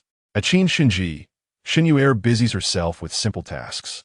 During her brief moments of leisure, she occasionally picks up her phone to glance at the conversations in several membership groups, finding great joy in them. The ID little ear has been appointed as an administrator in the Qin Shen Ji membership group, and her gentle manner of speaking has garnered much admiration, leading many members to affectionately refer to her as Sister Ear. As the sky begins to darken, Qin Yang has yet to return. At the fork in the snack street, a young woman clad in a high-necked knit sweater and a trench coat strolls leisurely into the alley. Is this Qin Shen Ji? Xiaohongli lifts her head, gazing at the sign in the distance, shrouded in rising steam. She purses her lips and gradually approaches. Chapter 41. The first formal encounter at the crossroads of fate visiting Qin Shen Ji was a matter pertaining to the entrepreneurial group, and it was initially supposed to be a joint venture with Xing Xiaoran. However, Xiaohongli did not allow Xing Xiaoran to accompany her. Instead, she concocted an excuse in the afternoon and, guided by the address on the note, stealthily ventured into the quaint stone alley at the crossroads of the snack street. Why did she not bring Xing Xiaoran along? Xiaohongli could not articulate the reason. A sense of unease lingered within her, as if fate had subtly hinted at an impending encounter. What kind of establishment was Qin Shen Ji?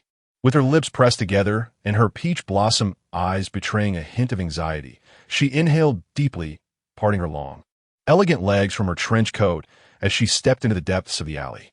The alley exuded a lively atmosphere, bustling with hurried uncles and aunts.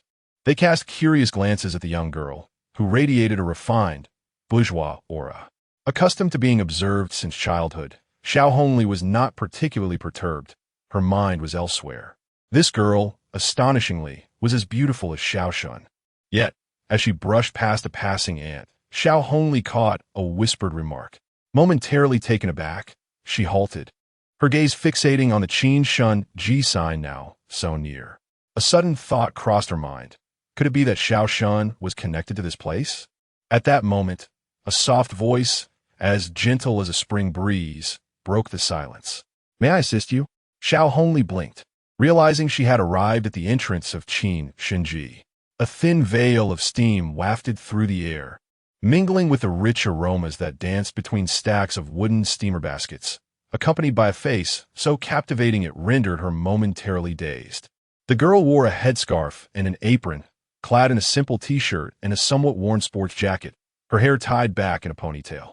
Beneath a few stray strands, her oval face emanated an endearing charm, with almond-shaped eyes sparkling with a hint of resilience. In that instant, the name she sure blossomed unbidden in Xiaohongli's mind. Amidst the thick urban atmosphere, a face so striking that it made her feel a tinge of envy. Was this not the breakfast she sure?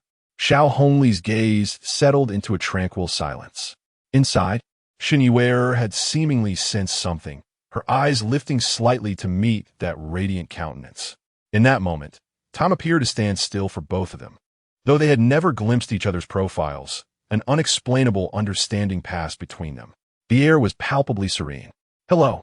It was only when Shen Yu'er withdrew her gaze and smiled gently. What may I get for you? That the spell was broken.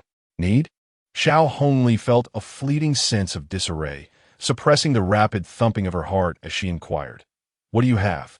Her voice trembled momentarily, but soon steadied as she shifted her gaze from Shen Yu'er's face, seeking the price list for the breakfast offerings. However, she soon discovered that there was no sign. It was merely steamer baskets, one after another. I'm sorry. Shen Yu'er spoke softly, her head slightly bowed.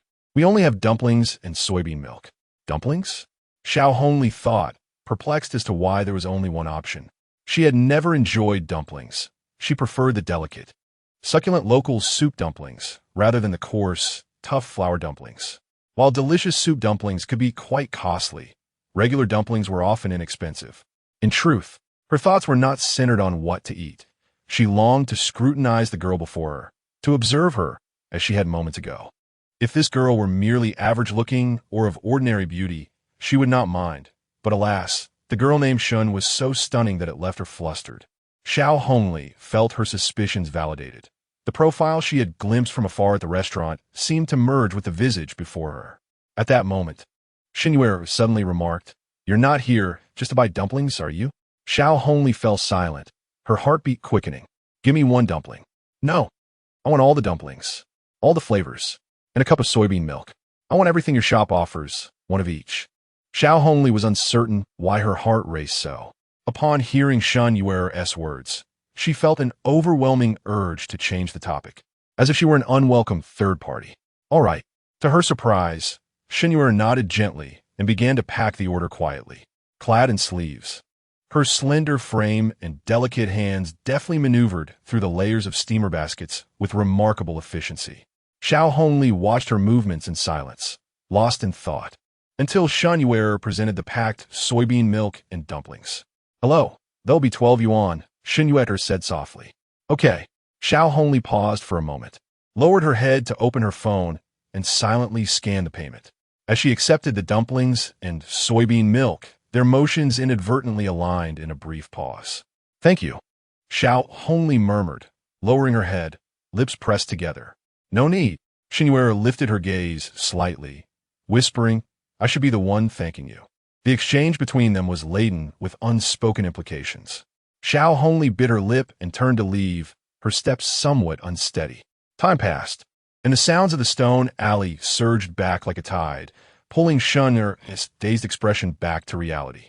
When she sought to find the striking girl again, she had vanished into the throng at the alley's end. Was it truly her? Shen Yu'er pondered silently, her mind drifting back to that silhouette. The girl standing beneath the neon glow of the restaurant on a drizzly night, her radiance undiminished by the shadows. The girl whom Qin Yang had cherished for over a decade, whom he hoped to forget through a solitary journey. It must be her. With her gaze lowered, Shen Yu'er clenched her fists, watching the hurried figures pass by, her eyes losing their focus. What's wrong? Until Qin Yang hurried into the shop. Noticing her unusual demeanor and waving his hand, Shen Yu'er ignored him, casting a complex glance his way before silently retreating into the shop. Qin Yang. Confusion stirred within him. What had he done? Meanwhile, Xiaohongli wandered through the streets, carrying a bag of dumplings and soybean milk. Her mood was low, her gaze unfocused. Was it truly her? The girl in the tiger costume, standing with an elegant profile in the gentle rain, exuding such beauty and vulnerability. The girl whom Qin Yang held tightly in his grasp, resolutely turning her back on him. Suddenly, she halted, her heart, once merely tinged with sadness, now felt as if it had triggered the most painful memories, the dam bursting under the weight of emotion. Tears pooled in her peach blossom-like eyes, cascading down her cheeks, drenching her long eyelashes and face. It must be her. In the bustling snack street, a girl of extraordinary beauty crouched down, clutching her knees, helplessly sobbing aloud. Chapter 42. The subtlety between three people today, the achievements of Qin Shen Ji were remarkable once again. With Fu Bowen and Wang Pengzi's diligent efforts, 2,000 buns successfully capture the market. The first and second buildings of the Tulip Apartments, after nearly a week of persistent promotion, boasted hundreds of loyal members. The third and fourth buildings gradually began to embrace a large number of Qin Shen Ji buns as well. Out of the 2,000 buns, more than half were sold by morning, while the remaining portion, freshly baked at noon, provided convenient brunch options for university students who rose late. Today's revenue reached 5,007, with a net profit of approximately 2,900. Your share will be nearly 300. Little ear, do you want it? After settling the accounts in the evening, Fu Bowen took Wang Pengzi and the others out for barbecue delights, reveling in their success. While Qin Yang and Shen Yu'er were left alone in the shop, the atmosphere within the shop grew tranquil as Qin Yang, with a smile, waved a portion of cash teasingly in front of Little Ear. Yet, unexpectedly, Shen Yu'er kept her head down, her voice flat and unassuming, as if Qin Yang were non-existent.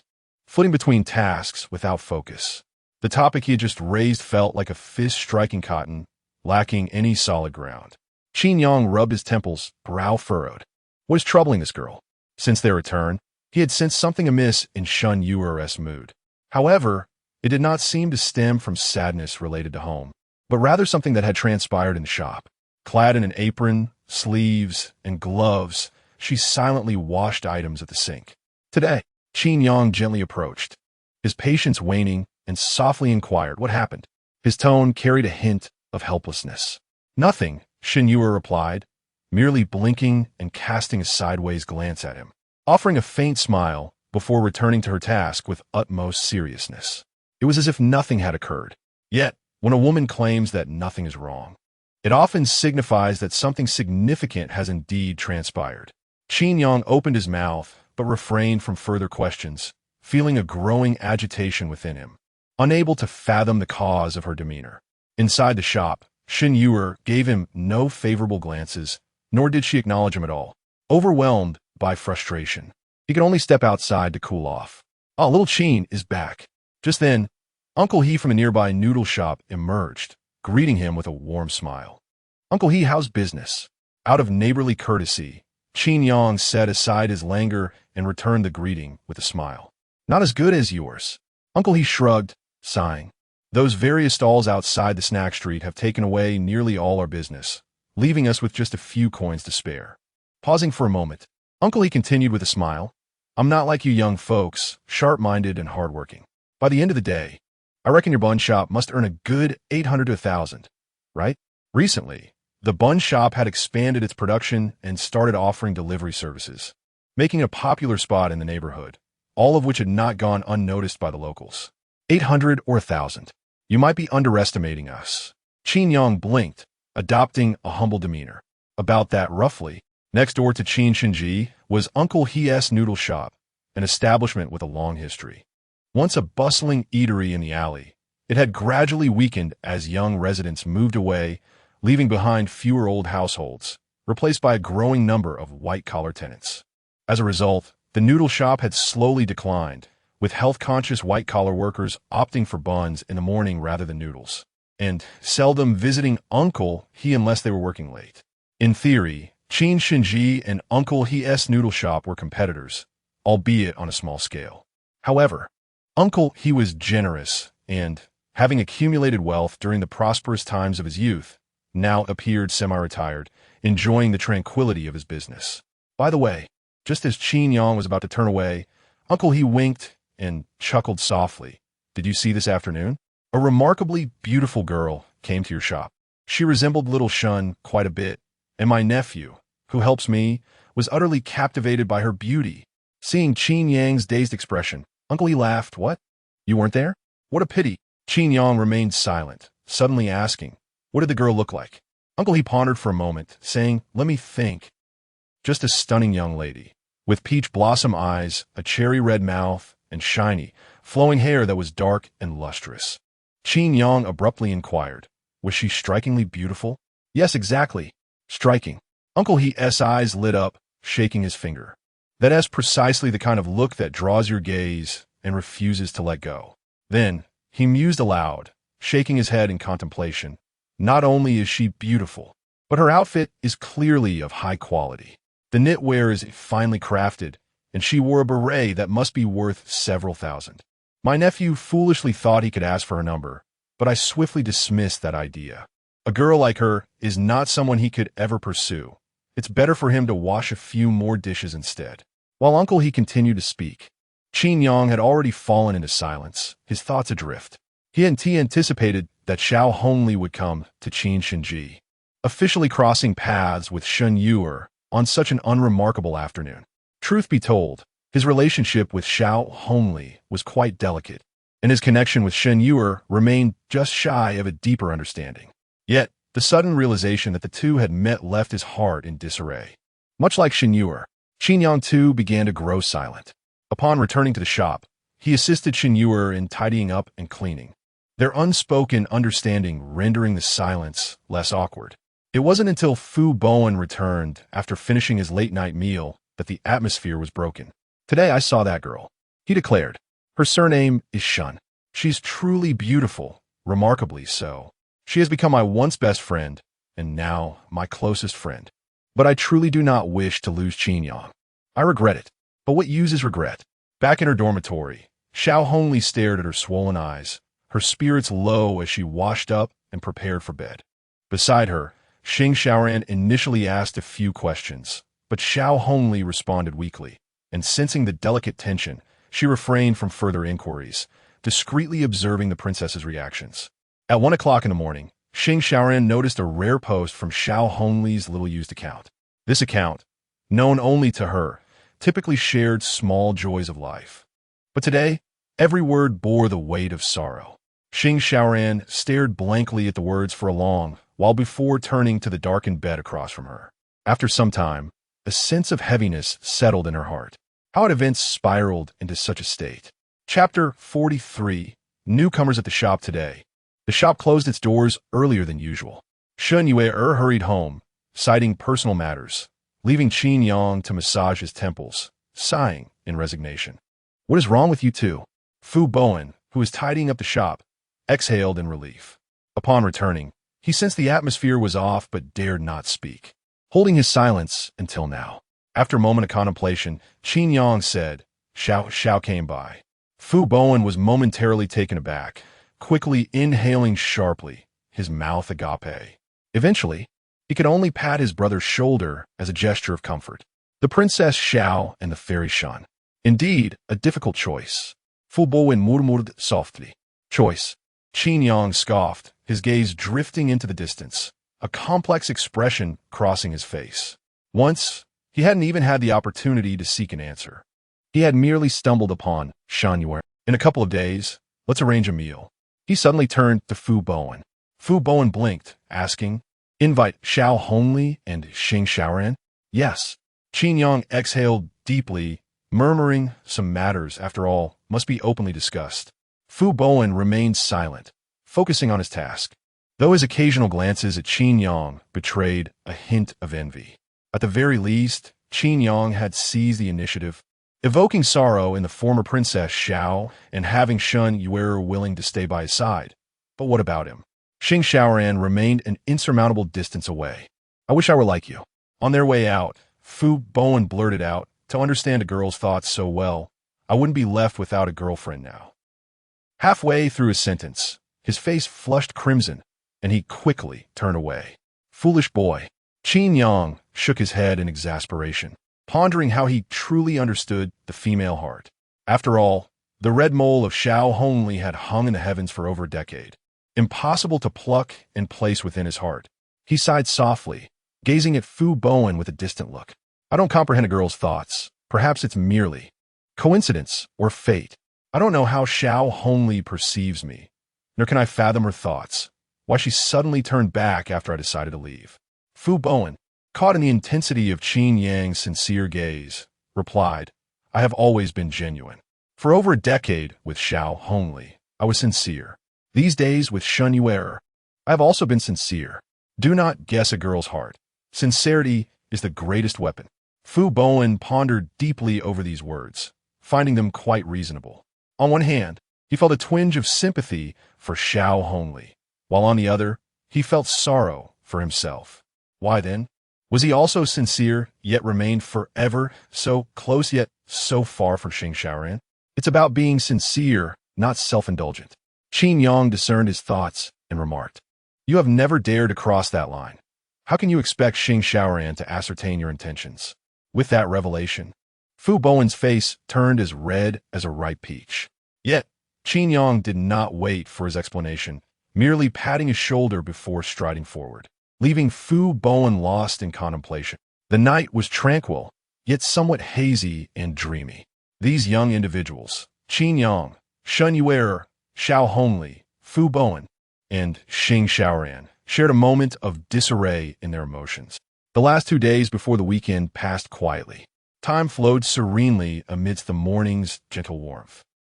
Perhaps due to Xiaohongli's arrival, Shen Yu'er's mood remained unsettled, and the atmosphere between her and Qin Yang continued to be delicately strained. Qin Yang, unsure of how to untangle this knot, subconsciously avoided confrontation, using this time to focus on other tasks. Qin Shen's establishment began to expand once more. In addition to promoting within the school, they extended their delivery service to encompass 4 entire buildings. He finally found a quiet courtyard for his grandmother, just 20 meters north of the shop at a fork in the road, ideal for leisurely living, with several elderly women of similar age for companionship. With the shop's rooms vacated and the storeroom reorganized, The new equipment delivered by the tool customization factory's owner, Xiaohongli, proved invaluable. After transforming the two back rooms into workspaces, the shop now accommodated 3 sets of stoves, 6 sets of steamers, a large warming cabinet, and 3 sizable delivery containers. The business no longer required the frantic early mornings of preparing fillings and flour, nor did it need to navigate through cramped spaces. It had transformed into something resembling a streamlined assembly line. On Friday, Shen Yu'er busied herself in the shop as usual, observing the revitalized establishment. It would be disingenuous to claim she felt unhappy.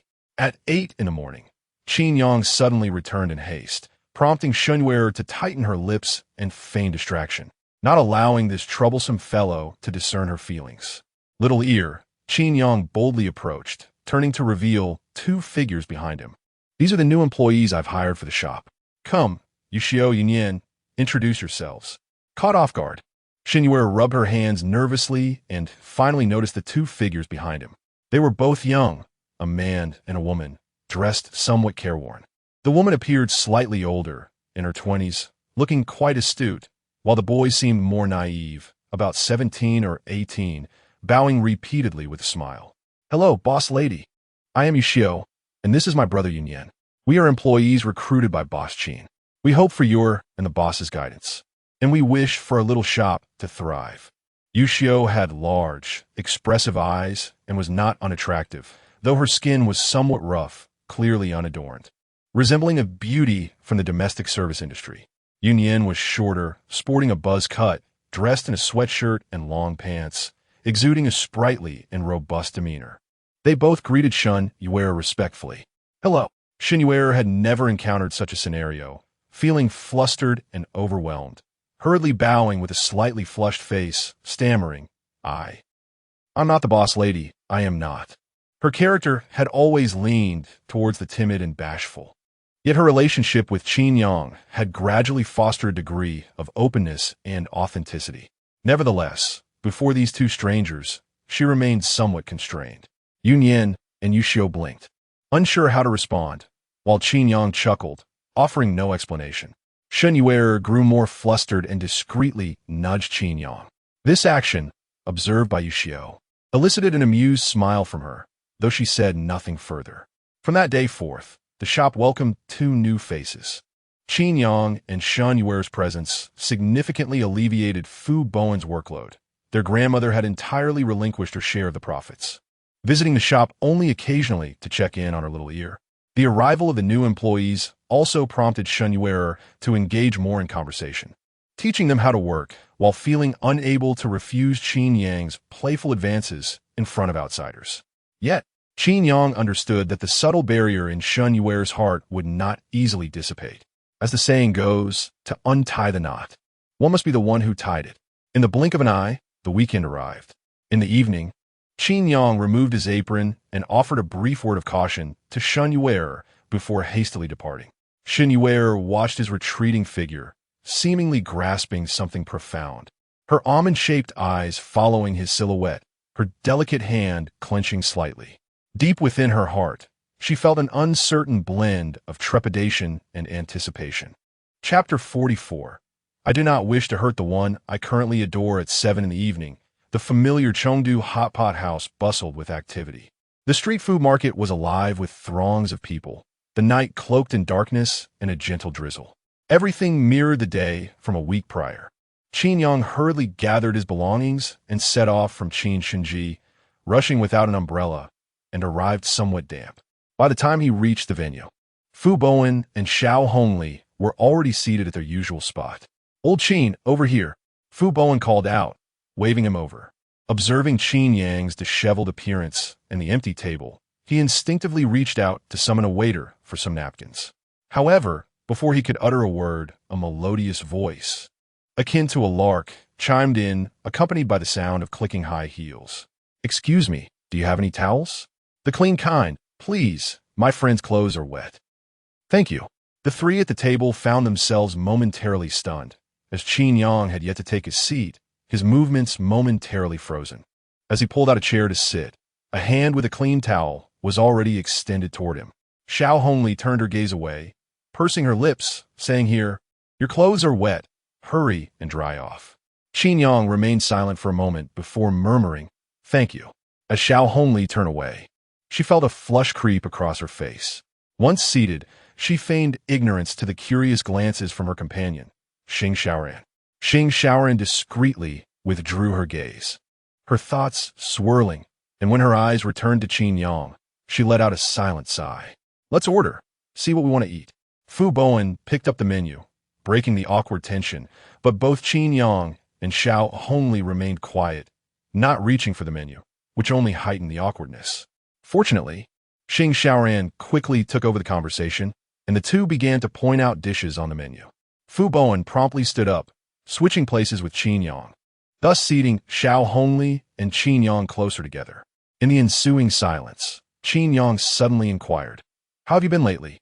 Xiaohongli paused, her gaze shifting slightly, responding softly with an "mm." Though she had prepared herself mentally for this moment, an array of emotions surged within her. After a brief silence, Xiaohongli forced a light-hearted smile, playfully winking, "I've been starting a business.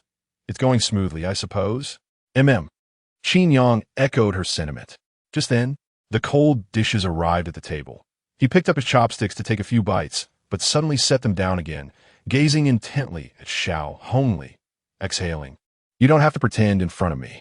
After all these years, do you think I don't know you?"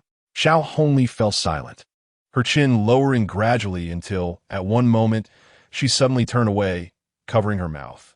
With her back to Qin Yang, she pressed her hand against her nose and lips, adorned with the most beautiful makeup she had applied before leaving her home. Yet, a sob escaped her, trailing down her cheek. "You know I've been there?" When she turned back, her eyes were slightly swollen, her head bowed. Meanwhile, Xing Xiaoran and Fu Bowen, engrossed in ordering, seemed to be pushed out of this world by the invisible tension between the two, holding their breaths. "Yes." Qin Yang glanced at her softly. "How did you know that was my restaurant?" "I don't know." Xiaohongli murmured, her smile strained. "It was just a hunch." But it seems that hunch was accurate. She could not fathom why she had known from the beginning that Qin Shen Ji belonged to Qin Yang. It was akin to stepping on that trash bag in front of the library. The moment she saw it, her heart felt electrified. Upon seeing that logo and that girl, everything suddenly became clear. "Qin Shen Ji is my establishment." Qin Yang nodded. "So, you met Shen Yu'er?" His emotions were complex, yet his tone had to remain composed. "Her name is Shen Yu'er?" Xiaohongli murmured, her gaze evasive, turning her cheek away, her voice tinged with instability as she forced a smile. "Why are we talking about this? We're here for a gathering, after all." She suddenly wished to halt this conversation.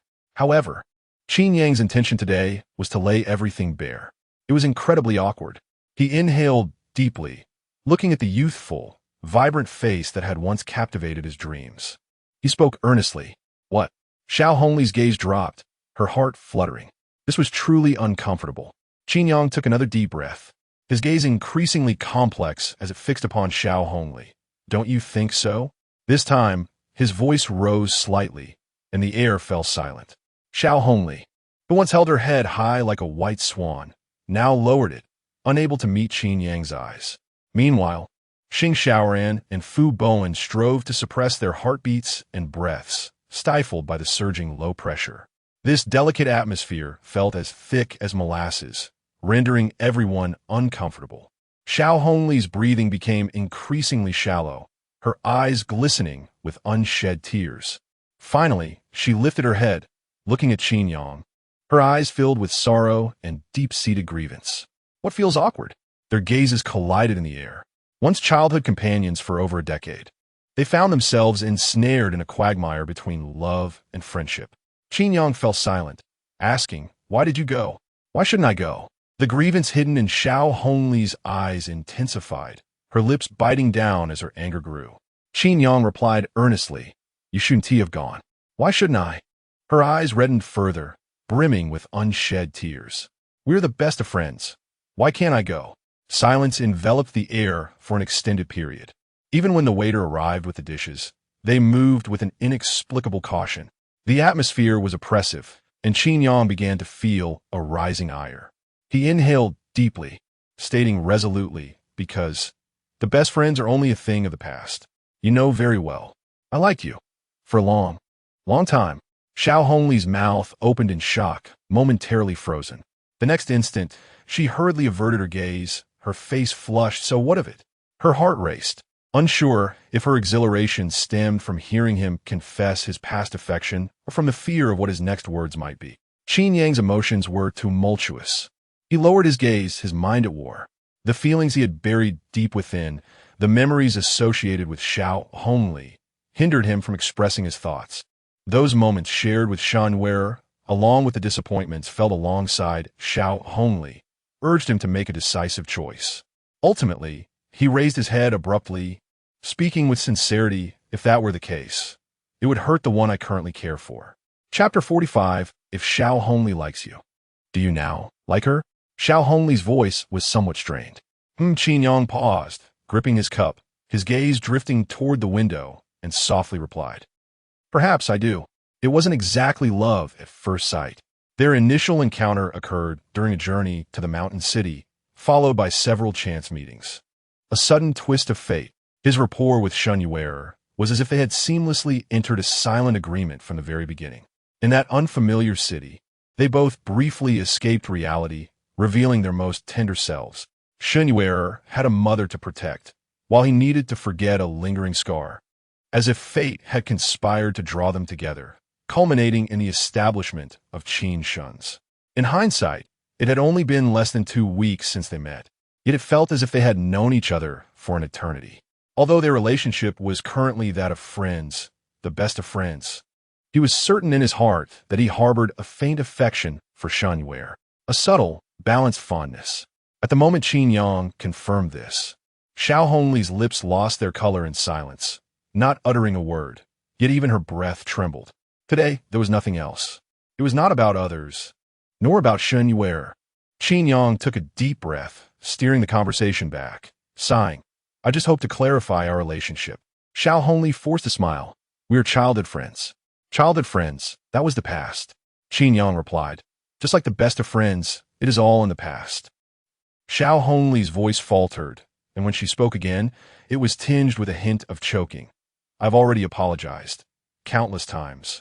Why can't you forgive me just once?" She clutched the hem of her clothes, tears cascading silently down her cheeks. "Because I have never held it against you. However, I have taken every word of yours to heart." Qin Yang paused, unable to resist, gazing at her and gently sighing. "Xiaohongli, why do you always think that as long as you offer a way out, I will surely return? It was like that in our childhood. But now, we have grown up. I have said all I needed to today. Let's enjoy our meal." In the thick atmosphere, Qin Yang picked up his bowl and chopsticks, serving himself some food. Witnessing this situation, Fu Bowen and Xing Xiaoran felt it inappropriate to maintain the tension, and could only awkwardly attempt to lighten the mood, cautiously urging Xiaohongli to eat. Contrary to Xing Xiaoran's expectations, Xiaohongli did not prolong the awkwardness as before. Instead, she quickly wiped away her tears, donned a slightly smudged makeup, picked up her utensils, and forced a smile. It was as if nothing had transpired. The four of them chatted casually, reminiscent of days gone by. Yet, in Xing Xiaoran's eyes, an invisible wall had emerged between the adjacent Qin Yang and Xiaohongli, profoundly separating them. Cough, cough. At one moment, Qin Yang swallowed a piece of chili, and the spiciness made him cough. Fu Bowen hurriedly fetched him water, asking, "How about some cola?" Qin Yang frowned slightly, just about to take it. A familiar hand suddenly darted in front of Fu Bowen, placing a bottle of milk tea wrapped in white packaging into his hand. Qin Yang stared blankly at the item in his grip. It still held a hint of warmth. "You said." Xiaohongli's gaze did not meet his, only a strained smile tinged with deep sorrow. "You actually do not like cola. You prefer soybean milk. This time, I didn't get it wrong, did I?" The hot pot dishes have become increasingly unpalatable.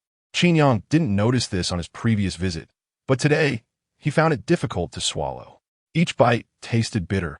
By the time they dispersed, it was already 9 in the evening. This time, the four of them tacitly refrained from splitting into 2 groups as before. Xing Xiaoran reluctantly stayed with Qin Yang, and after bidding farewell to Fu Bowen, headed off in another direction with Xiaohongli. The silhouette of Xiaohongli, adorned with a beret, grew increasingly distant amidst the crowd. Qin Yang and Fu Bowen stood together, watching her depart. After a while, they both exhaled a long breath. Huh. The two fell into silence. Lao Qin. Fu Bowen glanced at him, opening his mouth to say, I think you spoke too much today. Qin Yang did not look at him, murmuring, Too much? Too much. Fu Bowen, however, spoke with rare conviction. Looking back at Xiaohongli, he sighed deeply. Xiao has probably never faced such indignities, has she? Indignity? Qin Yang pressed his lips together, ready to retort. I know you feel that all these years, it has been you who has suffered. But Fu Bowen interjected, shaking his head and murmuring, Yet, she is Xiaohongli, the princess Xiao we've known since childhood. When has she ever bowed her head before a boy? But today she truly. He looked at Qin Yang, unable to suppress a deep sigh. It's quite humble. Qin Yang fell silent, feeling a heaviness in his heart. It was becoming increasingly complicated. After a long pause, he rubbed his temples and sighed in resignation. Do you think, Fu Bowen, having harbored a night's worth of speculation, could no longer contain himself?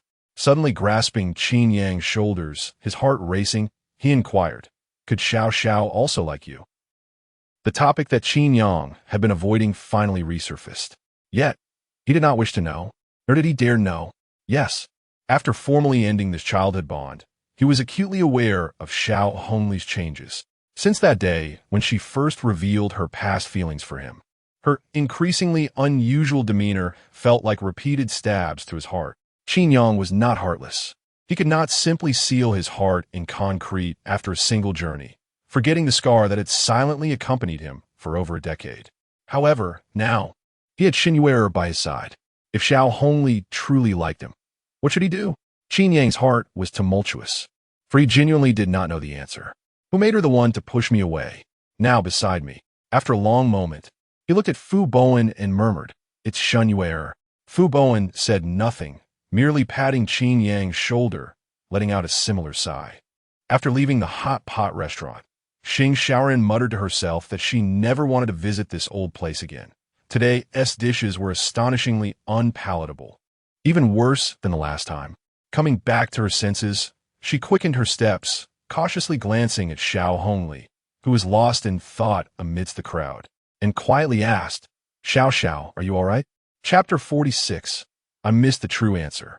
Xiaohongli remained silent, her gaze fixed on the ground as she wandered through the crowd, clad in a thin beige knit sweater, her coat hanging loosely in her hands. Delicate strands of hair clung to her fair forehead, damp with perspiration, as she moved through the throng in a daze. Her meticulously crafted makeup began to smudge under the tears escaping from the corners of her eyes, rendering her a picture of disarray. Yet at this moment, she had lost something far more precious within her heart, making the exterior she once devoted hours to perfecting seem utterly insignificant. From Qin Yang's initial decision, to their departure outside the restaurant, and now to this moment of undeniable confrontation, Xing Xiaoran understood the profound sorrow that Qin Yang's words had imprinted on Xiaohongli's heart. Mutual harm, perhaps? A bittersweet smile graced Xing Xiaoran's lips, tinged with a sense of melancholy. Perhaps this is how life unfolds. When I harbor affection for you, you may disregard my feelings. Only in my absence do you come to lament. Xing Xiaoran could only accompany her, strolling gently, whispering, Indeed, as Qin Yang said, childhood sweethearts are but a fleeting past. Like many others, life races by, and even the closest of friends can become mere passers-by after an unremarkable parting. Old Qin is truly a wonderful person, yet perhaps the time has come for you both to part ways. As they exited the bustling snack street, they found themselves entering the school grounds, where tranquility enveloped them. Yet, Xing Xiaoran's words resonated with profound significance. Suddenly, a flicker of emotion danced in Xiaohongli's eyes, prompting her to slow her pace. Xing Xiaoran too came to a halt, standing quietly beside her, awaiting her next utterance. Once more, they seated themselves by the fountain. Xiaohongli curled up, cradling her knees, and after a prolonged silence, she mused, In retrospect, perhaps Qin Yang had harbored feelings for me long ago. Maybe, after some emotional release, Or perhaps having mentally prepared herself before this gathering, she suddenly revealed a faint smile, tilting her chin toward the starlit sky, the corners of her mouth curving gently. Xing Xiaoran listened attentively, momentarily taken aback. Long ago, indeed? Yes, quite a while ago, Xiaohongli replied, her lips forming a subtle smile, her gaze distant as if lost in a cherished memory. I remember, back when we were in middle school, around 12 or 13, right? We were classmates. Much like at the start of university, Qin Yang was quite attached to me, like a shadow that never left my side. Xing Xiaoran observed her quietly, her heart aching. In the midst of her reminiscence, Xiaohongli finally allowed a radiant smile to surface. But back then, many boys were enamored with me. The little rascals from school, the academically gifted boys, and those mischievous troublemakers. Each day, I would receive a cascade of Alpenliebe candies, Lay's chips, or a cup of milk tea. A girl like Xiaohongli, radiant as a pearl since childhood. Xing Xiaoran sighed quietly, pursing her lips. Even though she had little desire to accept such offerings, she had no choice. A hint of resignation appeared on Xiaohongli's lips as her gaze drifted, and she sighed. Until that day, when the biggest troublemaker in our grade, surrounded by a group of friends, cornered me in the hallway, wanting to watch a movie with me. She paused, lowering her chin, then continued. And then, Qin Yang appeared. Xiaoran, do you know? That was the angriest I have ever seen Qin Yang. He was only 12 then, nowhere near as tall as he is now, looking every bit the diligent student. But that day, he resembled an enraged tiger, his eyes aflame, as he pushed through a dozen boys to stand before that hefty troublemaker. Xiaohongli inhaled deeply and recounted. In one swift motion, he landed a punch on the boy holding the movie ticket. Xing Xiaoran felt an unexpected mix of emotions, both sorrowful and touched, yet unable to suppress a chuckle. Old Qin must have been thoroughly beaten up, right? Indeed, there were more than 10 of them. Xiaohongli nodded, her voice steady, but the boy with the movie ticket had it far worse. When Qin Yang threw that punch, everyone was stunned, and then they all surrounded him. Yet he fought like a madman, gripping the collar of that school bully, paying no mind to anything else. Even as blood trickled from his mouth, he relentlessly pounded that boy. Xing Xiaoran could hardly fathom it, blinking in disbelief. That must have been Qin Yang's most manly moment, right? It sounds like a plot from a drama. Xiaohongli nodded. That time, Qin Yang was truly impressive. In the end, the bully surrendered. The school called our parents, and Qin Yang received a reprimand. Both his parents and mine were there together. But do you know what Qin Yang did on the way home? Xing Xiaoran blinked. What did he do? Xiaohongli took a deep breath. Give me a white rose. She paused, a bittersweet smile gracing her lips. It feels quite like a scene from a drama, doesn't it? Yes. Xing Xiaoran bit her lip. But why a white rose and not a red one? Because. Xiaohongli pressed her lips together, her gaze drifting back to that day as she recalled the words spoken by that young boy. Xiao girl, one day, someone will give you many, many red roses.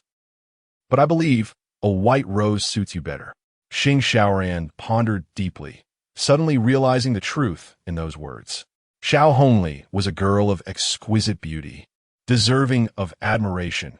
Red roses might be too fervent, yet a white rose was just right. But regardless of the color of the rose, Xiaohongli turned her head, her long lashes shimmering as she gazed at Xing Xiaoran, softly stating, "Do they not all symbolize love?" Yet at that time, I had no awareness of it at all. Xing Xiaoran was taken aback. The story was not over. Xiaohongli's gaze drifted once more, and she continued. That day, in an attempt to decide which eatery to visit for dinner, I suddenly wanted to use the petals of the white rose to determine the outcome. An odd number would mean wontons, while an even number would signify spicy hot pot. And then, in front of Qin Yang, I plucked the white rose. Xing Xiaoran responded. Xiaohongli looked at her, stating, the answer was an even number. We went for spicy hot pot. But I must have missed the true answer, right? Xing Xiaoran fell silent. Chapter 47. Shen Yu'er, I invite you to watch a movie. Xiaohongli suddenly broached a new topic. Do you believe in love at first sight? Or do you think love develops over time? Xing Xiaoran patiently listened to the girl's ramblings and contemplated for a moment before gently pursing her lips. Perhaps love at first sight? Xiaohongli nodded slightly, her gaze drifting far away. Once I was just like that, like an ordinary little girl. I harbored fantasies of encountering a Prince Charming in my life someday. I longed to catch a glimpse of that person one enchanting night. From a very early age, I yearned for a love story. This must be the dream of many girls, right? Qin Shen blinked, and Xiaohongli paused before continuing. So, after finishing high school and starting university, I have always wanted to experience a romance, to meet my first love. Xiaohongli looked at Qin Shen and blinked. I've been searching, always searching. Qin Shen interjected, yet you haven't found that special someone. The two exchanged a resigned smile. Thus, Xiaohongli hugged her knees and murmured softly, I began to feel that it was Qin Yang's fault. I started to think that perhaps I didn't need a childhood sweetheart. His constant presence made it impossible for others to approach me. Gradually, I grew somewhat troubled, even considering distancing myself from Qin Yang.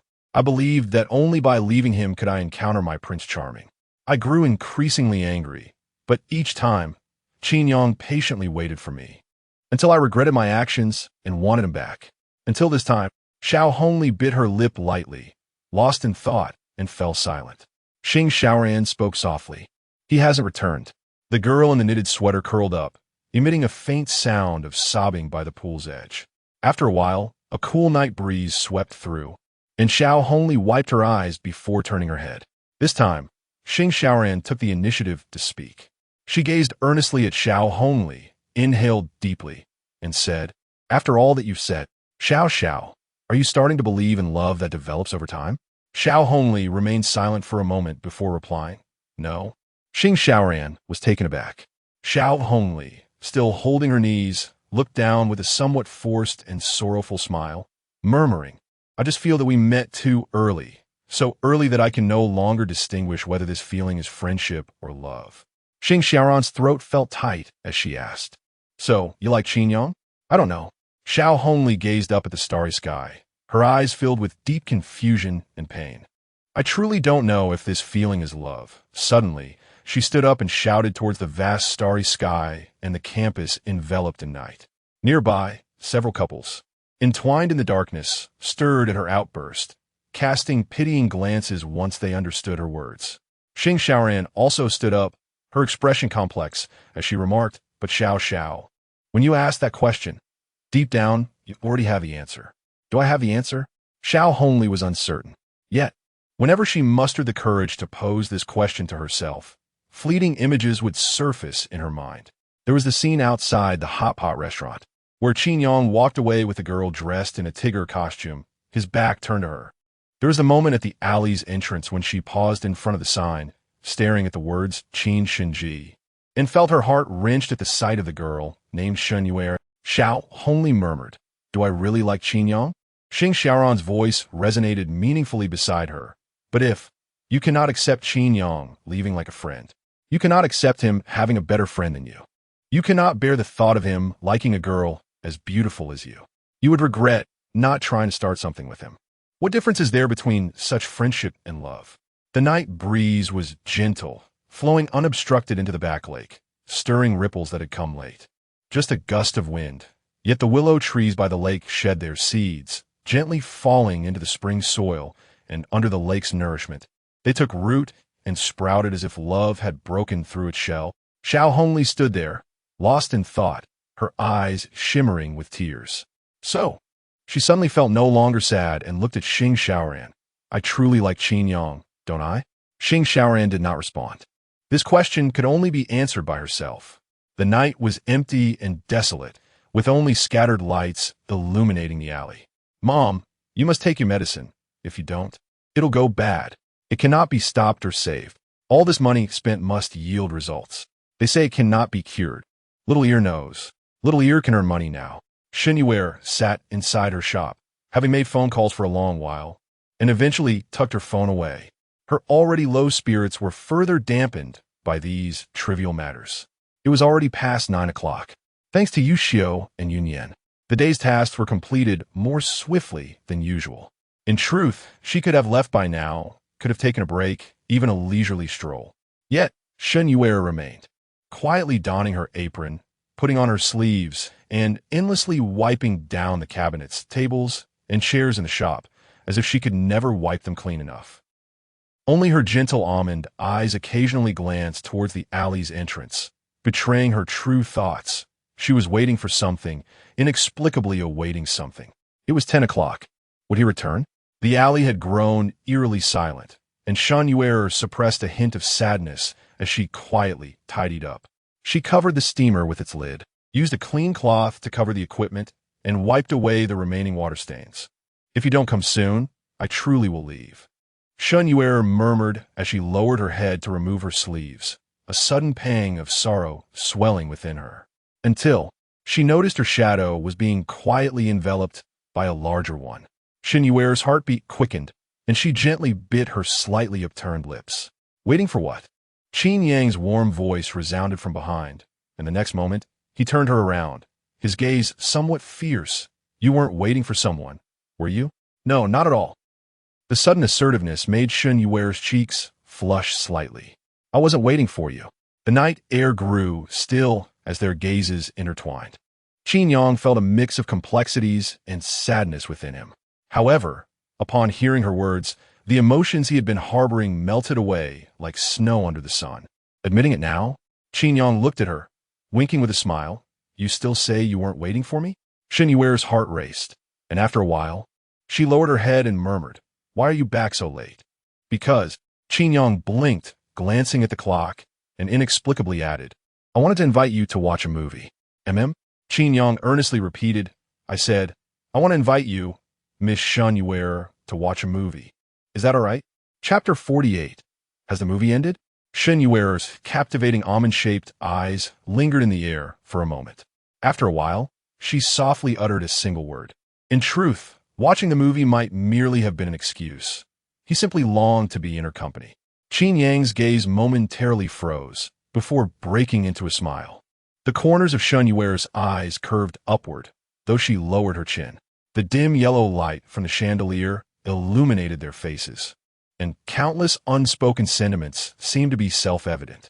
Much like how Shen Yu'er had deliberately dismissed the newly arrived Yuxiu and Yunyan after work today, waiting in the shop until 10 o'clock. Similarly, as Qin Yang exited the bustling hot pot restaurant, his chaotic thoughts and memories of the past intertwined. The only clarity that remained in his mind was Shen Yu'er's visage. Thus, the light was indeed still on. She was waiting for him. In that moment, a warmth enveloped his heart, accompanied by a subtle thrill of mutual understanding. The awkwardness that had lingered between them for the past few days quietly dissipated. Upon closing the wooden door, the narrow alley at 10 o'clock was left with only a few dim shop lights. The two seldom walked out of Qin Shen Ji together, inhaling the dampness left by the day's light rain.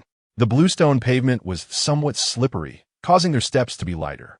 By the roadside, the street lights still shone brightly. Qin Yang scrutinized Shen Yu'er, who had removed her apron.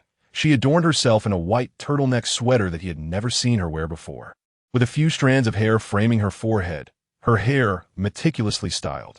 Her makeup seemed familiar, and upon closer inspection, she had applied a delicate layer of lipstick, making her appear even more radiant than her usual fresh-faced beauty. Shen Yu'er modestly clutched a thin outer garment, her peripheral vision discreetly assessing him. As her heart raced slightly, she suddenly realized how handsome he looked in a white shirt, something he rarely wore. Was today a special occasion? The emotions were subtle, much like the humid air under the night sky. Strolling in the rain, the neighbor's noodle shop was still open, with Hebo pouring himself a drink. Upon seeing the two, his eyes lit up, and the aroma of his drink lost its allure as a knowing smile spread across his face. "Little Qin, little Shen, what are you up to so late at night?" Shen Yu'er had known Hebo for several years, and they shared a rare familiarity. At his teasing smile, she felt her face heat up and remained silent. Qin Yang waved his hand, greeting him politely. "Hebo, you're still awake?" Hebo chuckled. "This old man doesn't sleep much, unlike you young folks. Late at night is the perfect time for romance. Little Qin, your taste is truly commendable." Perhaps due to his own past experiences, filled with regrets and missed opportunities, he enjoyed advising the youth. Now over 60, Hebo's words struck Qin Yang as somewhat blunt. A flicker of astonishment lingered in Qin Yang's eyes. In the next instant, a delicate hand suddenly grasped his larger one, pulling him with a mix of embarrassment and urgency. His steps unconsciously quickened to match Shen Yu'er's, while Hebo's laughter echoed behind them, causing his heart to race in a way that was rare for him. Perhaps the quickening of his heartbeat was due to Shen Yu'er holding his hand. The shadows on either side seemed to blur, and the clamor faded like the tide. Qin Yang ceased to ponder anything else, merely captivated by the hand entwined with his and the blushing beauty of her profile. As their breaths steadied, Shen Yu'er caught sight of his smile and gaze. Her cheeks flushed like the delicate peach blossoms of early spring, and with a soft, almost inaudible voice, she said, "Aren't you supposed to invite me to the movies?" Only then did Qin Yang notice the enormous movie marquee standing beside them. They had arrived at the cinema. At 11:30 p.m., the midnight screening was filled with numerous couples, their affectionate whispers replacing the earlier raucousness of the elderly. The atmosphere had quieted considerably, now infused with a hint of romance. "What do you want to watch?" The cinema lobby was bustling, yet Qin Yang found their seats and guided Shen Yu'er to sit beside him. The vibrant screen displayed a myriad of movie posters, horror, sci-fi, workplace dramas, romance, overwhelming to the senses. The complex emotions that had lingered after their hand-holding in the alley seemed to vanish without a trace. At least for now, Qin Yang found himself immersed. "Let us watch that one." Shen Yu'er suddenly pointed to a poster tucked in a corner, decisively stating, "Two Gardenias?" It was a film he had never heard of, but judging by the ambience, it appeared to be a romantic piece.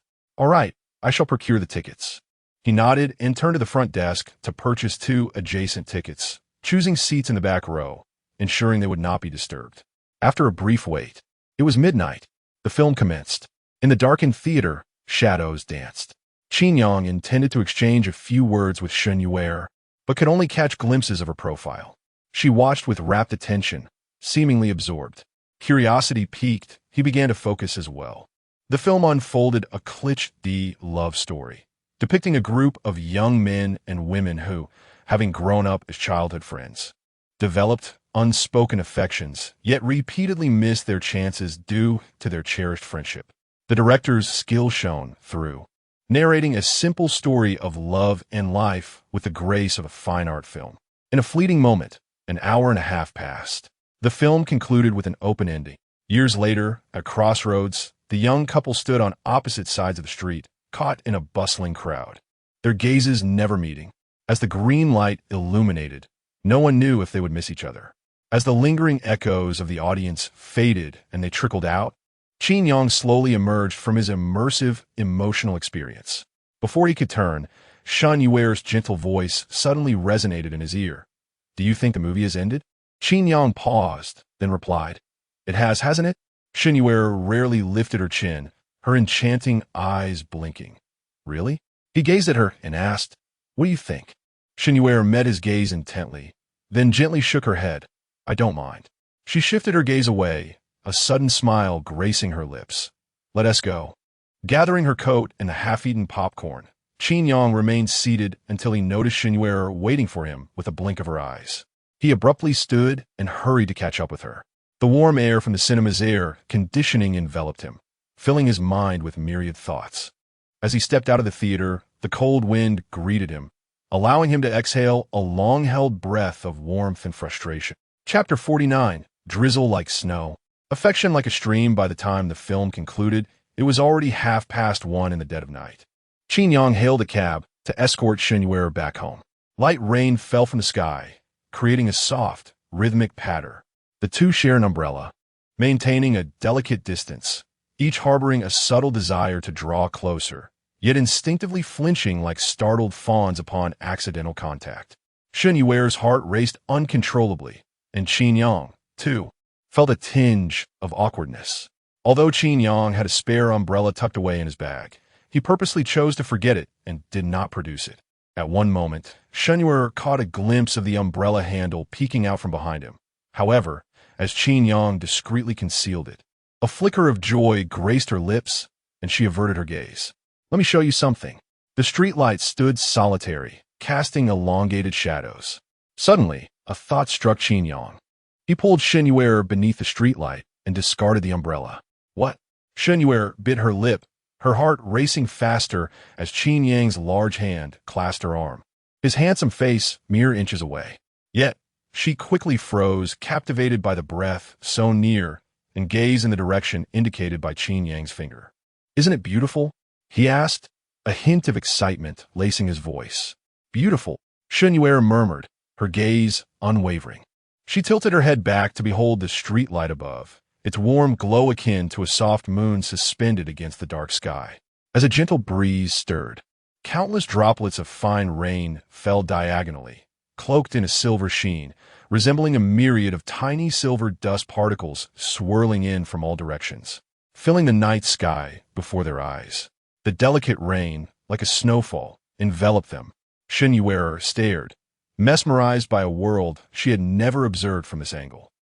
The cool, refreshing touch washed over her, reminiscent of the first snow of winter, her gaze frozen in time. "This is my little secret with the world." Until Qin Yang's voice gently broke the silence. "Now, this secret has one more person who knows it. Is it the second, or perhaps the third?" Shen Yu'er blinked her almond-shaped eyes, refraining from voicing the question. Instead, she turned, lifted her fair chin, and, with rare sincerity, revealed her naturally unadorned features. "Thank you, Qin Yang.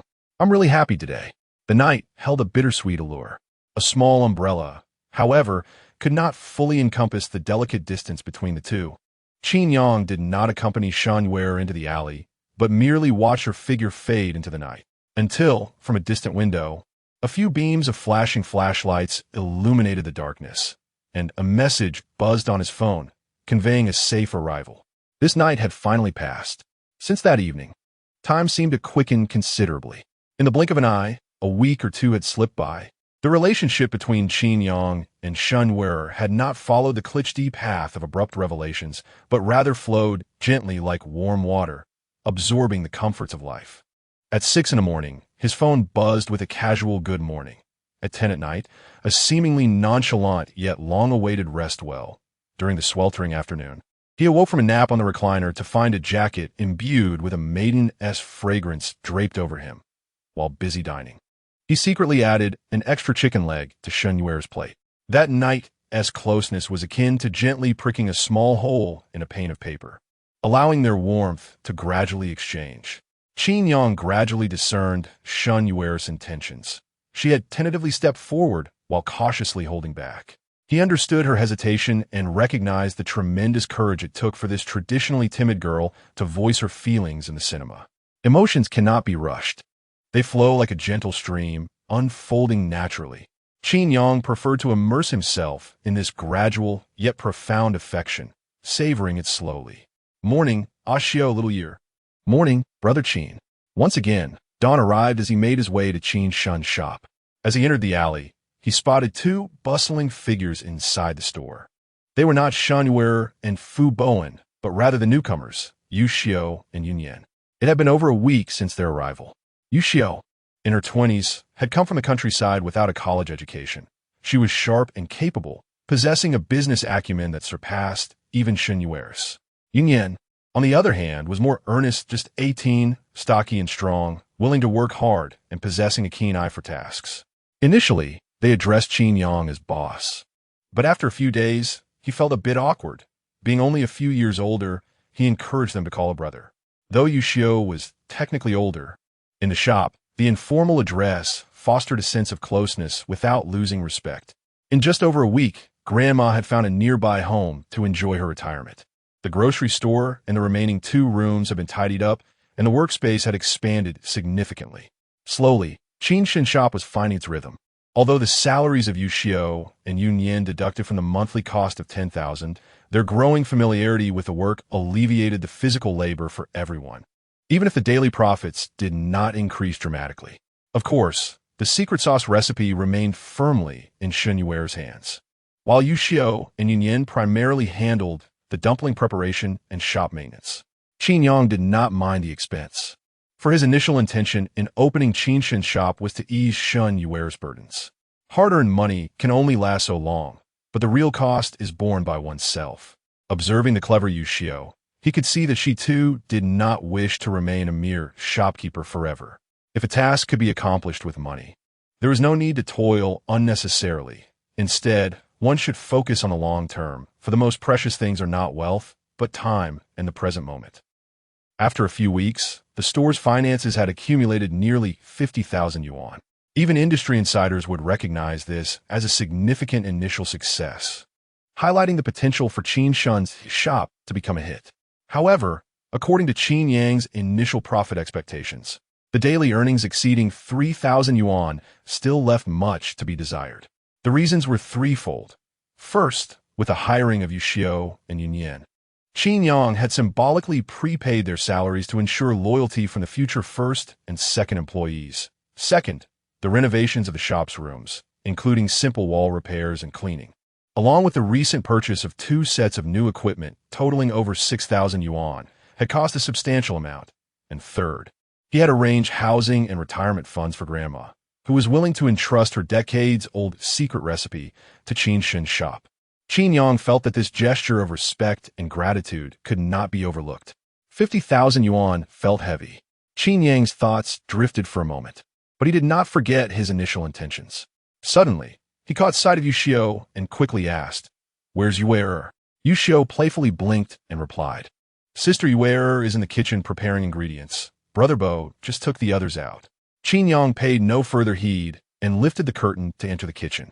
At this moment, Shen Yu'er, clad in an apron, rolled up her sleeves to reveal her fair, delicate arms. She leaned slightly over a large steel basin, diligently washing the freshly delivered wood ear mushrooms and vegetables. Shen Yu'er possessed a slender figure, yet in all the right places, she was astonishingly well-proportioned. From her perspective, her delicate waist and subtly rounded hips formed a graceful curve, neither too lean nor overly voluptuous. Suddenly, she caught sight of Qin Yang, who had approached quietly, startling her momentarily as their eyes met. Observing him, she sensed something unusual about him today.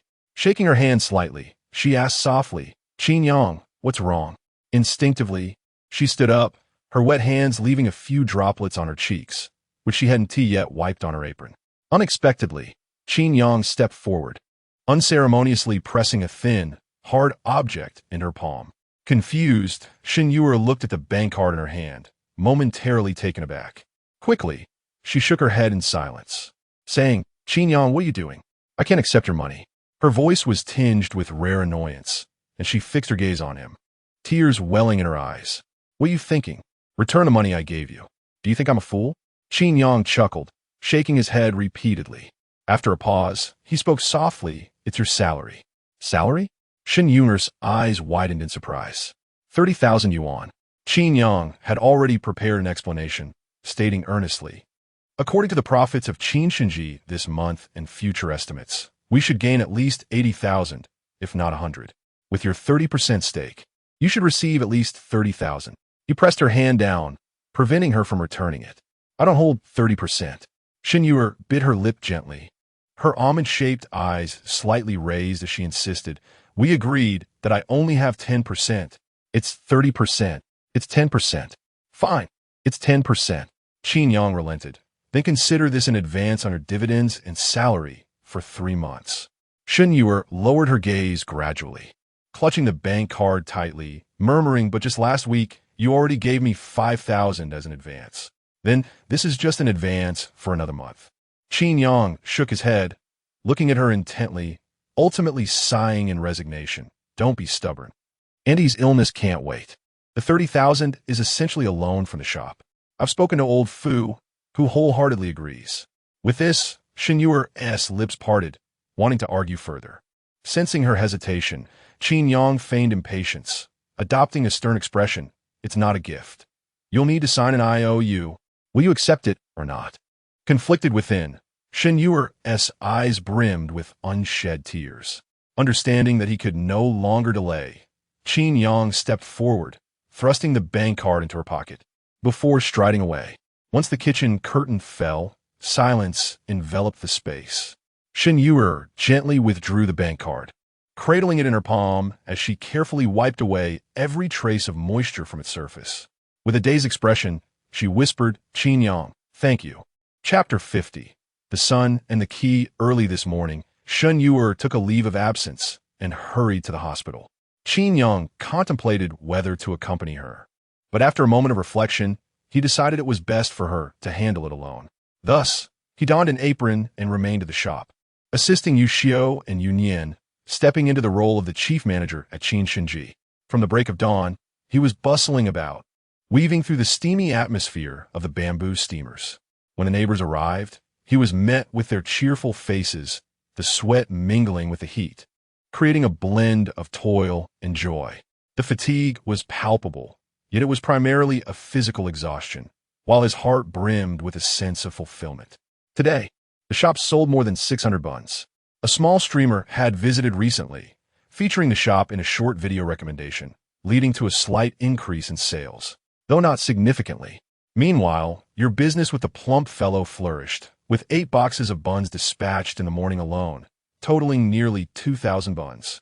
Coupled with around 900 cups of soy milk delivered, the profit for the morning reached nearly 3,000, propelling the shop's daily income towards the 4,000 mark.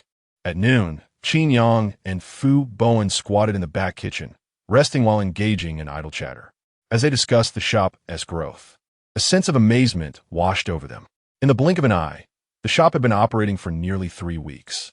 Fu Bowen recalled when he joined, and Qin Shen Ji was merely a cramped space with few patrons. Yet, driven by an inexplicable force from Qin Yang, he found himself aboard this venture. Through hard work and a touch of luck, they had transformed from a modest establishment earning 6 or 7,000 a month to one capable of generating 80 to 100,000. With Qin Shen Ji now renowned in Jinling University, with Shen Yu'er mastering the technical side and Qin Yang focusing on marketing. Even he and Wang Pengzi had contributed their share. They had distributed flyers throughout the Tulip Apartments, and Wang Pengzi had driven the second-hand electric scooter adorned with the Qin Shen Ji logo to promote their brand. While they were conversing, Qin Yang leaned on the table and his fingers brushed against a note, carefully pressed down by a coin. What could this be? He paused, lifting it and examining it closely. Upon reading the contents, a wry smile crept onto his lips. "What's wrong?" Fu Bowen inquired, scratching the back of his head. Qin Yang shook his head, uttering the 2 words with a hint of resignation. A promissory note. It was left by Shen Yu'er.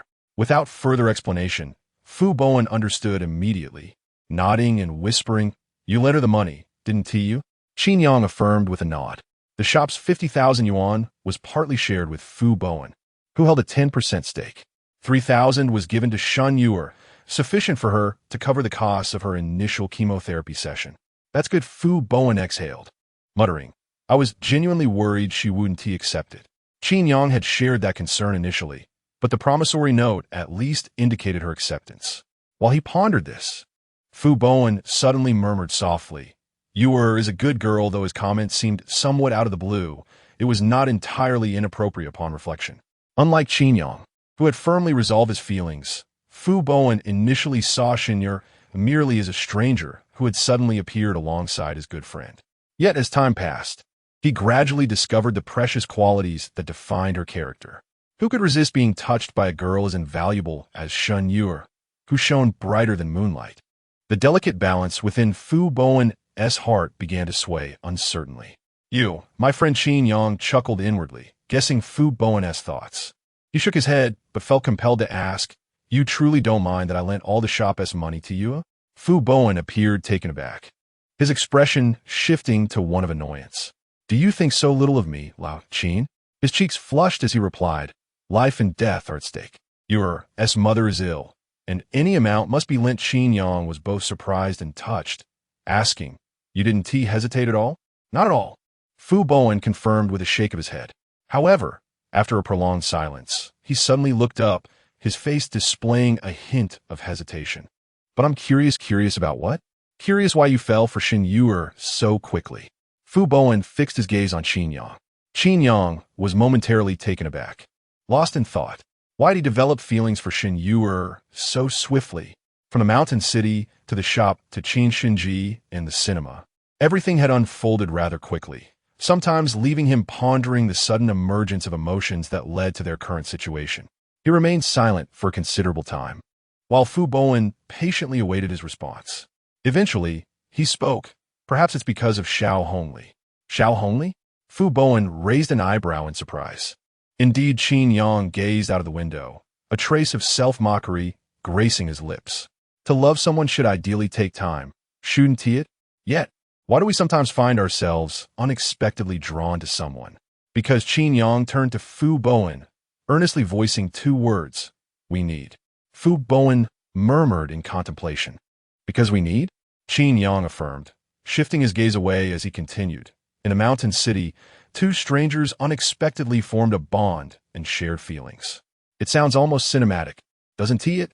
It raises questions, doesn't it? But have you considered what I was like before meeting Shen Yu'er? Fu Bowen gradually pondered this. He was a man who had harbored feelings for Xiaohongli for many years, yet had never truly found the courage to declare his affections. A man who, despite deeply caring, allowed his timidity to bind him, turning what could have been a cherished relationship into a shackle. Qin Yang lowered his voice, self-deprecatingly stating, a weary, fragile version of myself. Continuing in a whisper, he added, and Shen Yu'er, a pure lotus, forever submerged in the mud, yet striving to push through the mire for the sake of her and her mother's hopes, yearning to see the sun. Thus, in such an encounter, I became her sun, and she became my key. I feel fortunate to have met the right person at the right time. Hence I love her. Qin Yang stated earnestly, a love that no longer feels burdened by timidity, hesitation, or the painful memories of the past. Is that difficult to understand? Not at all. Fu Bowen replied, emotions are not mere trifles, yet they can often be perplexing, much like how young girls tend to believe in the magic of love at first sight, cherishing a fleeting moment in their hearts. In love, the world is governed by sentiment. A fleeting glance might become an everlasting memory within that realm. Because you happen to need, and I just happen to have. Because you also need, and I can provide. This mutual pursuit of affection gradually warmed the air around them. So did the missed opportunity with Xiaohongli lead Qin Yang and Shen Yu'er to create the right encounter. Fu Bowen remained unaware, yet he harbored a lingering sense of regret. Was it merely a matter of timing that turned childhood sweethearts into strangers? If by chance, Xiaohongli had only encountered Qin Yang today, might their destinies have diverged? Those caprices born from years of reliance that erased all reservations, and the sorrows that had settled over a decade, perhaps they would cease to exist altogether.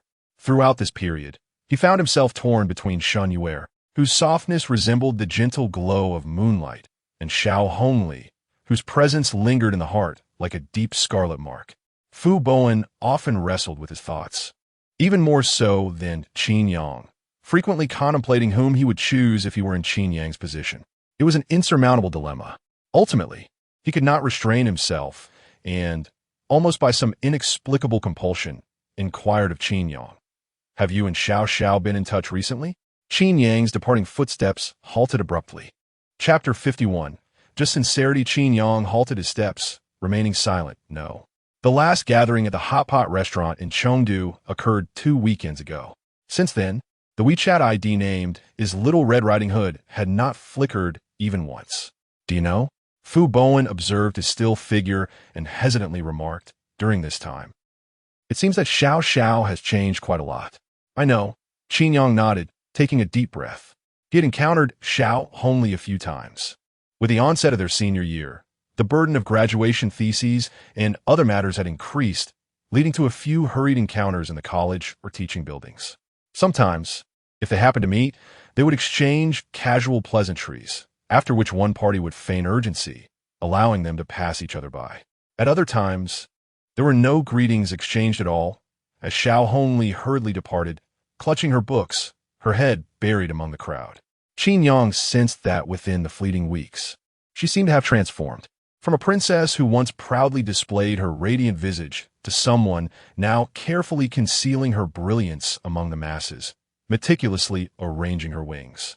Was she evading herself? Qin Yang believed so, for if Fu Bowen had not mentioned Xiaohongli's name, he, albeit reluctantly, had to admit that his thoughts subconsciously sought to evade her as well. But why was that? After the journey to the mountain city, Shouldn't everything have been truly laid to rest? Just like that afternoon in the square, when he was rejected, he felt the sky was exceptionally blue, the lake sparkling clear, the world light and pleasant. Qin Yang had thought that after openly discussing everything 2 weeks prior at the hot pot restaurant, he would finally let go.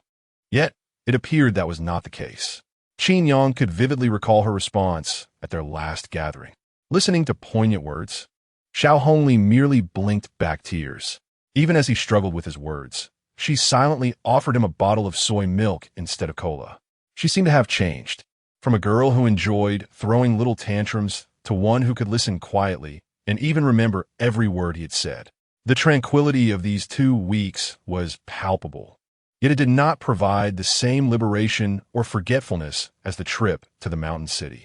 Qin Yang felt as though he had finally unraveled the trivialities that enveloped the surface, revealing some of the core elements of their childhood bond. It was as if he had relinquished all that needed to be relinquished. Yet, there were still some things that he could not let go. He gazed at Fu Bowen and murmured, "At least for now, I cannot let go." This sentiment was intricate, too intricate. Even Fu Bowen, who was listening nearby, felt a sense of helpless complexity, akin to disentangling a knot of chaotic threads. It was not solely due to Shen Yu'er's presence. Even between Xiaohongli and Qin Yang, the weight of their past and present circumstances rendered their interactions awkward. That day they had drawn a line. In the face of a burdensome past and an uncertain future, that line seemed so indistinct. If the future diverged, what did the past signify? Were people truly made of iron and stone? However, if they still wished to remain friends, having liked each other at an opportune time, how could they willingly settle for friendship in the future? These thoughts were not Fu Bowen's, but rather a whisper from Xing Xiaoran during a private moment. Yet, in this moment, Fu Bowen found them to be profoundly sensible and deeply poignant. Don't overthink it, Lao Qin.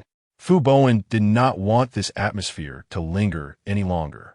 He took a deep breath and stated firmly, "I don't know what you want or what you will do. I only know that Xiaohongli is your childhood friend and also my friend since childhood. What I said that day was a bit harsh, but upon reflection, that harshness was indeed necessary."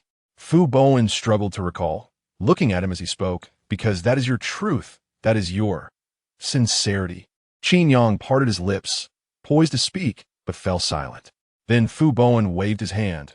"What I also want to tell you is, Shen Yu'er is now my friend as well. I do not wish for you to hurt Yu'er." Fu Bowen scratched his head, murmuring, "Because Yu'er is a girl who anyone can see is genuinely good." In summary, he took a deep breath, patting Qin Yang's shoulder, and said helplessly, "Regardless, Lao Qin, you are my brother. For Xiao Xiao, whether you truly wish to leave or not, I support you. As for Yu'er, I hope you can continue to protect her. Ultimately, it all boils down to one thing. Sincerity, remain sincere throughout." Fu Bowen looked at him. "Whether it concerns Xiao Xiao or your desire to assist Yu'er in overcoming her troubles, be sincere to the end. Do not abandon it midway, or else I shall lose respect for you." Today, Fu Bowen presented a refreshing perspective to Qin Yang. Unbeknownst to him, the tangled complexity within his heart seemed to have loosened considerably, no longer tightly bound, and the air around him felt relaxed and invigorating. "Bowen, thank you." Qin Yang inhaled deeply, regarding Fu Bowen, feeling a sense of relief. Fu Bowen noticed the softening of Qin Yang's expression and scratched his head. After a moment, Qin Yang curiously inquired, "Aside from the last 2 sentences, were those words you just spoke from Xing Xiaoran?" Fu Bowen was momentarily taken aback, opening his mouth, but blushingly deflating. "How did you know? It sounds just like her." Qin Yang thought, "With your thick-headedness, how could you have possibly come up with such words in one breath? Xing Xiaoran is also a good girl." Qin Yang looked at Fu Bowen, whose face was still somewhat flushed, and suddenly patted his shoulder, saying, "Do not let good opportunities slip by."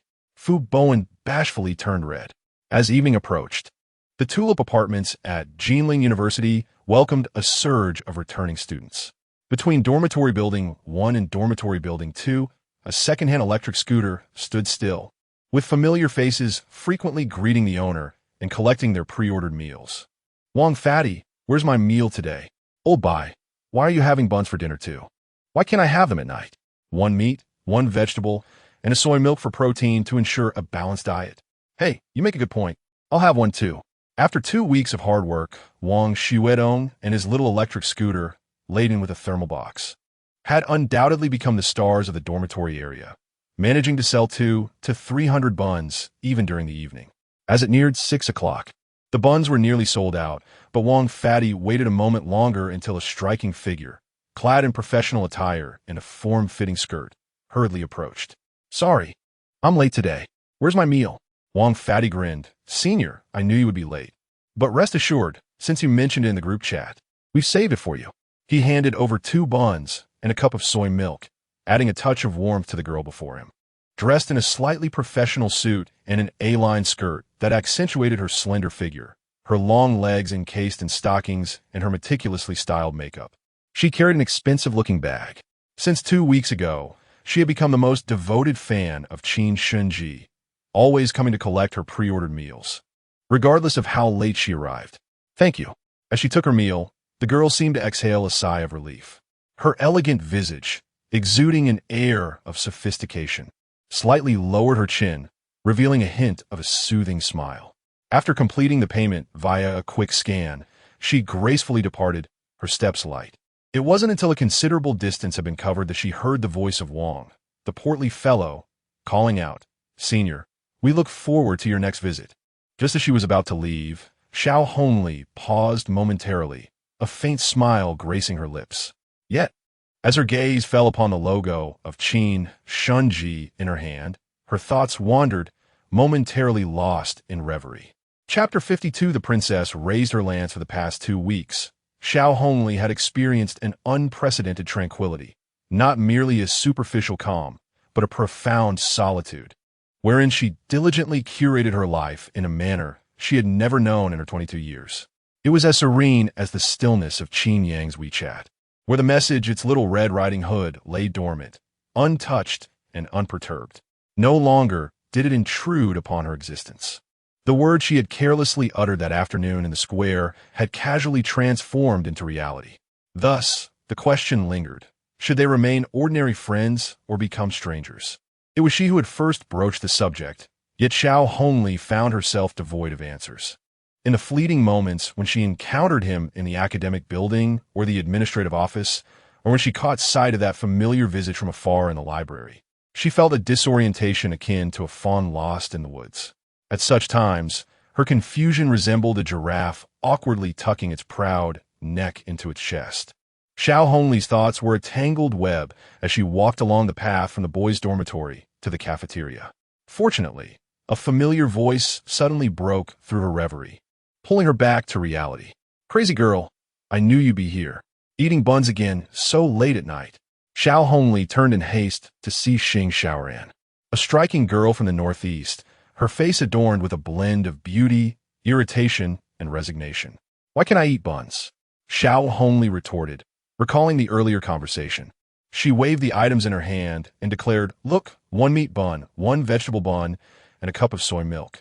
Meat, vegetables, carbohydrates, proteins. My diet is quite balanced. Xing Xiaoran gently linked her arm with Xiaohongli's, her gaze scrutinizing the side of her face, eventually resting on the familiar logo of Qin Shen Ji on the plastic bag. Though unspoken, a thought flickered in her mind. Was the nutrition she sought truly about proteins and vitamins? Or was it the character Qin emblazoned on that logo? For 2 weeks, Xing Xiaoran had quietly observed the changes in Xiaohongli. Since Qin Yang had departed for the mountain city, Xiaohongli had transformed from a girl determined to present herself confidently before him, intent on thwarting his expectations, into someone who had quietly stepped away from her previous arrogance and caprice, now cautiously retracting her wings and treating the world with newfound caution. With no knight to guard her castle, had the princess then taken up her lance? Xing Xiaoran's gaze lingered on Xiaohongli's profile. Following that day, she had developed a newfound love for reading. Thus, she arose promptly at 6:30 each morning, rushing to the first building of the Tulip Apartments by 7 to procure the earliest batch of Qin Shen Ji's secret meat buns, before settling quietly in the library. She also began exercising, obtaining a gym membership, and dutifully attended every evening without fail. Her energies were increasingly devoted to the On-Shin song delivery project, engaging in various aspects, from business operations and management to marketing and human resources, even venturing into investment discussions. She had evolved from a mere ornamental figure on the periphery of the project to one of its core members. Astonishing individuals such as Shang Wenzhou and Minister Yang Xian with their dedication. Only Qin Shen had a vague understanding of the underlying motivation. Was it for Qin Shen Ji? No matter how much she claimed to have moved on, a part of her still harbored the desire to appear competent in Qin Yang's eyes. After contemplating, Qin Shen concluded that perhaps this was indeed a positive development. At least now, Xiaohongli was becoming more grounded. It was no wonder that many asserted that emotional setbacks could sometimes yield beneficial outcomes. In this way, was it not quite satisfactory? Qin Shen's gaze drifted between Xiaohongli's profile and the sunset on the horizon. Xiaohongli, tilting her head slightly, understood the thoughts of this perceptive girl, yet chose to feign ignorance. Suddenly, a gust of wind swept by, causing Qin Shen to sneeze. Rubbing her nose, she casually remarked, Xiao, it's a bit chilly. Remember to wear an extra layer tomorrow. Xiaohongli nodded, her eyes fixed on the shimmering light on the horizon as the evening world fell quiet, her thoughts momentarily adrift. The temperature had dropped. Remember to wear an extra layer. Two beautiful girls strolled along the path leading to the boys' dormitory, attracting the attention of numerous young men. Today, Qin Shen, clad in professional attire, exuded an air of elegance. Standing nearly 7 meters tall, with a slender waist and a chic bob, she may not possess the striking allure of Xiaohongli, but she radiated a rare and captivating confidence. Walk faster. We're going to be late. Shang Wenzhou is treating us like laborers again. As time slipped away, Qin Shen had no opportunity to indulge in further musings. Glancing at the clock, she pulled Xiaohongli along briskly toward the cafeteria. It was Tuesday, the day for the Anshin Song Project team meeting. Shang Wenzhou had messaged an hour earlier, and although they had convened many times, Qin Shen, who had initially been a mere bystander, was reluctant. Anshin Song is our joint endeavor. Don't think we're just working for Shang Wenzhou. Xiaohongli, maintaining her composure, patiently offered a few words of encouragement, but ultimately shook her head in resignation. Xiao, if you truly think that way, we might as well be free labor. Noticing the stack of materials in Xiaohongli's bag, Qin Shen opened her mouth to argue, but found herself at a loss, feeling a twinge of bitterness in her heart. On the second floor of the cafeteria, they returned to their usual spot. In the student lounge, Shang Wenzhou occupied the head of the table, with others either engrossed in their phones or casually playing games on their laptops, awaiting the meeting's commencement. Apologies for being late. Xiaohongli and Qin Shen entered gracefully, their presence stirring the room's atmosphere. No worries, the meeting hasn't started yet. Yang Xian, the publicity minister, waved his hand with a smile. Hongli, these past 2 weeks, thanks to your efforts, the Anshin Song platform has made significant progress in both technology and promotion. Xiaohongli merely smiled in response. The gazes directed toward her were no longer filled with jest, but bore a newfound respect. Over the past fortnight, the Anshin Song platform had undergone extensive testing and was now fully operational, capable of accommodating thousands of users.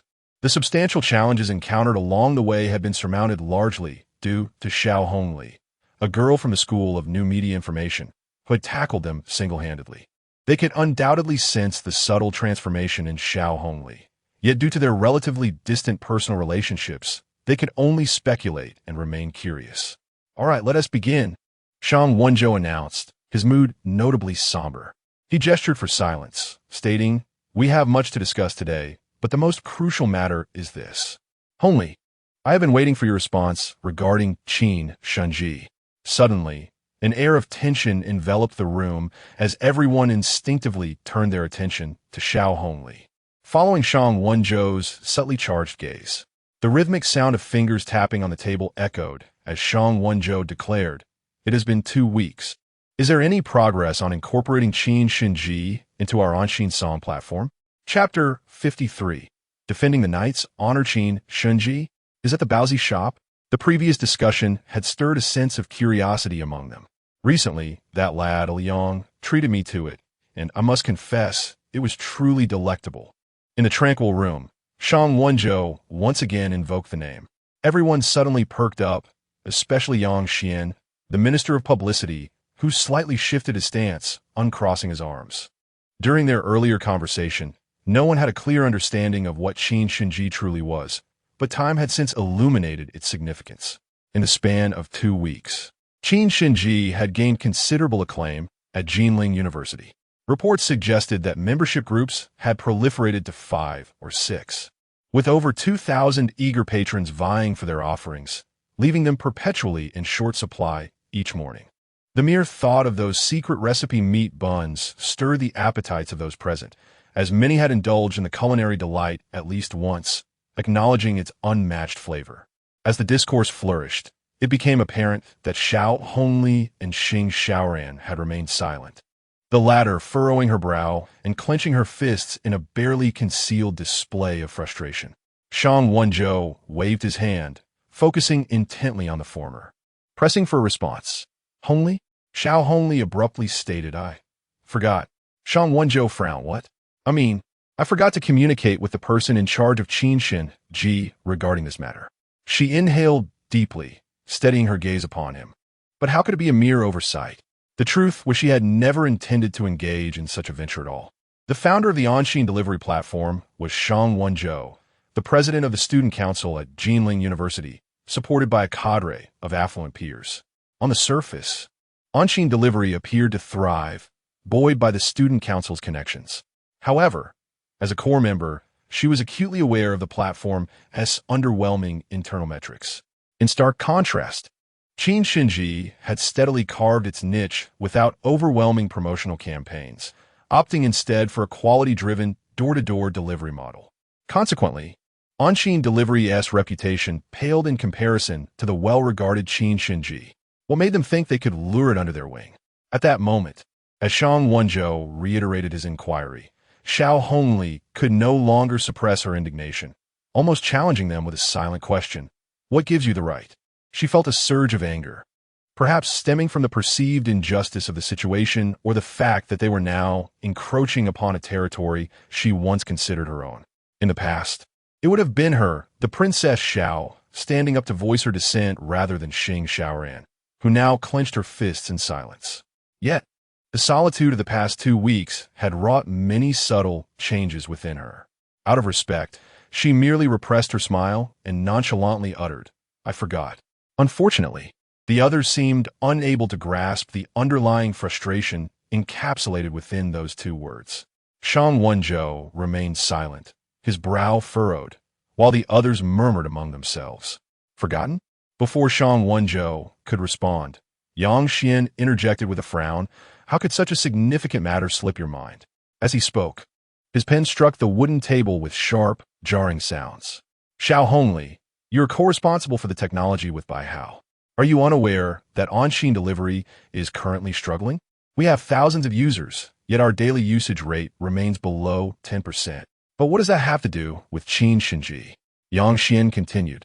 Your technology is commendable, yet we lack essential content. We previously mentioned that Qin Shen Ji represents both a competitor and an opportunity. You simply wish to exploit it, don't you? Xing Xiaoran's fist tightened further beneath the table. As Yang Xian's tone escalated, the atmosphere grew increasingly tense. If we could secure Qin Shen Ji, our on-Qin delivery platform might attract a segment of its core users, perhaps even unify those 2,000 private members into our own pool of traffic. In doing so, we could entice more businesses to join us and secure funding from the university, enabling us to expand further. Xing Xiaoran's face paled, unable to contain her emotions any longer. But why should we? Her words halted the conversation abruptly. Xiaohongji's brow furrowed deeper, his hands clasped yet silent. But indeed, why should they? The remaining 2 exchanged glances, seeking answers from Xiaohongli and Yang Xian. Why should Qin Shen Ji align with on-Qin delivery? Xing Xiaoran stood resolute, addressing the group. They're clearly thriving far better than we are. Xiaohongli, a moment late to rise, observed Xing Xiaoran's determined profile, clenching her fists as she silently cheered. Well done, Xiaoran. Why? Yang Xian suddenly chuckled, his gaze shifting slyly to Xiaohongli, his tone dismissive. Because it's quite simple. I assent it? Shang Wenzhou's brow twitched, his expression neutral yet contemplative, remaining silent as the other's gazes remained fixed on Xiaohongli.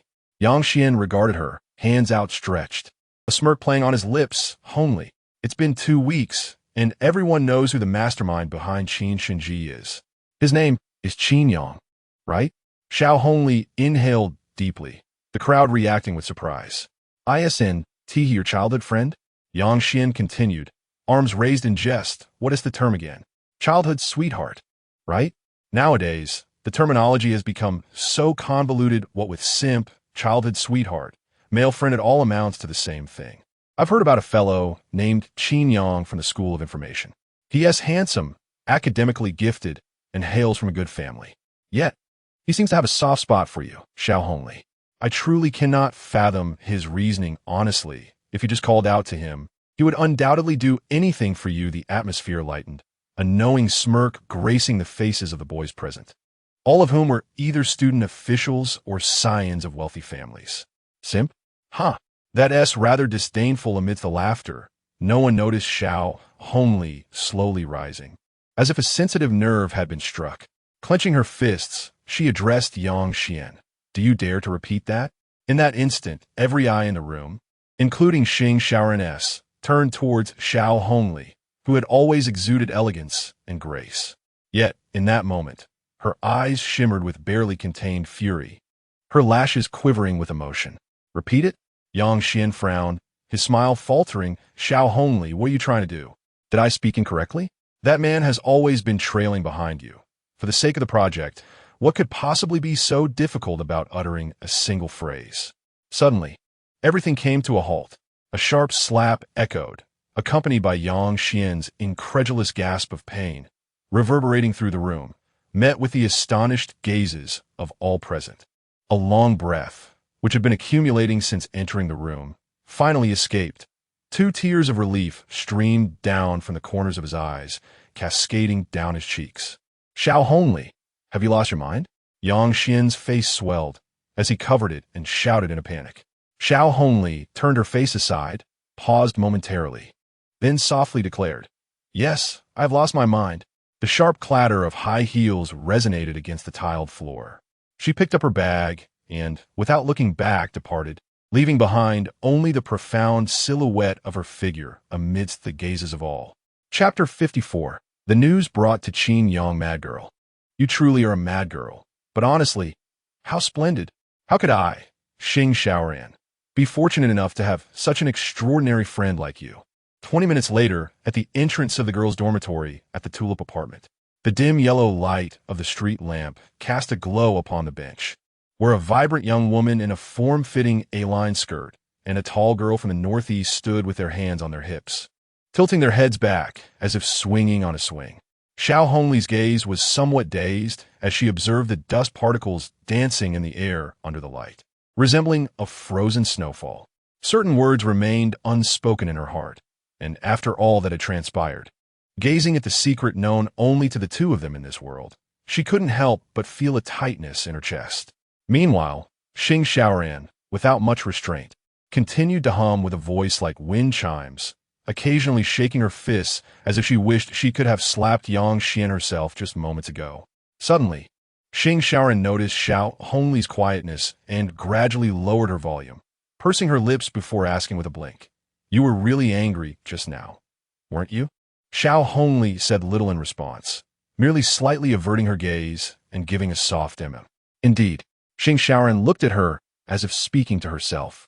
After being childhood friends for over 10 years, how could one not be furious at being tarnished in such a way? If it were me, I would want to slap him a few more times to vent my frustration. Actually, Xiaohongli suddenly remarked, If there had been a knife just now, I would have stabbed him fiercely. Xing Shaoran was momentarily taken aback, her mouth agape as she replied, Now that's ruthless. The two beautiful girls then shared a silent glance, and moments later, as if in perfect harmony, they both burst into laughter, covering their mouths. The atmosphere gradually lightened. They embraced the air with outstretched arms, exchanging words of vengeance, playfully teasing one another. Occasionally, Xing Xiaoran would cautiously observe Xiaohongli's reactions from the corner of her eye. Secretly relieved, she had truly worried that the mad girl's emotions, concealed for the past 2 weeks, would break free due to the sudden sting of life. Fortunately, she did not. Actually, you needn't worry about me too much, Xiaohongli suddenly said. What? Xing Xiaoran didn't catch that clearly and paused for a moment. Xiaohongli tilted her head slightly, her beautiful peach blossom eyes blinking. I'm not that fragile. After a brief silence in the air, Xiaohongli withdrew her gaze, lifted her chin, and once again focused on the specks of light under the street lamp, stating, After all, I once said I would be a stranger, just an ordinary friend. Qin Yang has the right to choose his own life. In truth, I have been contemplating this for the past 2 weeks, but the more I think, the more regretful I become. Yet what use is regret? The past was my fault. I did not cherish it enough. But from now on, that will change. That girl, her surname is Shen, right? Xiaohongli pressed her lips together, forcing a smile, and made an effort to blink her eyes. I will maintain my distance. I won't let him feel burdened by me again. Xing Xiaoran remained silent, quietly listening, her gaze fixed on Xiaohongli's profile.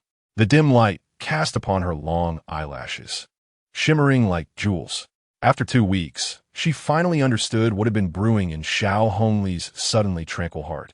A pang of sorrow and helplessness surged within Xing Xiaoran.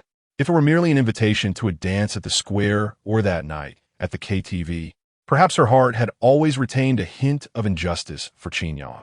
But now, don't overthink it. Xiaohongli wiped her eyes and made an effort to blink. By the way, what did they say after I left? Xing Xiaoran snapped back to reality, recalling something, her brows gradually knitting together. She shook her head. Yang Xian seems unwilling to give up so easily. And so does Shang Wenzhou. Yang Xian is Shang Wenzhou's right-hand man. What he wants to say is essentially what Shang Wenzhou wants to convey, albeit perhaps hindered by the need to maintain his own image. Perhaps this refined and well-dressed student council president habitually uses others' voices. Xiaohongli suddenly recalled 2 methods mentioned by Shang Wenzhou 2 weeks ago, her heart tightening. Xiaoran, do you think they'll cause trouble for Qin Shen Ji at school? Xing Xiaoran was taken aback, her expression growing a touch anxious. They won't, will they? How could they not? Xiaohongli inhaled deeply, biting her lips softly, and murmured, Shang Wenzhou has that capability. Shang Wenzhou is the president of the student council at Jinling University, capable of shaking hands and laughing with school leaders of various ceremonies, representing the university on television as a distinguished student. The school is a microcosm of society. He has access to school authorities, and even if only to some administrative teachers. The power he can wield within the ivory tower is unimaginable. Qin Yang is indeed a good student, but Qin Shen Ji has far too many vulnerabilities they can exploit. They are conducting business at Jinling University, and with the guise of authority, they could easily employ a few security guards to force Qin Shen Ji into submission. I just remembered. Xiaohongli's worry deepened. Just then, Xing Xiaoran suddenly said, When I stepped out, I think I heard Yang Xian saying something in a fit of rage about the youth league management. The two exchanged worried glances, their expressions growing grave. Xiaohongli furrowed her brows. We need to inform them as soon as possible, so they can prepare. Can you call Qin Yang? Xing Xiaoran suggested, her ulterior motives apparent. Aye. Xiaohongli pursed her lips and shook her head. You call Fu Bowen. Without further ado, Xing Xiaoran took out her phone and, with familiarity, dialed the top number on her contact list. Beep, beep. The number you dialed is currently busy. Please try again later. Sorry, the subscriber you dialed is busy now. Please redial later. Beep, beep. The number you dialed is currently busy. Xing Xiaoran gritted her teeth in frustration. This Fu Mama's boy is on the phone with his mother again. Xiaohongli shook her head, her eyes still filled with anxiety. But as her gaze wandered, she suddenly spotted a familiar second-hand electric scooter and a plump figure in the distance. Her eyes brightened, and she waved, Fatty. Ah, Senior Xiao. In the late evening, Wang Xuedong looked a bit dazed as he saw her approaching, puzzled about what was happening. I have some news. Xiaohongli's brows furrowed slightly, her expression laced with concern. Could you please relay it to Qin Yang? Wang Xuedong scratched his head, his eyes darting around as curiosity ignited within him. but upon seeing Xiaohongli's serious demeanor, he retreated, a bit disheartened. Moments later, his expression turned quite grim. Chapter 55. The Answers Hidden in Life. After a brief pause, Xiaohongli finished speaking. Wang Xuedong, with a grim expression, rubbed his fleshy face and could no longer contain his frustration. What on earth are these people, Shang Wenzhou and Yang Xian? They claim to be the student council president, portraying themselves as virtuous figures like Jiang Biehe. In such a small place, they truly think of themselves as authorities. Engaging in power and monetary exchanges, they are really overstepping their bounds. And what is this on Qin Song platform? A worthless endeavor, lacking in every aspect. Yet they wish to establish a customized delivery service for Jinling University, expecting us at Qin Shen Ji to work for free. Senior, who on earth created this rubbish?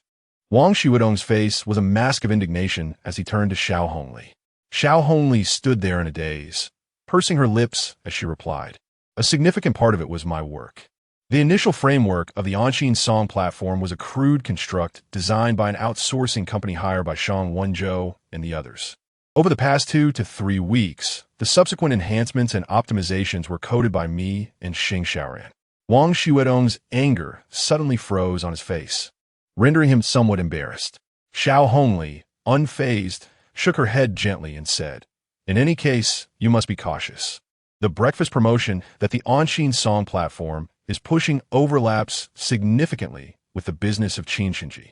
Based on my interactions with Shang Wenzhou and Yang Xian, they surely intend to trip you up. Be very careful." Wang Xuedong nodded vigorously. The hour was already late. He turned his electric scooter around, hesitated to bid Xiaohongli farewell, and decided to rush to the shop before it closed to find Qin Yang. Xing Xiaoran stepped forward, pulling Xiaohongli aside, finally able to breathe a sigh of relief and intending to return to the dormitory. However, Senior Xiao, Wang Xuedong ultimately hit the brakes, unable to resist turning back and blinking as he asked, "Since you're clearly a member of the Qin Song project team, and this platform was developed by you, why are you telling me all this?" Xiaohongli paused, slightly tilting her head. Yet, her gaze did not rest on Wang Xuedong, but rather seemed lost in the light dust beneath the street lamp, resembling frozen snowflakes. She murmured, "Because, compared to Qin Song, friendship is far more important." Beside her, Wang Xuedong pretended to cough, blinking as he remarked, "But I heard from Baon that you and Qin Yang had a quarrel recently. And so what?" Xiaohongli pressed her lips together, averting her gaze slightly as she whispered, "He is still a friend. At least, to me, he always will be." Her voice dwindled to a whisper, barely audible even to Xing Xiaoran. However, Wang Xuedong could not suppress the smile tugging at his lips, as if he had just heard momentous news. Soon, he enthusiastically turned around and, after bidding farewell loudly to Xing Xiaoran and Xiaohongli, sped away. Xiaohongli remained somewhat lost in thought, wondering, what else with this guy? Xing Xiaoran observed Wang Xuedong's departing figure, her expression shifting with intrigue. Wang Xuedong, such a familiar name. Wait a minute, isn't he the well-known CP fan who had been active on the Information College Forum BBS for the past 2 years? Xing Xiaoran froze, her eyes widening. After a long pause, she glanced at a certain ID on WeChat that had been silent all day, unable to send many messages, feeling a mix of frustration and resentment. Why does this person seem smarter than Fu Baoang? Inside the shop, the lights still shone brightly. Qin Yang had been waiting on a chair for quite a while, staring at the wall clock while fiddling with his phone. At 9:30, he finally couldn't hold back and typed 3 words. "What are you doing?" The blank reply bar after hitting send made the ticking of the clock seem agonizingly slow, although the passage of time remained unchanged. 1 minute still equaled 1 minute. 1 second still equaled 1 second. The rapid beating of his heart made the emptiness surrounding him feel unbearable, as if he had lost something vital. It had been 2 weeks since he and Shen Yu'er had spent time together. In those 2 weeks, everything had been placid and uneventful, gentle enough that he had barely noticed any changes. Until today, Qin Yang abruptly realized he was alone in the shop, bustling about. Even with Yu Xiao and Yunyan busy nearby, even with Fu Baoang often bringing up tedious topics, even with Wang Xuedong occasionally returning to joke around, But in Shen Yu'er's absence, the lingering thoughts felt like a stone, suspended over the lake of his heart, sending ripples of longing. He felt hollow, lacking energy throughout the day. At 10 o'clock, his phone finally buzzed. "Little ear, just got home." The brief 3 words seemed somewhat rushed, but at least there was a message. Qin Yang let out a sigh of relief and instinctively began to type another line. However, he soon noticed the indicator above the chat box, signaling that the other party was typing. So he halted. Half a minute later, a flurry of text appeared in the chat box. "Little ear, I took my mom to the hospital today. She was very reluctant, thinking it would be too costly, and we still have debts and living expenses. But I told her that little ear can earn money, and I can pay it back. My mom couldn't argue with me, so we went to the hospital, saw the doctor, and had the first checkup done. Once everything is arranged, the chemotherapy can begin. Little ear, my mom asked me where this money came from. Little ear, I told her it was borrowed from a very good friend. You won't be angry, will you, Qin Yang?" Qin Yang blinked, his heart racing. "Little ear, my mom says thank you." "Little ear, thank you, Qin Yang." "Little ear, thank you, Qin Yang." Why repeat it twice? Qin Yang typed a line in response, because Little ear replied earnestly, "My mom wants to thank you, and I want to thank you too. Friends helping each other don't need to say thank you." Qin Yang pondered for a moment and, feeling a twinge of anxiety, typed another line. "Moreover, we are more than friends, aren't we?" The chat box fell silent for a while. Qin Yang, initially harboring a hint of trepidation, suddenly spotted the indicator above the chat box blinking again. He took a deep breath and soon broke into a smile. He typed, "Get some rest early, and to come back soon. Qin Shen Ji cannot do without you. Good night." He did not wait for Shen Yu'er's reply, for those subtly significant answers had always been hidden within life, had they not? Chapter 56. Has Little Ear found a friend? In the stillness of the night, why are you still awake? The darkness had enveloped the world, and He Xueqing, who had spent an exhausting day at the hospital, sought refuge in her room early to rest. Waking around 10, she intended to fetch a glass of water when she caught sight of a figure curled up on the sofa, quietly engrossed in her phone. She approached, feigning annoyance, and gently tapped Shen Yu'er on the shoulder, sighing, "You silly girl, with your busy schedule, you should take advantage of any free time to rest." After half a year of illness, Shen's mother's health had gradually declined, her voice betraying a certain frailty, illuminated by the soft moonlight that accentuated her pallor. The modest living room, dominated by an L-shaped sofa occupying more than half the space, featured a small dining table adorned with a neatly patterned tablecloth, and a vase of wildflowers added a touch of life to the surroundings. Since Shen's father had passed away in a car accident over a decade ago, the family had been living in modest circumstances. He Xueqing moved quietly toward her daughter. Shen Yu'er's gaze was fixed on the small text on her screen, momentarily unresponsive until a gentle pat on her knee startled her into looking up. "Mom." She instinctively glanced at her phone, blinking in surprise. He Xueqing's eyes flickered. Catching a glimpse of the screen, her curiosity piqued. "Who are you chatting with?" Shen Yu'er averted her gaze slightly, turning the back of her phone onto her thigh, whispering, "Just a friend." The motion of He Xueqing pouring water hesitated, her mind racing. "A friend?" Shen Yu'er turned her cheek, a hint of blush creeping on her face. "It's the one who lent me 30,000, a good friend." A good friend. Though over 40, He Xueqing often found herself reacting with the innocence of youth in certain matters. "Mom, you should go to bed," Shen Yu'er urged. "All right," He Xueqing replied, her gaze shifting as she adjusted her faded cotton nightgown, filled a glass with water, and returned to her room. With her eyes lingering on her mother's retreating figure, Shen Yu'er hesitated, peeking out and softly stating, "Mom, we still have to go to the hospital tomorrow. Please rest well these next few days." "Okay." He Xueqing paused, adding, "You go ahead and have a friend. I won't disturb you." As the door closed gently, the living room returned to its tranquil state. Shen Yu'er exhaled a breath she didn't realize she was holding, her gaze shifting to her phone as she quietly opened the chat screen. "A son, we are more than just ordinary friends, aren't we?" The chat input box contained a long line of messages that had been deleted and rewritten, unfinished thoughts lingering. Shen Yu'er's heart raced as her fingers danced over the keyboard, crafting messages that she would second-guess and erase in embarrassment. Just as she was about to send her message, her phone buzzed with new notifications. Son, get some rest. Come back soon. Qin Shen can't do without you. Son, good night. Shen Yu'er's lips parted in surprise, her mind lingering on the words for a long moment. Finally, with a faint pout of disappointment, she deleted everything and typed two simple words, good night. Upon returning to her room, Xiaohongli gently settled into bed, her illness deepening the fatigue she felt day by day. She pulled the autumn blanket over herself, lying back as she occasionally succumbed to fits of coughing, a sharp pain occasionally piercing her body, causing beads of sweat to form on her forehead. Having grown accustomed to the pain over the past 6 months, she rubbed her temples and gradually drifted into sleep. Yet tonight, the moonlight kissed the corner of her eye, her thoughts swirling restlessly, conjuring vivid scenes in her mind. Little Yu'er, has she found a friend? Lying on her side, the crow's feet at the corners of Xiaohongli's eyes curled up into a beautiful arc reflecting on her daughter. She realized that Shen Yu'er had inherited at least 6 or 7 parts of her beauty, a testament to the stunning young woman she must have been in her youth. However, years of bearing the family's burdens had hastened the fading of her beauty. As a fellow survivor, Xiaohongli recalled the fleeting flush of panic that crossed Shen Yu'er's face and her recent reactions. She understood more than she let on.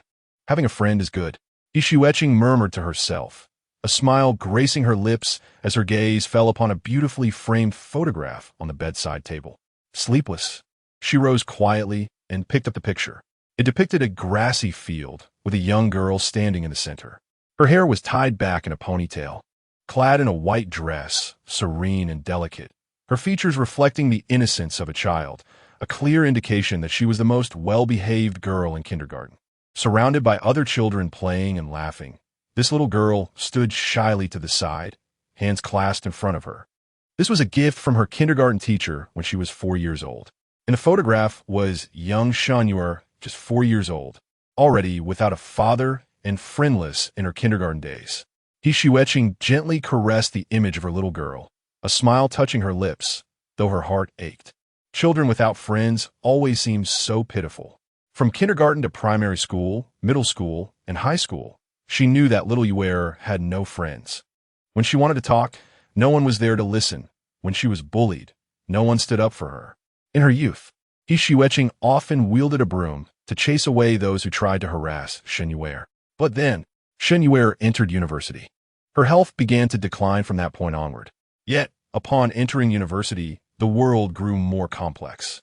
Often, even if a girl was bullied, it wasn't as simple as wielding a broom or calling a teacher for help. How much silent sorrow must Shen Yu'er have endured alone without friends? Xiaohongli sometimes dared not imagine, yet guilt often consumed her. Nevertheless, the once timid girl blossomed into a radiant young woman, gradually emerging from her cocoon. She started part-time work, earning her own money, alleviating her mother's financial burdens, and even managing to pay off some family debts from time to time. Though she appeared delicate and vulnerable, Shen Yu'er had begun to shoulder responsibilities that were once too heavy for her. The thought of it all made Xiaohongli's heart ache. The night was quiet, but occasionally soft, fleeting laughter like the tinkling of wind chimes echoed from the living room. The laughter was cautious, as if not wanting to be discovered by her mother, yet it carried the sweetness of a girl savoring honey. Xiaohongli snapped back to reality, gently stroking the photograph of the lonely little girl, murmuring with a hint of comfort, "It's all in the past. Our little ear has finally found friends. Hasn't she?" From childhood, devoid of friends to being hesitant to make new ones, Shen Yu'er had carefully cocooned herself.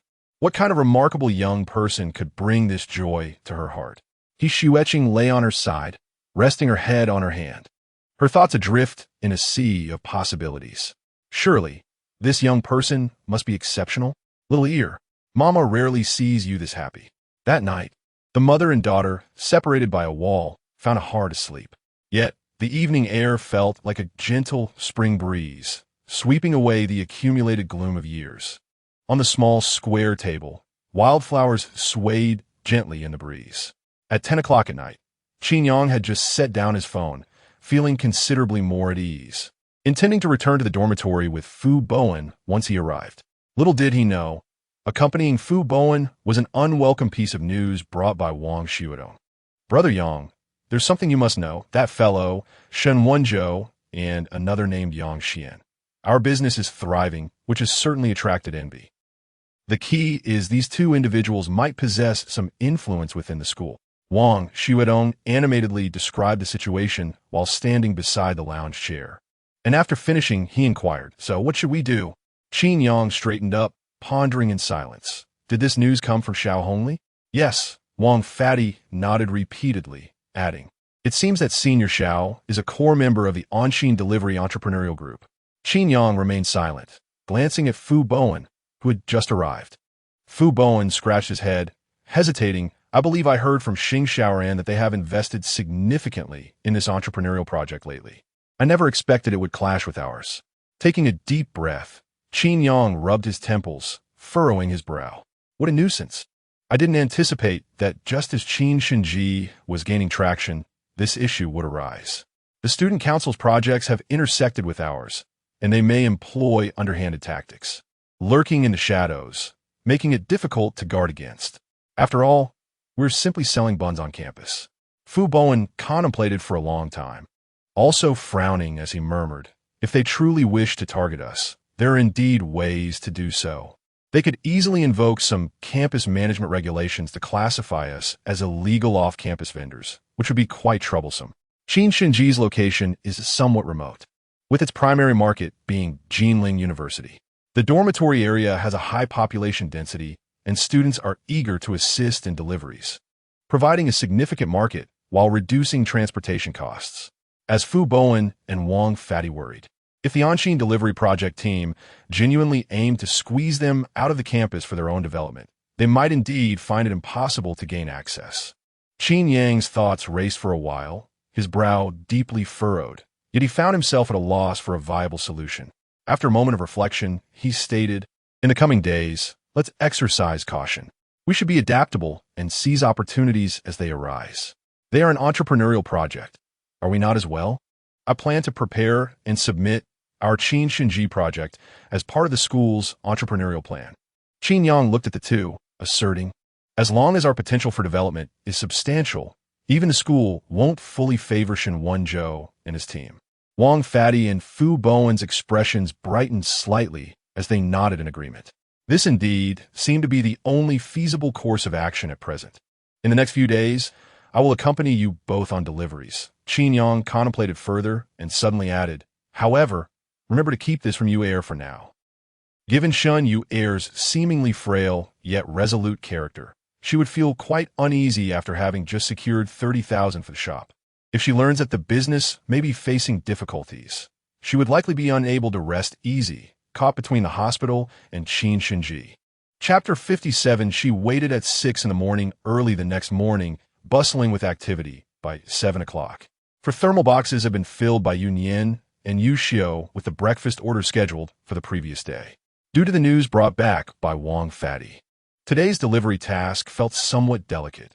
Not only was the honest Fu Bowen anxious, but even Wang Fatty felt a twinge of apprehension. After a night of contemplation, Qin Yang's mindset had stabilized. He said little and personally took the two of them to deliver meals to the Tulip apartment. As they passed by the gatekeeper, Wang Xiuedong muttered, wondering if they would be stopped. Fu Bowen's face flushed red as a baboon's bottom. Fortunately, everything proceeded as uneventfully as it had days ago. Qin Yang even took out a pack of prepared cigarettes and casually handed them to the gatekeeper. "Little Qin, you are too kind." The gatekeeper hesitated. Yet over the past few weeks, he had received Qin Yang's cigarettes often enough to not be particularly surprised. And after a few pushes of reluctance, he accepted them with a beaming smile. Wang Xiuedong and Fu Bowen exchanged astonished glances. Qin Yang, typically a diligent student, had never displayed such social finesse before. This was indeed the first time they had witnessed such a charismatic side of him. Upon reflection, since the beginning of their meal deliveries at Qin Shen Ji, business had flourished and the dormitory area had grown increasingly vibrant. Even the delivery personnel were occasionally turned away, yet they had never faced any difficulties. It turned out that Qin Yang had been strategically utilizing his influence. Wang Fatty nodded discreetly, realizing he had not chosen the wrong person to follow. Fu Bowen felt a bit disheartened, pondering that despite growing up together, Qin Yang seemed to continuously acquire qualities that left him in awe. Unperturbed by their thoughts, Qin Yang led the way, carrying a thermal box into the dormitory area, silently murmuring to himself, "Little ear, this is precisely the time when money is needed. If Qin Shen Ji collapses, what excuse could be given? That girl probably wouldn't want to write an IOU anymore. Therefore, it cannot fail." After hearing the news yesterday, an inexplicable sense of dread had settled in his heart. Upon arriving at school today, although the gatekeeper showed no reaction, that feeling of foreboding only intensified. Shang Wenzhou. This was someone who had always irked him. As the president of the student council, if he truly wished to employ underhanded tactics. Qin Yang. Suddenly, a voice from behind interrupted Qin Yang's thoughts. It was a voice so familiar it felt like a part of him. He paused, turning to see a figure standing at a distance, seemingly in a daze. Their eyes met, only to be averted in mutual understanding, enveloped in a shared silence. Two individuals, once inseparable, now felt an awkwardness after just 2 weeks of mutual avoidance. Fu Bowen and Wang Xuedong had already blinked in tacit agreement and discreetly retreated, leaving a small space to the two of them. After a considerable pause, Qin Yang broke the silence. "What brings you here so early?" "I'm waiting for old Fu and Wang Fatty." Xiaohongli managed a strained smile, gesturing awkwardly. Remembering something, she quickly added, I didn't know you would come today. For the past 2 weeks, the deliveries for Qin Shen Ji had been handled by Fu Bowen and Wang Fatty. Qin Yang had indeed been absent for quite some time. But why did it suddenly feel so estranged? Qin Yang's gaze drifted, lost in thought. "Wait, you're waiting for them?" Qin Yang snapped back to reality, closing the distance between them. "Is there something going on? Wang Xuedong didn't he tell you?" Xiaohongli seemed to recall the matter at hand, momentarily dismissing her inexplicable nervousness to ask earnestly. "He did inform me." Qin Yang nodded. "Shang Wenzhou and Yang Xian are targeting Qin Shen Ji." Xiaohongli pursed her lips, anxiety creeping in. "Then why are you still coming today?" Qin Yang shook his head. "Just because someone is targeting us, must we cease operations?" Xiaohongli was momentarily speechless, but as she thought of the pressing matter, her urgency heightened. "But I heard they reported to the Youth League Committee yesterday, intending to use management regulations to prohibit your deliveries. This morning, teachers from the committee and the Academic Affairs Office have been lying in wait to penalize you." The Youth League Committee and the Academic Affairs Office were two pivotal departments. The former was responsible for supporting entrepreneurial projects, while the latter encompassed a substantial portion of the school's administrative duties, wielding considerable power. "So they're waiting to ambush us today?" Qin Yang murmured, deeply furrowing his brow. No wonder he had felt an ominous premonition since yesterday. "You all should go back." Xiaohongli gazed at his thoughtful expression, her heart racing as she gently bit her lip. It might be wise to avoid the storm. But how can we avoid it? Their business was thriving. They had invested in equipment and hired staff, and now was the time to flourish. Each individual had placed their hopes in this venture. Little Ear needed money, and Wang Fatty, who was wholeheartedly dedicated to entrepreneurship, alongside Fu Bowen, on the brink of graduation, had poured their efforts into it day by day. No one had spoken up, yet after more than half a month, what had once been a small signboard for Qin Shen Ji had morphed into its current form. Who would wish to see it? Now that it was on the right track, forced to halt, how can we avoid it? Qin Yang fixed his gaze on Xiaohongli, shaking his head with a smile. "There's no escaping it. Ensuring the project's success is yours. Isn't it? Qin Shen Ji is also our labor of love. What do the teachers from the Youth League Committee and the Academic Affairs Office matter?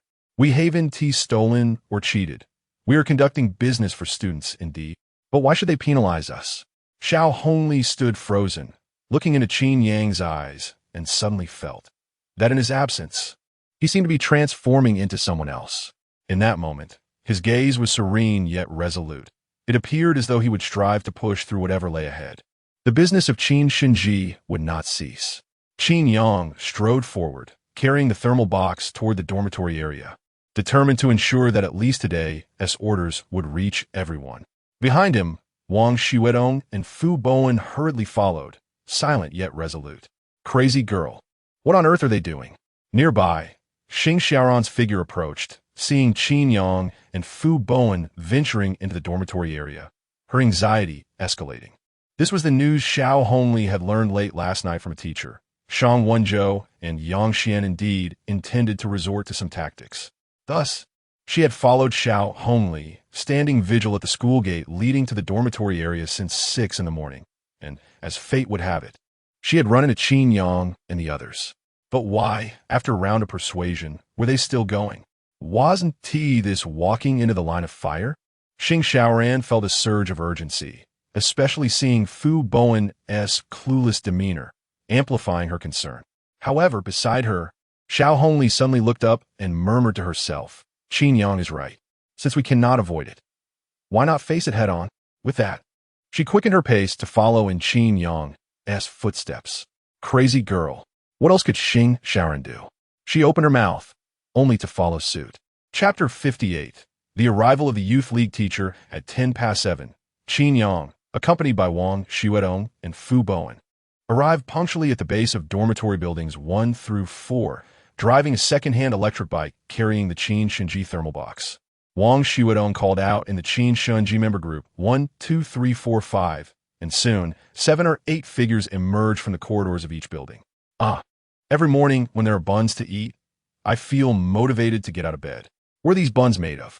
They are so delicious and fragrant, leaving me craving the recipe. Stop craving.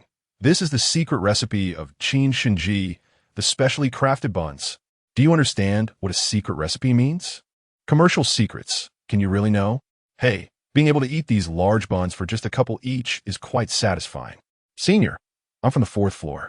Please give me the orders for my floor. I'm from the 3rd floor. 7th floor here. After 2 weeks, Qin Shen Ji had firmly established itself in the boys' dormitories of Tulip Apartment.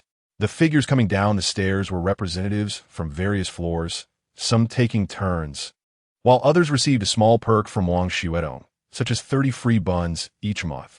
This approach allowed Qin Shen Ji's delivery efficiency and cost to far surpass those of external delivery platforms, a distinct advantage of private membership. When Yu Xiao and Yun Yin packed the thermal box, they placed each floor's orders into large plastic bags, with each person carrying 2 hefty bags, fully loaded. Qin Yang and Fu Bowen merely needed to hand them over to the respective individuals to complete the delivery task. A few scattered orders also had individuals coming down to collect their items by the thermal box. Suddenly, the scene became bustling. Wow, is Fu Bowen really doing that well in business? When Xing Xiaoran hurriedly arrived alongside Xiaohongli, she was taken aback by the vibrant scene before her. She observed Fu Bowen moving nimbly among the crowd, and for a moment, she felt as though she was seeing a side of him she had never known. It's Xing Yang's business that's thriving, Xiaohongli remarked. Xing Xiaoran glanced at her, but said nothing. After the brief surprise faded, they stood to the side, their eyes darting nervously. Would the school really intervene? Would they take away the foolish Fu Bowen? Xiaohongli and Xing Xiaoran's hearts raced. Fu Bowen, busy as he was, felt a twinge of anxiety as well, his movements becoming somewhat furtive, particularly upon hearing hurried footsteps nearby. He instinctively shielded the thermal box and the Qin Shen Ji logo. Yet, as the thermal box gradually emptied, Qin Yang felt a sense of relief. At least, today's orders had mostly been delivered, and the reputation of Qin Shen Ji would remain intact. At around 7:25, the anticipated visitors finally arrived. With the sound of shoes clattering against the concrete floor, 3 figures approached the crowd nonchalantly. What is this? Who are they? They seem to be teachers. It was the morning class crowd.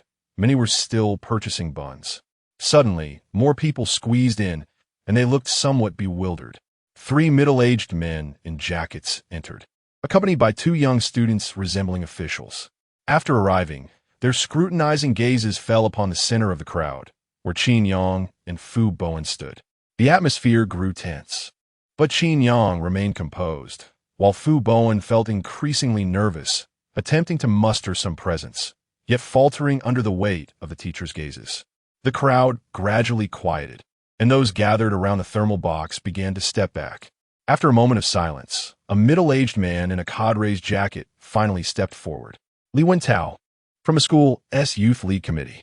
He pinched his cigarette and nodded toward Qin Yang in the crowd, introducing himself. Just as Qin Yang prepared to respond, Li paused, squatting down to casually pick up a bun from the thermal box and weighing it in his hand. Selling buns at school? How did you even think of that? If something goes wrong, who will take responsibility?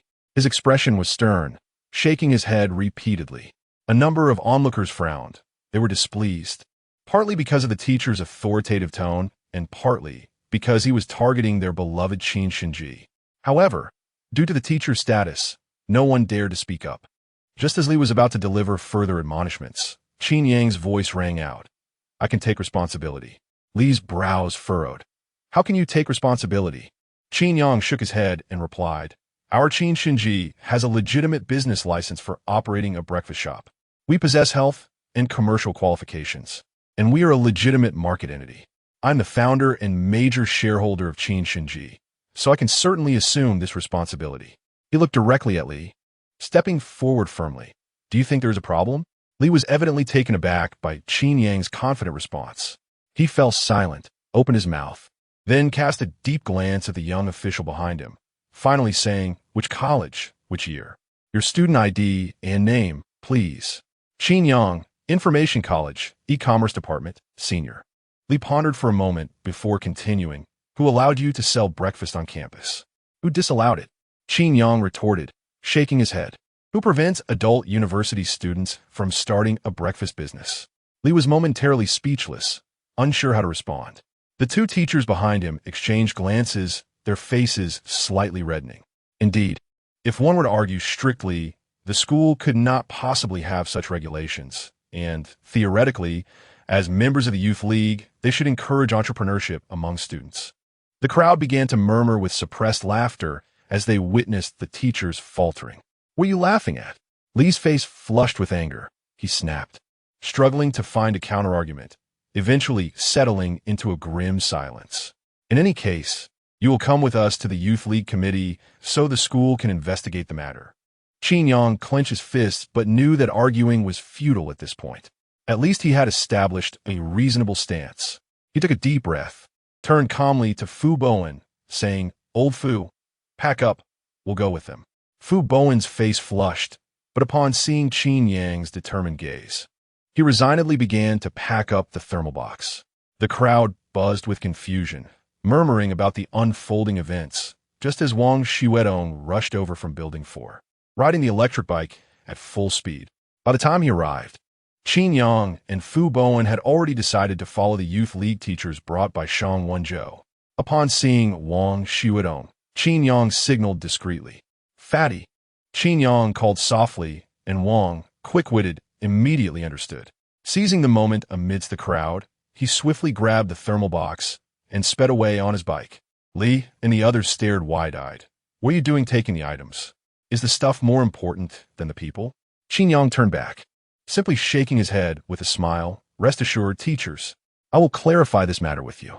Teacher Li furrowed his brow, seemingly about to say something more. At that moment, Xiaohongli stepped out from the crowd and hurriedly interjected, Teacher Li, I can vouch for them. Please allow them to take their belongings back. Xiao. Teacher Li was taken aback, glancing at Qin Yang and then casting a deeper look at Shang Wenzhou before finally conceding, very well.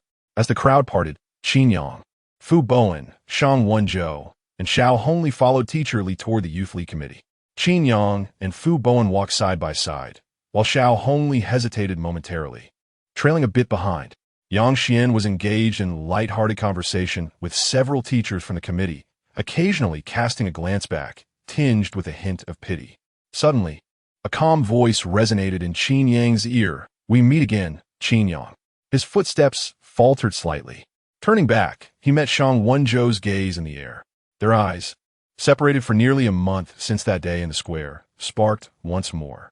After a brief silence, Shang Wenzhou slightly inclined his body, offering a gentle smile. I apologize.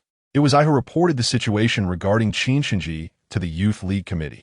But as you know, I am the president of the Student Council and also responsible for overseeing the Student Management Association. It is my duty to report the violation of regulations concerning the sale of breakfast in the dormitory area. Shang Wenzhou regarded him with a smile, adding, I certainly believe your breakfast is beyond reproach. Nevertheless, rules are rules. Wouldn't you agree? Rules are rules. Qin Yang inhaled deeply, suddenly chuckling softly. That is indeed true. In fact, I owe you my gratitude. Gratitude for what? Shang Wenzhou's expression remained calm, though his brow twitched slightly. Thanks to President Shang's timely oversight, Qin Yang abruptly halted, patting his shoulder.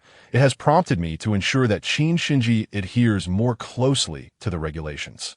With that remark, Qin Yang strode away, leaving Shang Wenzhou in contemplation. What was this fellow up to? Yang Xian, frowning beside him, leaned in and whispered on Qin's song platform. We have secured the first batch of entrepreneurial funding from the school, leading the list of supported projects. A mere bun shop. Yet it seems they have inflated their own importance. The three teachers from the committee exchanged glances ahead, observing this little skirmish, which to their seasoned eyes was hardly significant. However, they found it amusing that Xiaohongli, clearly affiliated with Anshin's song, was mingling with the people from Qin Shen Ji. This young lady was cherished like a prize protégée by director and at home. Amidst their discussions, Teacher Li pursed his lips, secretly regretting his earlier decision. Had he known it would unfold this way, he would not have so readily acquiesced to Shang Wenzhou regarding this matter of Qin Shen Ji. Chapter 59. The ambiguous stance of the school upon arriving at the Youth League Committee and the Academic Affairs Office.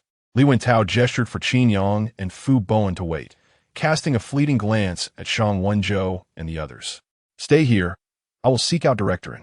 Before departing, his gaze briefly lingered on Xiaohongli, and then his polished shoes echoed against the wooden floor as he swiftly vanished down the corridor. The atmosphere became somewhat delicate. Qin Yang glanced at Xiaohongli and Xing Xiaoran, and after a moment of silence, suggested, "You may return first. I will wait for old Fu." Xing Xiaoran pouted, looking at Fu Bowen, who appeared slightly bewildered, quickly masking the flush that crept across half of his face. Xiaohongli opened her mouth to speak, but upon noticing Qin Yang's lack of response, she could only murmur, "I'll stay with Xiaoran." Beside them, Shang Wenzhou subtly furrowed his brow, while Yang Xian's expression darkened as he muttered, "Traitor." Qin Yang remained silent, occasionally casting his gaze around. Since their conversation at the hot pot restaurant in Chengdu, it had been 2 weeks, and she seemed transformed. Observing Xiaohongli's tentative demeanor, he felt an inexplicable urge to sigh. Approximately 5 minutes later, Li Wentao returned, leading the group to an office at the end of the corridor. The room, spanning a mere dozen square meters, felt somewhat cramped, with shelves overflowing with disheveled books and a narrow desk cluttered with dried ink and paper. "Director In, everyone is here." Li Wentao rapped lightly on the door. Behind the computer screen of the desk sat a middle-aged man in a shirt and glasses, who, upon hearing the commotion, turned and waved for everyone to stand down. And Xinrong soon detected something amiss, looking somewhat bewildered. Xiao, what brings you here?" All eyes shifted to Xiaohongli, with Xing Xiaoran and Fu Bowen blinking in surprise. Qin Yang's expression grew complex, while Shang Wenzhou clenched his fists slightly. Yang Xian's teeth ground together in frustration. Xiaohongli felt her cheeks warm under their scrutiny and was about to explain when Xinrong suddenly connected the dots. "Oh, I heard from Teacher Yan that you're overseeing the Anshin delivery project, correct?" He then turned to the matter at hand. "So, you are the students behind the Qin Shen Ji initiative?" His gaze settled on Qin Yang and Fu Bowen. The air thickened with tension. Qin Yang raised his head and affirmed, "Yes. The Youth League Committee and the Academic Affairs Office are responsible for managing the school's regulations. As the head of the Youth League Committee and the acting director of the Academic Affairs Office, I received reports from the Student Union regarding your activities." And Xinrong slowly removed his glasses, rubbing his sore nose. "Selling buns and soy milk, organizing concentrated deliveries within the dormitory area, utilizing students for transport and distribution. Am I correct?" He glanced at Shang Wenzhou and then stepped closer to Qin Yang. His voice was calm, yet carried an unspoken authority. "Indeed," Qin Yang frowned, shaking his head thoughtfully. "Director In, I don't understand. We have not violated any specific regulations." To his surprise, and Xinrong nodded in agreement. "True. You haven't breached any explicit regulations." Then came a retort laced with a hint of amusement. "But do you believe that managing Jinling University can be that straightforward. According to mere regulations, the atmosphere grew increasingly intricate. Yang Xian awaited the unfolding drama, while Shang Wenzhou remained impassive. Fu Bowen, Xing Xiaoran, and Xiaohongli sensed an inexplicable weight pressing down on them. Qin Yang remained silent. What do you imply? And Xinrong smiled, extending 2 fingers. If you do not engage in business on campus, I cannot intervene. If you are not conducting large-scale distributions, I would not concern myself. If you do not employ students for spontaneous transportation, it would be difficult for me to regulate. He paused, continuing, have you considered this? The school cannot inspect your food products daily, like the cafeteria. If one day your food items cause an issue, how many people would be affected? Allowing students to assist in distribution might seem manageable. But if the scale increases, what if theft occurs, or if a delivery representative is injured, resulting in substantial loss? And Xinrong casually enumerated numerous potential issues, fixing his gaze on Qin Yang. Have you contemplated these matters? The public relations fallout, the impact on the school's order. Can you take responsibility? Can you resolve these issues? Qin Yang found himself momentarily speechless. Even Shang Wenzhou, Yang Xian, and others fell into contemplation. This is precisely what I considered following the student union's report, and Xinrong remarked, patting Qin Yang's shoulder. You are young and ambitious, and the school is certainly supportive of entrepreneurial spirit. But have you pondered whether, should problems arise, you can truly shoulder the responsibility as you claim? Having served in the Academic Affairs Office and the Youth League Committee at Jinling University for many years. And Xinrong's perspective and the issues he could identify diverged significantly from those of the youth. Indeed, some matters might appear trivial before they transpire. However, with years of management experience, and Xinrong understood the scrutiny that surrounds the university in today's society. Any disturbance, no matter how minor, could have repercussions that reverberate throughout the institution. Qin Yang, a student, and the Qin Shen Ji initiative, which comprised students, had clients who were predominantly students as well. If anything were to occur, no one would focus on the individuals involved. The public outcry would solely target Jinling University, an institution steeped in a century of history. Food safety, delivery security, personnel safety. Qin Yang descended into thought. Although he recognized his ability to ensure many aspects, he also grasped that the school required more than just his assurances. They needed tangible guarantees. Yet, he was unable to provide such assurances at present. The atmosphere fell into a heavy silence, joining on-Shin delivery. At a certain moment, Shang Wenzhou suddenly interjected, on-Shin delivery is a reliable platform, a project established in collaboration with the school. Food items will undergo regular inspections, and deliveries will be managed by dedicated personnel, with even campus security cooperating. As long as your Qin Shen Ji is willing to partner with on-Shin delivery, these issues will be effortlessly resolved. Inevitably, the moment had arrived. Qin Yang turned to Xinrong, who merely smiled and shook his head. There will be no penalties regarding this matter. However, before any issues are resolved, the school will impose stringent monitoring on the large-scale distribution of Qin Shen Ji within the dormitory area. As for other concerns, you must address them independently. If there are no further issues, I shall not detain you. His words were shrouded in ambiguity. What precisely constituted stringent monitoring? After exiting the Youth League Committee office, Qin Yang furrowed his brow, suddenly realizing that this situation was far more intricate than he had imagined. Could it be that he truly had to abandon the market at the school? Yet, how could he assist Shen Yu'er with such a decision in a short span of time? Qin Yang's emotions were a tumultuous blend of complexity. Amidst a heavy heart, Qin Shen Ji's efforts may be in vain, yet there is a silver lining. At the very least, those who have stood by him, like Old Fu and Fatty, will not face any repercussions. In the midst of his tangled thoughts, a slightly anxious whisper called out from behind him. The voice was profoundly familiar, too familiar to ignore. Qin Yang halted his steps and slowly turned around. Do you have a moment? Xiaohongli asked, her lips pressed together slightly, her gaze hesitant to meet his. Yet, she managed to force a casual expression, adding, Please don't misunderstand. It's about Qin Shen Ji. Chapter 60. Qin Yang. I can no longer disturb you, Director, and is not the person you imagine. He is actually quite kind. It's just that there are aspects of Qin Shen Ji that require improvement. You must have noticed that he isn't targeting Qin Shen Ji. In fact, he doesn't even wish to impose any sanctions. However, the Anqin Song project is a collaborative initiative between Shang Wenzhou and Yang Xian, launched alongside the university. My teacher is Yin Ge, who happens to be director and's wife.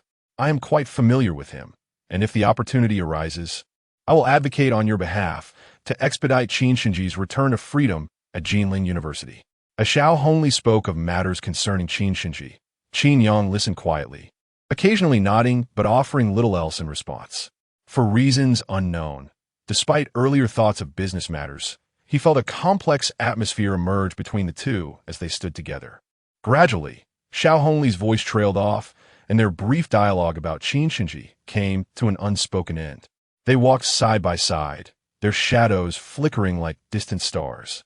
Yet their steps continued toward an unknown destination. It was still early, the gentle breeze of 8 o'clock bringing a hint of autumn's chill, while fallen leaves began to blanket the pathways of Jinling University. Once they often strolled in this manner after class, during holidays or on outings, filled with laughter and playful banter. Yet today, an unbridgeable distance lingered between Qin Yang and Xiaohongli. The sound of their footsteps on the crisp leaves echoed a sense of unfamiliarity. Qin Yang walked ahead at a leisurely pace, while Xiaohongli trailed behind. Her gaze fixed on his retreating figure, her thoughts drifting. Suddenly, she realized that she had never truly observed Qin Yang from this angle in her memories. Past walks had always found her in the lead, filled with aspirations and dreams, while he followed quietly, holding a bag or a cup of coffee. So, this is how it feels to chase someone from behind. In truth, it is mundane and exhausting, the fatigue of directing one's unwavering gaze upon another. If one were to pursue like this for over a decade, what would that sensation entail? A sudden pang of regret struck Xiaohongli. She found herself yearning for the one who had always been pursued to turn around just once and glance back. Life often unfolds this way. Everyone fixates on what they wish to pursue, neglecting those waiting in the shadows until it's too late to lament the loss. Xiao, thank you, Qin Yang said suddenly, halting his steps, pulling her from the tide of her emotions. Upon seeing his face turn abruptly, Xiaohongli hastily wiped her eyes with her delicate hands and blinked. Thank you. Qin Yang smiled, observing her expression, a knot tightening in his chest. Yesterday, regarding the news I brought for Qin Shen Ji. Oh, Xiaohongli feigned nonchalance, waving her hand dismissively. Is that worth thanking? We are friends. Helping each other is what friends do. Isn't it? She continued to walk ahead, but Qin Yang stood still, silently observing her until he noticed the air had grown still without a response. A tremor of uncertainty coursed through Xiaohongli. She turned back, forcing a smile and asking, "Do you think we're not friends?" Her gracefully arched neck stiffened slightly as her heartbeat quickened. Memories of their conversation 2 weeks prior at the hot pot restaurant flooding her mind, fearing those words would echo again. Of course, Qin Yang replied, his voice steady as he faced her. Xiaohongli breathed a sigh of relief. Yet the moment she turned back, a hint of stiffness returned. I find it curious. Since you wish to share the news. Qin Yang inhaled deeply and muttered, but why does it seem as though you are avoiding me? Why? Do you hesitate to call? Why do you deliberately evade me whenever we meet? Why are you so cautious in suppressing every potential stir of emotion? A tremor of unease rippled through Xiaohongli as she abruptly stopped, her back turned to him in silence. The gentle breeze rustled, leaves fluttered down, and the autumn chill carried away the warmth that should exist between people. Beneath her knitted sweater, her slender frame trembled slightly, not from the cold, but perhaps from something far more debilitating. I truly wish to know. Qin Yang rubbed his temples and sighed softly. What are you truly thinking? In that fleeting moment, their positions silently shifted. Xiaohongli remained facing away, not taking another step forward. Qin Yang stood still, no longer pursuing. After a long pause, her youthful silhouette finally ceased its subtle shivering, and she wiped her eyes before turning back. I don't want to disturb you any longer, she managed to say, her voice barely above a whisper. The sound of the rustling wind seemed to fade away, as if even the rhythm of their heartbeats had vanished. Qin Yang, I'm sorry. After you shared those words with me, I truly reflected deeply. I apologize for allowing you to develop feelings for me, for enduring my youthful recklessness. Her long eyelashes glistened with unshed tears, and the cheek she turned away revealed a subtle bite on her lip, as if she were carefully concealing every trace of sorrow. Her voice was soft, almost fragile. But now, as you mentioned, you have someone you cherish. I cannot continue to be a hindrance. Xiaohongli was uncertain whether he understood the weight of her words, where a hint of choked emotion lay hidden. She wondered if he felt the regret concealed within her apologies. Following her declarations, a heavy silence enveloped them. Then, shall we remain friends? After wiping her eyes and summoning her courage, she turned to him, smiling and blinking. I simply cannot hold you back as I once did. I can't allow your beloved to be unhappy. Can I? Her long lashes held a glimmer of unshed tears. Yes. Qin Yang felt a constriction within his heart, an ineffable sensation he could not articulate. Chapter 61. Becoming your umbrella in solitude thus. It is settled. Xiaohongli took a deep breath, turned back, and revealed a relaxed smile once more. Have we not clarified everything? The once stagnant air seemed to thaw gradually. The complexities that had lingered in her heart appeared to be gently brushed away by her words. Xiaohongli continued to gaze steadily at him and said, You go after your girl. I will quietly cherish my boy. Let the childhood innocence fade into the past. Just like I told you 3 weeks ago, and like the words you shared with me 2 weeks back. Her eyes flickered for a moment before she turned her head away, feigning nonchalance. As ordinary friends, you will grant me a more liberated life, and I will ensure that the girl you like remains unharmed. Isn't that quite good? It is indeed good. Qin Yang nodded, watching her intently. But there is no need to deliberately avoid me. I hope we can both be our true selves. Do you understand? I understand. Xiaohongli hesitated, her gaze momentarily evasive, her fingers clenched tightly behind her back. After a long pause, she finally mustered a faint, reluctant smile. I apologize. I am just not quite accustomed to our current relationship. I can relate. Qin Yang pursed his lips. I too am still adjusting. But one day, we will adapt and become even better, won't we? At the moment he uttered that last sentence, Xiaohongli was acutely aware that it did not signify much. Yet her heart could not help but thump erratically. However, with the next word spoken, her clenched hands gradually relaxed, and a wave of powerless disappointment surged within her. She turned her head and forced a smile, indeed. A gentle, cool drizzle suddenly descended from the overcast sky, gradually restoring the conversation's atmosphere from its low-pressure state. Now influenced by the external world, Qin Yang shook his hand, observing the rain droplets gradually dotting the concrete ground, murmuring, Is it raining? Xiaohongli stared blankly at the sky, watching the invisible raindrops relentlessly approach her. Yes, it really is raining. Beside her, Qin Yang hurriedly fished an umbrella from his bag.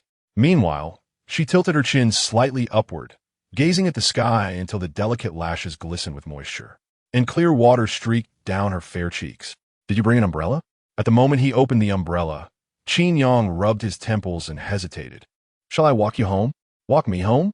Xiaohongli instinctively turned back, her slightly raised gaze meeting Qin Yang's under the umbrella, only to recoil as if struck by electricity, biting her lip and saying, No need. No need? Qin Yang was about to frown when he inadvertently caught sight of the complexity in Xiaohongli's expression. Noticing the young couples huddled under umbrellas, he suddenly grasped the situation. After a brief silence, he said, Then what should we do? With such heavy rain, how will you get back? Perhaps I should find Lao Fu. You can keep the umbrella. You should not be far from here. The solution emerged quite naturally as Qin Yang began to lift his jacket, deftly placing the umbrella in Xiaohongli's hand, his actions so practiced it seemed as though this were not their first encounter.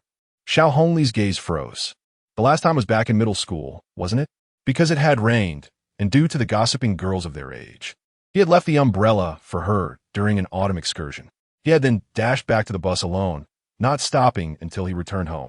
Now, was it to be the same again?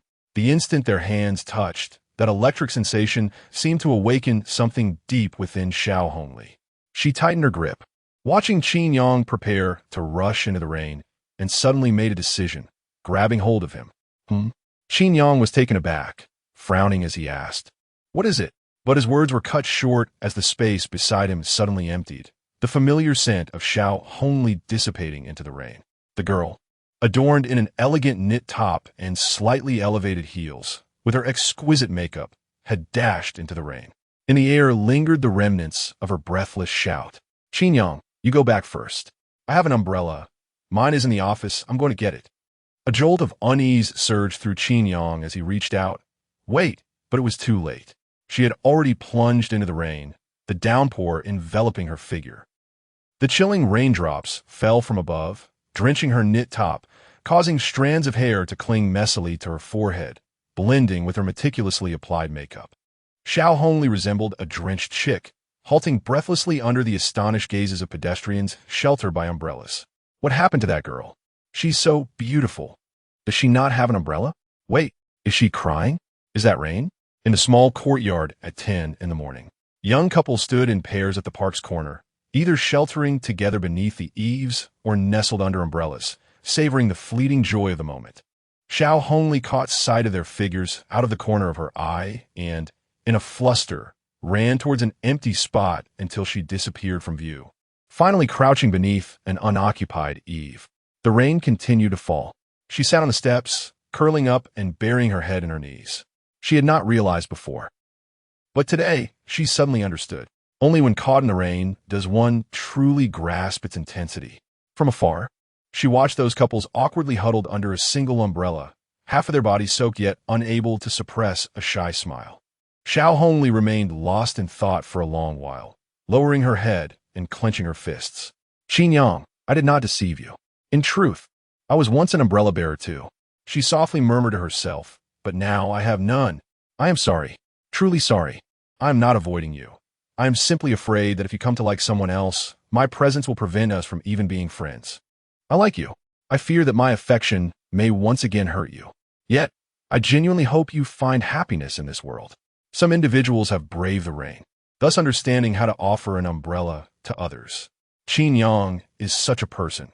Even in disappointment, he leaves without wishing to inflict pain on those he has cherished.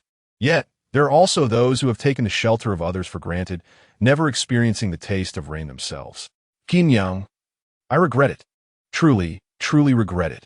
Why could I not realize my feelings for you sooner? If I had, I could have occasionally grasped the handle of our shared umbrella. But now, everything is irretrievable. Thank you for your years of dedication. From now on, I will no longer be your sorrow. Allow me to be your umbrella in a place where no one can see." 2 weeks passed, and Xiaohongli finally came to understand certain truths. Yet, why did the rainwater, already dry, feel so warm against her face? Chapter 62. Are you free today? I wish to see you. Is it raining? In a hospital room by the window, a beautiful woman in her 40s appeared to have just undergone treatment, her complexion slightly pale as she rested with her eyes closed.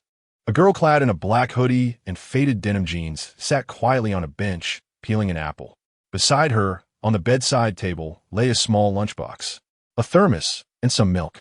Suddenly, a soft ticking sound interrupted the silence. The slender, delicate hand holding the fruit knife paused momentarily, and her beautiful almond-shaped eyes turned to gaze out the window, momentarily lost in thought. Is it raining? It was he Xueqing, who had opened her eyes and murmured, "Yes." Shen Yu'er nodded quietly. "It's the autumn rain." Rain was a rare occurrence in Jinling during the autumn. Xueqing's gaze drifted outside before she turned back, smiling gently. "Do you remember your grandmother once saying that when it rains after the rainy season, it's because someone is crying?" Shen Yu'er continued to peel the apple, blinking in contemplation. Jinling is so vast. Surely, someone must be crying, right?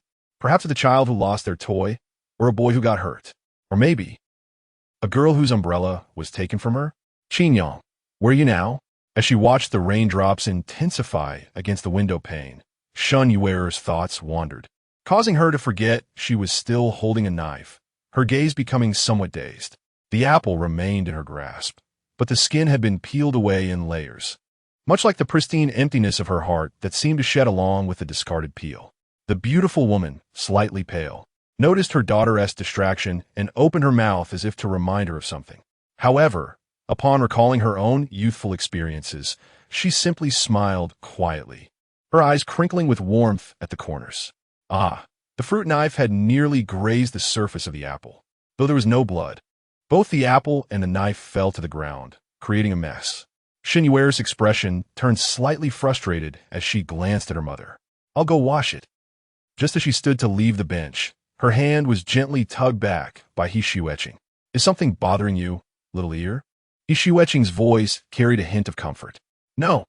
Shen Yu'er's heart raced a bit faster, and when she turned her head, her gaze instinctively averted. "I was just thinking about a friend." He Xueqing's voice was soft, laced with a hint of mirth and nostalgia. "You should reach out to your friends more often. At your age, I also long for companionship." The weight of her words caused Shen Yu'er's cheeks to flush, warmth creeping from her neck up to her ears. "Mom." She dared not meet her mother-esque gaze, bowing her head in a rare display of shyness. Speaking in a tone reserved for family, one that could be uttered without reservation only in the presence of her mother, He Xueqing refrained from saying more, simply enveloping her in an embrace, both of them gazing silently out at the rain. Suddenly, a buzzing sound interrupted the moment. Shen Yu'er blinked, withdrawing slightly to check her phone discreetly. "Is a friend trying to reach you?" He Xueqing remarked with a hint of resignation. "I won't look. Go ahead." Shen Yu'er's face flushed again as she pressed her lips together. "I'm just going to wash the apple. I don't want it to go to waste." Without waiting for He Xueqing's response, she hastily picked up the soiled apple and departed. What a clever excuse, He Xueqing mused quietly, observing her daughter leave with her phone in hand, a small smile of reassurance gracing her lips. There was no time to linger in the tangled web of emotions. When Qin Yang returned hastily from the rain, the tide of reality had already surged forward. Drowning all his contemplations, Wang Pengzi and Fu Bowen had shared more news with him. The school's administration had swiftly commenced their oversight. Before they even returned, the head of campus security and the guards had approached Qin Shen Ji, informing him that from now on, concentrated distribution and noisy deliveries in the dormitory areas were strictly prohibited. Any violations would lead to confiscation of unauthorized food sold on campus, and could even result in formal repercussions. This served as a warning, a measure taken after Xiaohongli Wenzhou's manipulations, where the director of security, seeing the potential of Qin Shen Ji, had shown some leniency. Such swift action? Qin Yang listened to the news with a frown, pondering how unpredictable the director was. Even Xiaohongli Wenzhou likely hadn't anticipated the current situation. His initial plan had been to elevate Qin Shen Ji, applying for support under the school's entrepreneurial project initiative, to position it against the on-Shin delivery platform. But now it appeared that the director was focused solely on the matter at hand, considering the business from a safety and public opinion standpoint, even preventing Xiaohongli Wenzhou from proposing to integrate with on-Shin delivery in the office. Of course, even if it were proposed, Qin Yang would not agree. Had they approached him with a collaborative offer from the start, providing favorable cost conditions and a show of goodwill, he might have considered it. But now, to openly demand to take advantage of Qin Shen Ji was unacceptable. Anyone who yielded would be seen as a soft target. After much deliberation, Qin Yang, Wang Pengzi, and Fu Bowen decided to continue delivering meals on campus, albeit with some adjustments to their methods. They could no longer mobilize students. "Pengzi, your previous external members will now handle deliveries directly to the rooms. This way, the school administration won't have much to say. We'll be operating like a regular food delivery service." Qin Yang looked at Fu Bowen and Pengzi, stating, "No need for thermal boxes. They attract too much attention. Just use plastic bags." Wang Pengzi sighed in response. "This will significantly increase our delivery efficiency and time costs. There's no other choice." Qin Yang shook his head, patting Wang Xueqing's shoulder. "You and Yang will have to work harder from now on." Wang Pengzi, feeling unappreciated, shot him an annoyed glare. "Yang, if you consider us family, don't speak so distantly." Qin Yang blinked, reflecting. "I had intended to discuss the delivery expenses, but under the circumstances, I'll let that go." "Don't say that," Wang Pengzi exclaimed dramatically. "Yang, we're like brothers, but we still need to be clear about finances." To reorganize Qin Shen Ji's delivery workforce, they spent a good part of the day repackaging and sending notifications in their group chat. As noon approached, Qin Yang finally had a moment to rest. He pulled out his phone and gazed at the pinned message from Little Ear, and then glanced over at the steamer baskets. At the table's edge, there should have been a figure in an apron, diligently cleaning every corner, as if unable to stop, her elegant silhouette forever etched in his mind. It had been 2 days since Shen Yu'er had taken leave to return home. Yet in a fleeting moment, those 2 days felt like an eternity. Although the Qin Shen Ji shop remained bustling, it felt as though something essential was missing. Qin Yang's heart felt heavy as he stared blankly at the screen, his fingers involuntarily typing a message. Little Ear, do you know? I suddenly feel like you are the shop's lucky charm. Without you, I feel like life has become so much more troublesome. Are you free today? I wish to see you. Chapter 63. Ant smiled. The shop was not particularly busy, and after finishing his meal, Qin Yang hailed a taxi to the first hospital of Jinling. The rain continued to fall, its rhythmic patter blurring the car windows, while pedestrians hurriedly navigated the streets, adding a deeper chill to the autumn air of Jinling. The sound of raindrops fluctuated in intensity, and the taxi driver, engaged in a lively conversation through his Bluetooth headset, filled the atmosphere with an incessant chatter. Qin Yang gazed out the window, feeling a sense of emptiness as he anticipated meeting the timid girl. The tangled emotions that had accumulated within him, along with the trivial troubles of life, were temporarily cleared from his mind. Upon arriving, he purchased a small fruit basket from a nearby shop, selecting the most expensive autumn moon pear upon hearing the shopkeeper's claim of its benefits for the lungs. 4th floor, room A412. Why has she suddenly stopped responding? He pondered, glancing at the Little Ear contact, which had ceased to reply just moments before. Fortunately, he already knew the room number. Carrying the fruit basket, he navigated through the bustling lobby until he reached the 4th floor, feeling a tinge of nervousness at the thought of meeting Shen Yu'er. Room A412, a 408, a 410, a 412. Following the room numbers, he sought assistance from a nurse to locate the correct ward. Pausing at the doorway, he took a deep breath and gently pushed the door open. It was an 8-person ward. Qin Yang scanned the room, momentarily taken aback.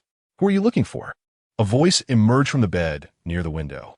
He turned to see a rather attractive yet weary woman in a hospital gown, her eyes reflecting curiosity and surprise. You must be here to see the young girl in the bed next to mine, right? That mother and daughter just arrived today, and I believe the doctor just called them in. Please have a seat and wait a moment. Annie, would you like a pear? No, thank you, dear. Young man, how old are you? What do you do? Do you have a girlfriend? Is this the soul-searching trio of questions? Qin Yang blinked at the unfamiliar aunt. Initially, he had assumed this woman was Shen Yu'er's mother, but her tone suggested otherwise. Furthermore, Shen Yu'er's pink thermos rested on the bedside table of the adjacent bed, indicating that this woman was indeed not the mother he sought.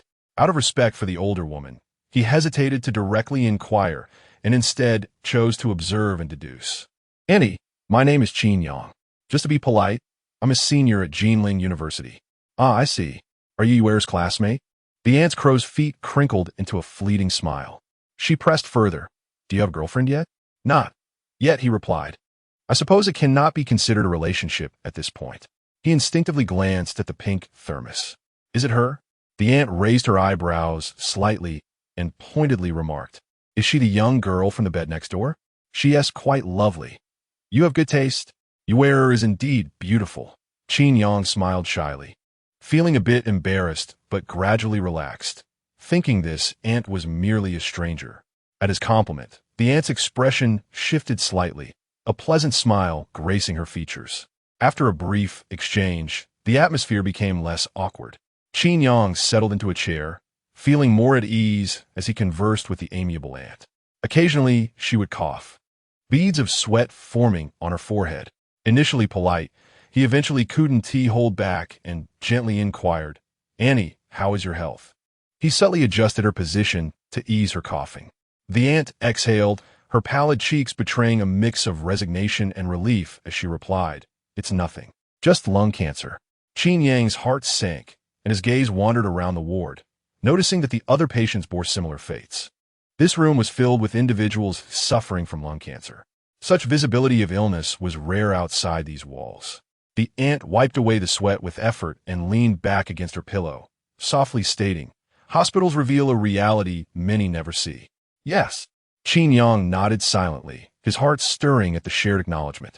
Among the 4 patients in the room, only one had family members present. The others remained quietly in their beds. Even when family members hurriedly delivered items, they departed just as swiftly. Illness presents a significant challenge. The aunt's gentle voice prompted introspection. It's not just a challenge for oneself, but also for family. Cancer treatments are exorbitantly costly, and the path to recovery is fraught with obstacles. Few can choose between financial stability and life itself. Seemingly reading his thoughts, the aunt smiled. We are all ordinary people, striving to make a living.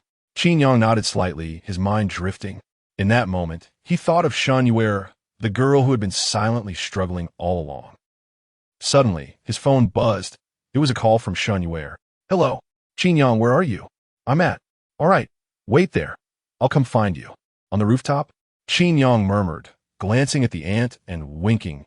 Auntie, we shall continue this conversation another time. The aunt smiled back at him. Keep the pear for yourself. As he reached out, his hand revealed a small fruit knife and a neatly peeled pear, which he handed over with care. The aunt blinked in surprise, about to utter a response, but he urged, Please have a bite. It's good for your lungs. Thank you, young man. Her charming smile revealed the delicate lines of her eyes. Watching him hastily exit the ward, a hint of comfort in her expression. Moments later, a nurse hurried in, glancing at the bed by the window. Bed 19, the clean sheets have been changed. You can return now. Thank you. You're welcome. He Xiuetching, with a pained effort, rose and returned to her own bed. By the way, his name is Qin Yang, right? Remembering the polite young man. She turned her gaze to the hazy rain outside, a smile barely touching her lips. Where's the aunt? On the rooftop. Qin Yang faced Shen Yu'er, somewhat bewildered. Shen Yu'er looked puzzled. In the ward. Qin Yang, who? Chapter 64. Heartfelt conversations on the rooftop. What's the matter? Shen Yu'er blinked, observing the somewhat silent Qin Yang. Qin Yang opened his mouth, rubbing his temples, and replied, Nothing. So, that lady in the room earlier is quite possibly your mother, isn't she? This revelation made Qin Yang feel a bit helpless. In truth, one could discern it from her features. Upon reflection, despite the lady's weary complexion, there were unmistakable resemblances between her and Shen Yu'er. However, he chose not to share his thoughts with her. Since the lady seemed intrigued in probing the relationship of the young pair, why shatter the unspoken understanding? The next encounter could simply be met with a smile. Noticing the peculiar expression on his face, Shen Yu'er's heart raced. Though curiosity and speculation lingered, she ultimately refrained from pressing further. Shall we take a walk? They both stepped forward. They stood on the rooftop of the hospital's inpatient building, where the view was expansive. The sky was a delicate blue, the rain had just ceased, and a gentle breeze carried a refreshing chill, dispersing the acrid scent of disinfectant lingering in the hospital corridors, allowing their thoughts to settle. The misty mountains at the city's edge, the shimmering neon amidst concrete, everything seemed simultaneously close yet distant. In that moment, tranquility enveloped them, as if the world belonged solely to the two of them. Standing at the edge of the rooftop, their proximity brought their gazes close together, contemplating the shimmering lake, the verdant hills, and the cityscape, where events both trivial and significant unfolded. Time slowed, and Qin Yang's heart gradually calmed, as if delicate hands were smoothing out the chaotic thoughts within him, softening them. This sensation was peculiar. Perhaps it was the beauty of the landscape before them, or perhaps it was the enchanting presence of the girl beside him, who seemed to possess an innate magic. Shen Yu'er discreetly observed Qin Yang from the corner of her eye, her words caught in her throat. Suddenly, she turned slightly, gazing at him, and said, This is truly a wonderful place, isn't it? Qin Yang, snapping back to reality, instinctively nodded. Do you know? When I used to come to the hospital with my mother, I always felt a sense of oppression. Shen Yu'er's almond-shaped eyes blinked softly as she looked into the distance. Her voice barely above a whisper. Back then, my mother hadn't fallen ill yet, but one of us would always be battling some ailment, whether it was a cold, fever, or inflammation. She shifted her gaze back to Qin Yang, tilting her head slightly. It's as though the impoverished are bound to fall ill, yet there is little money for treatment. Qin Yang felt a pang in his heart. He remained silent as he listened to Shen Yu'er, who wore a somewhat complex smile. So, you see, I remember the scent of the hospital very clearly. I was still a child, yet every time I caught a whiff of it, I knew my mother would soon be upset. I recall her making calls in the hallway, borrowing money. Each time, I would quietly wait in the corridor, and when she returned, her face would always be weary. Shen Yu'er paused, turned her head. Only here. Only here? Yes. Only when I stand here do I feel at ease. She looked at him, her eyes sparkling. Because this place is truly remarkable. I assenti it. Her gaze descended from above, overlooking half of Jinling. Smoke mingled with clouds, mountains met water, and lights glimmered through the mist. A profound stillness enveloped them once more. Qin Yang's gaze lingered for a while before he murmured, "Indeed. Do you remember the secret of your world that you once shared with me?" Shen Yu'er looked at him, her lips pressed together gently. "This place is the secret of my world." Qin Yang found himself smiling unconsciously, as if releasing some burden, filled with an impulse to reach out and shout to this world that belonged to her. Yet before he could speak, Shen Yu'er suddenly appeared to regain her composure. Her voice serious yet soft. "Qin Yang, why do you seem so unhappy?" Her steady gaze felt like the soft glow of moonlight, gentle and warm, devoid of any harshness, yet impossible to resist. Qin Yang stared at her for a long moment before finally replying, "There has been a bit of trouble at the shop." "I know," Shen Yu'er nodded lightly. At first, Qin Yang was taken aback, but soon realized that she must have inferred something from the happenings in the Qin Shen Ji's member group. The earlier confrontation with the school had many witnesses, and with Shen Yu'er not having visited the shop for 2 days, it was impossible for her not to be concerned about its status. The situation is as follows. Qin Yang took a moment to collect his thoughts and recounted the events leading up to the issue. Shen Yu'er's expression remained calm, reminiscent of her usual demeanor while wiping down tables at the shop, quiet and beautiful. The timid girl seemed uncharacteristically brave in certain matters, much like how even the most timid person possesses their own strength. Shen Yu'er, her head bowed and clutching the hem of her black hoodie, murmured, "It's unavoidable. You needn't worry. Fatty, Lao Fu, and I will handle it."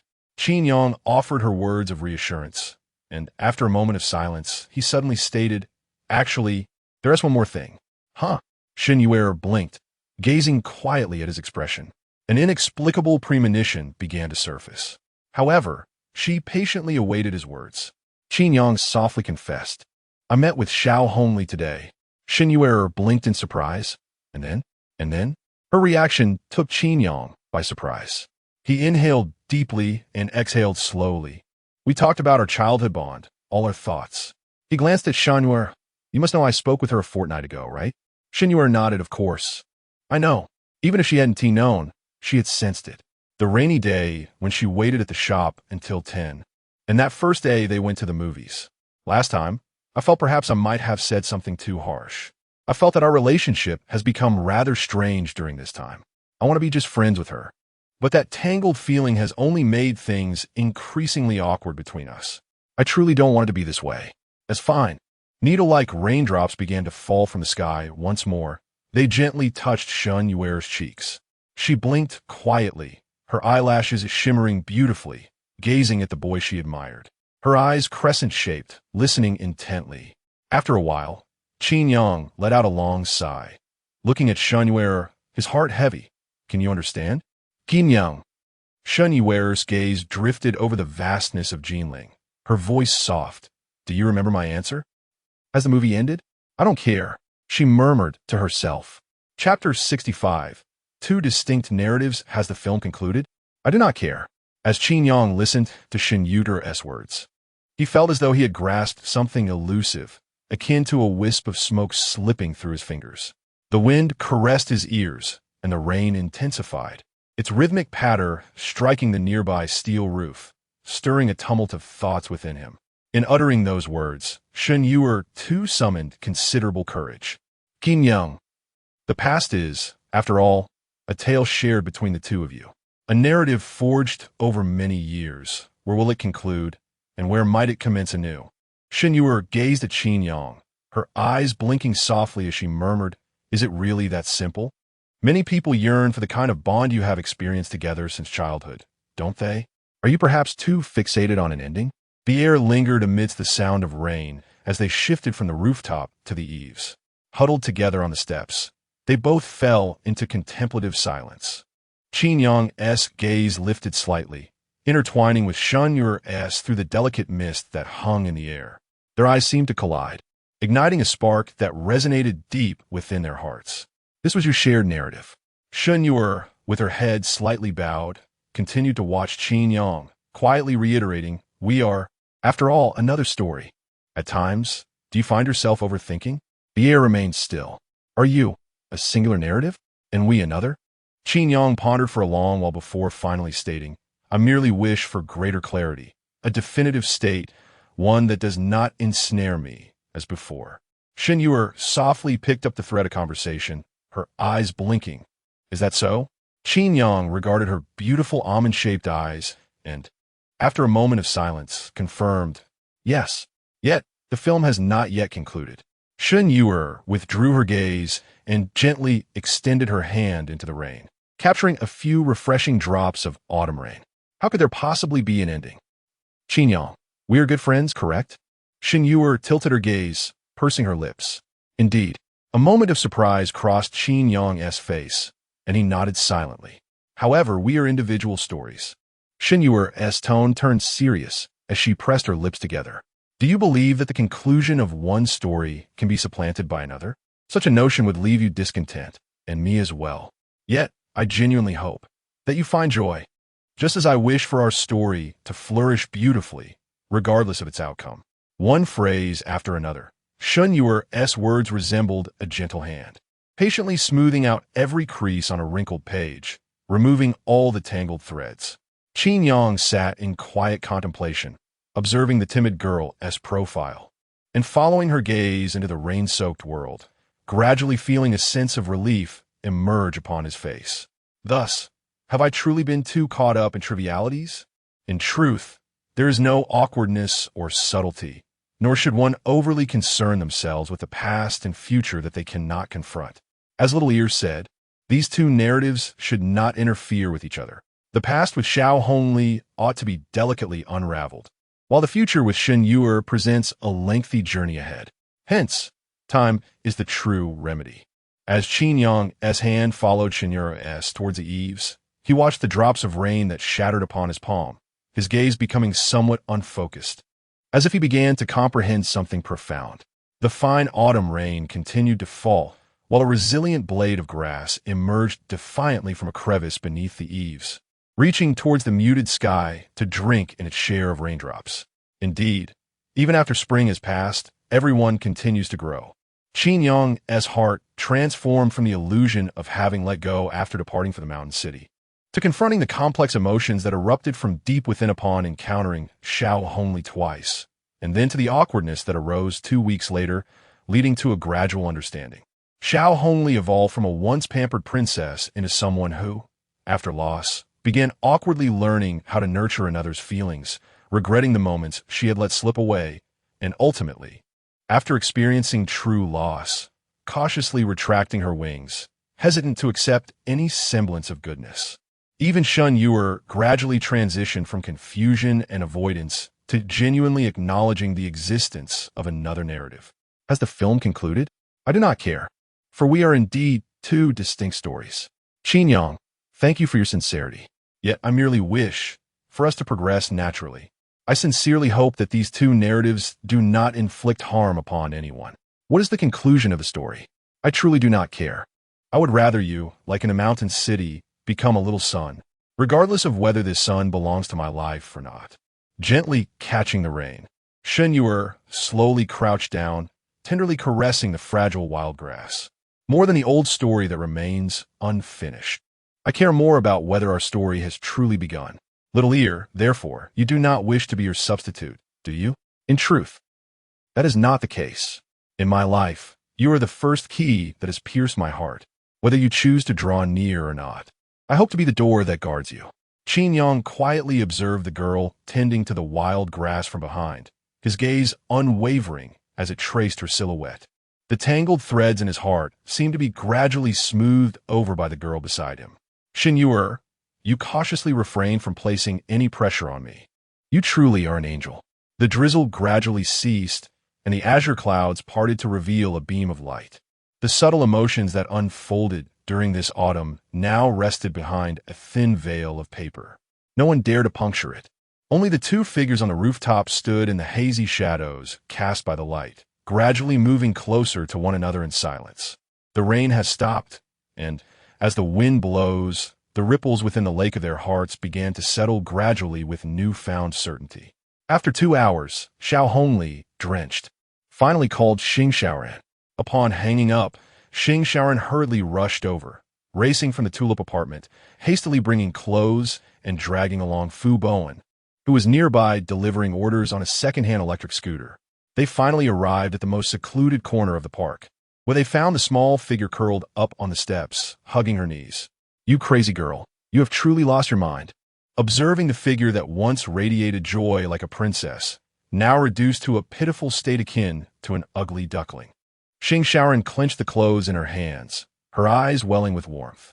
Chapter 66. Whether you belong to me or not, Xing Xiaoran swore that this was the most disheveled she had ever seen Xiaohongli in the 4 years they had known each other, without exception. "Xiaoran, you're here." Upon seeing Xing Xiaoran, Xiaohongli lifted her face, marred by smudged makeup from her curled-up knees, revealing a somewhat surprised smile. The air was cold, having just endured a bout of autumn rain, which brought an even more penetrating chill. After a brief moment of mixed emotions, Xing Xiaoran hastily approached. Pulling out a towel and dry clothes she had hurriedly stuffed into her bag, anxiously wiping away the soaking wet stains on Xiaohongli's body. "What on earth are you doing, you crazy girl?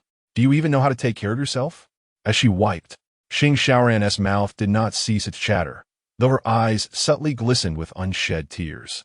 "I'm sorry, Xiaoran."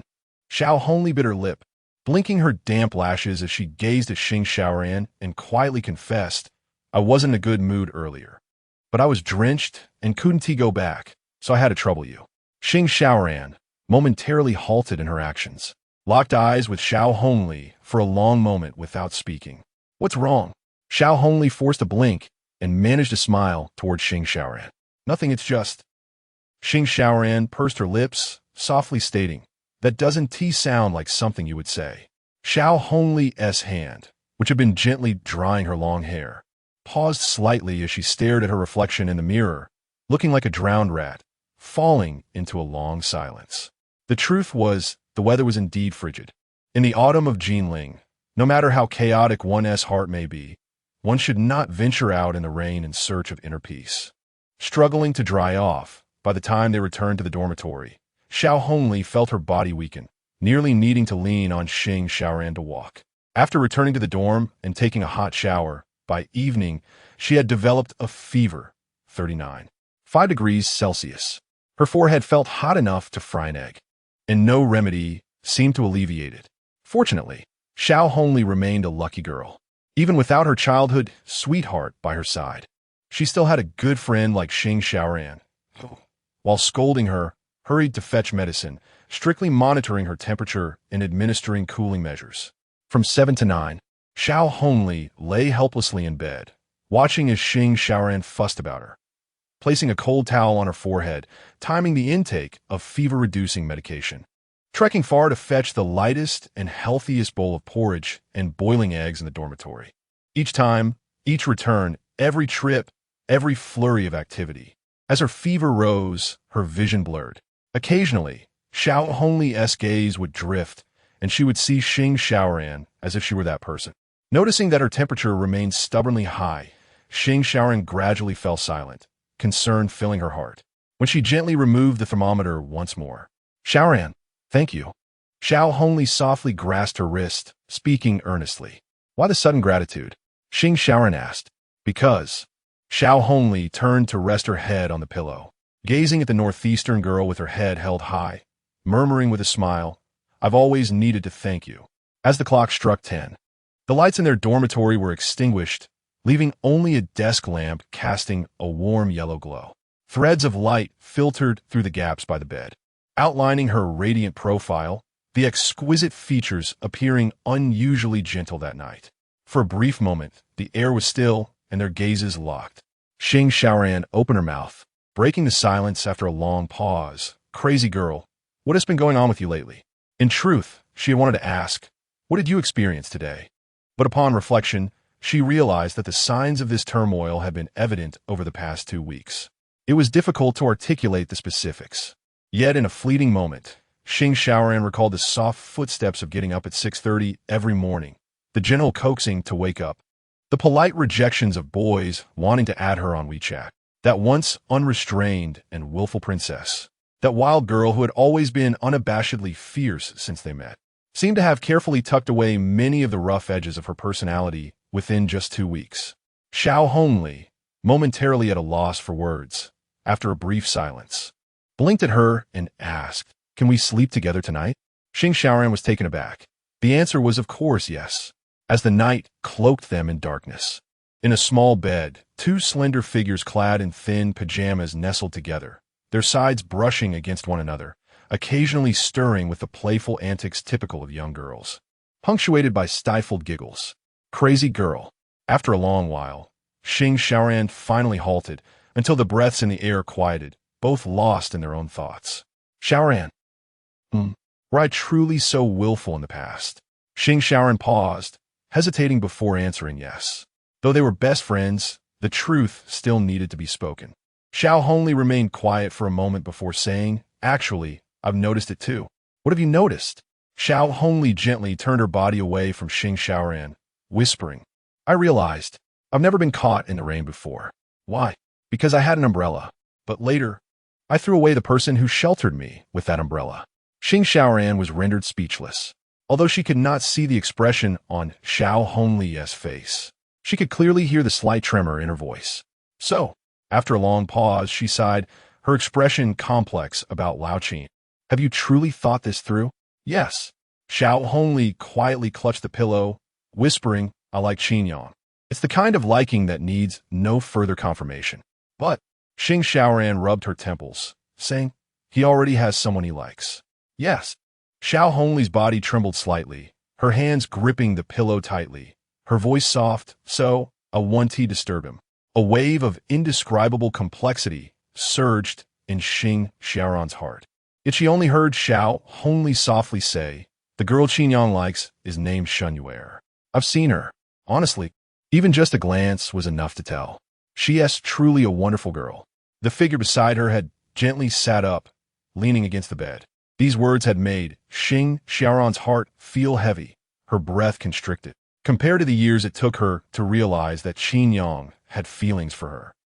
That girl indeed deserved him far more.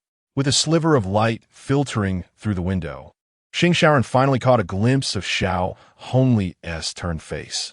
There was no hint of choking back tears, no trace of sadness. But the long lashes glimmered with moisture in the darkness.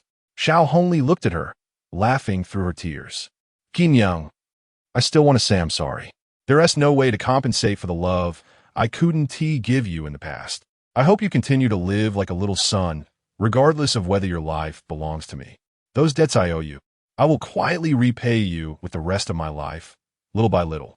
Beneath the veil of night, a newfound certainty takes root and blossoms within the girl's heart as the remnants of her past caprices and regrets, without exception, serve as its nourishing sustenance. Chapter 67, Director and Guidance. I will resolve the issues at the shop. With October fast approaching, the students are on break, and the shop won't be too busy during this time. If you're occupied, just take care of Annie at the hospital. Remember to deduct that 30,000 from my salary. All right.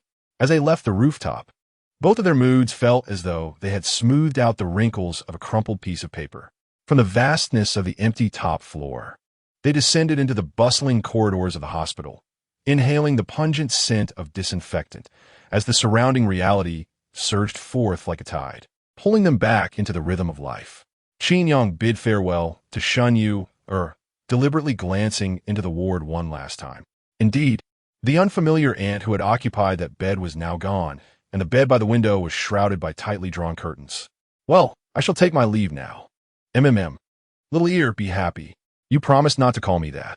Observing Shen Yu'er with her head bowed and lips pressed together, her cheeks slightly flushed, Qin Yang smiled and waved goodbye, making his way through the throngs of the bustling hall before stepping out onto the street and hailing a cab. The wind swept in through the car window, brushing against his cheeks and head, carrying with it the lingering chill of the rain. Qin Yang exhaled a long-held breath, gazing at the expansive Jinling city by the river, lifting his chin slightly as if infused with newfound courage. Life is improving. Little Ear is now accompanying Annie for her treatment. The capricious Xiaohongli is also undergoing change. That rascal Lao Fu, paired with the portly fellow, is diligently attending to the shop's business. Although still a fool in matters of the heart, at least he possesses ambition, garnering a few more approving glances from Xing Xiaoran. So, in truth, since returning from the mountainous city, those around me and I have all been improving. After the rain, the sun breaks through, casting a beautiful rainbow amidst the towering buildings, as the scenery swiftly retreats like a fleeting glimpse. In the blink of an eye, the long-awaited late summer rain has completely cleared the clouds. The autumn winds of October have ushered Jinling into the full embrace of the season. October is a time for National Day, a rare long holiday within the year. The 7-day break affords many individuals a brief respite from their daily lives and studies.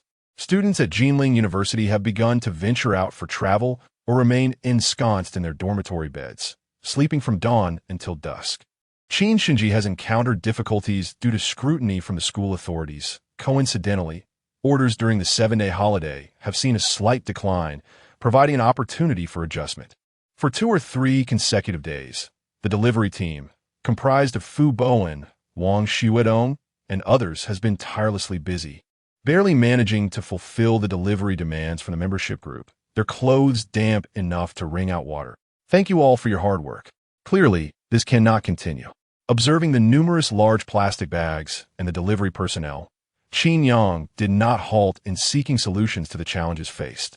After much contemplation, he proactively approached the office of the Youth League Committee Director, and appeared unsurprised by his arrival, as if he had anticipated it.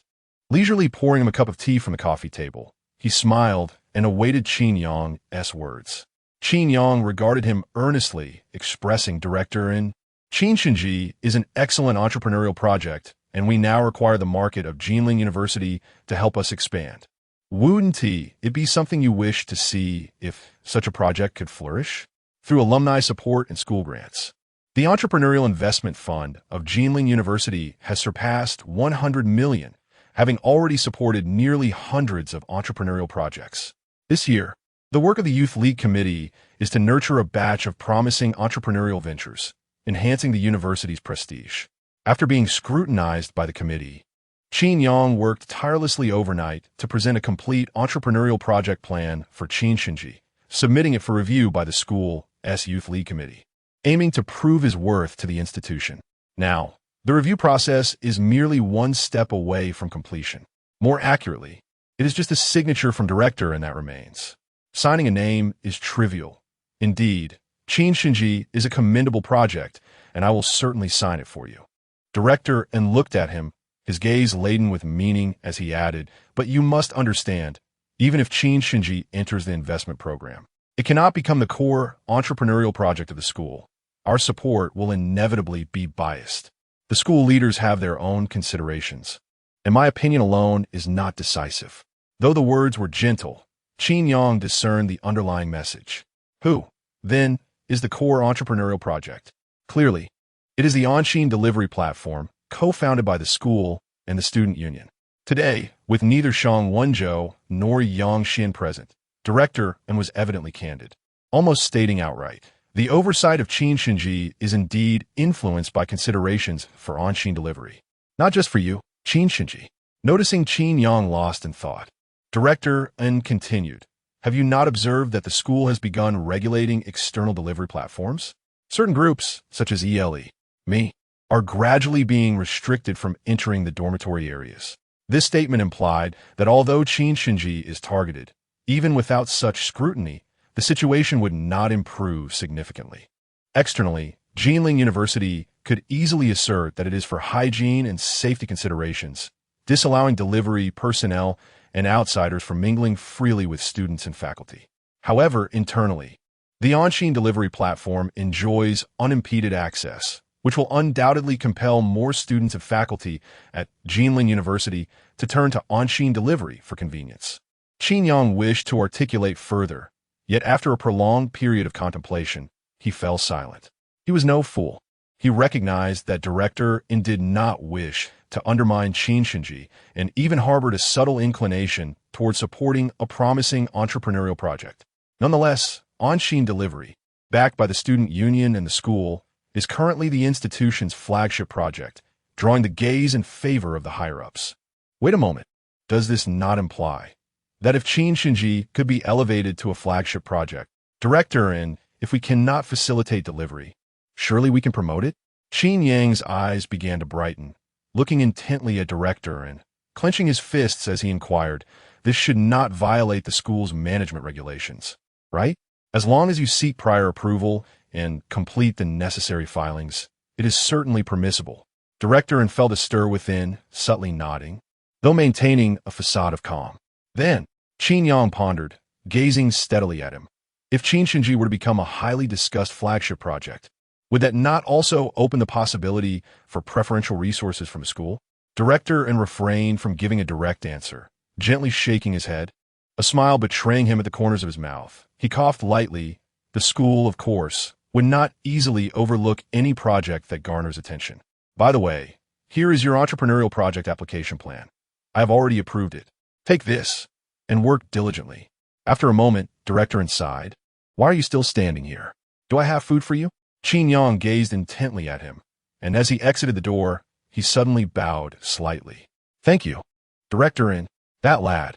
Watching the door he had left ajar, Director N's lips slowly curled into a wry smile before he turned back to his busy work. Chapter 68. The opportunity to appear on television as the head of the Youth League Committee and concurrently the Academic Affairs Director. And Qin Yang's daily responsibilities were remarkably demanding. His obligations extended beyond student affairs to encompass official matters, effectively overseeing more than 70% of the miscellaneous tasks at Jinling University, excluding academic duties. Frankly speaking, he was initially taken aback by the Qin Shen Ji project, a university student entrepreneurial venture aimed at selling steam buns. This was an exceedingly rare occurrence, not only within Jinling University, but also across the broader landscape of universities in the country. In contemporary times, entrepreneurial competitions and support initiatives often devolved into mere PowerPoint presentations. The success of a project was frequently determined by the quality of its presentation rather than its real-world viability. This trend was pervasive not just in academic circles, but also in society at large. The art of storytelling often overshadowed practical accomplishments. Entrepreneurs rushed into the internet space, fabricating various concepts that, when it came time to actualize them, often resulted in disarray. The number of individuals genuinely committed to tangible endeavors had dwindled significantly. And Qin Yang, nearing 50, shook his head silently while perusing a stack of documents through his reading glasses. The current generation, he lamented, was excessively impatient and superficial. This year, the Youth League Committee initiated a new entrepreneurial support program and received over 100 project applications from across the university, all vying for a place in the funding pool. However, more than 95% of these proposals were related to the internet or trendy consumer goods, ultimately revolving around a singular goal: quick profits. Only a scant few projects focused on grounded and substantive fields, and Qin Shen Ji was among them. Recently, the Jinling University Youth League Committee organized a promotional event in collaboration with a television station to showcase the entrepreneurial endeavors of young people. However, the slots for this promotion were limited, necessitating the selection of the 3 most outstanding projects from the hundreds that had passed the funding review. This represented a prime opportunity for promoting entrepreneurial initiatives, and many were eager to secure one of the coveted spots on television. During an internal discussion meeting at 11 o'clock regarding these 3 slots, the dialogue was fervent, and Qin Yang, contemplating the matter, deliberately brought up Qin Shen Ji to solicit the opinions of his colleagues. After all, it was merely a steamed bun business. How remarkable could it be? Li Wentao instinctively murmured upon hearing the project's name, but then he suddenly realized that in Qin Yang's demeanor suggested something deeper. What was so worthy of discussion about a steamed bun shop? Could it possibly relate to Xiaohongli? Li Wentao found himself momentarily stunned as the memory of that day resurfaced. The girl named Xiao had stood up to support Qin Shen Ji. That young lady was the cherished disciple of Director An's wife. Could it be that Director An wished to lend his support to Qin Shen Ji as well? A revelation struck Li Wentao. Meanwhile, the other teachers hesitated, their words caught in their throats. Only Li Wentao, who had previously intervened in the Qin Shen Ji project, felt a stirring of interest. Li Wentao, what are your thoughts on this project? And Xin Yong inquired, his gaze landing on him, expecting constructive feedback. Li Wentao, caught off guard, hesitated momentarily. Don't be nervous. Please share your thoughts. Today's discussion is precisely to identify the 3 entrepreneurial projects from our university that will be featured in the television interview. Every opinion matters. And Xin Yong waved his hand graciously, his expression humble, patiently awaiting input. However, for Li Wentao, who had already begun to formulate his thoughts, the atmosphere felt different. After years immersed in the workplace, he had developed his own survival principles, and interpreting the nuances of leadership communication was an intricate art. Director An, I believe the Qin Shen Ji project possesses significant value. Li Wentao declared, meeting in Xin Yong's curious gaze, his mind racing as he confidently asserted, it is indeed distinctive. At this declaration, the room fell noticeably silent. The 7 or 8 teachers present exchanged curious glances, with a few younger faculty members who were aware of Li Wentao's connection to Shang Wenzhou appearing somewhat astonished. And Xin Yong's interest was piqued. How so? Please elaborate. Qin Shen Ji. Li Wentao hesitated, scrambling for words. Under the weight of so many eyes upon him, he pressed on, first and foremost, it is unique. Unique? The audience nodded, a ripple of laughter echoing in response. This was indeed accurate. Amidst a sea of internet entrepreneurship and investment projects, esteemed bun shop stood out, strikingly refreshing. Encouraged by the affirmative nods, particularly in Xin Yong's subtle approval, Li Wentao's thoughts began to flow more freely. Secondly, Qin Shen Ji is genuinely substantive. Genuinely substantive? The audience's expressions shifted slightly. Consider this, esteemed colleagues, Li Wentao continued, clearing his throat. Why are we collaborating with the television station? What is our purpose? After a moment of hesitation, a young teacher interjected, to promote the genuine talents and hard work of our students.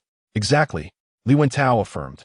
Promoting entrepreneurial projects is meant to dispel any negative perceptions and demonstrate that students from prestigious institutions like Jinling University are capable of meaningful accomplishments.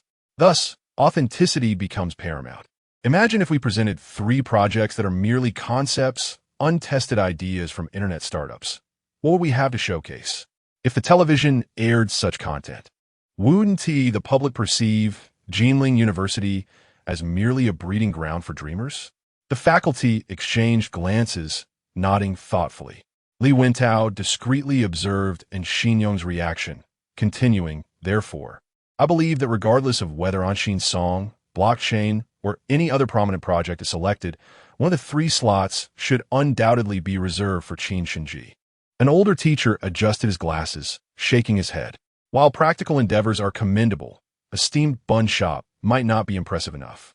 I beg to differ, and Xin Yong interjected with a smile, gesturing with his pen, who says university students cannot venture into the culinary arts. Isn't this a testament to the diversity of talent that Jinling University cultivates? Chapter 69. Director An's home, the perspectives of director and teacher Li indeed hold merit. The discussions regarding the 3 available slots in the conference room persisted for quite some time. Although everyone had their own opinions, they gradually began to accept the assertions made by director and teacher Li. Upon deeper reflection, they also found some rationale in including Qin Shen Ji on the shortlist. After all, Jinling University is a prestigious institution, aligning its benchmarks with the nation's top 985 universities, where various universities fervently cultivate entrepreneurial ventures. However, in a comprehensive view, which institution cannot present at least 1 or 2 notable entrepreneurial projects of this caliber? In previous years, Peking University's Xiaohongli project had captured the attention of the capital market. boasting a significant public discourse and a remarkable blend of online and offline elements, far surpassing the established delivery platform of Qin Song. Among the top-tier universities in the country, particularly Tsinghua, Peking, Fudan, and Jiaodong, it is not uncommon for them to unveil outstanding entrepreneurial projects each year. At this level, Jinling University's entrepreneurial initiatives have consistently fallen short, lacking in both resources and creativity. Qin Song, in essence, is merely a modest contender among giants. Given these circumstances, why not venture down an alternative path? Eschewing the crowded digital landscape?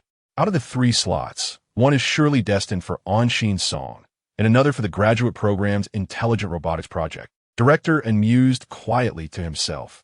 The remaining slot shall be reserved for Qin Shen Ji. After more than an hour, the student union meeting gradually dispersed, and everyone had come to a consensus in their hearts. The hour was late, well past noon. Upon announcing the adjournment of the meeting, Director glanced at his watch and quickly donned his coat, hurrying out as if fearing he would miss something important. Is the director returning home at such a time? Surely, Professor Li is off to prepare another meal. Director is quite the henpecked husband. Observing the refined, middle-aged man stride briskly, the faculty members exchanged whispers and knowing smiles. Upon exiting the student union and rounding the corner of the park, one encounters a cluster of older residential buildings within the Jinling University campus. The 7-story low-rise, constructed of red bricks, is frequented by elderly individuals with canes, often carrying bird cages. Do not underestimate these individuals. Any one of them might be a renowned scholar or a pioneer in their respective field. Director hurriedly made his way past, respectfully greeting several elders, though he did not pause, ultimately arriving at the 4th floor of Building C. Before he even entered, he could hear a cacophony of sounds emanating from the kitchen, and his expression turned somewhat helpless as he muttered, "I mentioned that I've been swamped with the selection of entrepreneurial projects lately, yet I still have to come home for dinner." His words abruptly ceased upon entering, for he found a sophisticated middle-aged woman in a knitted sweater, with her gaze fixed intently upon him from the sofa. "Who is in the kitchen?" And Shinrong was momentarily taken aback, instinctively glancing towards the kitchen, only to behold a vibrant figure clad in a wine-red dress, donning an apron, carefully bringing a bowl of soup to the table. "Teacher, dinner will be ready soon," Xiaohongli exclaimed, her large, expressive eyes sparkling, as she gently placed the steaming, thick soup on the small checkered table while blowing on it to cool. Before Director could respond, Xiaohongli hurried back into the kitchen, and Shinrong raised his hand in silent resignation, casting a helpless glance at Li Yunyan, who merely shrugged with a smile. Seated on the sofa, and Shinrong quietly remarked, "Why is this young lady here again? What do you think?" Li Yunyan shot him a sidelong glance, her knitting needles in hand, a playful smile on her lips. "Isn't it to curry favor with her esteemed teacher? Is it once again regarding that Qin Shen Ji matter?" Director rubbed his temples, feeling somewhat exasperated. As they waited, dinner was soon served, a delightful spread of 4 dishes and a soup, filling the air with enticing aromas. Director and Professor Li took their seats, while Xiaohongli removed her apron and sat across from them. "Xiao, after so many years of marriage, my culinary skills are still no match for yours." As they began to eat, Director teased Xiaohongli, prompting an eye roll from Li Yunyan. "Teachers are more academic types." Xiaohongli replied with a light chuckle, standing to serve Li Yunyan a spoonful of hot soup. "Oh, if only you were my daughter," Li Yunyan said, her politeness yielding to the charming girl before her. As she gazed at Xiaohongli's youthful, radiant profile, she felt a wave of nostalgia. At 45, she had become a professor in the computer science department of the School of Information, and since Xiaohongli joined her lab as a sophomore, they had collaborated on numerous academic projects, resulting in several published papers. Xiaohongli consistently ranked among the top 3 in her cohort and had recently secured a recommendation for graduate studies, making her nearly certain to become one of Li Yunyan's master's students. However, the weight of academic pressure had begun to take a toll on her health. Over the past year, Li Yunyan had gradually stepped back from high-intensity academic work, focusing on family and recuperation, with Xiaohongli becoming her most cherished protégée. Having a daughter herself, Born later in life due to her dedication to work, now 7 years old and just starting school, she had developed a fondness for Xiaohongli, leading to a close bond between their families. Recently, the young girl had made several unsolicited visits, initially puzzling Li Yunyan, who later learned it was because Xiaohongli had faced setbacks at Director N's end. Upon understanding the situation, Li Yunyan felt a protective instinct. Thus, even if the one at fault was her husband, she did not hesitate to express her discontent. Caught in the middle, Director N enjoyed Xiaohongli's delicious cooking while quietly enduring Li Yunyan's occasional glares, smiling wryly, feeling out of place. Teacher, Xiaohongli blinked at him, sensing his diminished enthusiasm.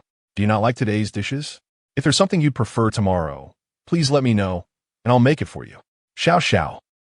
And Shenrong set down his chopsticks and glanced at Li Yunyan.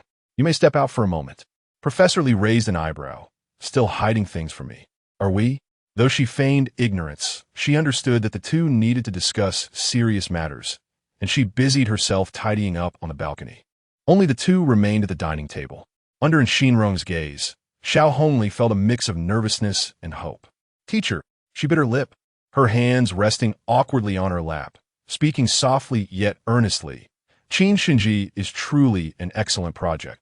I hope you can grant them an opportunity. Chapter 70, New Plans. Xiao. Director and paused for a moment while serving food, gazing at her intently before speaking. I am genuinely curious as to why you are so eager to support the Qin Shen Ji project.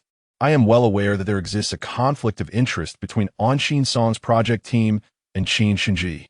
You are effectively the technical lead of Anshin Song. Why would you divert your efforts elsewhere?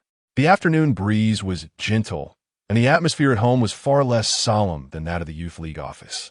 Director N's tone was warm, akin to that of an elder addressing Xiaohongli, who felt a flicker of curiosity within.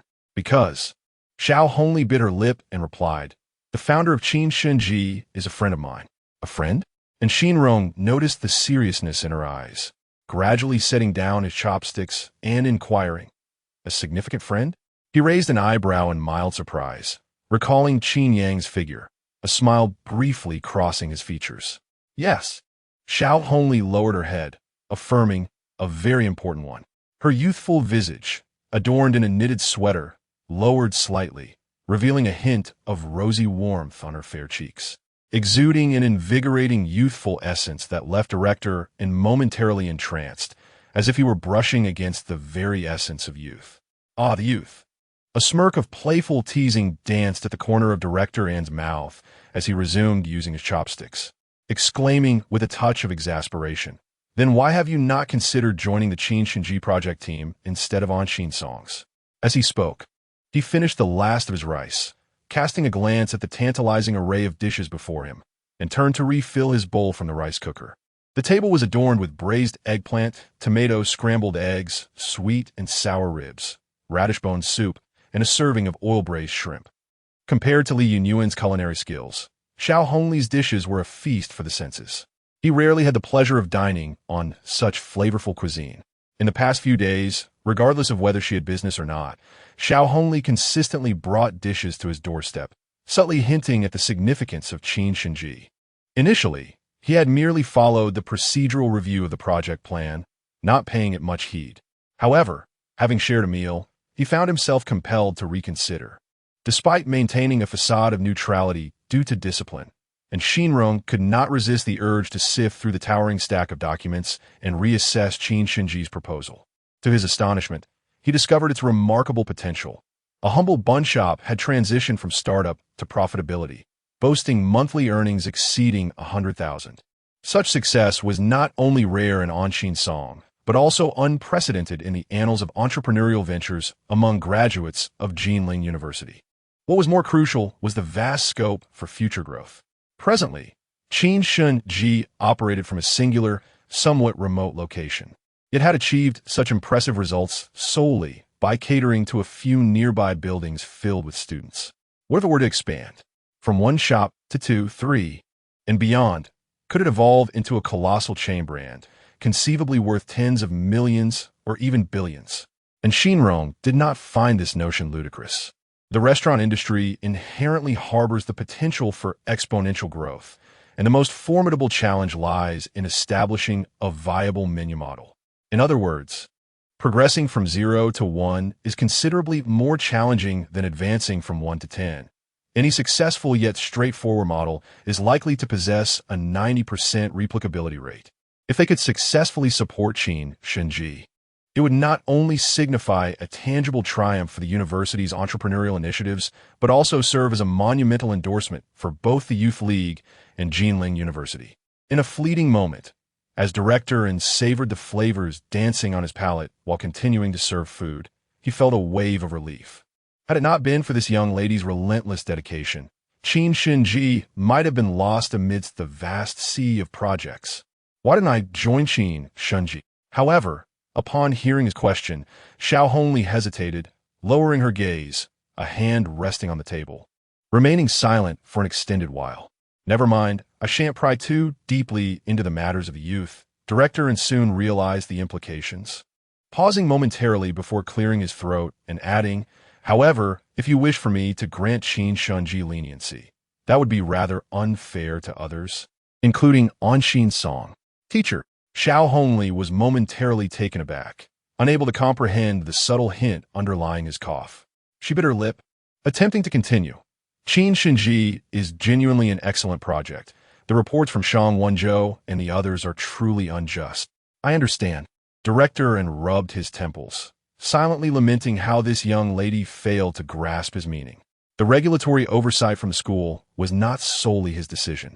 Even the Youth League, responsible for managing entrepreneurial projects and maintaining public order, could not contravene the wishes of the school's leadership. As he pondered how to convey his message to Xiaohongli, the door swung open, revealing Li Yunyuan, who had been eavesdropping from behind. Your husband clearly lacks the sensitivity to others' feelings, the middle-aged woman muttered, approaching the table to take Xiaohongli's hand, shaking her head gently. Xiao, you've worked hard these past few days helping with meals. There's no need for you to stay. You may return home. Teacher, Xiaohongli hesitated, caught in indecision. Listen to your teacher. Li Yunyuan shook her head, discreetly conveying a meaningful glance. Seeing that Xiaohongli still appeared confused, she sighed softly. Your husband is, after all, a public servant. Even if you plead for him to give you a green light, do you think he can comply? Xiaohongli's expression shifted, and, at last, she began to comprehend, her eyes brightening. Thank you, teacher. She bit her lip, suppressing her excitement, and suddenly bowed deeply to director and Shinrong, caught off guard, hastily assisted her. After a moment, he waved his hand at Xiaohongli. Do not thank me. The quality of the project is something I can only provide guidance on. At most, I can lend a gentle push. The school is currently fully supporting Anshin's song, and whether or not they prioritize Qin Shen Ji will depend on Qin Yang's own capabilities. Teacher, what would you like to eat tonight? Xiaohongli, suppressing her gratitude, blinked and said, I will go buy it now. No need, that would be too troublesome. Xiao, you should return home. The oil-braised shrimp has been finished. Li Yunyuan widened her eyes, glancing back at Shinrong's amused expression, feeling somewhat helpless. Teacher, I will bring more dishes tonight. Your husband is truly. After exchanging pleasantries, the two bid farewell to Xiaohongli as she departed. Li Yunyuan closed the door, shooting in Shinrong a glare. Director and chuckled heartily. The two settled onto the sofa for a brief rest, engaging in casual conversation. One wonders just how exceptional that young man truly is. The middle-aged woman mused, sipping her tea with curiosity. What could make such a proud girl like Xiao change her demeanor? Director and merely smiled and shook his head. You wouldn't understand the affairs of the youth. Li Yunyuan rolled her eyes, then retorted. Could you not have reassured the young lady earlier? The matter of the television interview was merely a suggestion. Nothing has been finalized yet. Director and shook his head. If it ultimately falls through, who am I to turn to? As the days passed, the National Day holiday gradually came to a close, and orders for the Tulip apartment surged back to their peak. In the shop, Qin Yang, Fu Bowen, and Wang Pongzi were tirelessly occupied day and night. Even Shen Yu'er took a moment to return from the hospital to lend a hand. It was not until evening that they finally caught a breath. Otherwise, even Yu Xiao and Yun Yin would not have been able to withstand the pressure. Fu Bowen wiped the sweat from his brow, shaking his head and sighing. With each delivery order, if this continues, we truly won't be able to keep up. Unless we reduce the order quantity. We should impose a daily limit, proposed Wang Pengzi. A limit?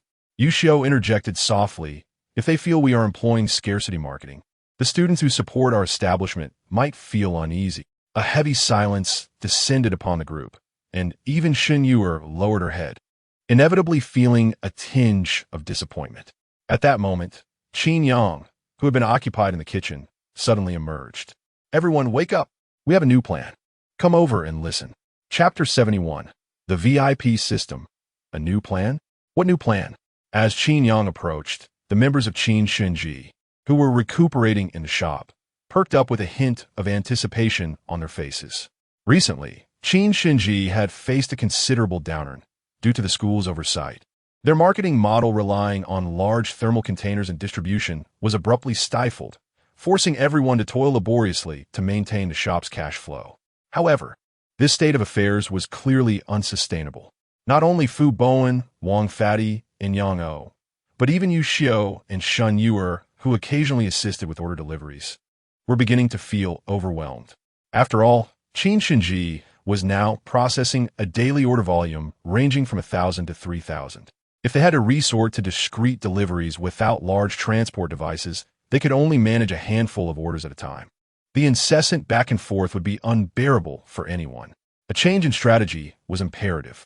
Did Director and say anything? Yu'er asked quietly as Qin Yang took a seat. They all knew that Qin Yang had been frequenting the Youth League office over the past few days, and it appeared that the committee was not as reluctant to assist Qin Shen Ji as they had initially thought.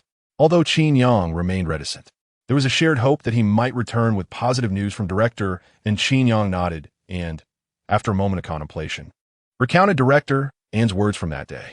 As dusk enveloped the shop, the warm glow of the lights cast a cozy ambience, and the group sat in rapt attention, pondering Qin Yang's recounting. After a lengthy pause, Wang Fati's eyes flickered as he mused. So, we still have hope? The school isn't completely inflexible. Fu Bowen scratched his head and agreed. As long as we can demonstrate our worth, we can still sway the administration. A glimmer of joy crept onto the faces of Shen Yu'er and Yu Xiao as they clenched their fists in determination. In the blink of an eye, it had been a month since Qin Shen Ji opened. Each day, the team worked diligently in the shop, united in their efforts to elevate Qin Shen Ji to new heights. Who among them did not feel a sense of belonging? If Qin Shen Ji could overcome its current predicament, it would be a triumph for everyone involved. Qin Yang, what should we do? Yu'er asked Ernestel Ypsilon. The group ceased their scattered discussions, their gazes converging on Qin Yang.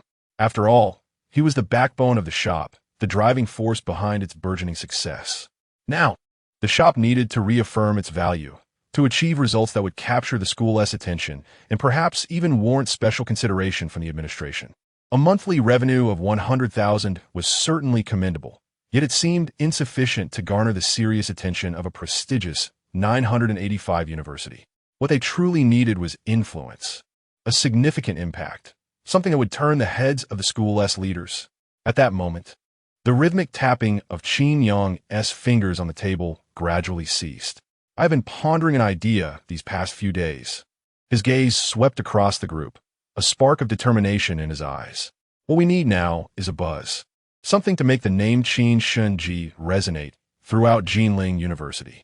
Perhaps we could leverage our membership groups? While the others were still contemplating, Wang Fati's interest was piqued. Qin Yang, how do we execute that? Through raffles, sharing, and viral growth. Qin Yang articulated succinctly. Raffles, sharing, viral growth? What do you mean? Yu'er blinked in confusion. We can use our members to recruit more members, Qin Yang replied, casting a glance at her before turning to the others. In truth, we have not fully capitalized on this advantage before.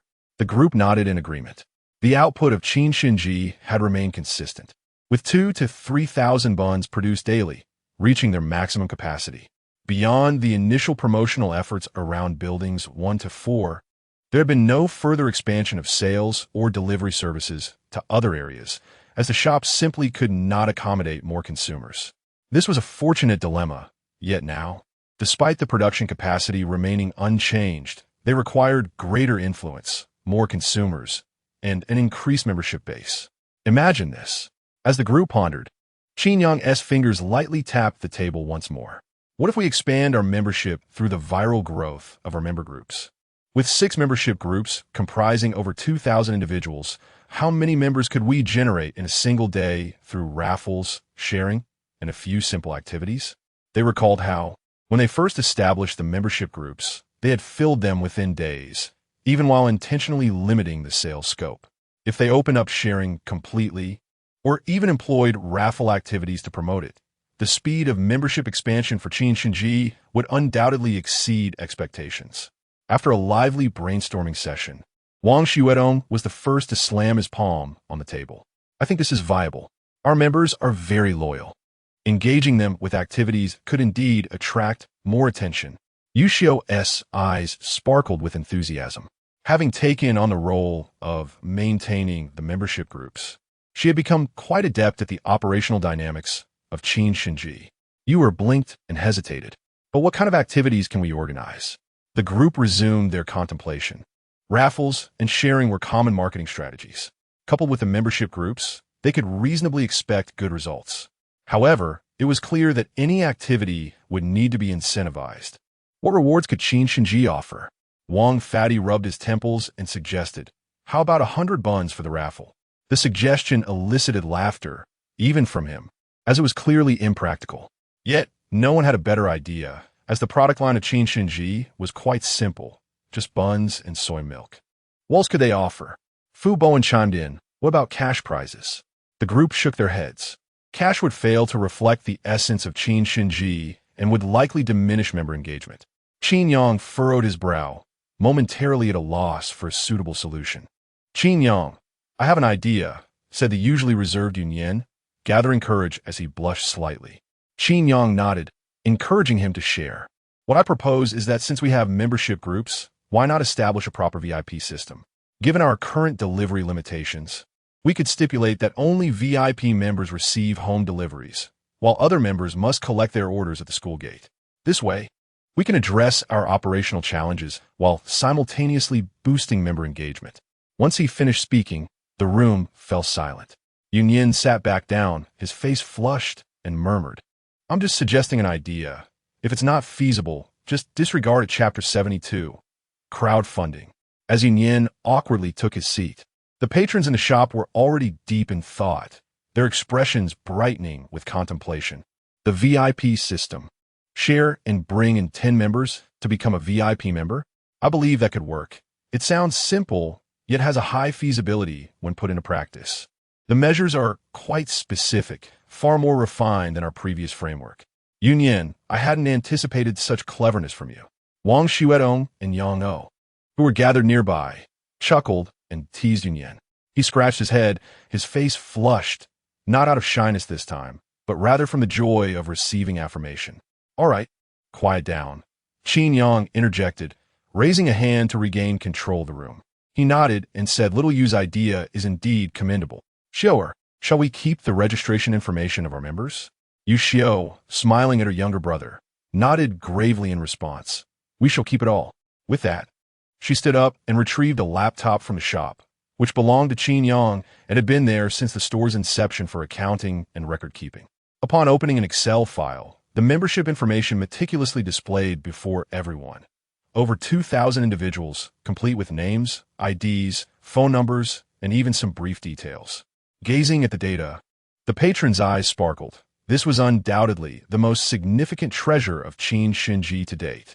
Members already in our database can share and bring in 10 new members, allowing ordinary members to ascend to VIP status. Not only will they enjoy delivery services, but they will also receive a complimentary cup of soy milk each week. Qin Yang brought everyone's focus back, observing their nods. After a moment of thought, he instructed, Little Nian, you and Fatty, along with Xiaohongli, are responsible for developing this plan. We need to prepare a proposal to present at the school. Understood. Yu Xiao, Yunyan, and Wang Xuedong nodded excitedly as they began to prepare.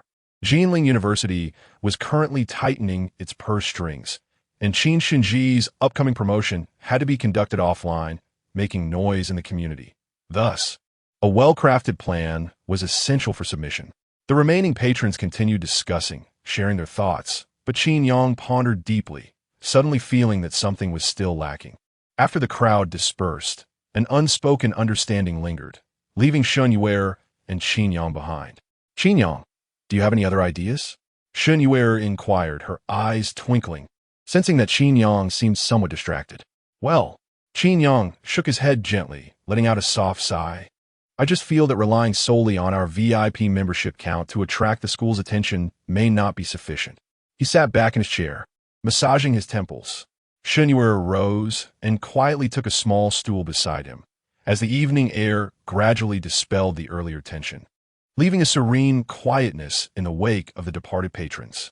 How can we make Qin Shen Ji valued by the school? Shen Yu'er rested her elbow on her knees, lightly propping her chin on one hand as she observed Wang, Xiaohongli, and Yang preparing to leave the shop outside. Suddenly, she blinked and said, "Actually, I have an idea." "Oh." Qin Yang raised an eyebrow in curiosity. Shen Yu'er's beautiful almond eyes sparkled as she spoke softly. "Our aim is to get the school to recognize us, correct?" "Indeed," Qin Yang nodded affirmatively. Jinling University was a crucial stepping stone for Qin Shen Ji. Without the school's support, it might merely remain a bustling breakfast shop. For Qin Shen Ji to truly flourish, it needed to be regarded with the same esteem as Anshin's song, supported by the institution. Initially, the establishment of this shop was merely to assist Shen Yu'er, yet now, more and more individuals were becoming entwined with it. Perhaps it was because he was gradually detaching his focus from emotional ties. At some point, Qin Yang's once simple intention had changed. Then should we not leverage the strength of more people? Shen Yu'er suggested, her eyes glimmering. Qin Yang pauset, sleekly perplexet. Are we not already utilizing the growth of our membership base to garner the school's attention? No. Shen Yu'er tilted her head, gently pressing her finger against her pink lips. Shaking her head earnestly, "You haven't grasped my meaning." Her gaze shifted outside the shop. What I mean by utilizing more people's strength is to involve individuals like Bowen Xiaohongli and Yang O. We should let more people participate in the operations of Qin Shen Ji. In response to her words, an indistinct idea within Qin Yang's mind was suddenly illuminated, awakening him to clarity. "Are you suggesting?" His heart raced with excitement, his eyes sparkling with the notion of allowing Qin Shen Ji to have more founders. Not necessarily founders. Shen Yu'er shook her head, pursing her lips, hesitantly suggesting, perhaps we could call them partners? This would imply that the shares of Qin Shen Ji would have to be divided among others. No. Qin Yang inhaled deeply, his gaze flickering, "But you have awakened me." This timid girl sometimes appeared foolish, yet in moments of clarity, she could be astutely brilliant, leaving Qin Yang in awe. In that moment, Qin Yang fell into deep contemplation, his eyes glimmering as countless ideas cascaded through his mind like snowflakes. Partners? Founders? The essence of these strategies was to ensure that Qin Shen Ji represented the interests of a greater collective. A bun shop founded by a few students would hardly attract the school's attention, no matter the effort. It could never compete with a project like Anshin's song, which was supported from the outset with a larger goal in mind. However, what if Qin Shen Ji represented not just Qin Yang, Shen Yu'er, Fu Bowen, and Wang Xiaohongli, but also the entrepreneurial interests of dozens, hundreds, or even several hundred university students collectively? Could the school still covertly suppress Qin Shen Ji in favor of Anshin's song? Are you implying we should initiate crowdfunding? Shen Yu'er understood his meaning, her heart racing. Let every student become our crowdfunding partner? The pivotal point is, Qin Yang looked at her, raising a finger with a gentle smile. We do not need to relinquish full control of Qin Shen Ji. The crowdfunding initiative could involve a new storefront or a portion of our monthly earnings to distribute as dividends to everyone. In this way, we need not sacrifice shares or surrender control over the shop. We can effortlessly bring a large number of members on board as our crowdfunding partners. Moreover, Qin Yang paused, his eyes sparkling. Who says crowdfunding must always involve money? We can crowdfund new members. Any existing member who brings in enough new members can choose to become a partner of Qin Shen Ji. The dim light from outside streamed into the shop, now enveloped in nightfall. Unbeknownst to him, Qin Yang had already risen from his chair. From Shen Yu'er's perspective, looking up at him, the light illuminated his face, outlining a visage brimming with vitality, leaving her momentarily entranced. Chapter 73. Qin Shen Ji aiming for expansion and strength. After closing the shop, Qin Yang returned to his dormitory. Under the glow of the desk lamp, he diligently penned the business proposal for Qin Shen Ji, meticulously outlining the vital promotional blueprint for its future. The VIP system entailed that ordinary members who successfully recruited 10 new paying members could ascend to VIP status, enjoying perks such as a complimentary cup of soy milk every Monday and home delivery services. Furthermore, the crowdfunding partner initiative would select 20 of the most successful VIP members each month, granting them the opportunity to become crowdfunding partners. The shop would allocate 20% of its monthly profits as dividends based on each partner's contribution, ensuring that if the monthly profit reached 100,000 yuan, each individual would receive at least 1,000 yuan. Through discussions with Shen Yu'er, the proposal for Qin Shen Ji became increasingly coherent. The crowdfunding partner system essentially represented an upgrade to the VIP scheme. The tripartite user structure comprising ordinary members, VIP members, and crowdfunding partners aimed to maximize the extensive membership and loyal fanbase that Qin Shen Ji currently possessed. Much like Shen Yu'er, these inspirations stemmed from Wang Pengzi, an ardent admirer of Qin Shen Ji who had joined the team out of his affection for the brand. How did you come up with these ideas? Before drifting off to sleep, Qin Yang shared these plans with Fu Bowen, who, rubbing his eyes, felt his heart race. Fu Bowen, having been directly engaged with the consumers of Qin Shen Ji, understood the potential frenzy that could ensue among the loyal clientele in the dormitory area if these strategies were successfully implemented. After all, the majority of the members were university students with little to occupy their time outside of studies, and the emergence of Qin Shen Ji added a glimmer of hope to their otherwise mundane lives. Just like bubble tea or desserts, one might underestimate a humble breakfast shop. Yet the influence of Qin Shen Ji within the Tulip Apartments was beyond what outsiders could fathom. But this is merely a preliminary attempt to attract our members, Qin Yang remarked, shaking his head with a glimmer in his eyes. If successful, I aim to deeply entwine the interests of Qin Shen Ji with our members. Even if the school administration is reluctant to support us, they will have no choice but to comply. Fu Bowen's heart raced with excitement. What specifically do you propose? The crowdfunding partners are too few. We could expand the dividends. Qin Yang took a deep breath, casting a smiling glance at him. What if we included every new user recruited by each VIP in their dividend calculations? Fu Bowen sensed the implications, his heartbeat quickening once more. Qin Yang illustrated the concept. For instance, if you're a VIP member of Qin Shen Ji and you refer 50 newcomers who become paying members, you will receive a 5% share of all their future expenditures at Qin Shen Ji. Fu Bowen gasped in astonishment, exclaiming, "Doesn't that mean our consumers will also become our sales representatives?" Precisely. Qin Yang gently tapped his pen against the desk, inhaling deeply as he murmured, "I intend for Qin Shen Ji to become a project embraced by everyone at Jinling University." Fu Bowen's breath remained uneven, his fists clenched and eyes bright with determination. If we truly succeed, what would Anshin's song even mean to us? By midnight, Qin Yang lay in bed, unable to find sleep. With a sigh, he stared into the abyss of night, feeling as if a weight had been gradually lifted from his heart. Over the past fortnight, he had been entangled in the quiet transformation of Xiaohongli, followed by the chaotic maneuvers of Shang Wenzhou and Yang Xian, leaving Qin Shen Ji in disarray. His mood had been rather bleak. Yet now, regardless of Zhu Shaji's sentiments, the situation with Xiaohongli had become less awkward on the surface. They could now be good friends, helping each other without interference or mischief, which was quite satisfactory. As for Qin Shen Ji, he could finally see a path filled with hope. Whether it was Director An's unexpected hints of goodwill or the initiation of promotional efforts, both had significantly propelled Qin Shen Ji's future forward. If Anshin Song believes we are obstructing their path, then let Qin Shen Ji tread this road alone. Unbeknownst to him, sleepiness began to envelop him. The desk lamp remained lit as gentle snores filled the air. With his hands behind his head, a smile graced Qin Yang's lips in slumber.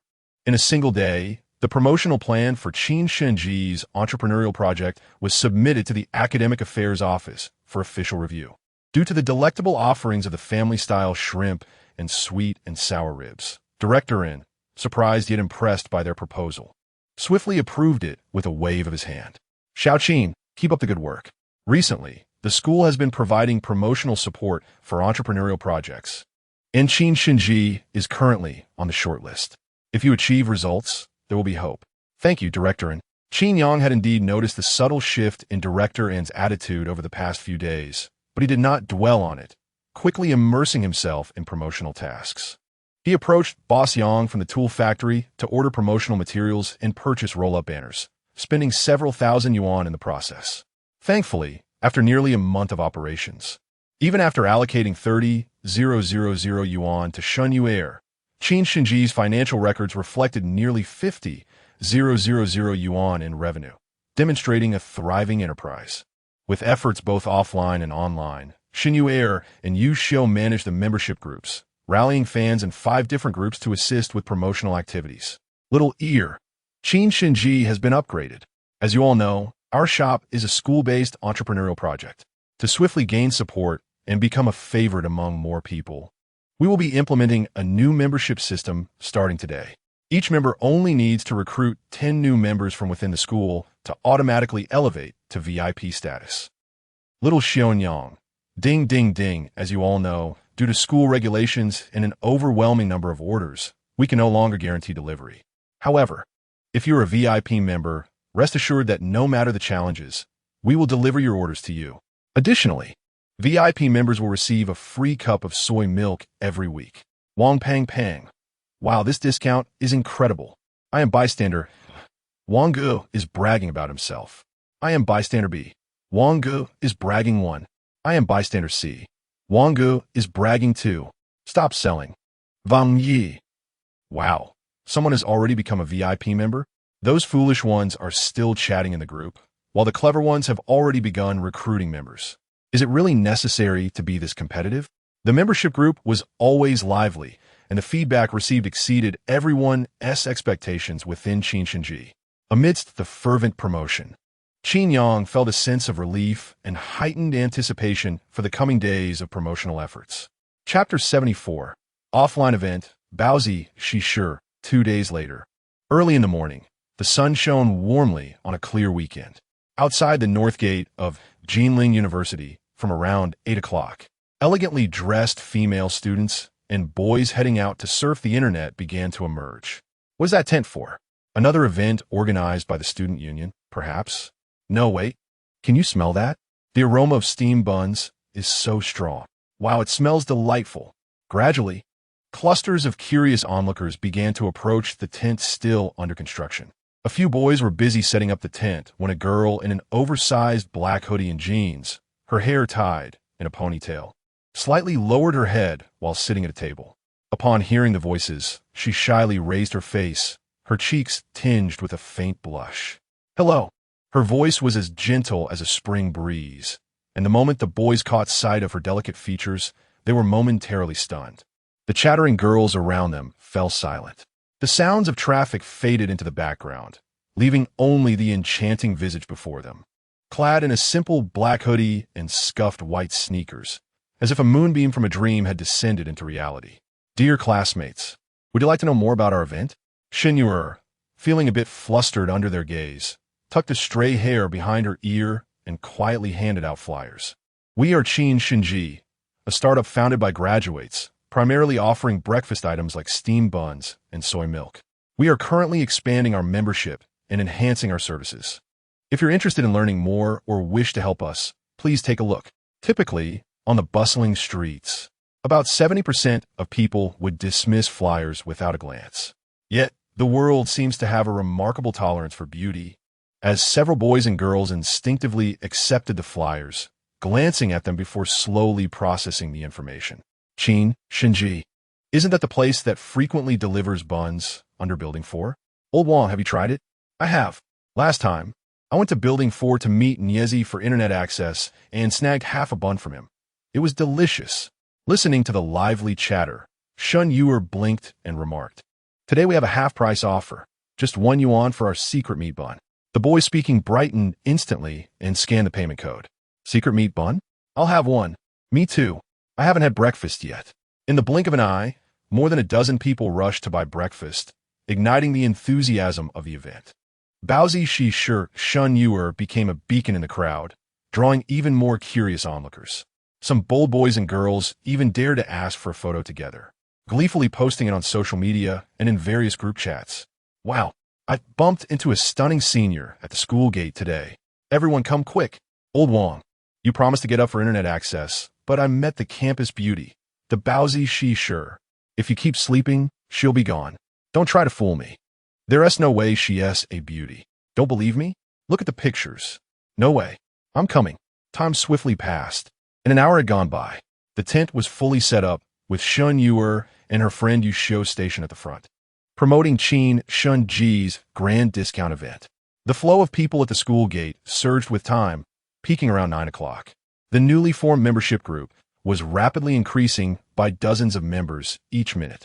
At the back, Fu Bowen rolled up his sleeves to wipe the sweat from his brow and turned to Qin Yang, grinning. At this rate, our membership will soon surpass 3,000. 3,000?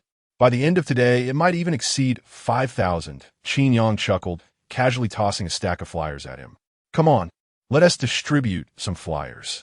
Hey, Fu Bowen quickly followed, smiling and feeling invigorated. Just the thought of Qin Shen Ji thriving filled him with hope, making his steps light. Come all. Witness Qin Shen Ji's first grand discount. Become a VIP member and enjoy our delivery services. Interested in becoming a partner? We are a profitable project. Hundreds of people gather at the school gate, and seeing this, Qin Yang seized the opportunity to elevate the half-price promotion to a lottery event. Join our membership for a chance to win a secret meat bun breakfast set. Most people hadn't eaten breakfast yet, so they readily participated, and the odds of winning were favorable. For those who had never tried the buns, the first taste was a delightful surprise. The number of members in the group continued to rise.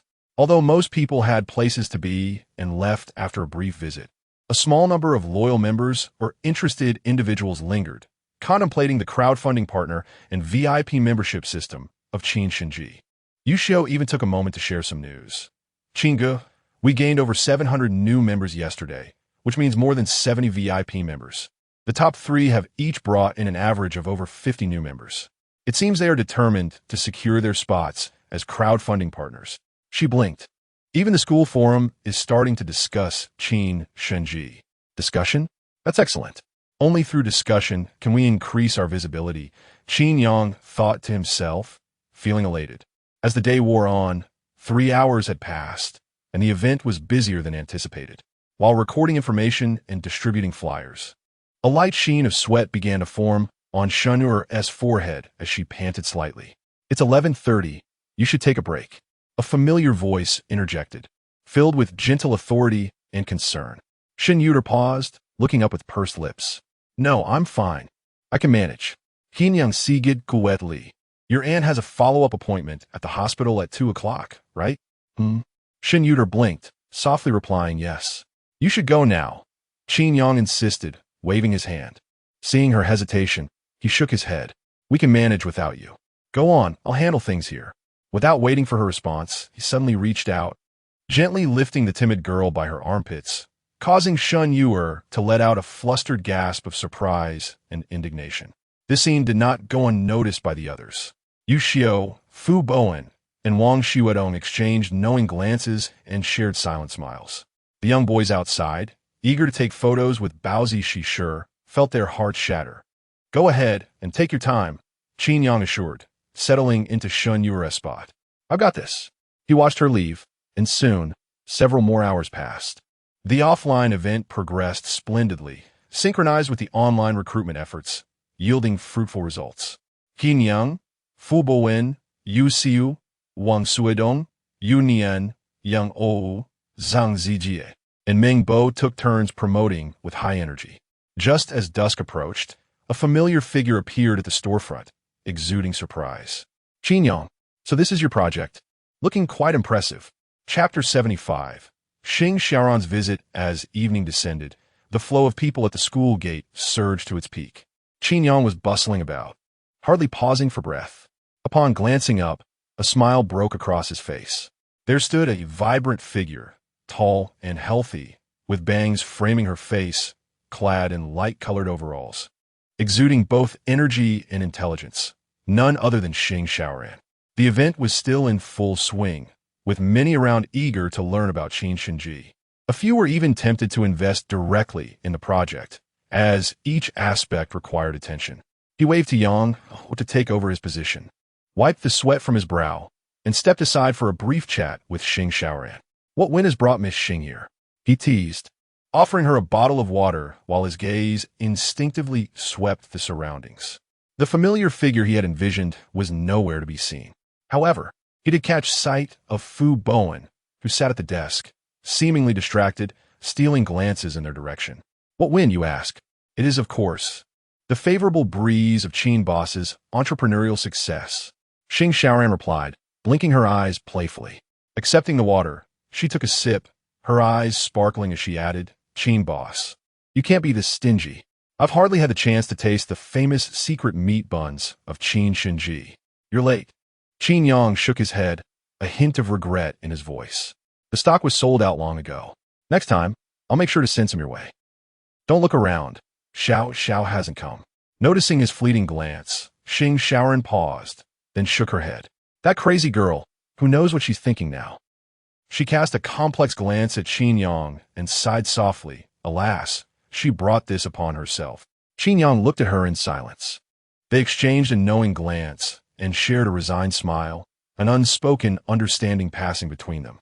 The offline activities of Qin Shen Ji continued, and they found 2 stools to sit on at the back, resting and chatting as the evening breeze carried a familiar feeling. The sky was painted red, the last remnants of summer's warmth mingling with the autumn air, bringing a serene stillness. Qin Yang, legs crossed, occasionally glanced at Shen Yu'er, feeling a wave of nostalgia. Their acquaintance with Xiaohongli had led him to Shen Yu'er, and during their 4 years at university, their circle of 4 had been inseparable, whether for outings or gatherings. Despite some indelible regrets and scars, the memories they forged remained beautiful. For swift years had passed, and life's journey had inevitably left many emotions behind. "So, how have you been lately?" Shen Yu'er asked, her gaze drifting through the crowd. Caught in thought, Qin Yang responded with a distracted then added, "And you? You're doing well, I presume?" Shen Yu'er didn't answer directly. Instead, she shrugged with a hint of melancholy. "I'm working on Anshin Song. Your startup project?" Qin Yang took a sip of water and inquired, "Is it challenging?" "Of course, it can't compare to the thriving enterprise of Qin Boss," she replied candidly. "Let us not sugarcoat it. It's indeed quite difficult. Although the school supports us, students are not particularly inclined to use it. Relying solely on our university feels like trying to establish a large delivery platform, which is quite a stretch." Shen Yu'er continued to share her thoughts, and Qin Yang gradually learned more about Anshin Song. Occasionally, he caught hints of her personal sentiments regarding Xiaohongli, which she spoke of both intentionally and unintentionally. Qin Yang chose not to address it directly, simply listening as old friends might. Since their heartfelt conversation on the rooftop a few days prior with Shen Yu'er, his mindset had shifted significantly, allowing him to come to terms with the past. The complexities of Xiaohongli's entangled emotions were hers to process. And in his current perspective, the pressing matters of Qin Shen Ji took precedence. Time would eventually heal all wounds. Time will forget everything. Shen Yu'er echoed this sentiment softly, nodding with a bittersweet smile. Indeed, those days when the veil of unspoken words remained intact are dearly missed. Not just for the 2 directly involved, but even I feel that the memories of our quartet are a part of my youth. Yet, the past was indeed past. Much like how she had once struggled to fathom how Qin Yang could harbor feelings for Xiaohongli for so many years, only to have it end as it did. In the end, their paths diverged, and it felt as though it had only been a month since those heavy memories had been buried. In truth, Qin Yang had long wished to sit down with Shen Yu'er for a meaningful conversation. Unlike Xiaohongli's self-centeredness, and in contrast to Fu Bowen's endearing naivety, this beautiful girl from the Northeast was genuinely intelligent. Thus, they delved into deeper topics, discussing the past, the future, and developmental prospects. Breaking free from trivial romantic matters, their horizons expanded and the weight in their hearts dissipated. The development of Qin Shen Ji isn't as rosy as it seems. However, once we surpass this hurdle, things will improve considerably. It's wonderful to have a career. Next year, I will secure my postgraduate studies at this very school. If it weren't for Xiao, I'd have long left on Xin Song behind. Those two, Shang Wenzhou and Yang Xian. One a hypocrite and the other a true villain, huh? Do you know? Just before parting, Xing Xiaoran suddenly spoke without any reservations, her lips curling into a smirk. That day, Xiao slapped that good-for-nothing Yang Xian. What? Qin Yang was taken aback, thinking he had misheard. Xing Xiaoran insisted. Xiao gave Yang Xian a resounding slap. What happened? Qin Yang couldn't suppress his curiosity. As Xing Xiaoran recounted the story, he furrowed his brow. But by the end, he felt a sense of relief. Good for her, right? Xing Xiaoran raised an eyebrow, her pride evident. At that moment, I had the same expression as you. It felt so satisfying. Not enough, Qin Yang said, clenching his fist and shaking his head with a smile. If I had been there, I would have made that kid regret saying those words. All right. Xing Xiaoran huffed. I'm leaving now. Wishing you prosperous business and hoping you can elevate on Xin Song to new heights. Qin Yang chuckled. You're turning against us, huh? Xing Xiaoran merely turned away. That fool Fu Bowen, I'm off. Fu Bowen, finally gathering his courage, hurried from the event, but by the time he arrived, the spirited girl from the northeast had already disappeared into the distance, her small bag swinging at her side. Enough, stop looking. A sudden pat on his shoulder made him turn to see Qin Yang beaming at him. They've already left, if you truly wanted to chat. Then chase after them. Chase after what? Fu Bowen averted his gaze. What do you mean, chase after whom? Qin Yang replied, chase after Xing Xiaoran. What a joke. If it's that tomboy, go ahead and chase her. With that, Fu Bowen left, his face as red as a monkey's backside, leaving Qin Yang behind to sigh in resignation. That fool, he will regret this one day. Chapter 76, determining the final spot. Fu Bowen, you big fool. I've been calling you. You really don't know how to catch up, do you? Xing Xiaoran glanced back several times as she strolled towards the school gate, confirming that the big fool had not followed her to engage in conversation, feeling a sense of frustration in her heart.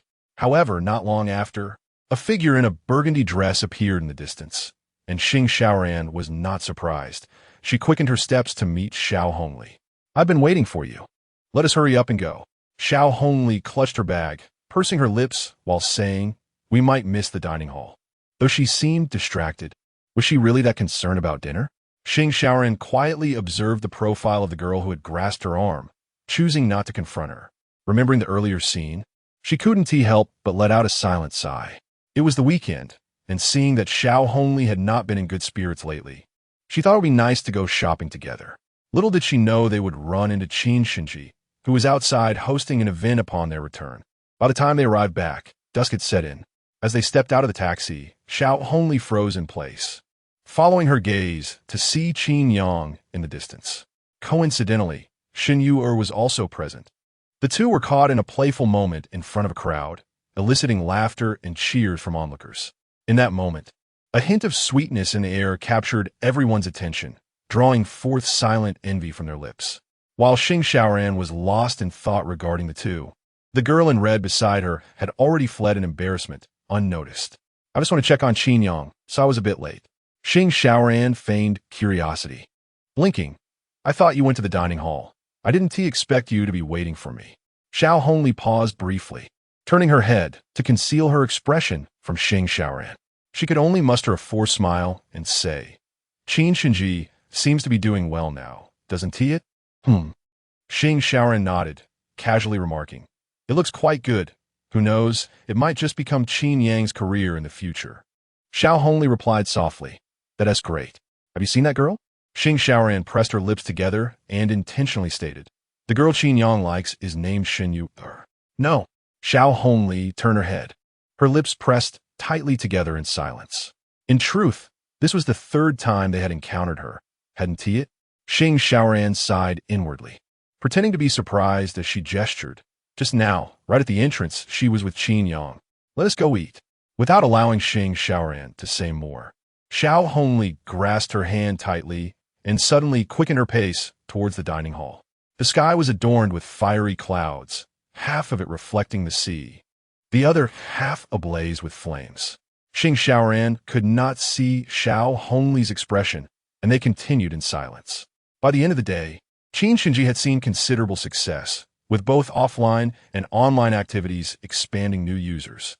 In just one day, the user count had surpassed 5,500, with over 100 new VIP members added. The top VIP member had already recruited nearly 130 new users, almost securing one of the 20 spots for crowdfunding partners. The Qin Shen Ji project opened for crowdfunding. This news gradually sparked discussions within the school, garnering attention, particularly from graduates. Crowdfunding partner system? Qin Shen Ji is truly full of surprises. That evening, Shen Yu'er returned from the school leadership office. Before even settling into his chair, he discovered a thin A4 paper had appeared on his desk. After opening and pondering over it for a moment, his eyes brightened. Knock, knock, knock. At that moment, the door was knocked on, and after a prompt to please come in, his capable assistant Li Wentao entered, reminding him, Director, the entrepreneurship project discussion will start in 10 minutes. All right. And Shen Yu'er rubbed his temples in resignation, gathering his materials to head to the conference room. Before leaving, he hesitated for a moment and slipped the document from Qin Yang into his notebook. The conference room was already occupied by over a dozen individuals, engaged in lively discussions. Upon seeing Director arrive, they did not cease until he raised his hand, drawing their attention. Let us skip the pleasantries and get straight to the point. After taking his seat, Shen Yu'er lightly tapped his pen on the table and stated, The 3 projects to be featured on television must be confirmed this week. Jinling TV needs to be informed of our projects in advance. His gaze swept across the room, and the chatter gradually subsided.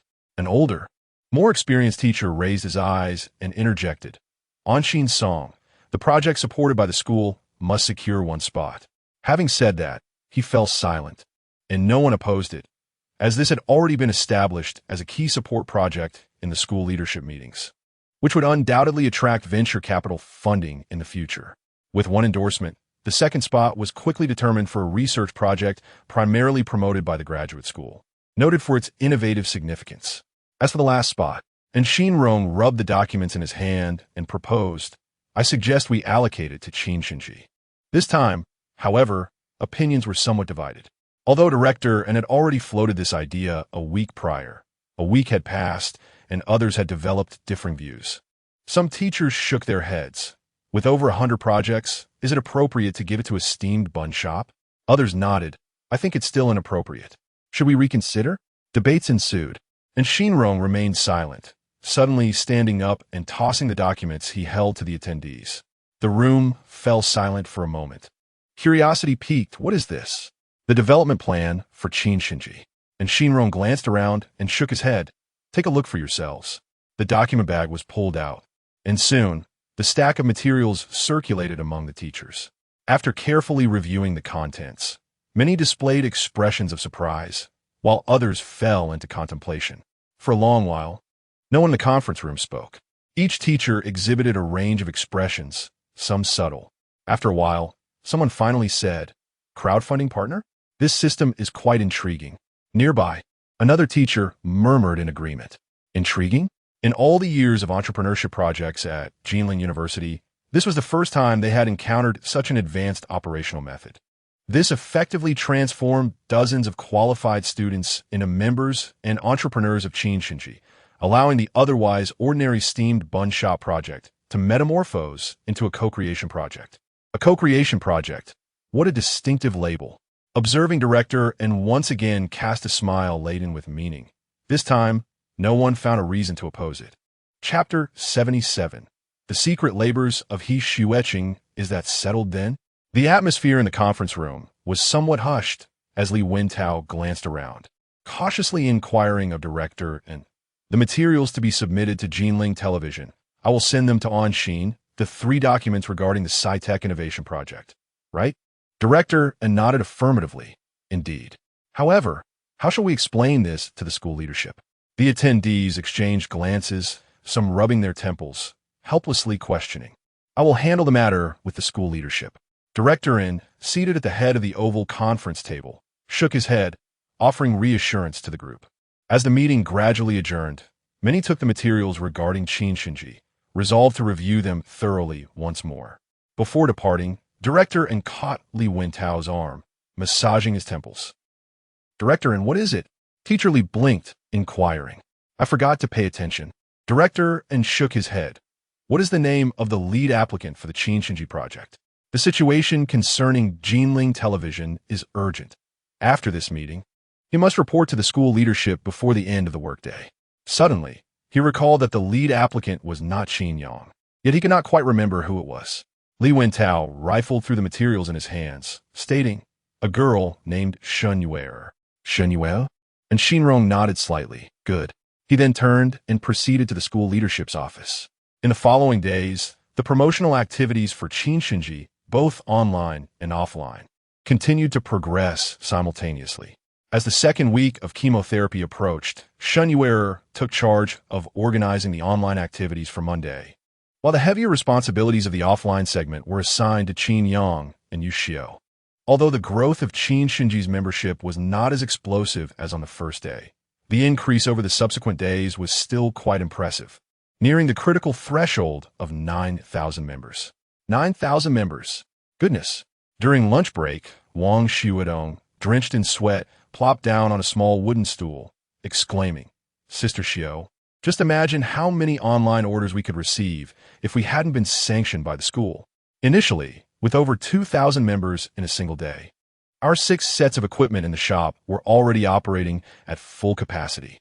Now, with over 9,000 members brought into the group, even if they might not recognize Qin Shen Ji as much as the initial members, it wouldn't be a problem for our daily sales to double. We could easily package 5,000 to 6,000 buns in a day. Yu Xiao smirked, jesting. It's a good thing we were sanctioned. Otherwise, I might have to chop my own hands into the meat filling. Laughter erupted among the group, while Qin Yang rolled his eyes in exasperation, shaking his head as he quietly distanced himself to find a moment of peace. Sighing, he settled on the deserted steps, taking a deep breath as he rubbed his temples. Gazing at the golden characters spelling Jinling University at the entrance, his thoughts swirling. For several consecutive days, Qin Shen Ji had reduced its normal business operations by half to focus on promotions, even ruthlessly cutting off the delivery service for ordinary members, opting instead for centralized distribution at the school gate. Without the advantage of home delivery, many ultimately chose not to place orders, preferring to make oatmeal in their dorms or buy congee from the cafeteria. He yearned for the day when Qin Shen Ji would garner the school's attention, receiving support and leniency from the administration. We have fulfilled our obligations. Director In, please lend us your support.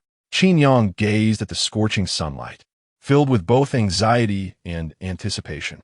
If Qin Shen Ji could truly impress the school, considering the current scale of expanded memberships, its operational capacity would multiply several times over. This meant that even if the shop strained itself, it could not meet such a significant production demand. The opening of a branch was imminent, and the delivery team would need to expand by 1 to 2 times. Everything is in place, waiting for a favorable wind, from the opening to becoming robust. Success is within reach. Today was not the weekend, and the crowd at the school gate was sparse. Half remained on-site for promotions while the other half returned to the shop for deliveries. Although they jested during their breaks, Qin Yang could perceive the anticipation in their eyes. Even Fu Bowen clenched his fists, as if holding back a surge of energy. Yet, all they could do was wait. In the 8-person ward of the hospital, a middle-aged woman was just rising with the assistance of her daughter when footsteps echoed from outside. The deputy director of surgery, accompanied by a group of interns, came to conduct rounds. Mom, the examination is here, Shen Yu'er alerted, stepping aside. Director Liu, you've arrived? Little Shen, long time no see, Director Liu greeted, not elaborating further as he reviewed the examination materials handed by the nurse. He then took out an otoscope and a stethoscope, and as the nurse wheeled in an array of advanced medical electronic devices, various checks were conducted. He Xueqing appeared somewhat pale, yet cooperatively completed the entire series of examinations, while Shen Yu'er stood silently by her side. "Doctor, how is it?" After a lengthy pause, Director Liu finally set down the stethoscope and records, yet his brow furrowed. Remaining silent, Shen Yu'er could not help but step forward, softly inquiring. Director Liu turned to her, offering no response, but glancing at Xiaohongli, gently shaking his head. "After the first chemotherapy session, you haven't rested well, have you?" A wave of concern washed over Shen Yu'er, instinctively perplexed. Yet before she could voice her thoughts, she noticed Xiaohong's silence, connecting it to the familiar scent of cooking oil she occasionally detected upon returning home recently. She suddenly understood. Director Liu sighed, shaking his head. "Auntie, you must understand that mid-stage cancer still holds potential for treatment. However, in addition to chemotherapy, the awakening of your immune system is also crucial. If you cannot maintain proper rest, the effectiveness of the chemotherapy will be greatly diminished. A single treatment cycle costs 30,000 yuan, which is no small sum for any ordinary family." His words lingered in the hushed ward, and Xiaohongli lowered her gaze. At that moment, Director Liu realized he had perhaps spoken too much and fell silent. After another round of checks, Director Liu departed with his interns, pausing to remind Shen Yu'er, "Little Shen, do take care of your mother." "Thank you, doctor." Shen Yu'er nodded gently, inhaling deeply after seeing Director Liu off. Returning quietly to the ward, she locked eyes with Xiaohongli, both pairs reflecting a complex array of emotions. "Mom, you..." Shen Yu'er bit her lip, letting out a soft sigh, hesitating to continue. "I..."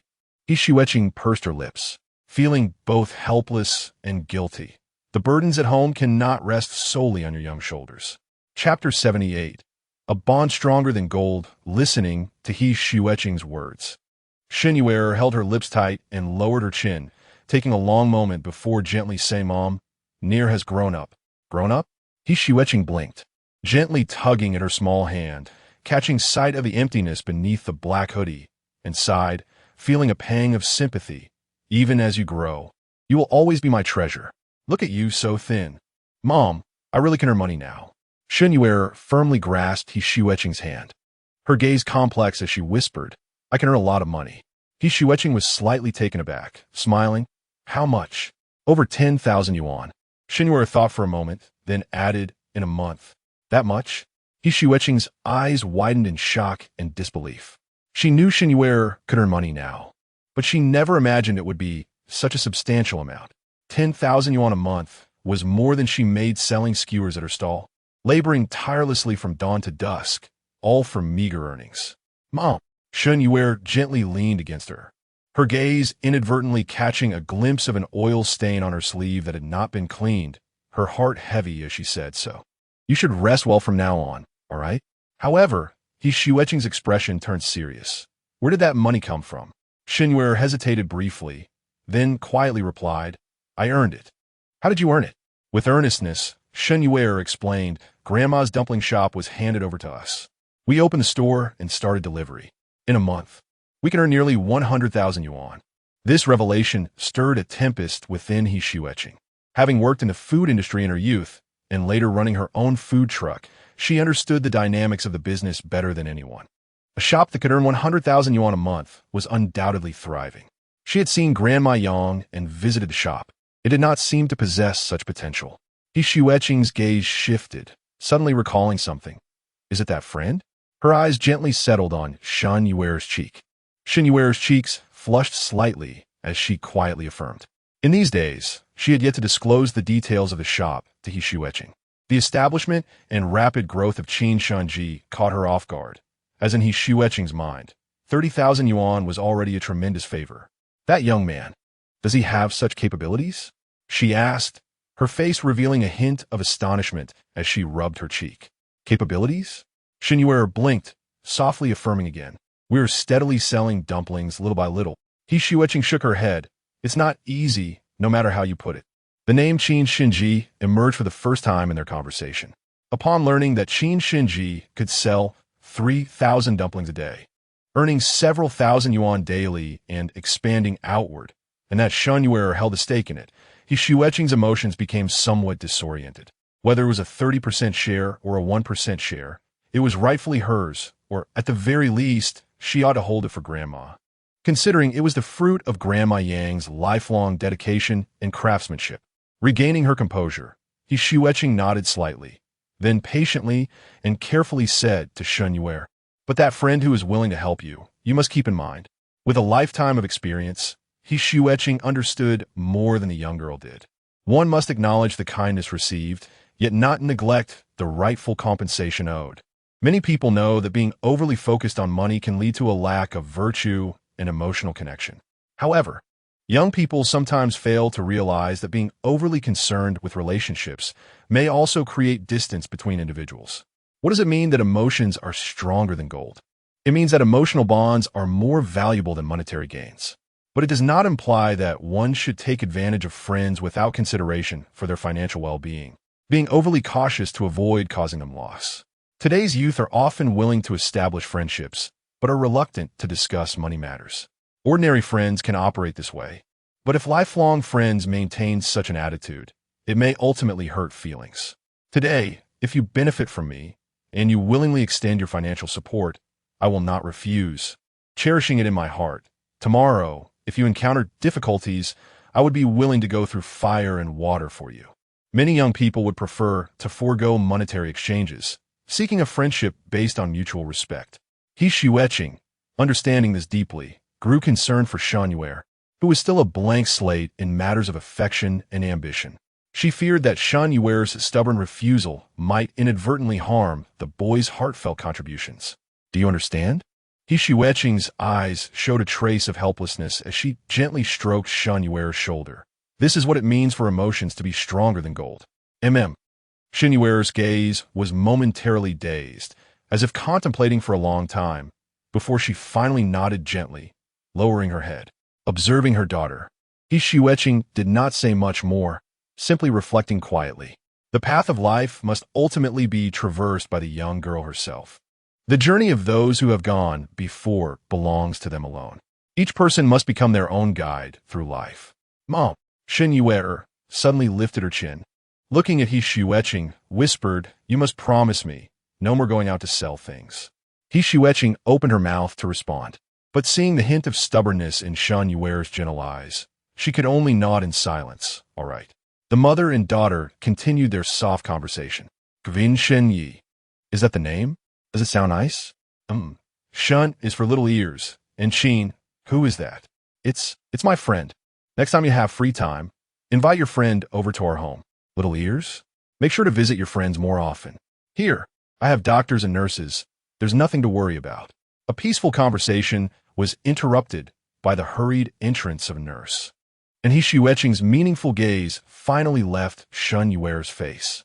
Shen Yu'er discreetly touched her lowered cheek, feeling it warm and slightly flushed.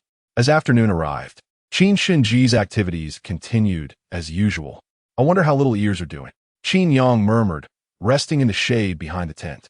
At 2 o'clock in the afternoon, under the glaring sun, the activity table of Qin Shen Ji was surrounded by university students. Many were not there to join Qin Shen Ji, but to learn about its crowdfunding partnership system. From the initial excitement to a few days later, when some began to delve deeper into understanding Qin Shen Ji, the promotional event was progressing according to his envisioned plan, steadily moving from breadth to depth. Qin Shen Ji's membership had begun to grow virally, and they were now entering the phase of expanding partnerships. As long as they could attach the label of co-creation projects, enabling more people to become crowdfunding partners and sales representatives, this project would represent the interests of many. What's going on? What a bunch of rubbish. Why are you still here making a fuss after several days? The student union's publicity department is holding an event today. Hurry. Clear the area. A quarrel pulled Qin Yang back from his thoughts. He frowned and looked towards the commotion. Chapter 79. Confrontation at the student union. A sharp voice suddenly silenced the bustling Qin Shen Ji stall, causing many to turn their heads. As footsteps approached, the crowd parted to make way. In plain sight, several sharply dressed young men emerged, their eyes casting disdainful glances at the onlookers, exuding an air that could make one clench their fists in irritation. The student union. Upon spotting these individuals, many frowned and silently shook their heads. In the university, Who else but the pompous members of the student union could be so foolish? Yet, despite their ridiculousness, most would not dare confront them. For these self-proclaimed student officials wielded a modicum of power. They may strut before students, but they certainly knew how to ingratiate themselves with the faculty, whispering sweet nothings to make life difficult for others. Yang Xian? Qin Yang's gaze quickly fell upon one figure whose lips curled into a cold smirk, prompting him to frown and stand up to meet them. At that moment, Yang Xian, accompanied by several younger students, had already arrived at Qin Shen Ji's stall. It was evident to all that their intentions were far from friendly. What do you want? Fu Bowen stood resolutely at the stall, his heart racing as he attempted to project confidence, though he was not naturally inclined to such confrontations, causing his face to flush with embarrassment. What do we want? We are from the student union.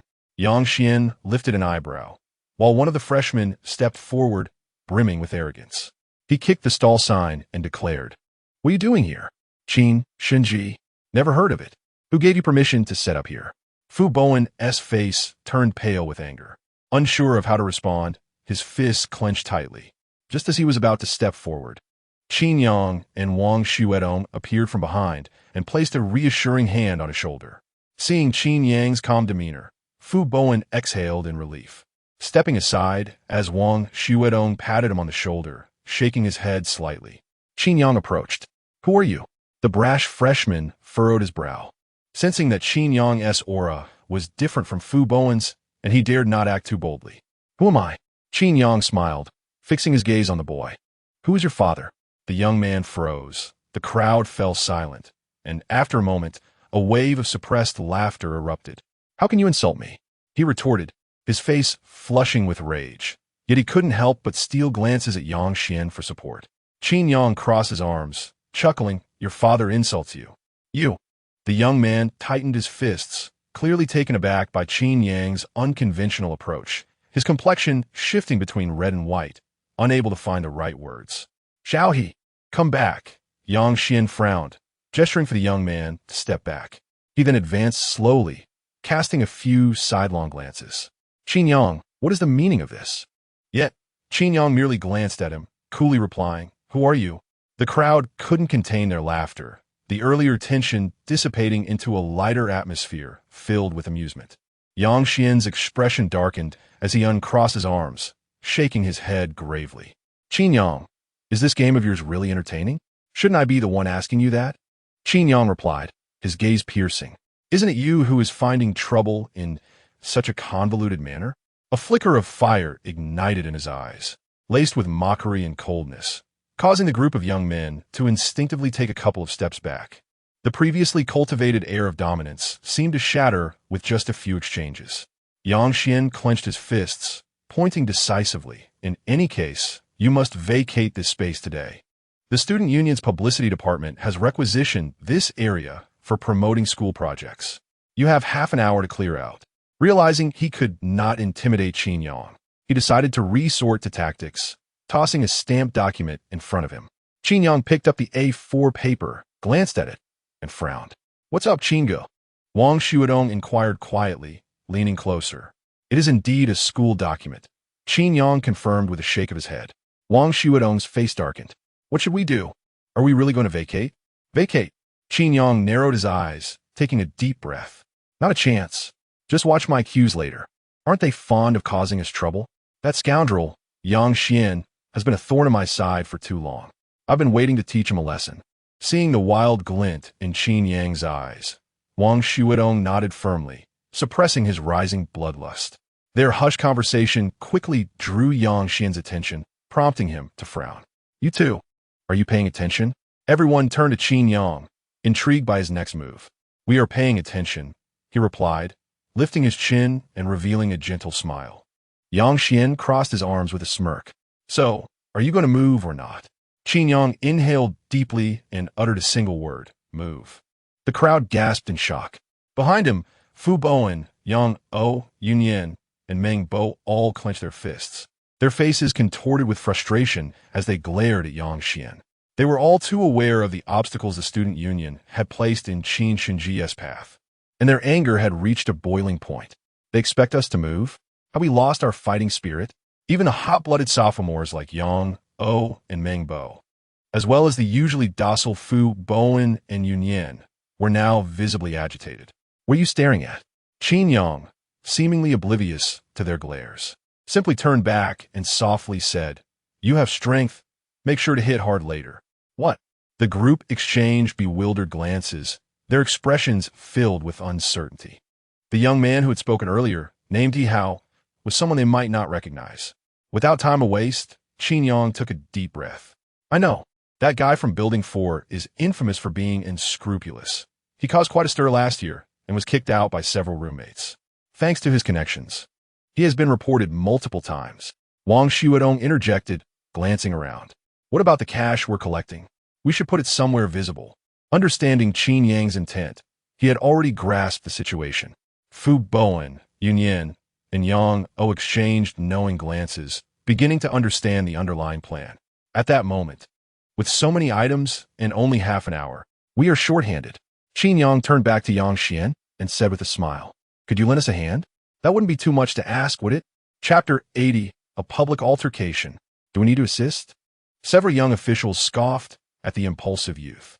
Yang Xian, however, felt no such inclination. The prospect of Qin Shen Ji encountering difficulties uplifted his spirits. With a wave of his hand, he commanded, "Haozi, you and your companions, get moving and swiftly relocate Qin Shen Ji's stand." Reluctantly, He Hao and the others approached, rolling up their sleeves as they stepped into Qin Shen Ji's stall, their faces reflecting their unwillingness. "Were we supposed to move it? Aren't we restricted from placing it at the school gate? Just a minor shift will suffice." Amid the crowd, a rotund man turned his face, grinning. "Just place it over there. We'll call for the vehicle to move it shortly." The distance of 10 meters was hardly substantial, unbeknownst to anyone. Subtle expressions flickered across Wang Fatty's face as He Hao and the student officials grumbled a few more words before beginning their task, wasting no further breath. The tent housed a plethora of items: stacks of bottled water, a dozen borrowed desks and chairs from the school, various advertisement boards, and a thermal box filled with Qin Shen Ji's buns, among other logistical boxes. Darn, Qin Shen Ji's buns are nearly sold out. Having them sell at the school gate for these past few days must have emptied their stock. They must have made a fortune. Surely, a few thousand yuan a day, right? It was about time to dismantle their spot. "Hey, Haozi, what are you thinking?" The student officials began to sluggishly move items, one glancing at He Hao. Sensing something was off with him. "What are you thinking about?" He Hao's gaze seemed distracted. He casually replied, yet his eyes wandered among the boxes. His grip on the half-desk feeble. "Thinking about nothing? Why are you so out of it?" A slow-moving companion shot him a glance, shaking his head. "You were out late last night, weren't you?" "Fine, I'll move this desk myself. You can handle the boxes over there." "Ugh, those scoundrels from Qin Shen Ji. They leave the heavy lifting to us while they take the easy stuff, huh? Let us finish up quickly so that Qin Shen Ji can scram." One of the companions hoisted a desk and departed, while the other student officials steeled themselves, eager to expedite Qin Shen Ji's departure. He Hao clapped his hands, momentarily at a loss, pondering what he should move. Suddenly, smack, his shoulder was patted, startling him. He turned around. "What do you want?" He frowned, glaring at the person. It was Qin Yang from before. "Classmate, you seem to have nothing on your hands," Qin Yang said with an icy glint in his eyes, though he feigned a smile. "Could you do us a favor and keep an eye on these items? Our vehicle has arrived, and I need to fetch it." He gestured towards several boxes on the ground, which were loosely covered, igniting He Hao's curiosity. Feigning indifference, He Hao asked, "What are these?" "Nothing much." Qin Yang waved his hand, dismissively, deliberately vague. "The truck has arrived. Please watch over them. I'll be back shortly." Before He Hao could respond, Qin Yang hastily vanished into the crowd. He opened his mouth, holding the box, and then noticed that everyone around was preoccupied. Even Yang Xian had gone to lend a hand. Many from Qin Shen Ji had already moved away, seemingly returning their items to their shop, and the onlookers gradually dispersed, no longer paying attention to the chaotic stall. Lost in thought, He Hao's gaze inevitably fell upon the box in his hands, his heart racing as he felt a compulsion to explore its contents. He said they were just small items. Surely it wouldn't hurt to take a look? He mumbled, casting furtive glances around, relieved to see no one watching. Swallowing hard, he could no longer restrain his hands. Although his family was better off than most, he had an odd inclination to secretly take others' belongings, not for profit, but for the thrill of the act itself. The excitement and forbidden nature of such theft overwhelmed him, rendering him unable to control his impulses. In his 2 years at university, he had caused quite a stir on several occasions, even having items disposed of by his roommates. Yet, due to his background, he had not faced expulsion.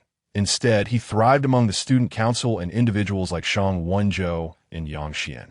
As his heartbeat quickened, he stealthily opened the first box, revealing stacks of vibrant red bills. He gulped, eyes widening. What? Money? Can Qin Shen Ji earn this much? Glancing briefly, he promptly closed the box, scanning his surroundings once more. Finding no one aware of his actions, he felt a wave of relief wash over him.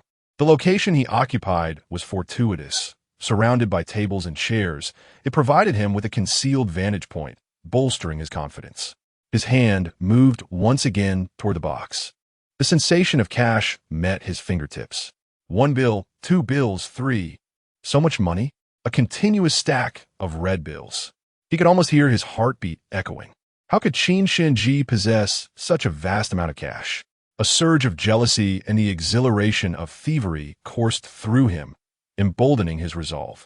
With no one around, just tables and chairs obscuring the view, Qin Yang and the others were either moving items or had wandered off, leaving him undetected. The box was opened, a thick wad of cash seized. He suppressed his racing heart, executing his actions swiftly, stuffing the money into his pocket in mere seconds. Just as he thought he had succeeded, smack, his wrist was suddenly grasped. What are you doing? He turned to find Wang Xuedong, a familiar chubby face, now twisted into a cruel grin. What do you mean, what am I doing? Hao's heart sank, panic creeping in as he turned his head, his voice betraying his anxiety. I was just looking at things. Damn it, how did this guy return so stealthily? He thought Wang Fatty had left moments ago. His heartbeat quickened as he instinctively tried to retract his hand. And what is that in your hand? Wang Fatty had been lurking behind, ready to pounce. His grip tightened like a vice around Hao's wrist, and he yelled, Thief! This scoundrel from the student council is stealing money. A bunch of rascals, using the school's authority to intimidate us while sneaking around. Come and see, the student council is stealing money. What on earth? The crowd outside the school gate was substantial. The commotion immediately drew attention. What is going on? Yang Xian, already agitated from his previous encounter with Qin Yang, rushed forward, furious at the new uproar. What do you want from Qin Shen Ji?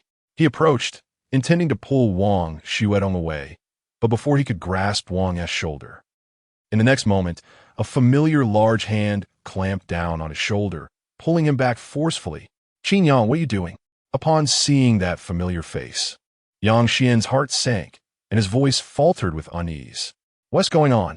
Qin Yang clenched his fist and sneered, I've tolerated you for far too long. With that, he seized Yang Xian by the collar, his fist crashing mercilessly against his cheek. Suddenly, chaos erupted. The members of Qin Shen Ji and the student council were thrown into disarray, grappling with each other. Outside the school gate, unaware of the unfolding turmoil, a young woman carrying a plastic bag stumbled and fell, scattering fragrant buns all over the ground. Simultaneously, Yushio, her face etched with sorrow, shouted, The student council of Jinling University is brazenly robbing and assaulting people. Is there no one to intervene? This incited further uproar among the crowd. What on earth is the student council? Someone exclaimed. Qin Shen Ji has been diligently operating for days. Why is the student council causing trouble? Didn't you hear? The most egregious offense is theft. The student council is truly a den of corruption. What the hell, Lao Wu? Why are you joining the fray between Qin Shen Ji and the student council? I don't know. I've just never had the chance to confront those wretched scoundrels from the student council, and I'm feeling a bit restless. Chapter 81, Bruised and Beaten. Enduring the silent grievance. The scene devolved into utter chaos. Qin Yang, how dare you strike me? After being yanked by his collar and receiving a punch, Yang Xian's face swelled, yet he remained oblivious to the imminent threat of another blow from Qin Yang, which loomed larger in his line of sight. Do not hit him. Are you ruffians? A few members of the student council rushed forward in a panic, eager to intervene, only to find themselves thwarted in an instant. A frail, bespectacled youth was seized by Wang Xuedong, who growled, "What do you think you're running off to? Your adversary is me." Wang Xuedong, robust and imposing, easily dispatched these feeble student officials with a forceful shove, sending one sprawling to the ground. "Old Niu, old Yang, quickly flee and fetch help." He howled, in a state of urgency, turned to escape, only to collide with a sturdy shoulder belonging to Fu Bowen. "You shall not leave." Fu Bowen adjusted his glasses. His face flushed not with embarrassment, but with an unusual surge of anger. He firmly grasped He Hao, and in an instant, the two were grappling amidst the fray. Much like the others present, Yang O, Meng Bo, Zhang Zijie, and Yun Yan, all engaged in their own skirmishes against the student officials. The air thickened with tension, a scent of conflict permeating the atmosphere. Surprisingly, these individuals, typically regarded as model students, found themselves incensed by the incessant provocations they had endured from the Qin and Shen duo, culminating in confrontations and attempts to drive them away. A gentleman may endure much, but there comes a point when patience is exhausted. Fists fell like rain upon those wielding their authority with mere feathers, and Fu Bowen felt his blood surge, his temples pulsing with adrenaline. "By heavens, this is a brutal beating," he mused, feeling a sense of vindication. The student council's arrogance had reached its peak, and at last, someone was holding them accountable. Is that Yang Xian, the propaganda chief of the student council? What is this? Did I not hear of a girl accusing him of deceit just last month on the school forum? The crowd murmured, their indignation growing, as they began to rally against the student council officials. The atmosphere shifted from mere spectatorship to fervent outrage, as the crowd became increasingly animated, their emotions ignited by the unfolding drama. In the midst of this tumult, anguished cries echoed. "Qin Yang, have you lost your mind? Are you seeking your own demise? Cease this madness." Yang Xian's initial fury waned as he gazed at Qin Yang's intimidating visage, trembling with rage. "Let us speak civilly. There is no need for violence. We do not harbor such deep-seated enmity, do we?" However, with each successive punch, the overwhelming force rendered him lightheaded, his vision obscured by stars. And dread began to seep into his heart as he faltered, his legs trembling.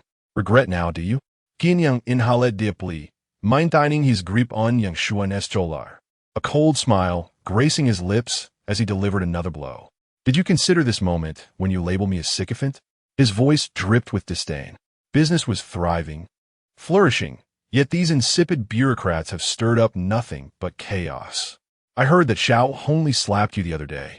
I feel it was insufficient punishment for such a loathsome character." The simmering anger within Qin Yang surged as he unleashed a flurry of punches upon Yang Xian, a privileged scion who was left utterly defenseless.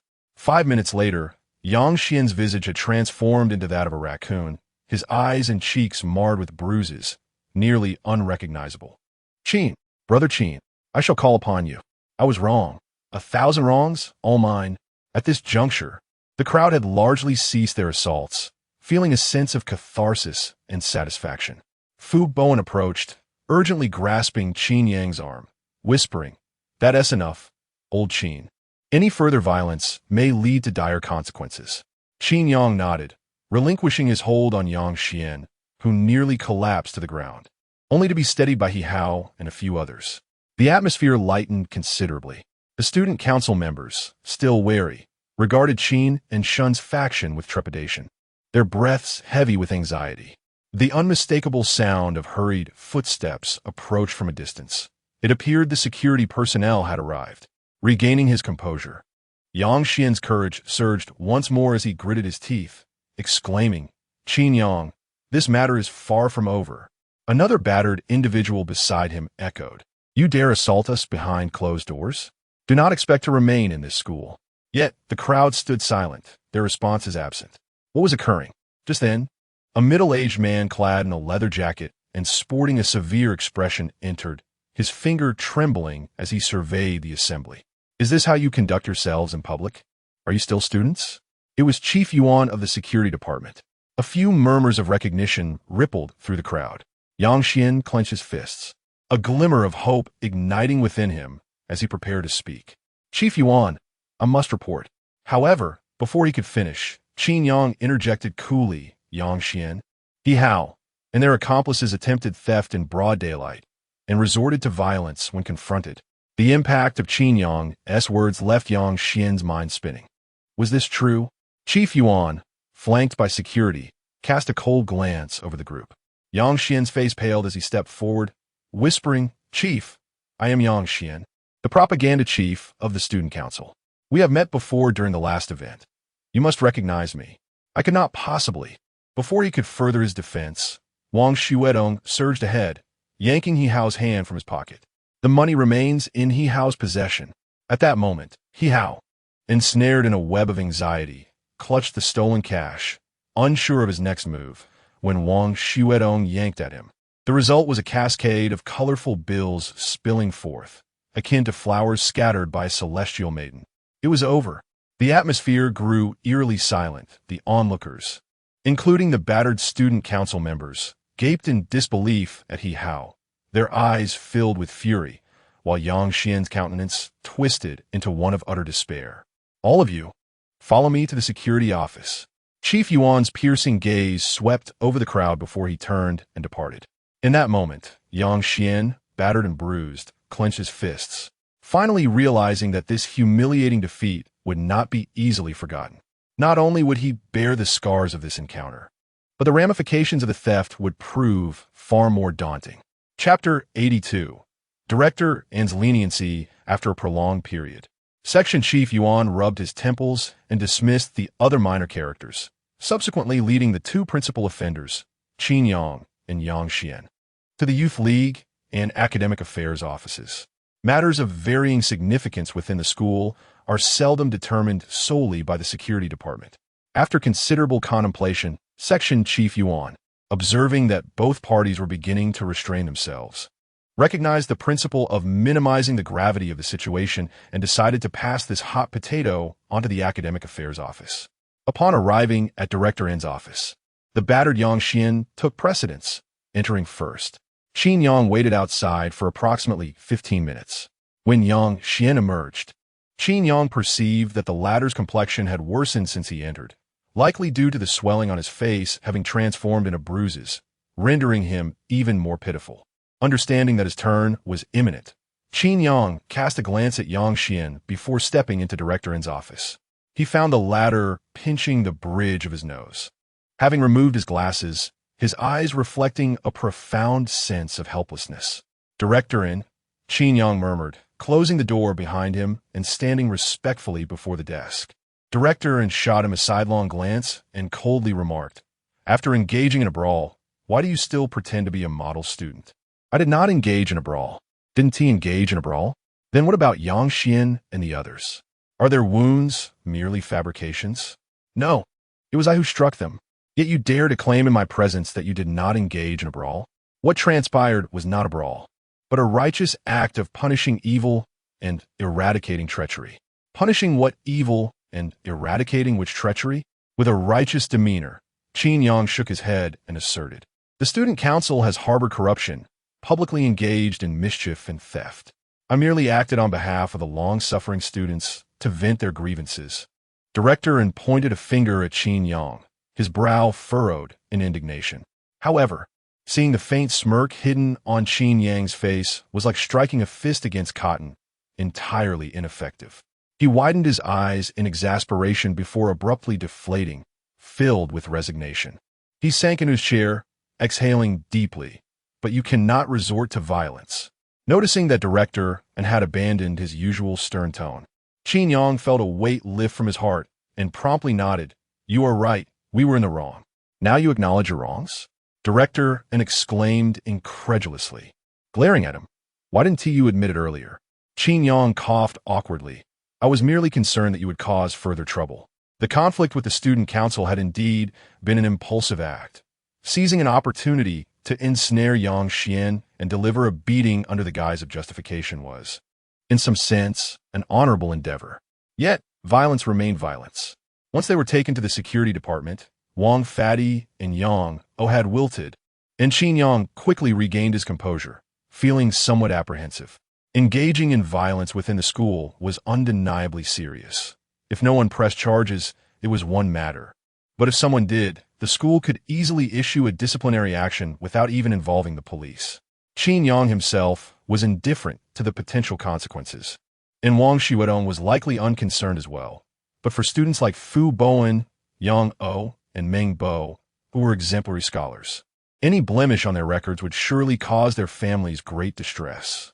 From the moment he entered Director An's office, he had been warily gauging the director's attitude, for he was the school leader, and whether the punishment would be severe or lenient was contingent upon his words.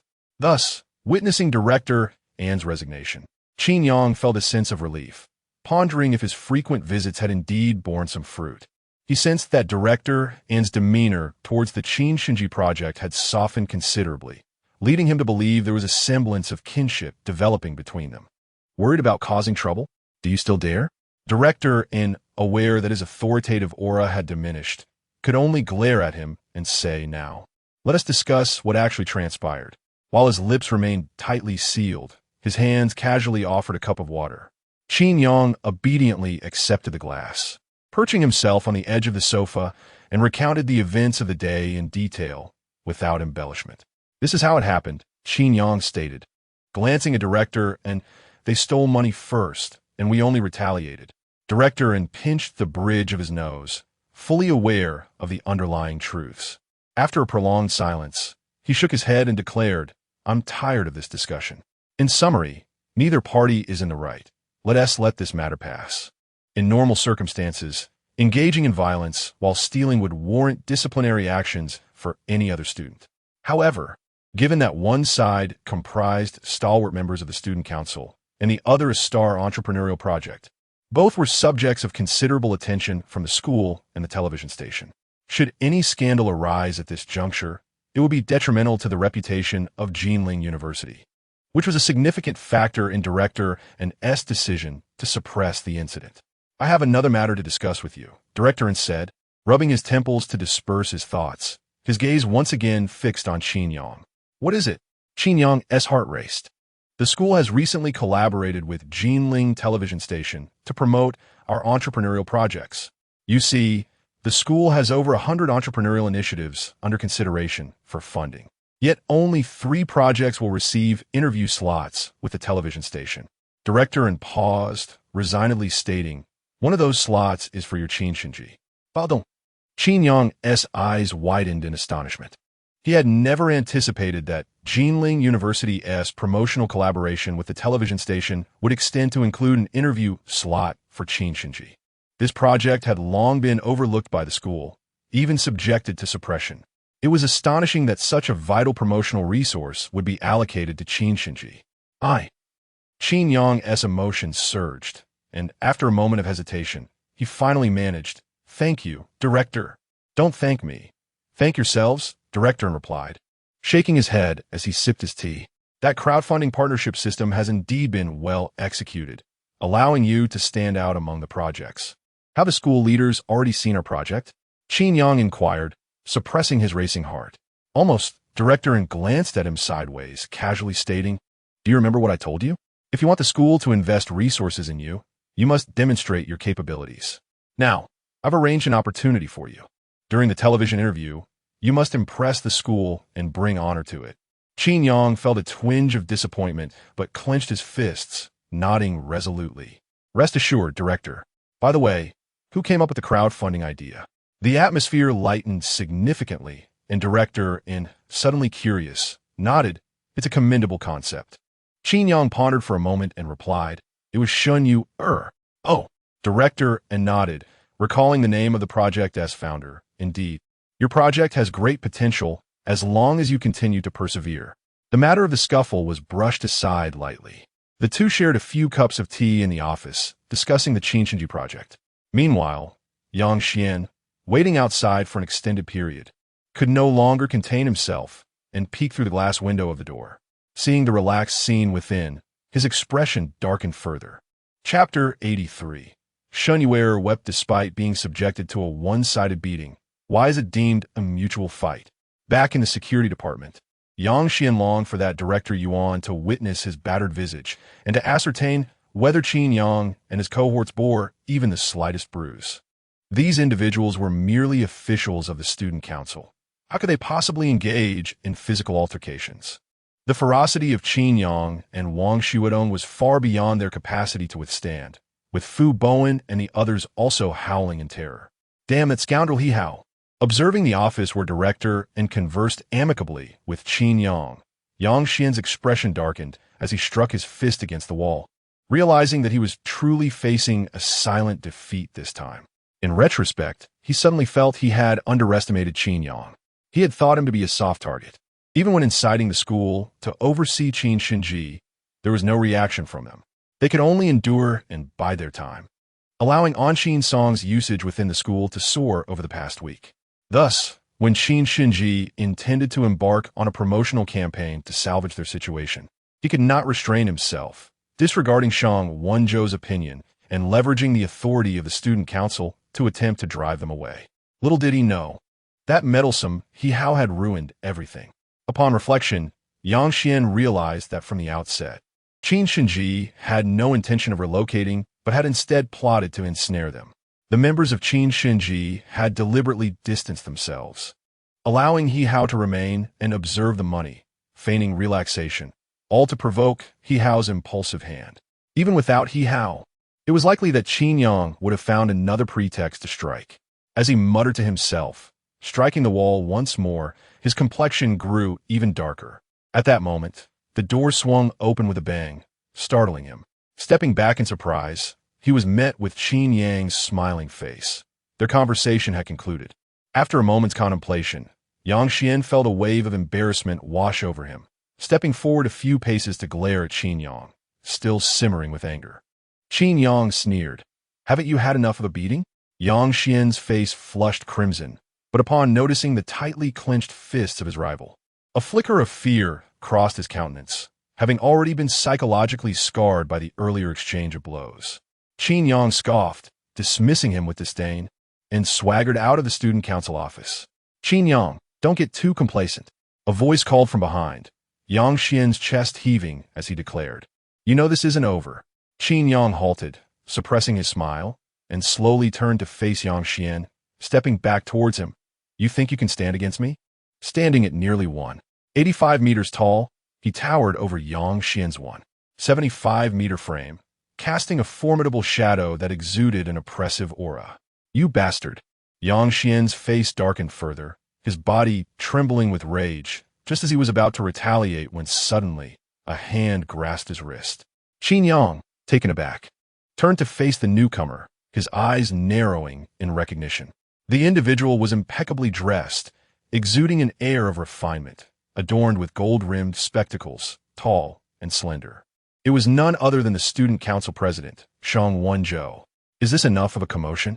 "Keep it down," Shang Wenzhou admonished, a frown creasing his brow as he shot a warning glance at the still agitated Yang Xian before turning to Qin Yang, his silence lingering. "This has gone too far." "Huh," Qin Yang replied with a nonchalant smile. The atmosphere grew tense. Standing at the entrance of the student council office, teachers occasionally passed by, sensing a chilling shift in the air. Upon seeing Qin Yang and Shang Wenzhou, two students embroiled in recent controversies, they quickly grasped the underlying tension. "Is this about the incident with Hongli?" Shang Wenzhou pondered, observing Qin Yang intently. "If that's the case, I apologize on Yang Xian's behalf. But moving forward, I hope you refrain from such tactics. Anshin Song and Qin Shen Ji will compete fairly." "Fair competition?" Qin Yang regarded the student council president with a smirk. Unfazed, Shang Wenzhou stepped closer. "I heard you secured a spot for television coverage?" Yang Xian, startled, tightened his fists. "Is that so?" Qin Yang replied coolly. "Don't adopt that attitude. After all, our Anshin Song has aided you," Shang Wenzhou stated calmly, shaking his head. "If it weren't for the competition with Anshin Song, would you have garnered the council's attention so swiftly?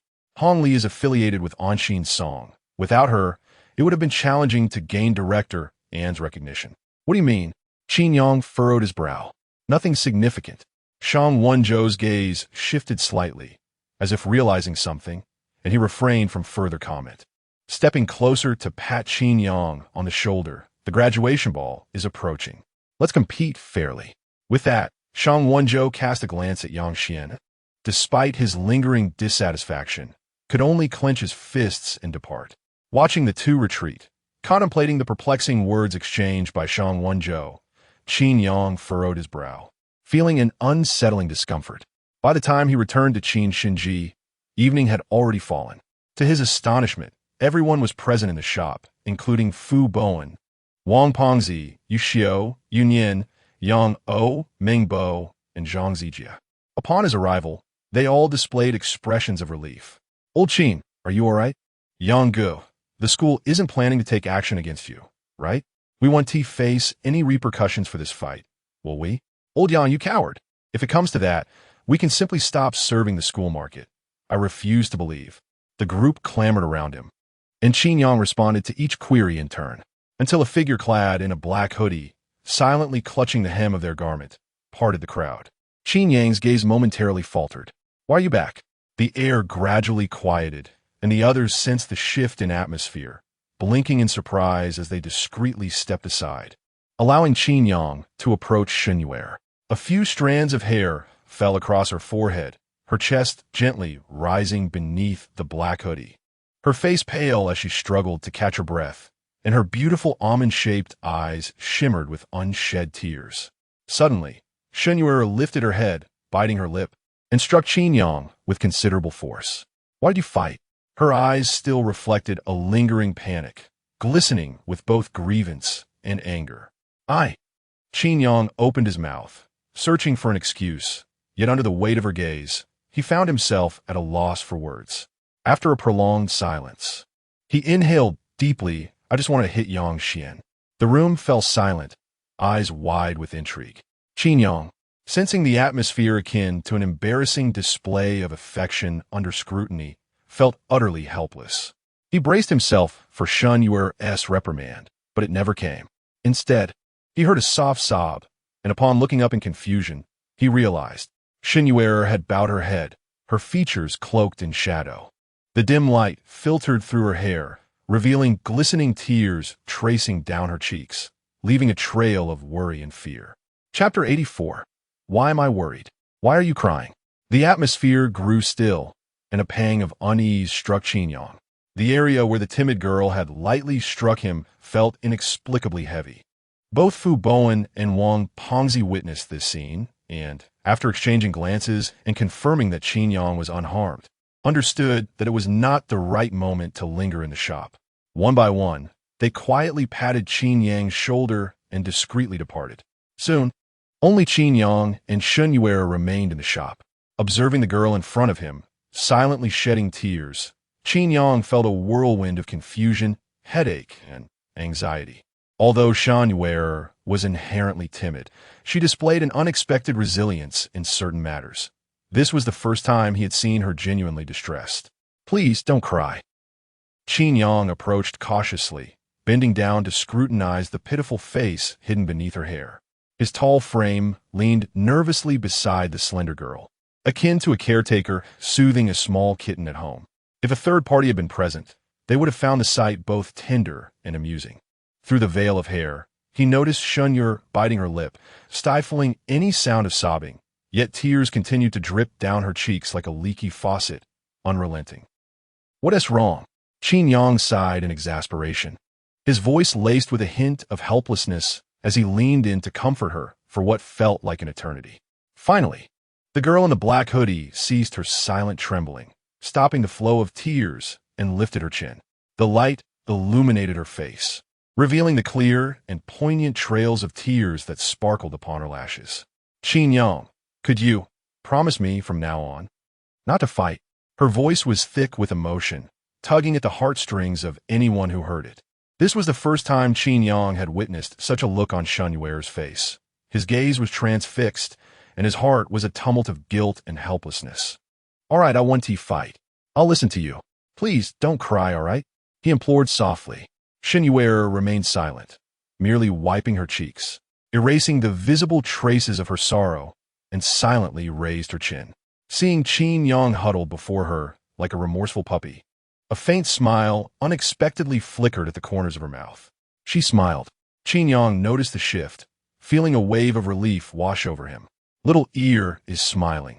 Everything is fine now. What do you mean, fine? A trace of irritation flickered in Shen Yu'er's eyes as her smile faded. Why do you have to fight with others? Gazing into her eyes, which still held remnants of fear and worry, Qin Yang's heart softened, recalling the helplessness she must have felt upon hearing the news. After a moment of contemplation, he replied earnestly, because I was bullied. Bullying? Shen Yu'er murmured, her voice dropping. But that doesn't mean we should fight. What else can we do when they're bullying us? Qin Yang countered gently, observing her reaction as he surveyed the shop. If we don't stand up for ourselves, they will continue to bully us, and each time will be worse, more brutal. If we don't show that we can fight back, they will see us as easy targets. Shen Yu'er, wiping away the remnants of her tears, murmured softly, that sounds like a fallacy. Fallacy? No, it's the truth. Qin Yang shook his head, noting her wavering resolve. What's the alternative? Should we call the police every time we are bullied? Shouldn't we? She retorted. The police can't solve every problem in this world. Some issues require us to take action ourselves. If the police were the answer to everything, why would we need to apologize for our actions? Shen Yu'er stared at him, feeling as if she had been ensnared in his reasoning. Was that truly the case? Seizing the opportunity, Qin Yang fixed his gaze on her. Do you wish to see me bullied? Shen Yu'er opened her mouth, her expression slackening as she lowered her head, murmuring, no, I don't wish that. Then tell me this, when Yang Xian and his gang bully us, not just me, but also Fu Bowen, Wang Shuedong Yang O, Meng Bo, and Yu Xiao. Should I just stand by? Qin Yang es gazi intensifiat. They take advantage of their strength, use their authority to oppress us. Shouldn't I fight back? Shen Yu'er fell silent, unsure of how to respond. Ever since the school began to exert control, the shop had been struggling. Wang Pongzi and Fu Bowen were working tirelessly just to retain their previous clientele. Complaints had surged in their membership group. What was once convenient home delivery had become a burden, leaving many disappointed. Recalling the relentless pressure from the student council, she clenched her small fists, feeling the weight of their struggles. Looking up at Qin Yang with determination, Shen Yu'er softly questioned, but can fighting truly resolve our issues? Fighting one Qin Yang replied, shaking his head, but the deterrent effect it creates can. He continued, if Yang Xian and his gang wish to cause trouble in the future, they must consider whether they are prepared to face the consequences. This time, Shen Yu'er remained silent, her head bowed. Qin Yang's tone softened as he said, did I make you worry? Shen Yu'er's cheeks flushed slightly as she turned her head away, murmuring an affirmative response. Then I promise you. Qin Yang raised his right hand solemnly. From now on, even if it means teaching them a lesson, I won't resort to violence every time. Shen's almond-shaped eyes glanced back at him, her spirit seemingly deflated as she whispered, forget it. I don't understand these matters. You decide for yourself. Let me see if you're hurt, she said, stepping forward to gently lift Qin Yang's sleeve. Upon seeing the red marks, her expression froze. Qin Yang, feeling indifferent, had hardly noticed the marks. After all, it had been a fight, and even the most cowardly of opponents could retaliate in desperation. They're just minor injuries, he said nonchalantly. I had Yang Xian pinned down today. They didn't stand a chance. But the next moment, he noticed Shen Yu'er's lips pressed tightly together and her eyes glimmering with moisture. Does it hurt? She gently touched him, wiping her cheeks silently. It doesn't hurt. Qin Yang's voice softened, tinged with helplessness. I assure you, it really doesn't. I'll go get you some medicine, she declared, quickly turning away. Her head bowed as she rummaged through the shelves, wiping away her tears, feeling a deeper ache than if she had been the one injured. I truly am fine. Watching Shen Yu'er so close, diligently applying ointment to her lovely face, the air around them grew quiet, and Qin Yang's heart swayed with a mix of emotions. Unaware of his gaze, Shen Yu'er focused intently on her task, murmuring, next time, let us avoid fighting. If you must fight, let be when I'm there. Otherwise, I will genuinely be very worried. Chapter 85. Delightful news, peaceful infighting in a serene atmosphere, imbued with warmth. The occasional sound of footsteps echoed through the alley outside. Shen Yu'er, with her delicate visage merely half a foot away, was enveloped in the scent of medicinal herbs mingled with a hint of the sweet fragrance of a young girl. Qin Yang gazed quietly at Shen Yu'er's profile, wishing fervently for time to freeze at that moment. Is it truly painless? Shen Yu'er blinked, her captivating almond eyes lifting to meet his as she tended to her wounds. Indeed, it is not painful at all, Qin Yang replied earnestly, a smile illuminating his face. In fact, it feels rather pleasant. Pleasant? Shen Yu'er paused, her lips pursing slightly as a blush crept across her cheeks. You. She playfully swung her fist, landing a gentle blow on Qin Yang's shoulder. Although it was not painful, Qin Yang dramatically feigned discomfort, causing Shen Yu'er to panic, worried that she had struck a sensitive area. After a brief commotion, Qin Yang finally chuckled, assuring her that he was indeed unharmed. As they exchanged playful banter, a few latecomers strolled past, intending to purchase buns. But upon witnessing the charming scene, they shared a knowing smile with old he, who was leisurely enjoying a pot of wine nearby, and quietly departed. Such minor injuries are hardly a concern. However, if left untreated, they may fester and become infected, leading to unnecessary pain for several days.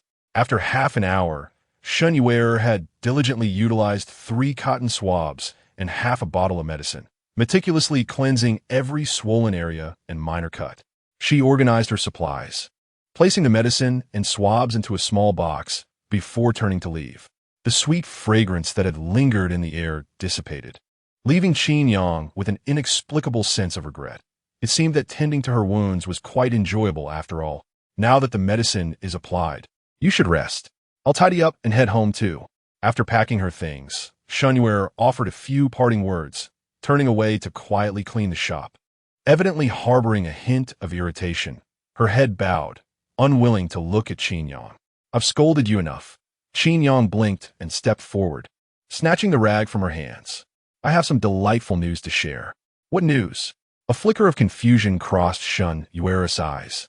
Qin Yang leaned in closer, seizing the opportunity to gently pinch her lovely nose.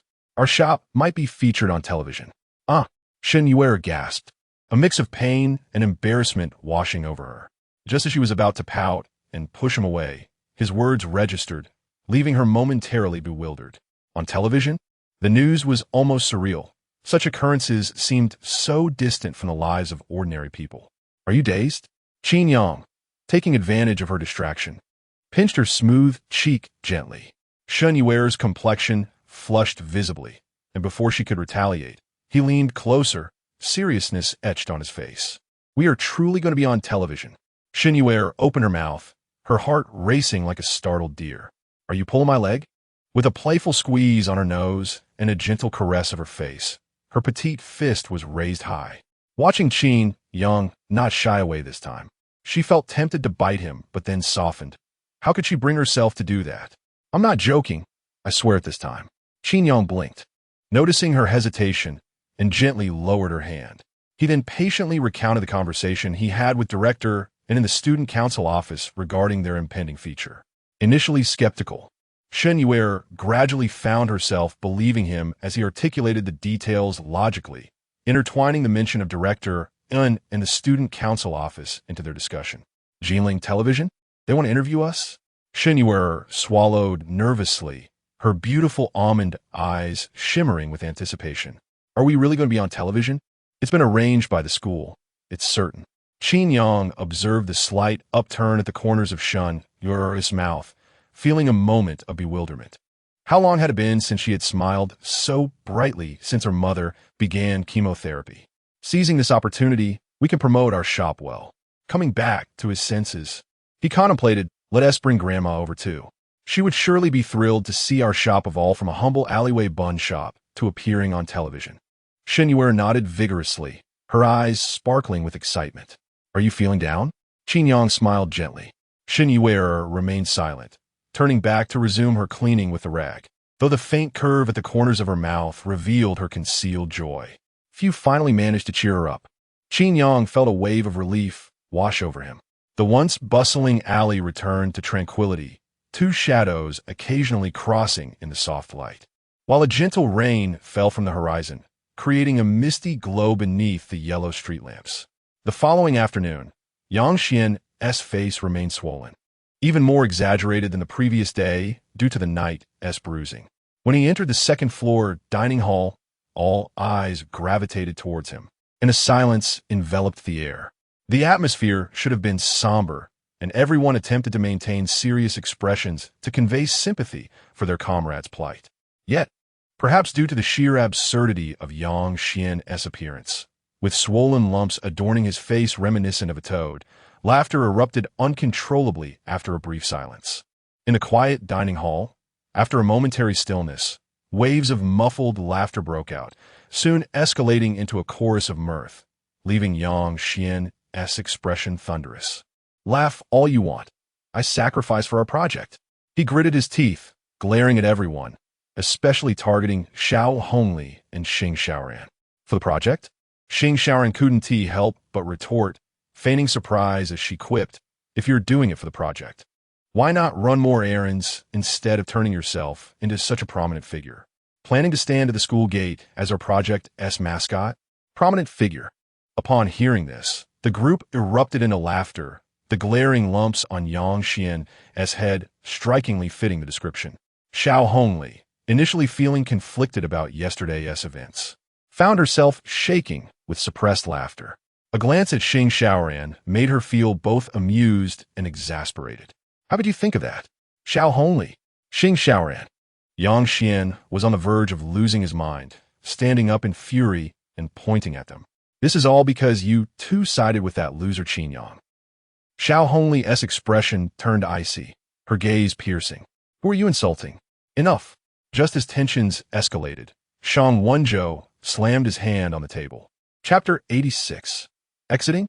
Not so simple is it necessary for our group to escalate to this point.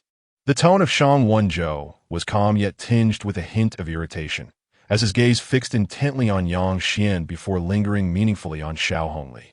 Yang Xian felt his face flush under the scrutiny, while Xiaohongli simply turned her head away, arms crossed, her expression indifferent and unyielding. The atmosphere in the conference room momentarily subdued. "Old Shang, I too did not wish for things to reach this stage." Yang Xian could not hold his tongue, casting a dark look at Xiaohongli and her companion. "But if it weren't for their constant whispering to Qin Shen Ji, we might have expelled him long ago." The online success rate of Anshin Song would not be lingering at a standstill. Before Xiaohongli could respond, Xing Xiaoran puffed out her chest and taunted, "What gives you the right to denounce our sharing with friends?" Shang Wenzhou, noticing the rising tension, furrowed his brow and shook his head. "Underhanded? That's excessive. The challenges faced by Qin Shen Ji arise from the university's arrangements. What do they have to do with us?" Xiaohongli took a deep breath. "Chairman Shang, but if you hadn't been whispering behind the scenes, would the school even be monitoring us?" She leaned on the table and suddenly stood up. Her pointed question left Shang Wenzhou momentarily at a loss, his complexion shifting. "Hongli, what exactly do you mean?" He stared at her, his gaze complex, letting out a sigh. Xiaohongli did not respond immediately, her enchanting eyes sweeping over everyone present, each heart racing. Xing Xiaoran felt a thrill of excitement, while Yang Xian frowned, an ominous premonition creeping in. After a prolonged silence in the conference room, Xiaohongli's gaze finally settled on Shang Wenzhou. She spoke softly. "Perhaps it is time for Xiaoran and me to exit the Anshin Song Project group." A hush fell over the room, leaving the others increasingly anxious. Shang Wenzhou's heart raced as he stood, rubbing his temples, and said gravely, "Don't act impulsively." Except for Yang Xian, whose expression grew darker, the others could no longer remain passive, starting to plead with earnestness. "Yes, everyone has been doing well. Why the sudden desire to leave? Yang Xian, this is all your fault. After all, Qin Yang is their friend. Hurry, you should apologize." "Hongli, let us discuss this properly." Having been mere spectators until now, they suddenly found their voices to support her. Xing Xiaoran, observing them, secretly shook her head, fully aware they did not genuinely wish for her to stay. Their discomfort stemmed from the fact that the technical construction materials and data of the Anshin Song platform were firmly in their hands. Since the inception of the Anshin Song platform, The overall framework was established by a senior member of the project team. They later joined and took over the technical responsibilities, perfecting the entire online logic of the platform. Behind this achievement lay not just their efforts, but also the guidance and assistance of Professor He Yunyan and several senior colleagues, allowing them to build the Qin Song platform from scratch. However, no one else in the project group possessed technical expertise, meaning they controlled the technological lifeblood of the project. If they were to withdraw now, who could replace them? In that instant when Xiaohongli made her declaration, the others quickly grasped the implications, leading to a renewed sense of urgency. Despite prolonged attempts to dissuade her, Xiaohongli remained resolute, shaking her head in silence. Eventually, the voices subsided. Shang Wenzhou looked at her, his gaze complex as he sighed. "Hongli, do you truly wish to leave?" This decision was made jointly by Xiaoran and me over the past few days. Xiaohongli stood, gently placing a hand on Xing Xiaoran's shoulder, casting a sidelong glance before shrugging. "Or would you prefer to let Yang Xian leave? Our relationship is irreconcilable." The crowd hesitantly turned their gazes toward Yang Xian, whose expression darkened further. "Xiaohongli, do not overstep. Yang Xian was one of the original creators of the project. He could not possibly depart." Shang Wenzhou shook his head in agreement. Then, Xiaohongli calmly shrugged. "We will leave." The group opened their mouths, wishing to express something further.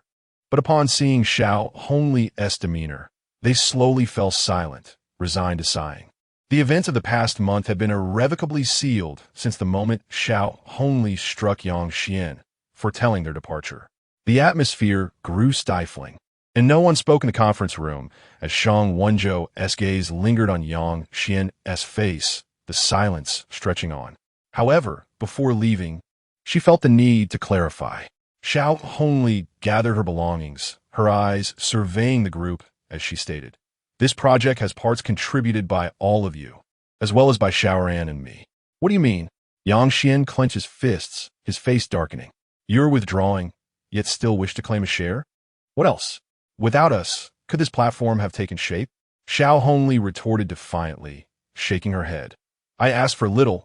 Qin Song remains with you, but I will retain a copy of all technical materials and reference data. All technical documentation and data lay in their possession. This was their achievement." Making such a request seemed reasonable. The group exchanged glances, momentarily at a loss for words. Yet this indicated that. Shang Wenzhou shook his head, his gaze deep. "You could easily construct a second Qin Song at any time." Xiaohongli shook her head. "So what? Technology is merely technology. It belongs to me, and I will certainly take it. As for marketing, branding, and planning, those are yours to claim." "Very well." Shang Wenzhou fixed his gaze upon her, his voice hoarse, ultimately acquiescing. A smile graced Xiaohongli's lips as she looked at Xing Xiaoran, who retrieved a hard drive from her bag and gently placed it on the conference table. "All principal data backups for Qin Song are contained here. I hope you can swiftly find a new group of technical personnel. We are leaving." Xiaohongli exchanged a glance with Xing Xiaoran, the latter unable to conceal her elation as they pushed back their chairs and strode out with poise, feeling a rush of satisfaction from the multitude of gazes following them. "Old Shang, are we truly letting them go like this?" Yang Xian could no longer contain himself, his expression dark as he clenched his fists. "What other choice do we have?"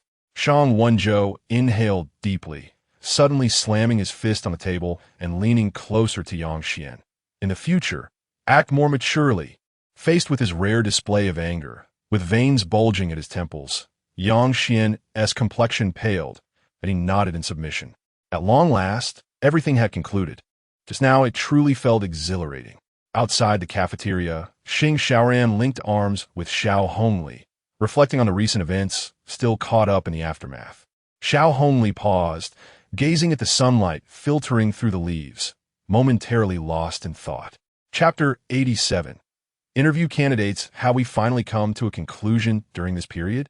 As they walked back to the dormitory, Xing Xiaoran linked her arm with Xiaohongli, occasionally taking out a small makeup mirror to examine her cheeks, which had developed dark circles, feeling somewhat melancholic.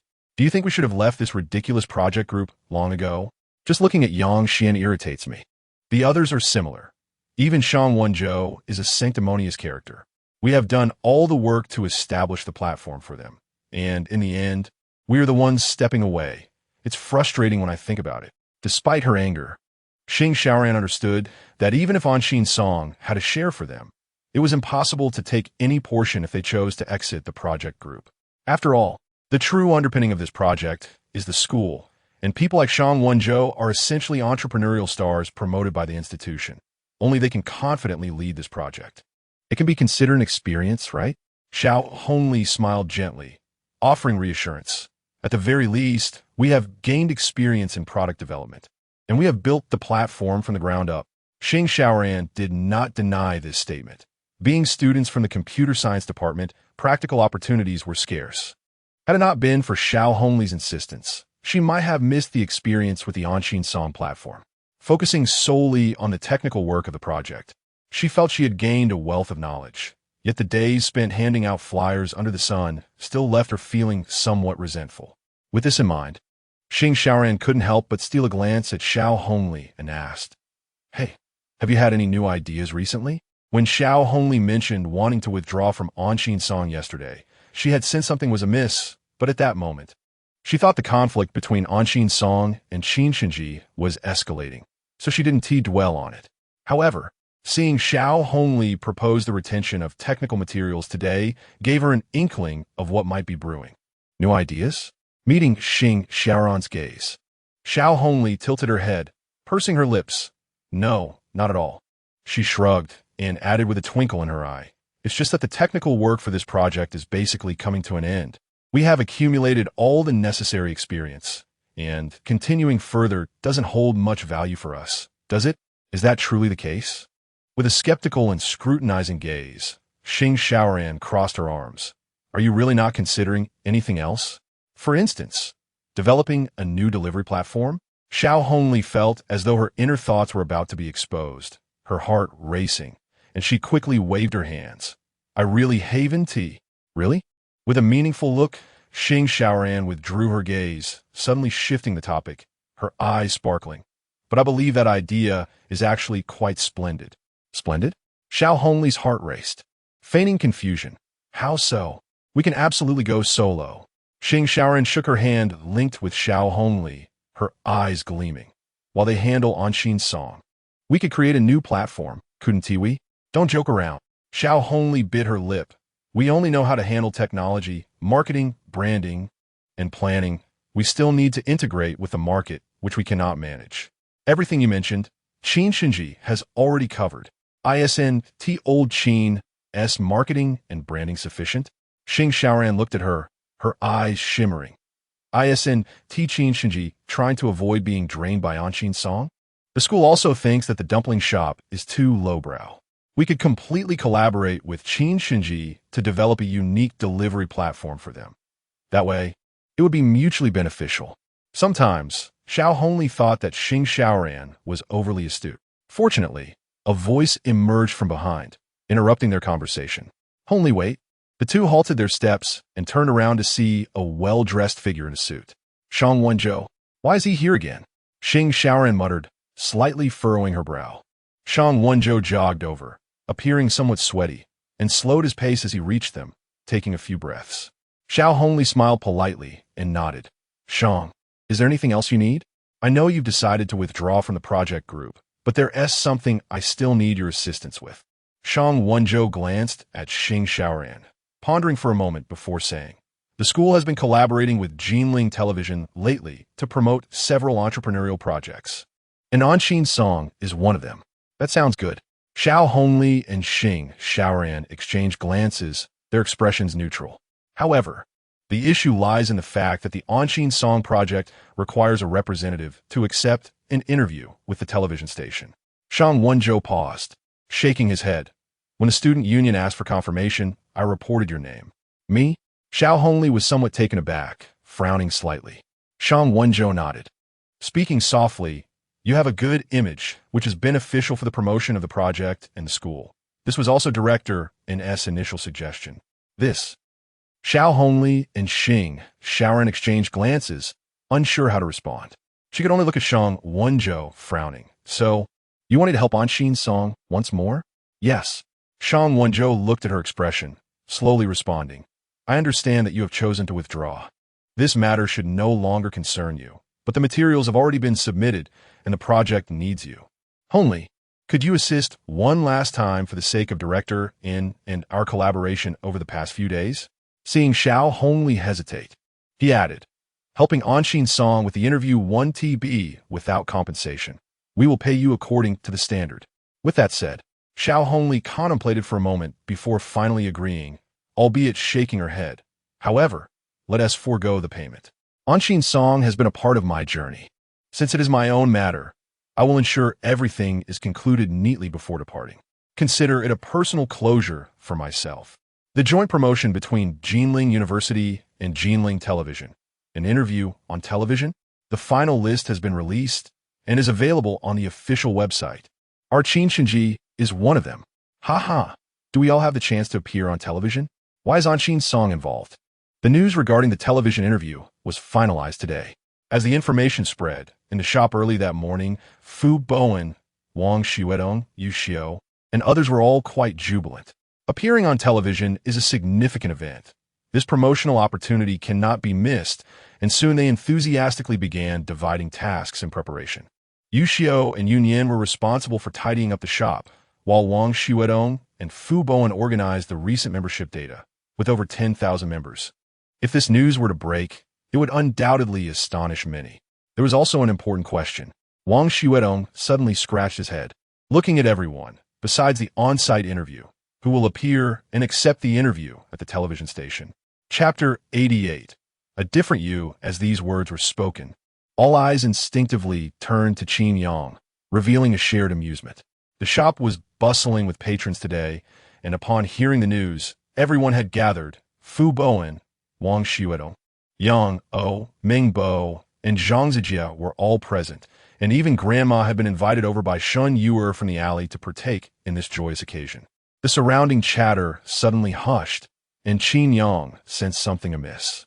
Gathering his courage, he turned around and helplessly asked, "Why is everyone looking at me?" Wang Xuedong chuckled and winked, saying, "Brother Yang, you're going on television. This opportunity can only be represented by you for Qin Shen Ji." No one opposed this notion. It was a matter of course. As the founder of Qin Shen Ji, Qin Yang was its largest shareholder and the most fitting representative. The crowd began to chatter excitedly, and even Grandma, grasping Shen Yu'er's hand, wore a beaming smile, expressing her pride. With the shop thriving as it is today, Xiaoqin, you are the most deserving person. Grandma, I don't think I'm suitable. Qin Yang glanced at her, feeling a bit helpless. Although he had pioneered the Qin Shen Ji brand, it was not solely his endeavor. Shen Yu'er held shares, and Fu Bowen had a small stake as well. If a company were to be established in the future, Wang Xuedong and Meng Bo could also share in the rewards. Most importantly, he was not fond of being in the limelight. Going on television, such a prospect felt utterly unfitting for him. The mere thought of facing the camera and countless viewers behind it sent shivers down his spine. He waved his hand, suppressing the discussions around him, and candidly expressed his thoughts, leaving everyone momentarily puzzled. Brother Yang, if you're not going, then who else can? Wang Xuedong scratched his head, glancing at Fu Bowen, who shook his head. Fu Go was certainly not cut out for this. Turning to the mirror, he cleared his throat and realized he was equally unqualified. Like Qin Yang, the others scanned their surroundings, exchanging glances, all sharing a wry smile and shaking their heads. If it were merely a casual affair, it might be manageable. But this was television, representing Qin Shen Ji and Jinling University. Facing a vast audience was too daunting a task for them. Who should go to the television station then? Shen Yu'er, supporting Grandma, stood beside Qin Yang, pondering with a twinkle in her eye. Qin Yang's gaze swept across the crowd at Qin Shen Ji, feeling somewhat fatigued as he rubbed his head.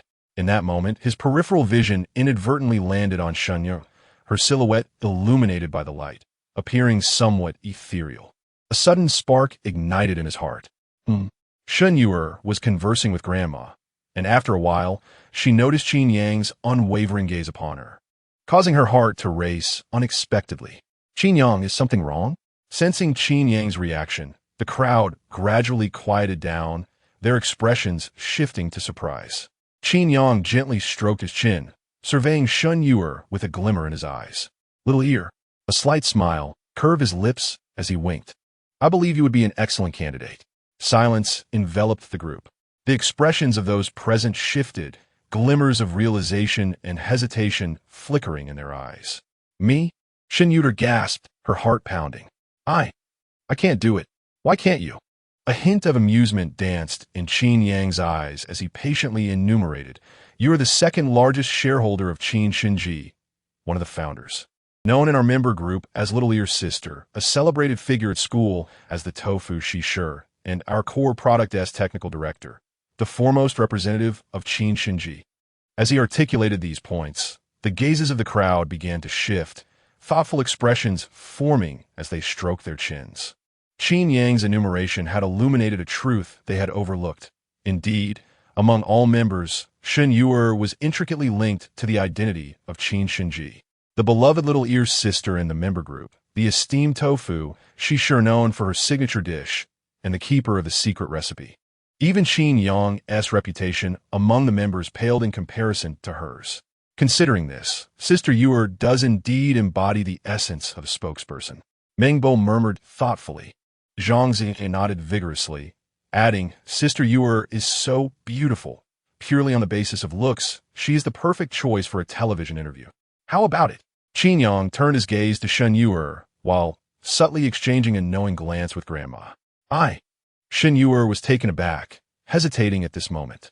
Grandma, understanding the unspoken words, patted Shen Yu'er's hand and said gently, I too believe Little Ear should be on television.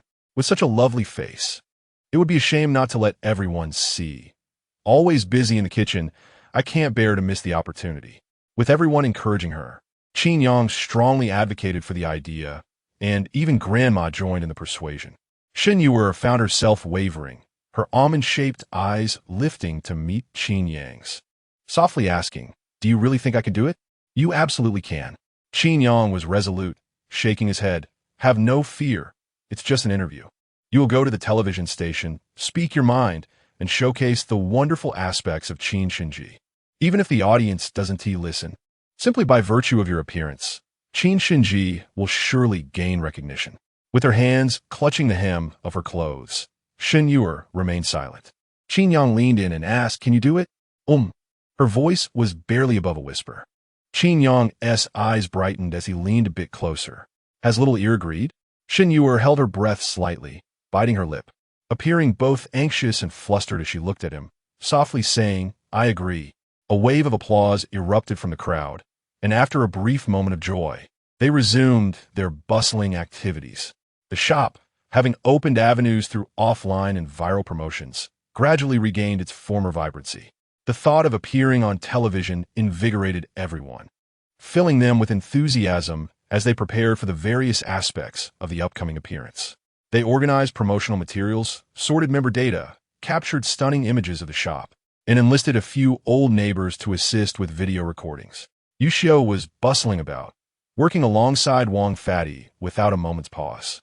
Qin Yang and Shen Yu'er commenced brief training sessions, preparing for the television appearance and adapting to the camera, readying themselves with potential questions regarding our entrepreneurial motivations. If they ask you how we ventured into this, just say it this way, remember? I remember. Shen Yu'er adapted to the interview far more quickly than Qin Yang had anticipated. From an initial state of awkwardness, she soon exuded a calm and composed demeanor. Before long, it was already 10 in the evening. After finishing another question, Shen Yu'er gently massaged her temples. Upon catching Qin Yang's gaze, she suddenly paused, cautiously inquiring, Is something wrong? No.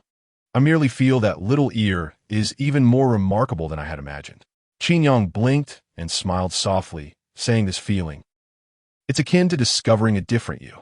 Chapter 89. The enchanting Shen Yu'er in the blink of an eye. The day of the television interview had arrived. The bus from Jinling University would promptly transport director and 3 project representatives to the station at 9 o'clock. By 8:30, everyone had gathered at the shop, murmuring excitedly as they gazed at the tightly locked door, their eyes reflecting both enthusiasm and anticipation. Hey, Xiaoyan, do you think Sister Xiao will really wear makeup? My sister can definitely do makeup. I've never seen Sister Yu'er in makeup. To be honest, she's already beautiful without it. It's hard to imagine how stunning she would look with a touch of makeup. Surely a celestial beauty. With the television appearance coming up, she must look her best. He will overshadow that on-sheen song and steal their thunder.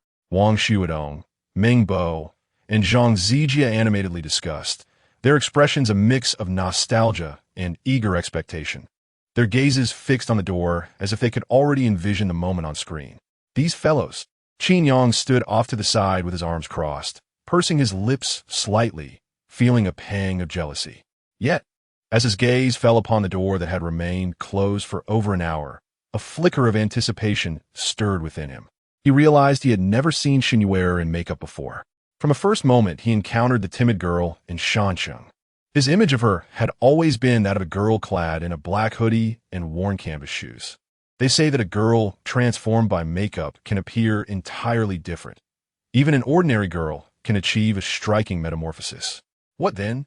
Would Shen Yu'er, a girl with such an impeccable natural beauty, look like with makeup? As 10 minutes slipped by, the tension in the air mounted. Just as the group was on the verge of restlessness, a loud bang echoed. The door swung open. Fu Bowen was the first to react, momentarily taken aback. The rest of the crowd was equally stirred, their attention shifting towards the entrance. As the door creaked open, it was not Shen Yu'er who emerged first, but rather the slightly peculiar and subtle Yuxiao. Yuxiao, meeting the gaze of the crowd, pursed her lips and said softly, "You all should be a bit reserved later." What does that mean? Confusion rippled through the group. In the next moment, soft footsteps came from behind the door, and a slender black high-heeled shoe cautiously stepped into view. The door continued to ease open, seemingly allowing a beam of light to spill forth, momentarily blurring the crowd's vision and silencing the world around them. Shen Yu'er stepped out gingerly, clutching the sides of her long dress, her lips pressed together. The group finally beheld her. She wore a fitted off-the-shoulder gown that accentuated her elongated neck and delicate collarbones, the soft fabric sculpting her graceful silhouette. The waistline drew attention to a subtly curved figure, and her slender, fair legs peeked out from beneath the gently flared skirt, slightly crossed. In contrast to the dramatic change in attire, her makeup was merely a simple enhancement. Her lips glistened, her willow-like brows were subtly defined, her lashes elongated and neatly arranged. Her usually high ponytail was styled into a half-updo, exuding a touch of vintage charm. Yet, this understated transformation had elevated the girl next door into a starlet emanating a distinctly glamorous aura. The air felt as if it had been sucked out. The collective heartbeat of the crowd seemingly frozen, all eyes riveted on Shen Yu'er, momentarily dazed. Qin Yang, who had unconsciously relaxed his crossed arms, stood spellbound, gazing at this unfamiliar version of Shen Yu'er rendered speechless. Time appeared to halt for what felt like an eternity. Shen Yu'er, already feeling a flutter of nerves, became increasingly self-conscious under the weight of their silent stares. Her cheeks flushed slightly, and she felt a pang of disappointment as she murmured, "Am I ugly?" Prior to this television interview, she had never adorned herself in such a manner.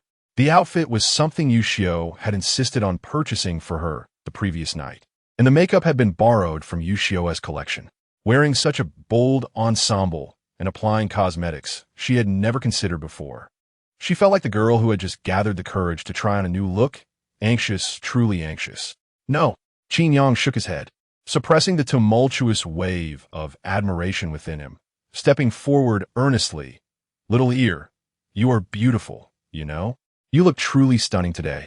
Are you not pulling my leg?" Shen Yu'er relaxed her grip on the dress, her gaze still cautious and tentative as she glanced at the others. The silence of her heartbeat began to ease, and the dazed expressions of Wang Xiudong and Fu Bowen slowly shifted back to reality. Typically verbose, Wang Xiudong found himself at a loss for words, merely managing to stammer, "Sister Yu'er, you are genuinely very beautiful today." Fu Bowen scratched his head, his face flushed like a ripe peach, adding in a hushed tone, "You look just like a fairy." The floodgates of conversation opened, and the atmosphere shifted from one of overwhelming awe to lively chatter. Among the crowd, the grandmother with a face lined with wrinkles approached. her expression softening with warmth and affection as she took Shen Yu'er's hand, her eyes glistening with pride.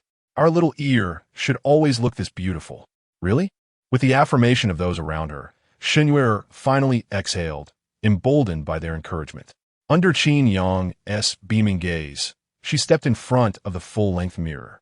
Upon seeing the reflection of the stunning girl staring back at her, the timid girl felt a moment of bewilderment. Is it really me? Indeed, it is.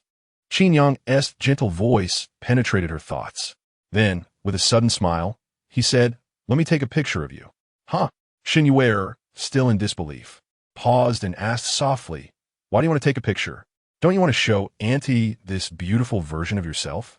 As he spoke, he had already retrieved his phone, playfully urging her, "Quick, strike a pose." A pose? Shen Yu'er bit her lip, feeling a bit flustered. She instinctively formed a peace sign. As the arrival of the school bus drew near, there was no time left for another photo. Qin Yang glanced at the captured image on his phone, revealing Shen Yu'er in her elegant off-the-shoulder gown, still wearing a hint of confusion, one hand clutching her dress while the other performed a peace sign. "Don't say it. Beautiful people are always enchanting. Go on," he said, quickly stowing away his phone. He accompanied Shen Yu'er to the bus, helping her aboard before hastily making his way to the hospital. For today marked He Shueqing's chemotherapy day. Xiao, when did you buy this dress? It's so beautiful, truly beautiful. Not long after Qin Yang departed, a figure, stunning enough to captivate countless onlookers, hurriedly approached beside Xing Xiaoran. Chapter 90. The strangers who seemed familiar, the autumn leaves rustled as they fell, and the princess, clad in a burgundy gown, hurriedly departed, bringing with her a whisper of spring's breeze. Qin Shen Ji, the girl in question, was indeed strikingly beautiful. Once she graced the television screen, she would undoubtedly serve as an excellent ambassador for our school. Li Wentao, the teacher of the student union, stood in front of the school bus, awaiting the arrival of the three entrepreneurial representatives before escorting them to Jinling television station for a special interview. The emergence of Shen Yu'er, however, took him by surprise and left him in awe, for he had anticipated that the representative from Qin Shen Ji would be Qin Yang, not this enchanting young lady. As Li Wentao casually conversed with the driver, his gaze suddenly caught something, causing his words to falter. "Teacher Li, I'm so sorry for being late. I hope I'm not too late." Xiaohongli appeared today in a burgundy gown, its soft silk clinging to her skin like milk, accentuating her graceful figure. She had styled her hair into a slightly dignified updo, adorned with a hairpin. Two delicate silk strands hung against her fair, slender collarbone, a sight so exquisite it left no room for criticism. At this moment, she was slightly breathless as she looked at teacher Li from the student union. "You are not late." Li Wentao nodded in acknowledgement, then shook his head, adding, "There are still a few minutes left. The representative from the graduate program has yet to arrive, so we must wait a bit longer. The representative from Qin Shen Ji is already here, though, but you should hold off on joining them for now. Members of your group, Shang Wenzhou and others, are also present. Before the show, you should discuss how to effectively promote the project." Upon hearing that the representative from Qin Shen Ji had already arrived, Xiaohongli's heart raced. Just then, familiar footsteps approached from behind. She hesitated momentarily, turned around, and smiled politely. "Classmate Shang?" The newcomer was indeed Shang Wenzhou. Observing that Xiaohongli had evidently made a concerted effort to present herself beautifully today, he found her even more stunning than usual, though his smile was subtle. The depths of his gaze revealed a complexity as he sought to meet her enchanting eyes. "Hongli, thank you for agreeing to help us with the promotion after stepping back from the project. I will remember your kindness." "No need for that," Xiaohongli replied, deliberately averting her gaze, shaking her head. "Assured delivery is a project I was involved in, so consider this my final contribution. Let us part amicably." Shang Wenzhou opened his mouth to speak. "If there's nothing else." Xiaohongli blinked, courteously interjecting, "I'll head up now. I have some materials you provided that I need to familiarize myself with for the interview." Hongli. In that fleeting moment, when Xiaohongli turned to leave, Shang Wenzhou, whose demeanor was usually calm and composed, took a deep breath and stepped forward to call out to her. Xiaohongli, her body slightly turned, paused, and politely responded, "What is it?" Shang Wenzhou's hand lingered in the air, his lowered face gradually lifting, his complex gaze fixed upon her cheek. I know. Yang Xian cannot possibly be the reason you chose to leave assured delivery. Taking a deep breath, Shang Wenzhou continued, so I wish to know, what prompted your decision to join assured delivery, and what ultimately led to your departure? Xiaohongli's polite demeanor faltered momentarily, her mind drifting to a time when she lost something significant and felt the need to seek out something new to invest her emotions in. The memories of her dedication to assured delivery, which served as an escape from her swirling thoughts, resurfaced. I'm sorry. Ultimately, she could not provide an answer, gently shaking her head at Shang Wenzhou. Perhaps, from the very beginning, I should never have joined assured delivery. With that, she turned and strode away. Are we all here? Please find a seat, Li Wentao called, massaging his temples as he noticed Xiaohongli entering the bus. He nodded to the driver, signaling to depart. All right, Teacher Li. Xiaohongli acknowledged, her gaze scanning the interior of the bus as she searched for a suitable spot, her heart filled with both anticipation and trepidation. The bus was sparsely populated. Apart from a few teachers from the student union, there were only 2 students, a boy and a girl, resting against their seats. From their indistinct silhouettes, Xiaohongli deduced that the boy was not Qin Yang, which brought a slight sense of relief coupled with an indescribable tinge of disappointment. Please sit down. We're about to leave. Li Wentao, noticing her lingering, frowned and called out. Xiaohongli promptly responded, dismissing her concerns as she walked forward. Coincidentally, Shen Yu'er had been resting in her seat for a while, poised to adjust her position when her gaze inadvertently lifted. The air fell into a serene silence. Their beautiful eyes met, those enchanting peach blossom eyes colliding with the delicate almond shape of another. Xiaohongli parted her lips, slightly inclining her body as she offered a polite smile. It's nice to see you again. Shen Yu'er brushed her hair back and almost simultaneously blinked. It's nice to see you again. Both uttered identical sentiments in unison. Xiaohongli blinked in surprise, while Shen Yu'er mirrored her astonishment. The driver called out again for everyone to take their seats, prompting Xiaohongli to cautiously gesture toward the seat beside Shen Yu'er. Madi sitere? Of course.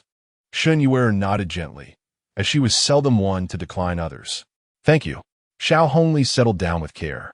As the driver pressed the accelerator, the scenery outside the windows blurred past, and the 2 girls sat side by side, engaging in light conversation, their exchanges casual, yet underscored by a certain complexity. I didn't expect the representative for assured delivery to be you, Shen Yu'er remarked softly. Actually, I've withdrawn, Xiaohongli replied with a faint smile. Recognizing Shen Yu'er's surprise, she gently shook her head, explaining, Shang Wenzhou, Yang Xian. Xiaoran and I are not on the same path. You know Xiaoran, right? Yes, I've heard of her, Shen Yu'er nodded. She's South your close friend, isn't she? You, Bowen, Qin Yang, and the girl named Xing Xiaoran. Xiaohongli fell silent, her gaze drifting away as she quietly confessed. I thought Qin Yang would take the stage himself. He asked me to come in his stead. That's wonderful, Shen Yu'er responded, curiosity piqued. What does that signify? I understand that guy well. For him to allow you to represent Qin Shen Ji means. Xiaohongli's gaze shifted toward the window as she softly noted, you truly hold a significant place in his heart. The journey continued in tranquility. The 2 unfamiliar yet familiar girls conversing lightly, their manners polite, yet their hearts laden with unspoken complexities. Fortunately, the distance was short, and within 20 minutes, they arrived at Jinling television station. Chapter 91. On television? The surprise of family and friends. The Jinling television station, while not a major broadcaster on a national scale, holds a notable influence in the coastal regions, considered a somewhat mainstream ideological official media outlet. Riding the wave of new media on the internet, it has rejuvenated its presence and garnered a considerable following. The station's building, though not brand new, exudes a sense of history. Li Wentao led 3 student representatives from Jinling University inside, where they were promptly greeted and escorted to the studio. Among the group were Xiaohongli and Shen Yu'er, accompanied by another graduate representative, Zhou Wenin, whose glasses lent him an air of shyness. They had anticipated that the live broadcast would commence upon their arrival. However, to their surprise, the program was already underway. They were ushered into the guest area to await their turn, marveling at the array of equipment and the bustling activity around them. Wow, I never imagined a television station operated like this, Shen Yu'er murmured to herself, catching Xiaohongli's gaze. Flushing slightly, she added in a hushed tone, "It's my first time in a place like this." "No worries," Xiaohongli replied, blinking and nodding. "This is actually my first time too. I thought they usually provide guests with scripts in advance to familiarize themselves with the content." Zhou Wunan, visibly anxious, interjected, "Why haven't we received anything to review?" Shen Yu'er and Xiaohongli exchanged uncertain glances, observing the numerous staff members, some deeply engrossed in their tasks while others scurried about, clearly too occupied to acknowledge them. After a moment's hesitation, Shen Yu'er softly suggested, "Reality shows and variety programs typically give advance notice. But since we are here for interviews as ordinary individuals, perhaps the station wishes to capture our authentic selves?" Xiaohongli instinctively nodded in agreement.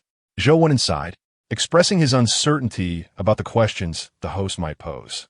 As the opening segment concluded, the host, the most prominent figure at the Jinling station with considerable hosting expertise, invited the three of them to the stage. The atmosphere quickly lightened under his skilled guidance, and the trio transitioned from their initial apprehension to embracing the interview ambience, allowing for a relaxed and insightful discourse. "Xiaoqin, thank you for your assistance today." "Annie, it's no trouble at all. Since Yu'er helped out at the shop, I must take on this responsibility," Qin Yang replied. In a ward on the 7th floor of Jinling First Hospital, He Shueqing emerged slowly with the aid of a nurse after completing her chemotherapy. Her once vibrant, middle-aged visage now bore a pallor. Qin Yang stepped forward to offer support, discreetly noting the noticeable thinning of her hair after just 2 sessions of treatment. He had intended to lighten the mood with a jest, recalling their last encounter when she had pretended to be a fellow patient, but he found his smile faltering in the face of such suffering. In the presence of pain, the humor of life felt utterly powerless. Qin Yang had often felt a sense of helplessness, believing Shen Yu'er bore too many burdens, rendering life unbearably heavy. Yet, as he briefly took on her responsibilities, he was struck by the overwhelming weight of life and existence pressing down upon him, an inescapable reality that left him breathless. Thoughts of debts, illness, and the future flooded his mind, and he suddenly found a semblance of understanding towards Shen Yu'er. He Shueqing discerned his contemplative mood, and, with a faint smile, teased, "What's wrong? Do I look unappealing?" "Not at all, Annie. You look quite lovely," Qin Yang replied, aware of her jest. He endeavored to adjust his demeanor, shaking his head with a smile while assisting her. "At your age, you maintain a better appearance than anyone else I know. Walking down the street, people might mistake you and Xiaohongli for sisters. No woman is immune to the desire for beauty, and even with age." He Shueqing's eyes sparkled with delight at his words, her lips curving into a smile. "Let us hurry," she suddenly urged Qin Yang, recalling something important as she made her way back to the ward. "Is there something on your mind, Auntie?" Qin Yang asked, slightly taken aback. "Yu'er is on television, isn't she?" He Shueqing replied with a knowing glance. This is her first time appearing on screen. Realization dawned on Qin Yang as he quickened his pace, nearly forgetting the significance of the moment. Shen's family business was being represented on television, and such an event warranted their utmost attention. In the Qin Shen Ji shop, the atmosphere was electric. "Quick, change the channel. Come on, Chubby, hurry up. It's just one Jinling station, and you can't find it? Ah, here it is." Wang Shuidong, Yang O, Zhang Zijie, Yun Yan, Yu Xiao, and Meng Bo huddled around the television, their hearts racing as they watched the host on screen. In a corner, Fu Bowen crouched with his phone discreetly, his scalp prickling with anxiety. On the other end of the line, Xing Xiaoran's voice rang out. "Fu Datzi, Xiao Xiao is on television. You must record every second. Not a moment can be missed. If you do, I'll hold you accountable. On graduation day, I want to play the video of Xiao Xiao on screen. Our 4 years deserve to be remembered. You better remember, or I'll delete you from my WeChat friends." With a grimace, Fu Bowen replied, "Little aunt, can I hang up now? You dare hang up on me? How can I record the video without hanging up?" "Fine." After the call ended, the television seemed to take its time before Shen Yu'er and the others made their appearance. After much deliberation, Fu Bowen decided to call Qin Yang's parents. In Yun City, less than 300 kilometers from Jinling, it was the weekend. Qin Jinhua and Zhao Yunjin had risen early to purchase groceries and were now resting in the living room. During this time, Qin Jinhua received several phone calls inviting him to drink. He glanced at Zhao Yunjin, who was busy washing vegetables, and naturally did not accept. With your liver, you still want to drink? Do you want to risk your life? Zhao Yunjin, usually gentle, firmly adhered to Qin Yang's admonitions regarding health, refusing to relent. Your son isn't here. No one is looking out for you now, right? That rascal, who knows where he is following the Xiao family girl. Qin Jinhua scoffed, his brow furrowing in discontent. Once a suave figure in the realm of romance, he now found his son lacking in emotional fortitude and ambition, failing to shine as he once did in his youth. Enough of you, Zhao Yunjin replied with a sidelong glance, continuing to prepare the vegetables when suddenly her phone rang. Is that Xiao Fu calling? She hesitated for a moment before answering. After exchanging pleasantries, her expression gradually shifted to one of surprise. Chapter 92. He was once my best friend. What has transpired? Qin Jinhua sensed something was amiss with Zhao Yunjin. Rising from his sofa, he approached the kitchen, observing Zhao Yunjin still engrossed in a phone call. All right, Xiao Fu. I will turn on the television right away. Thank you, Annie. Zhao Yunjin ended the call and turned to Qin Jinhua, urging, enough chit-chat, quickly change the channel. Change the channel? Qin Jinhua was momentarily taken aback, pondering the meaning of switching channels just because of a phone call. Was there a mahjong tournament airing today?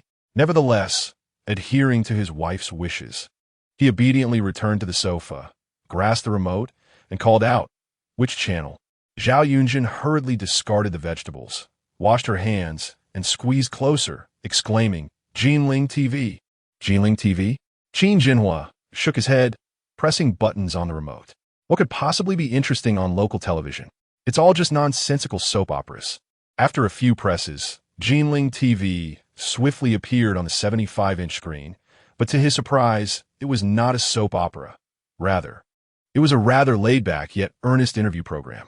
After a moment of scrutiny, Qin Jinhua and Zhao Yunjin realized it was a program featuring university students' entrepreneurial endeavors, encompassing students from Jinling University, Nandong University, and several other reputable 211 universities in the area.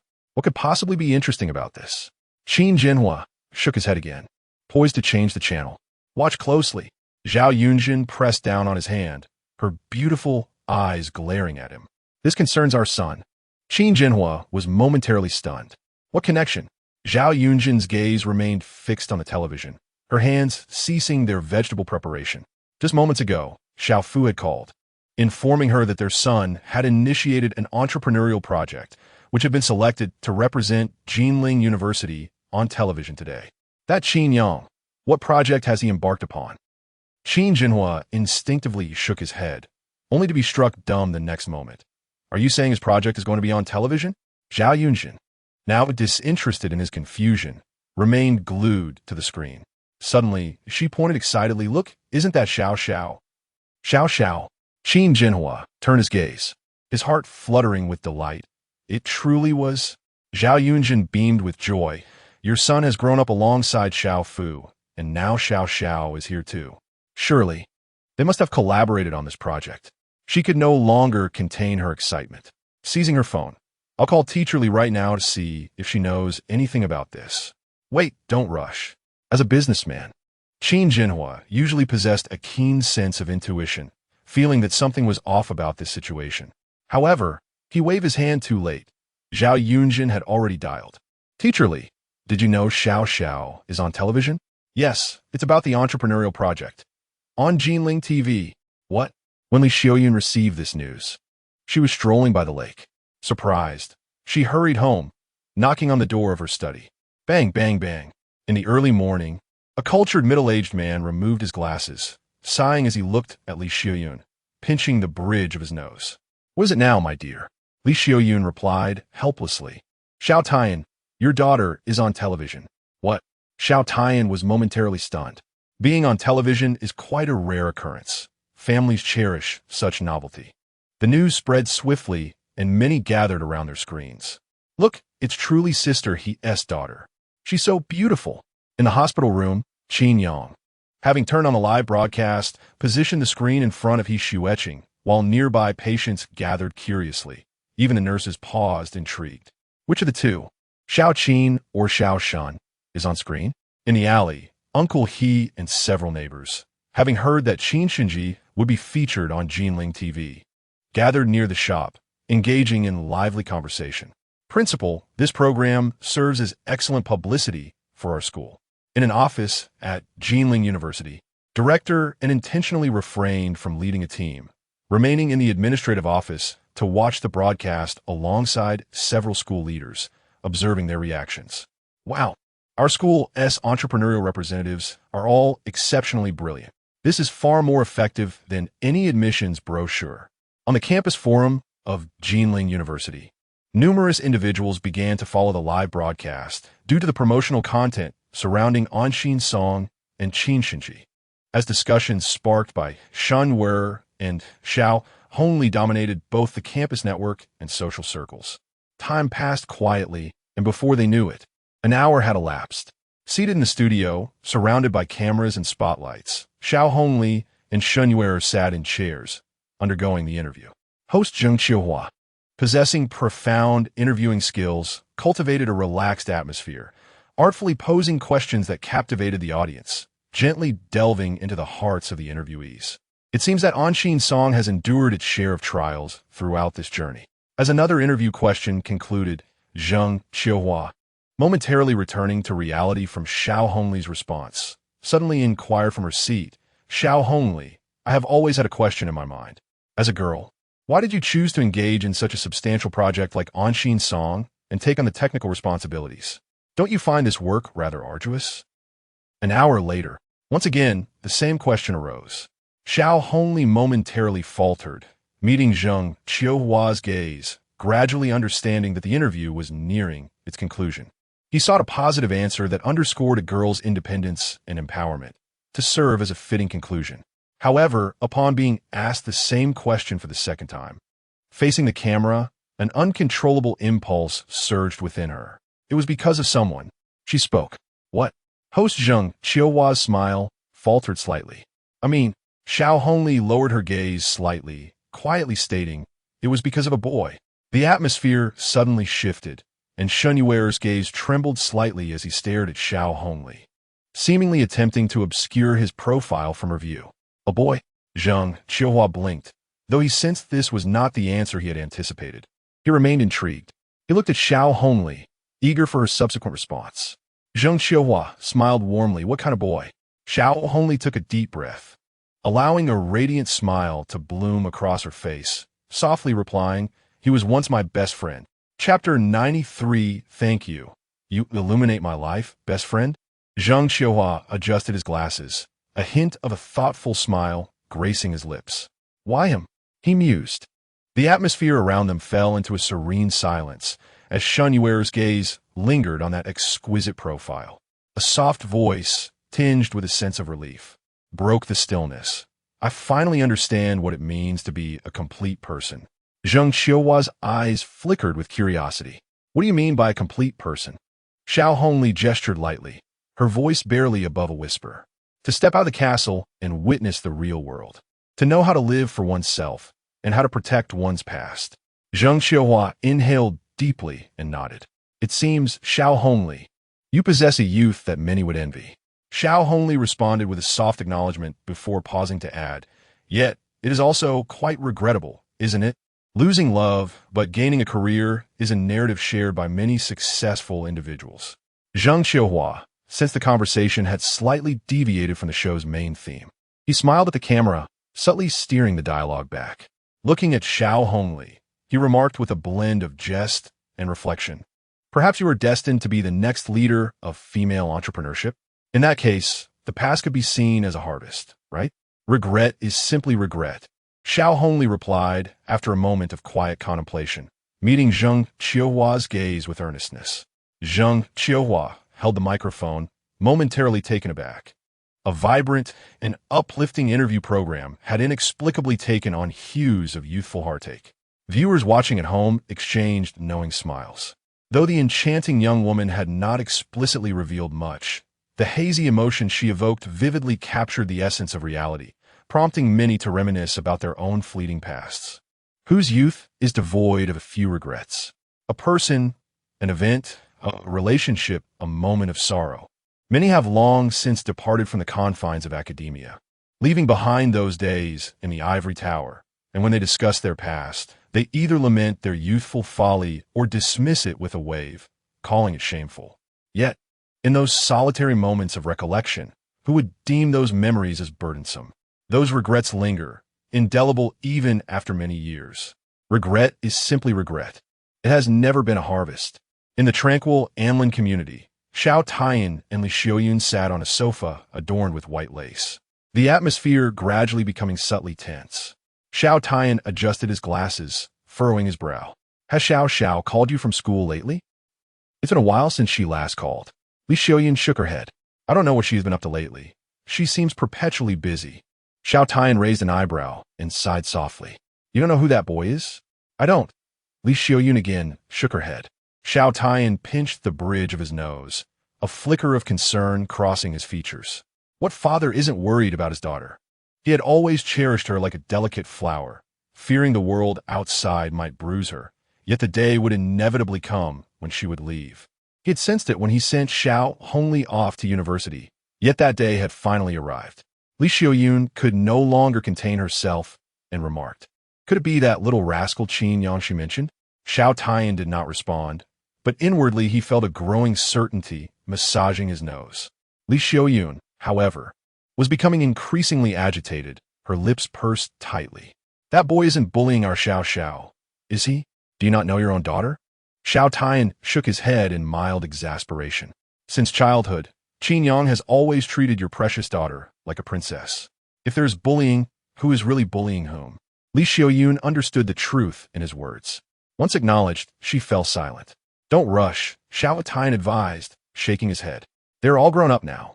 Let the children handle their own affairs. In any case, with your temperament, do refrain from calling his mother. I'll catch up with old Qin soon and find out more. You should visit Jinling and see her daughter when you have the time. Li Juyun pourset hadips, murmuring in agreement without further comment.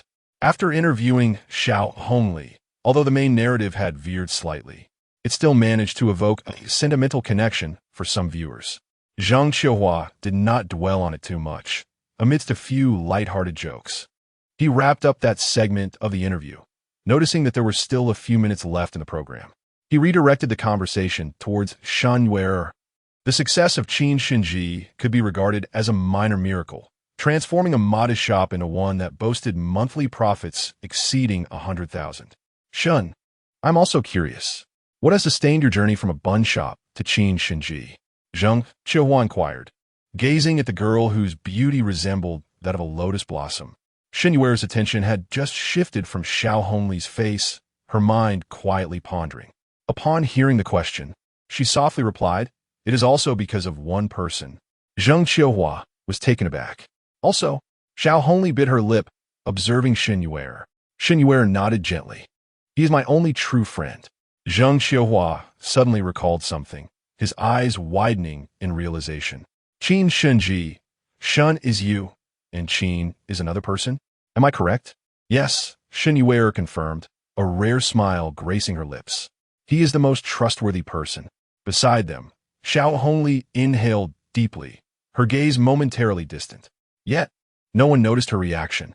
Zhang Qiuhua sighed, reflecting, I hear that Qin Shen Ji is now one of the most renowned collaborative projects at Jinling University. You must have many members, and to inspire such trust among all of you, he must be quite capable. Listening to Zhang Qiuhua, Xiaohongli instinctively shook her head, her eyes surreptitiously assessing Shen Yu'er's profile, her lips slightly pursed. In truth, that isn't what you meant, is it?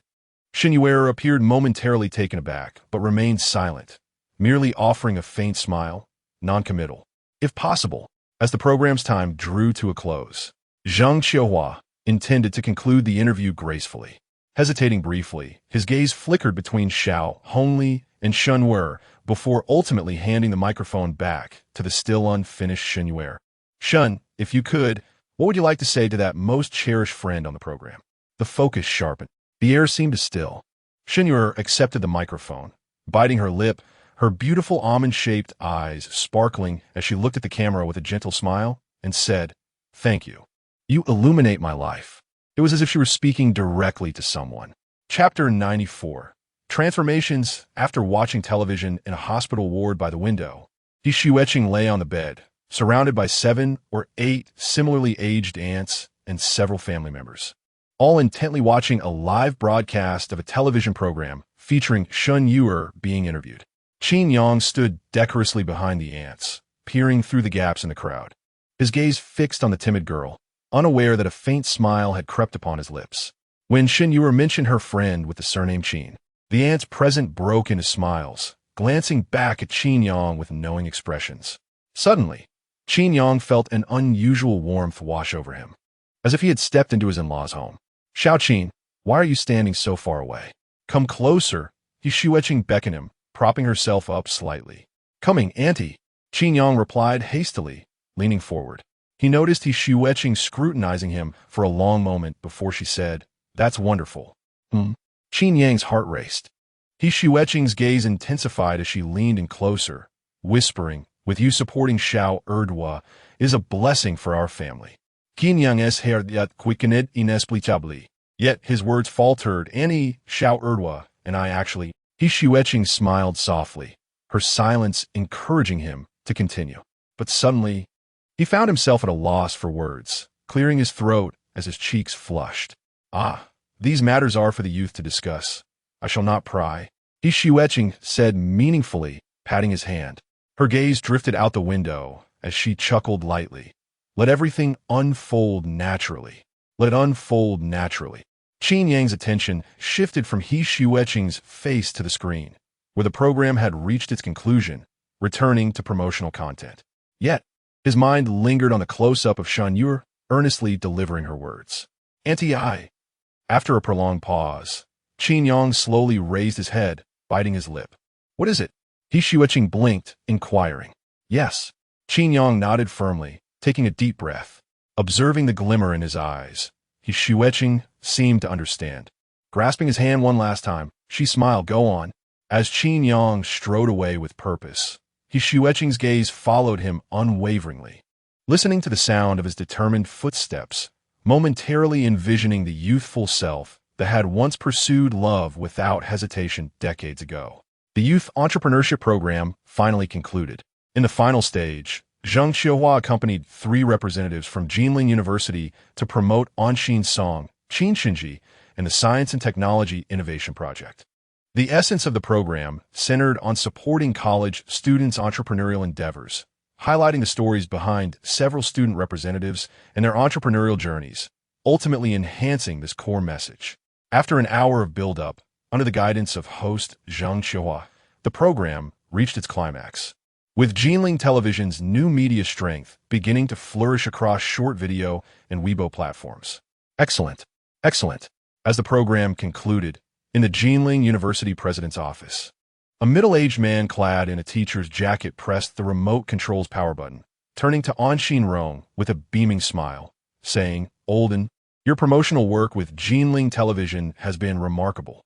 The program content was spot on, and I've checked my phone. The engagement is impressive. Most importantly, these students and projects are outstanding representatives of Jinling University.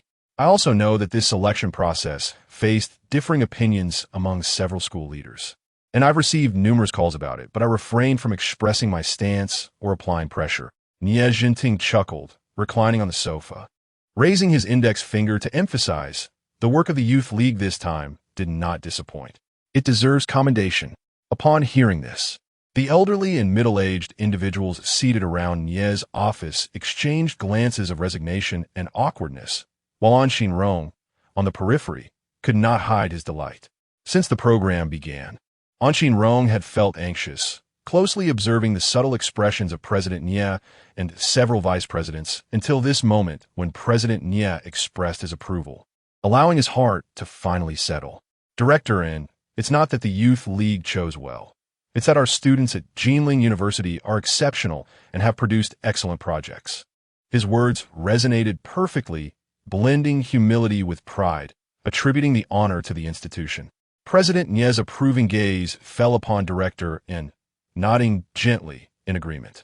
At this juncture, the other vice presidents began to interject. Actually, this program is merely a formality.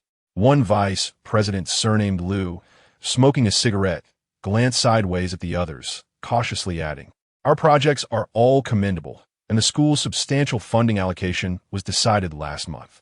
Now, this is just icing on the cake." Old Liu's point holds some truth. Our graduate students' biological robotics project was already slated for support, so the program's impact is minimal. Another vice president, surnamed Yang, chimed in, sipping his tea. "Oh, is that so?" President Nie's smile faded slightly as he shook his head lightly, saying, "Wasn't there a Qin Shen Ji among the projects? I'm somewhat unfamiliar with that one." The office fell silent, and President Nie surveyed the room, noting how everyone averted their gaze. He paused, then turned to Anshinro. "Olden, what is the status of the Qin Shen Ji project?" As President Nie's gaze fixed intently on him, Director N caught several vice presidents casting him knowing looks. Taking a deep breath, he feigned ignorance, shaking his head. "Qin Shen Ji is not on our initial list of projects for funding support." "What?" President Nie furrowed his brow, his expression turning displeased. "Why is such an excellent, profitable student project not receiving support?" He scrutinized Director N, who merely blinked in feigned confusion. President Nie, not easily deceived, caught the furtive glances exchanged among the other leaders, and a realization dawned on him. "Now that the program has concluded, you all may leave," he said, contemplating before dismissing the vice presidents with tact, then called out, "Olden, please stay behind." "Understood." Director maintained a composed exterior, though internally he felt a surge of joy. As the door closed behind them, the vice presidents exchanged glances, shaking their heads in resignation as they departed. With the television station's project wrapped up, Zheng Xiaohua had a brief discussion with the three individuals regarding further interview arrangements before speaking privately with Shen Yu'er. "I believe the Qin Shen Ji project has more depth to explore than the other two." Zheng Xiaohua regarded the demure girl, careful not to offend. After a moment, he added with a smile, "However, you are not the one in charge of this project, are you?" Shen Yu'er paused, nodding softly, "I would like to meet your friend with the surname Qin." Zheng Xiaohua handed her a business card with a smile, and as Shen Yu'er hesitated, he encouraged, "Just take it. If he is interested, please have him contact me." Chapter 95. Director N's promise today. Everyone performed admirably. Director N sent me a message indicating that the school leaders were watching our program, and Principal Nie particularly praised you all. The school bus slowly started moving again, and Li Wentao appeared quite cheerful as he stood at the front, energizing several teachers and representatives. After a half-hour journey, tranquility enveloped the bus once more. Shen Yu'er sat by the window, dressed in a white dress, holding a business card, her gaze lost in the scenery outside. Beside her, Xiaohongli, in a wine-red tank top, leaned back in her seat, her eyes slightly downcast, seemingly deep in thought, perhaps having grown more accustomed to the day. Shen Yu'er snapped back to reality, glancing at Xiaohongli's serene profile, and inexplicably asked in a hushed tone, "Are you feeling all right today?" Xiaohongli, startled by the sound, quickly smiled and replied with a wink, "I'm fine." After a brief pause, feeling her response was somewhat perfunctory, she added, "The television station is smaller than I imagined." "Indeed," Shen Yu'er affirmed, shyly gesturing with her hands, "I had envisioned a bustling newsroom filled with professional equipment and data screens." Xiaohongli blinked. "It's surprisingly simple. Isn't it?" Their eyes met for an instant, and in the next moment, they both burst into laughter. Zhou went on, sitting in front, turned to glance at them, unable to suppress a chuckle, finding their dynamic amusing. These two exceedingly beautiful younger girls seemed to know each other. Yet the atmosphere throughout the journey had been peculiar, marked by polite cordiality while subtly observing one another. Perhaps such was the nature of interactions among beautiful women. Zhou went on, shrugged, and decided to put in his earplugs, settling down for a peaceful nap. Meanwhile, the laughter between the two gradually subsided. Shen Yu'er tidied her hair, returning to her composed demeanor, while Xiaohongli placed her hands delicately on her thighs, regaining her modesty and decorum. After a moment of silence, Xiaohongli suddenly turned her head slightly, her captivating peach blossom eyes meeting Shen Yu'er's. "The person you expressed gratitude to today was Qin Yang, right?" Her inquiry was straightforward, yet caught Shen Yu'er off guard. Shen Yu'er blinked, her chin lowering slightly, and replied softly, "Yes." She then added in a whisper, "The person you mentioned today is also him. Isn't it?" Xiaohongli nodded gently. The atmosphere grew quiet once more. The bus glided along, traversing wide roads and passing by thick trees lining the streets, with sunlight streaming through the dense gaps, illuminating the two girls. The interplay of light and shadow rendered their thoughts ethereal. Shen Yu'er gazed out the window, her mood subtly shifting, while Xiaohongli, looking in the opposite direction, breathed softly, lost in contemplation. "Where may I call you that?" Xiaohongli inquired, turning slightly to look at her. Shen Yu'er blinked and replied quietly, "Yes." "Do you know?" Xiaohongli's gaze shifted, and with a playful tone, she quietly remarked, "When I first met you, I understood why Qin Yang is fond of you." "What?" Shen Yu'er felt her heart race. "You must know." Xiaohongli's gaze met Shen Yu'er's exquisite almond eyes, her expression a mix of amusement and sincerity. "Likes you very much. So much so that he advised me, his childhood friend, to be mindful of my actions and ensure I do not hurt you." The latter part of her sentence was delivered with a hint of lightness, yet unmistakable resignation. Shen Yu'er quietly observed her profile, but remained silent. Xiaohongli, brushing her hair back, lapsed into thought, her chin subconsciously dropping a fraction, her lips moving as she forced a smile. Curiosity evident in her tone as she turned her head. "Are you two already together?" Shen Yu'er froze momentarily, a blush creeping across her cheeks, her chin lowering further. Not yet. Not yet? So that means it's soon to happen?" Xiaohongli, suppressing an inexplicable surge of emotion, hastily dabbed at the corners of her eyes, and with a flutter of her lashes, said, "Then, I wish you both happiness." Shen Yu'er parted her lips, gazing at the turned profile of Xiaohongli, wanting to say something. However, the school bus had just arrived at its destination, and everyone stood up, the cacophony of voices drowning out all subtle emotions. As they disembarked from the bus, many people were already waiting on the ground. "Xiao, crazy girl." Xing Xiaoran waved from the crowd, her beautiful and generous face shining with genuine joy as she rushed towards Xiaohongli. Xiao ran. Xiaohongli's demeanor softened a bit, and she smiled as they embraced. "What brings you here?" Meanwhile, others from the Qin Shen team, including Fu Bowen, Wang Xuedo, and Yu Xiao, had also arrived, forming a lively cluster around them. Shen Yu'er felt a surge of surprise, glancing around but not spotting Qin Yang, which reminded her that he must still be in the hospital, causing a pang of disappointment in her heart. After the excitement subsided, the teachers from the student union descended as well. From a distance, even director and emerged from the school gate to gather everyone for a group photo. Following that came the customary words of encouragement, with assurance extending to the Qin Shen team and their science and technology project, all receiving director and commendation. Director scanned the scene and was puzzled to find Qin Yang absent from such an important occasion. Yet he felt unfamiliar with the group surrounding Shen Yu'er and the other members of the Qin Shen team. His gaze fell upon Xiaohongli. Xiao, come here. I have some news for you to convey to the Qin Shen team." Xiaohongli, initially wanting to evade, froze upon hearing the news. "Really?" Her eyes sparkled with surprise. Director nodded meaningfully, smiling as he said, "Indeed, Principal Nia has personally decided to include the Qin Shen team in the key support list, and the restrictions from the school will soon be lifted." Xiaohongli's eyes widened. "Does this mean the school's market will be fully opened to the Qin Shen team?" Director hesitated briefly before nodding slowly. "Go tell that boy Qin Yang." He smiled, "Do well, and don't let us down." Gratefully, Xiaohongli thanked him several times, and, as director departed, her mind felt a bit hazy. The thought of meeting Qin Yang stirred a sense of awkwardness within her. After some deliberation, she decided to share this news directly with Shen Yu'er. However, upon turning around, she realized Shen Yu'er had already left. Xiao, what's wrong?" Xing Xiaoran approached curiously. Nothing.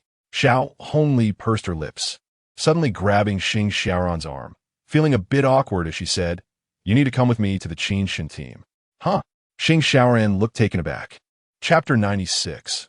My chairman Shen. After the group photo, Shen Yu'er hesitated for a moment, contemplating whether to greet Xiaohongli. Just then, Director approached her, and after he departed, she was once again surrounded by Yu Xiao, Fu Bowen, and the lively crowd from Qin Shen Ji. When she turned back, Xiaohongli had vanished from sight. Sister Yu'er, you have no idea. Your appearance today was a sensational revelation, one of them exclaimed. Indeed, the entire members group is buzzing about Sister Yu'er. Hilarious, isn't it? I reckon tomorrow's sales will double. As they made their way back to Qin Shen Ji, the group chattered animatedly. Shen Yu'er occasionally responded with a few words, glancing at her phone to check the bustling members group, yet she felt a wave of disinterest wash over her. Upon arriving at the shop, she was immediately enveloped by her grandmother and Uncle He, with neighbors from the alley gathering around, all excitedly discussing the sight of Xiao Shun on television, as if they themselves had appeared on screen. Shen Yu'er could only smile helplessly. After all, having been on television, their enthusiasm lingered for quite some time. Once the crowd dispersed, Shen Yu'er finally found a moment of peace. She donned her gloves and apron, quietly beginning to tidy up in the back kitchen. However, the occasional flicker of her gaze revealed that her thoughts were anything but tranquil. Her encounter with that beautiful girl at the television station and on the bus had stirred something within her timid heart. She remained alone in silence for a considerable while until, at a certain moment, she suddenly realized that the usual clamor outside had ceased. Where did everyone go? Shen Yu'er pondered, bewildered, as she wiped her hands and stepped toward the exit. Curiosity piqued. As she pulled aside the curtain, she was met with a beaming face. Qin Yang? Shen Yu'er blinked slightly, tilting her head to gaze at the familiar visage before her. Her eyes dropped momentarily, filled with confusion. What are you holding?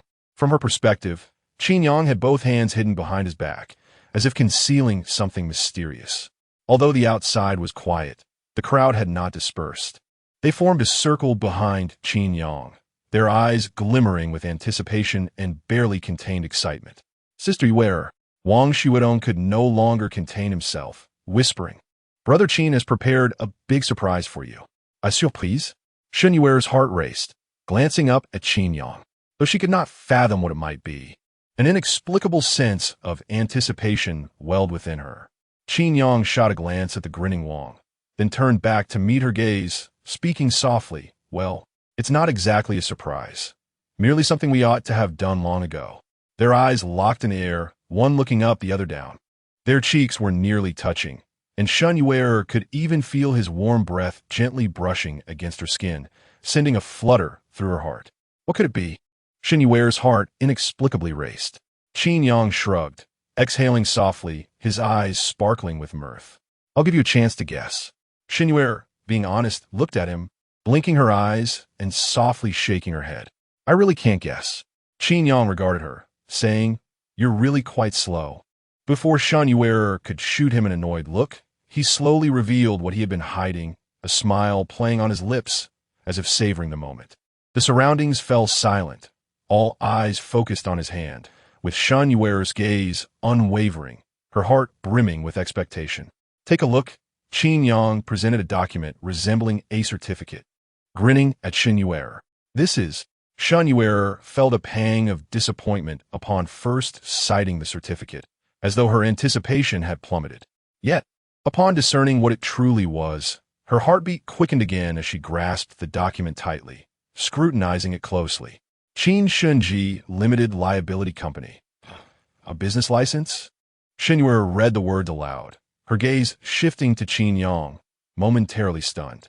Her eyes wandered down. Qin Yang stepped forward, pointing to a specific area on the license, his smile unwavering. "Legal representative, Miss Shen Yu'er. What's wrong? Are you stunned?" Qin Yang gently shook the document in front of her until he managed to pull her from a reverie. "This is for you, Miss Shen Yu'er." Qin Yang. Shen Yu'er's eyes glistened, tightening her grip on the business license as she met his gaze squarely. "Why?" As she spoke, the crowd erupted in excitement. Astonished to learn that Qin Shen Ji had been established as a company, accomplished silently by Qin Yang. Wang Xuedong, Yang O, and others buzzed with exhilaration, while Fu Bowen wiped away tears, clenching his fists as if affirming that his choices had been vindicated. With Qin Shen Ji on television and now a company established, it felt like a milestone for them all, filling each heart with a sense of fulfillment, stirring ripples of excitement within them. Yet, amidst the external commotion, the two remained enveloped in their own world. What do you mean, why? Qin Yang's gentle gaze met Shen Yu'er's, shrugging lightly. You know the shop was created for you. As Shen Yu'er gazed at her name on the business license, biting her lip in contemplation, he continued, but how can I? How can you not? This is my decision, and no one opposed it. Qin Yang asserted somewhat domineeringly, smiling brightly. Chairman Shen Yu'er, accept the reality. Chairman? Shen Yu'er felt a bit dazed, wondering how she had suddenly become a chairman. You're the legal representative and the chairman of Qin Shen Ji, responsible for overseeing all affairs. As Qin Yang spoke, he turned to shout, I'm the general manager. Old Fu is the deputy general manager. Fatty is the marketing director. Yu Xiao is the logistics director. Yang O is the operations director. Meng Bo and Zi Jia, you're the marketing supervisors. Today, our Qin Shen Ji Limited Liability Company is officially established. Does anyone have any objections? Laughter erupted from everyone. No. The commotion in the shop escalated, nearly overwhelming. Qin Yang turned back, winking at Shen Yu'er, chairman. Would you like to say a few words? Ignoring him, Shen Yu'er clutched the business license and slipped through the curtain back to the kitchen. She carefully wrapped the license, wiping it clean. Listening to the jubilant shouts outside and gazing at her surprise, she felt a flicker of happiness, though her lips remained pursed, tinged with a hint of melancholy. Shen Yu'er, perhaps this is quite wonderful as it stands. Don't overthink it. She resumed, tidying up, distractedly attending to mundane tasks, gradually calming the fluttering in her heart and immersing herself back into her routine. Yet, Qin Yang's surprise had only just begun. Chapter 97. A clumsy confession. Everything was prepared. As Qin Yang quietly observed Shen Yu'er busily working in the kitchen, Fu Bowen leaned over and winked at him. All right. Qin Yang nodded in response, glancing at everyone. What are we still waiting for? The crowd rolled their eyes in unison and quickly dispersed, seeking a cooler place to linger. Well, this time, we can consider it a conclusion to our days of tranquility. At the snack street of Jinling University, Xing Xiaoran, carrying a bag, strolled arm in arm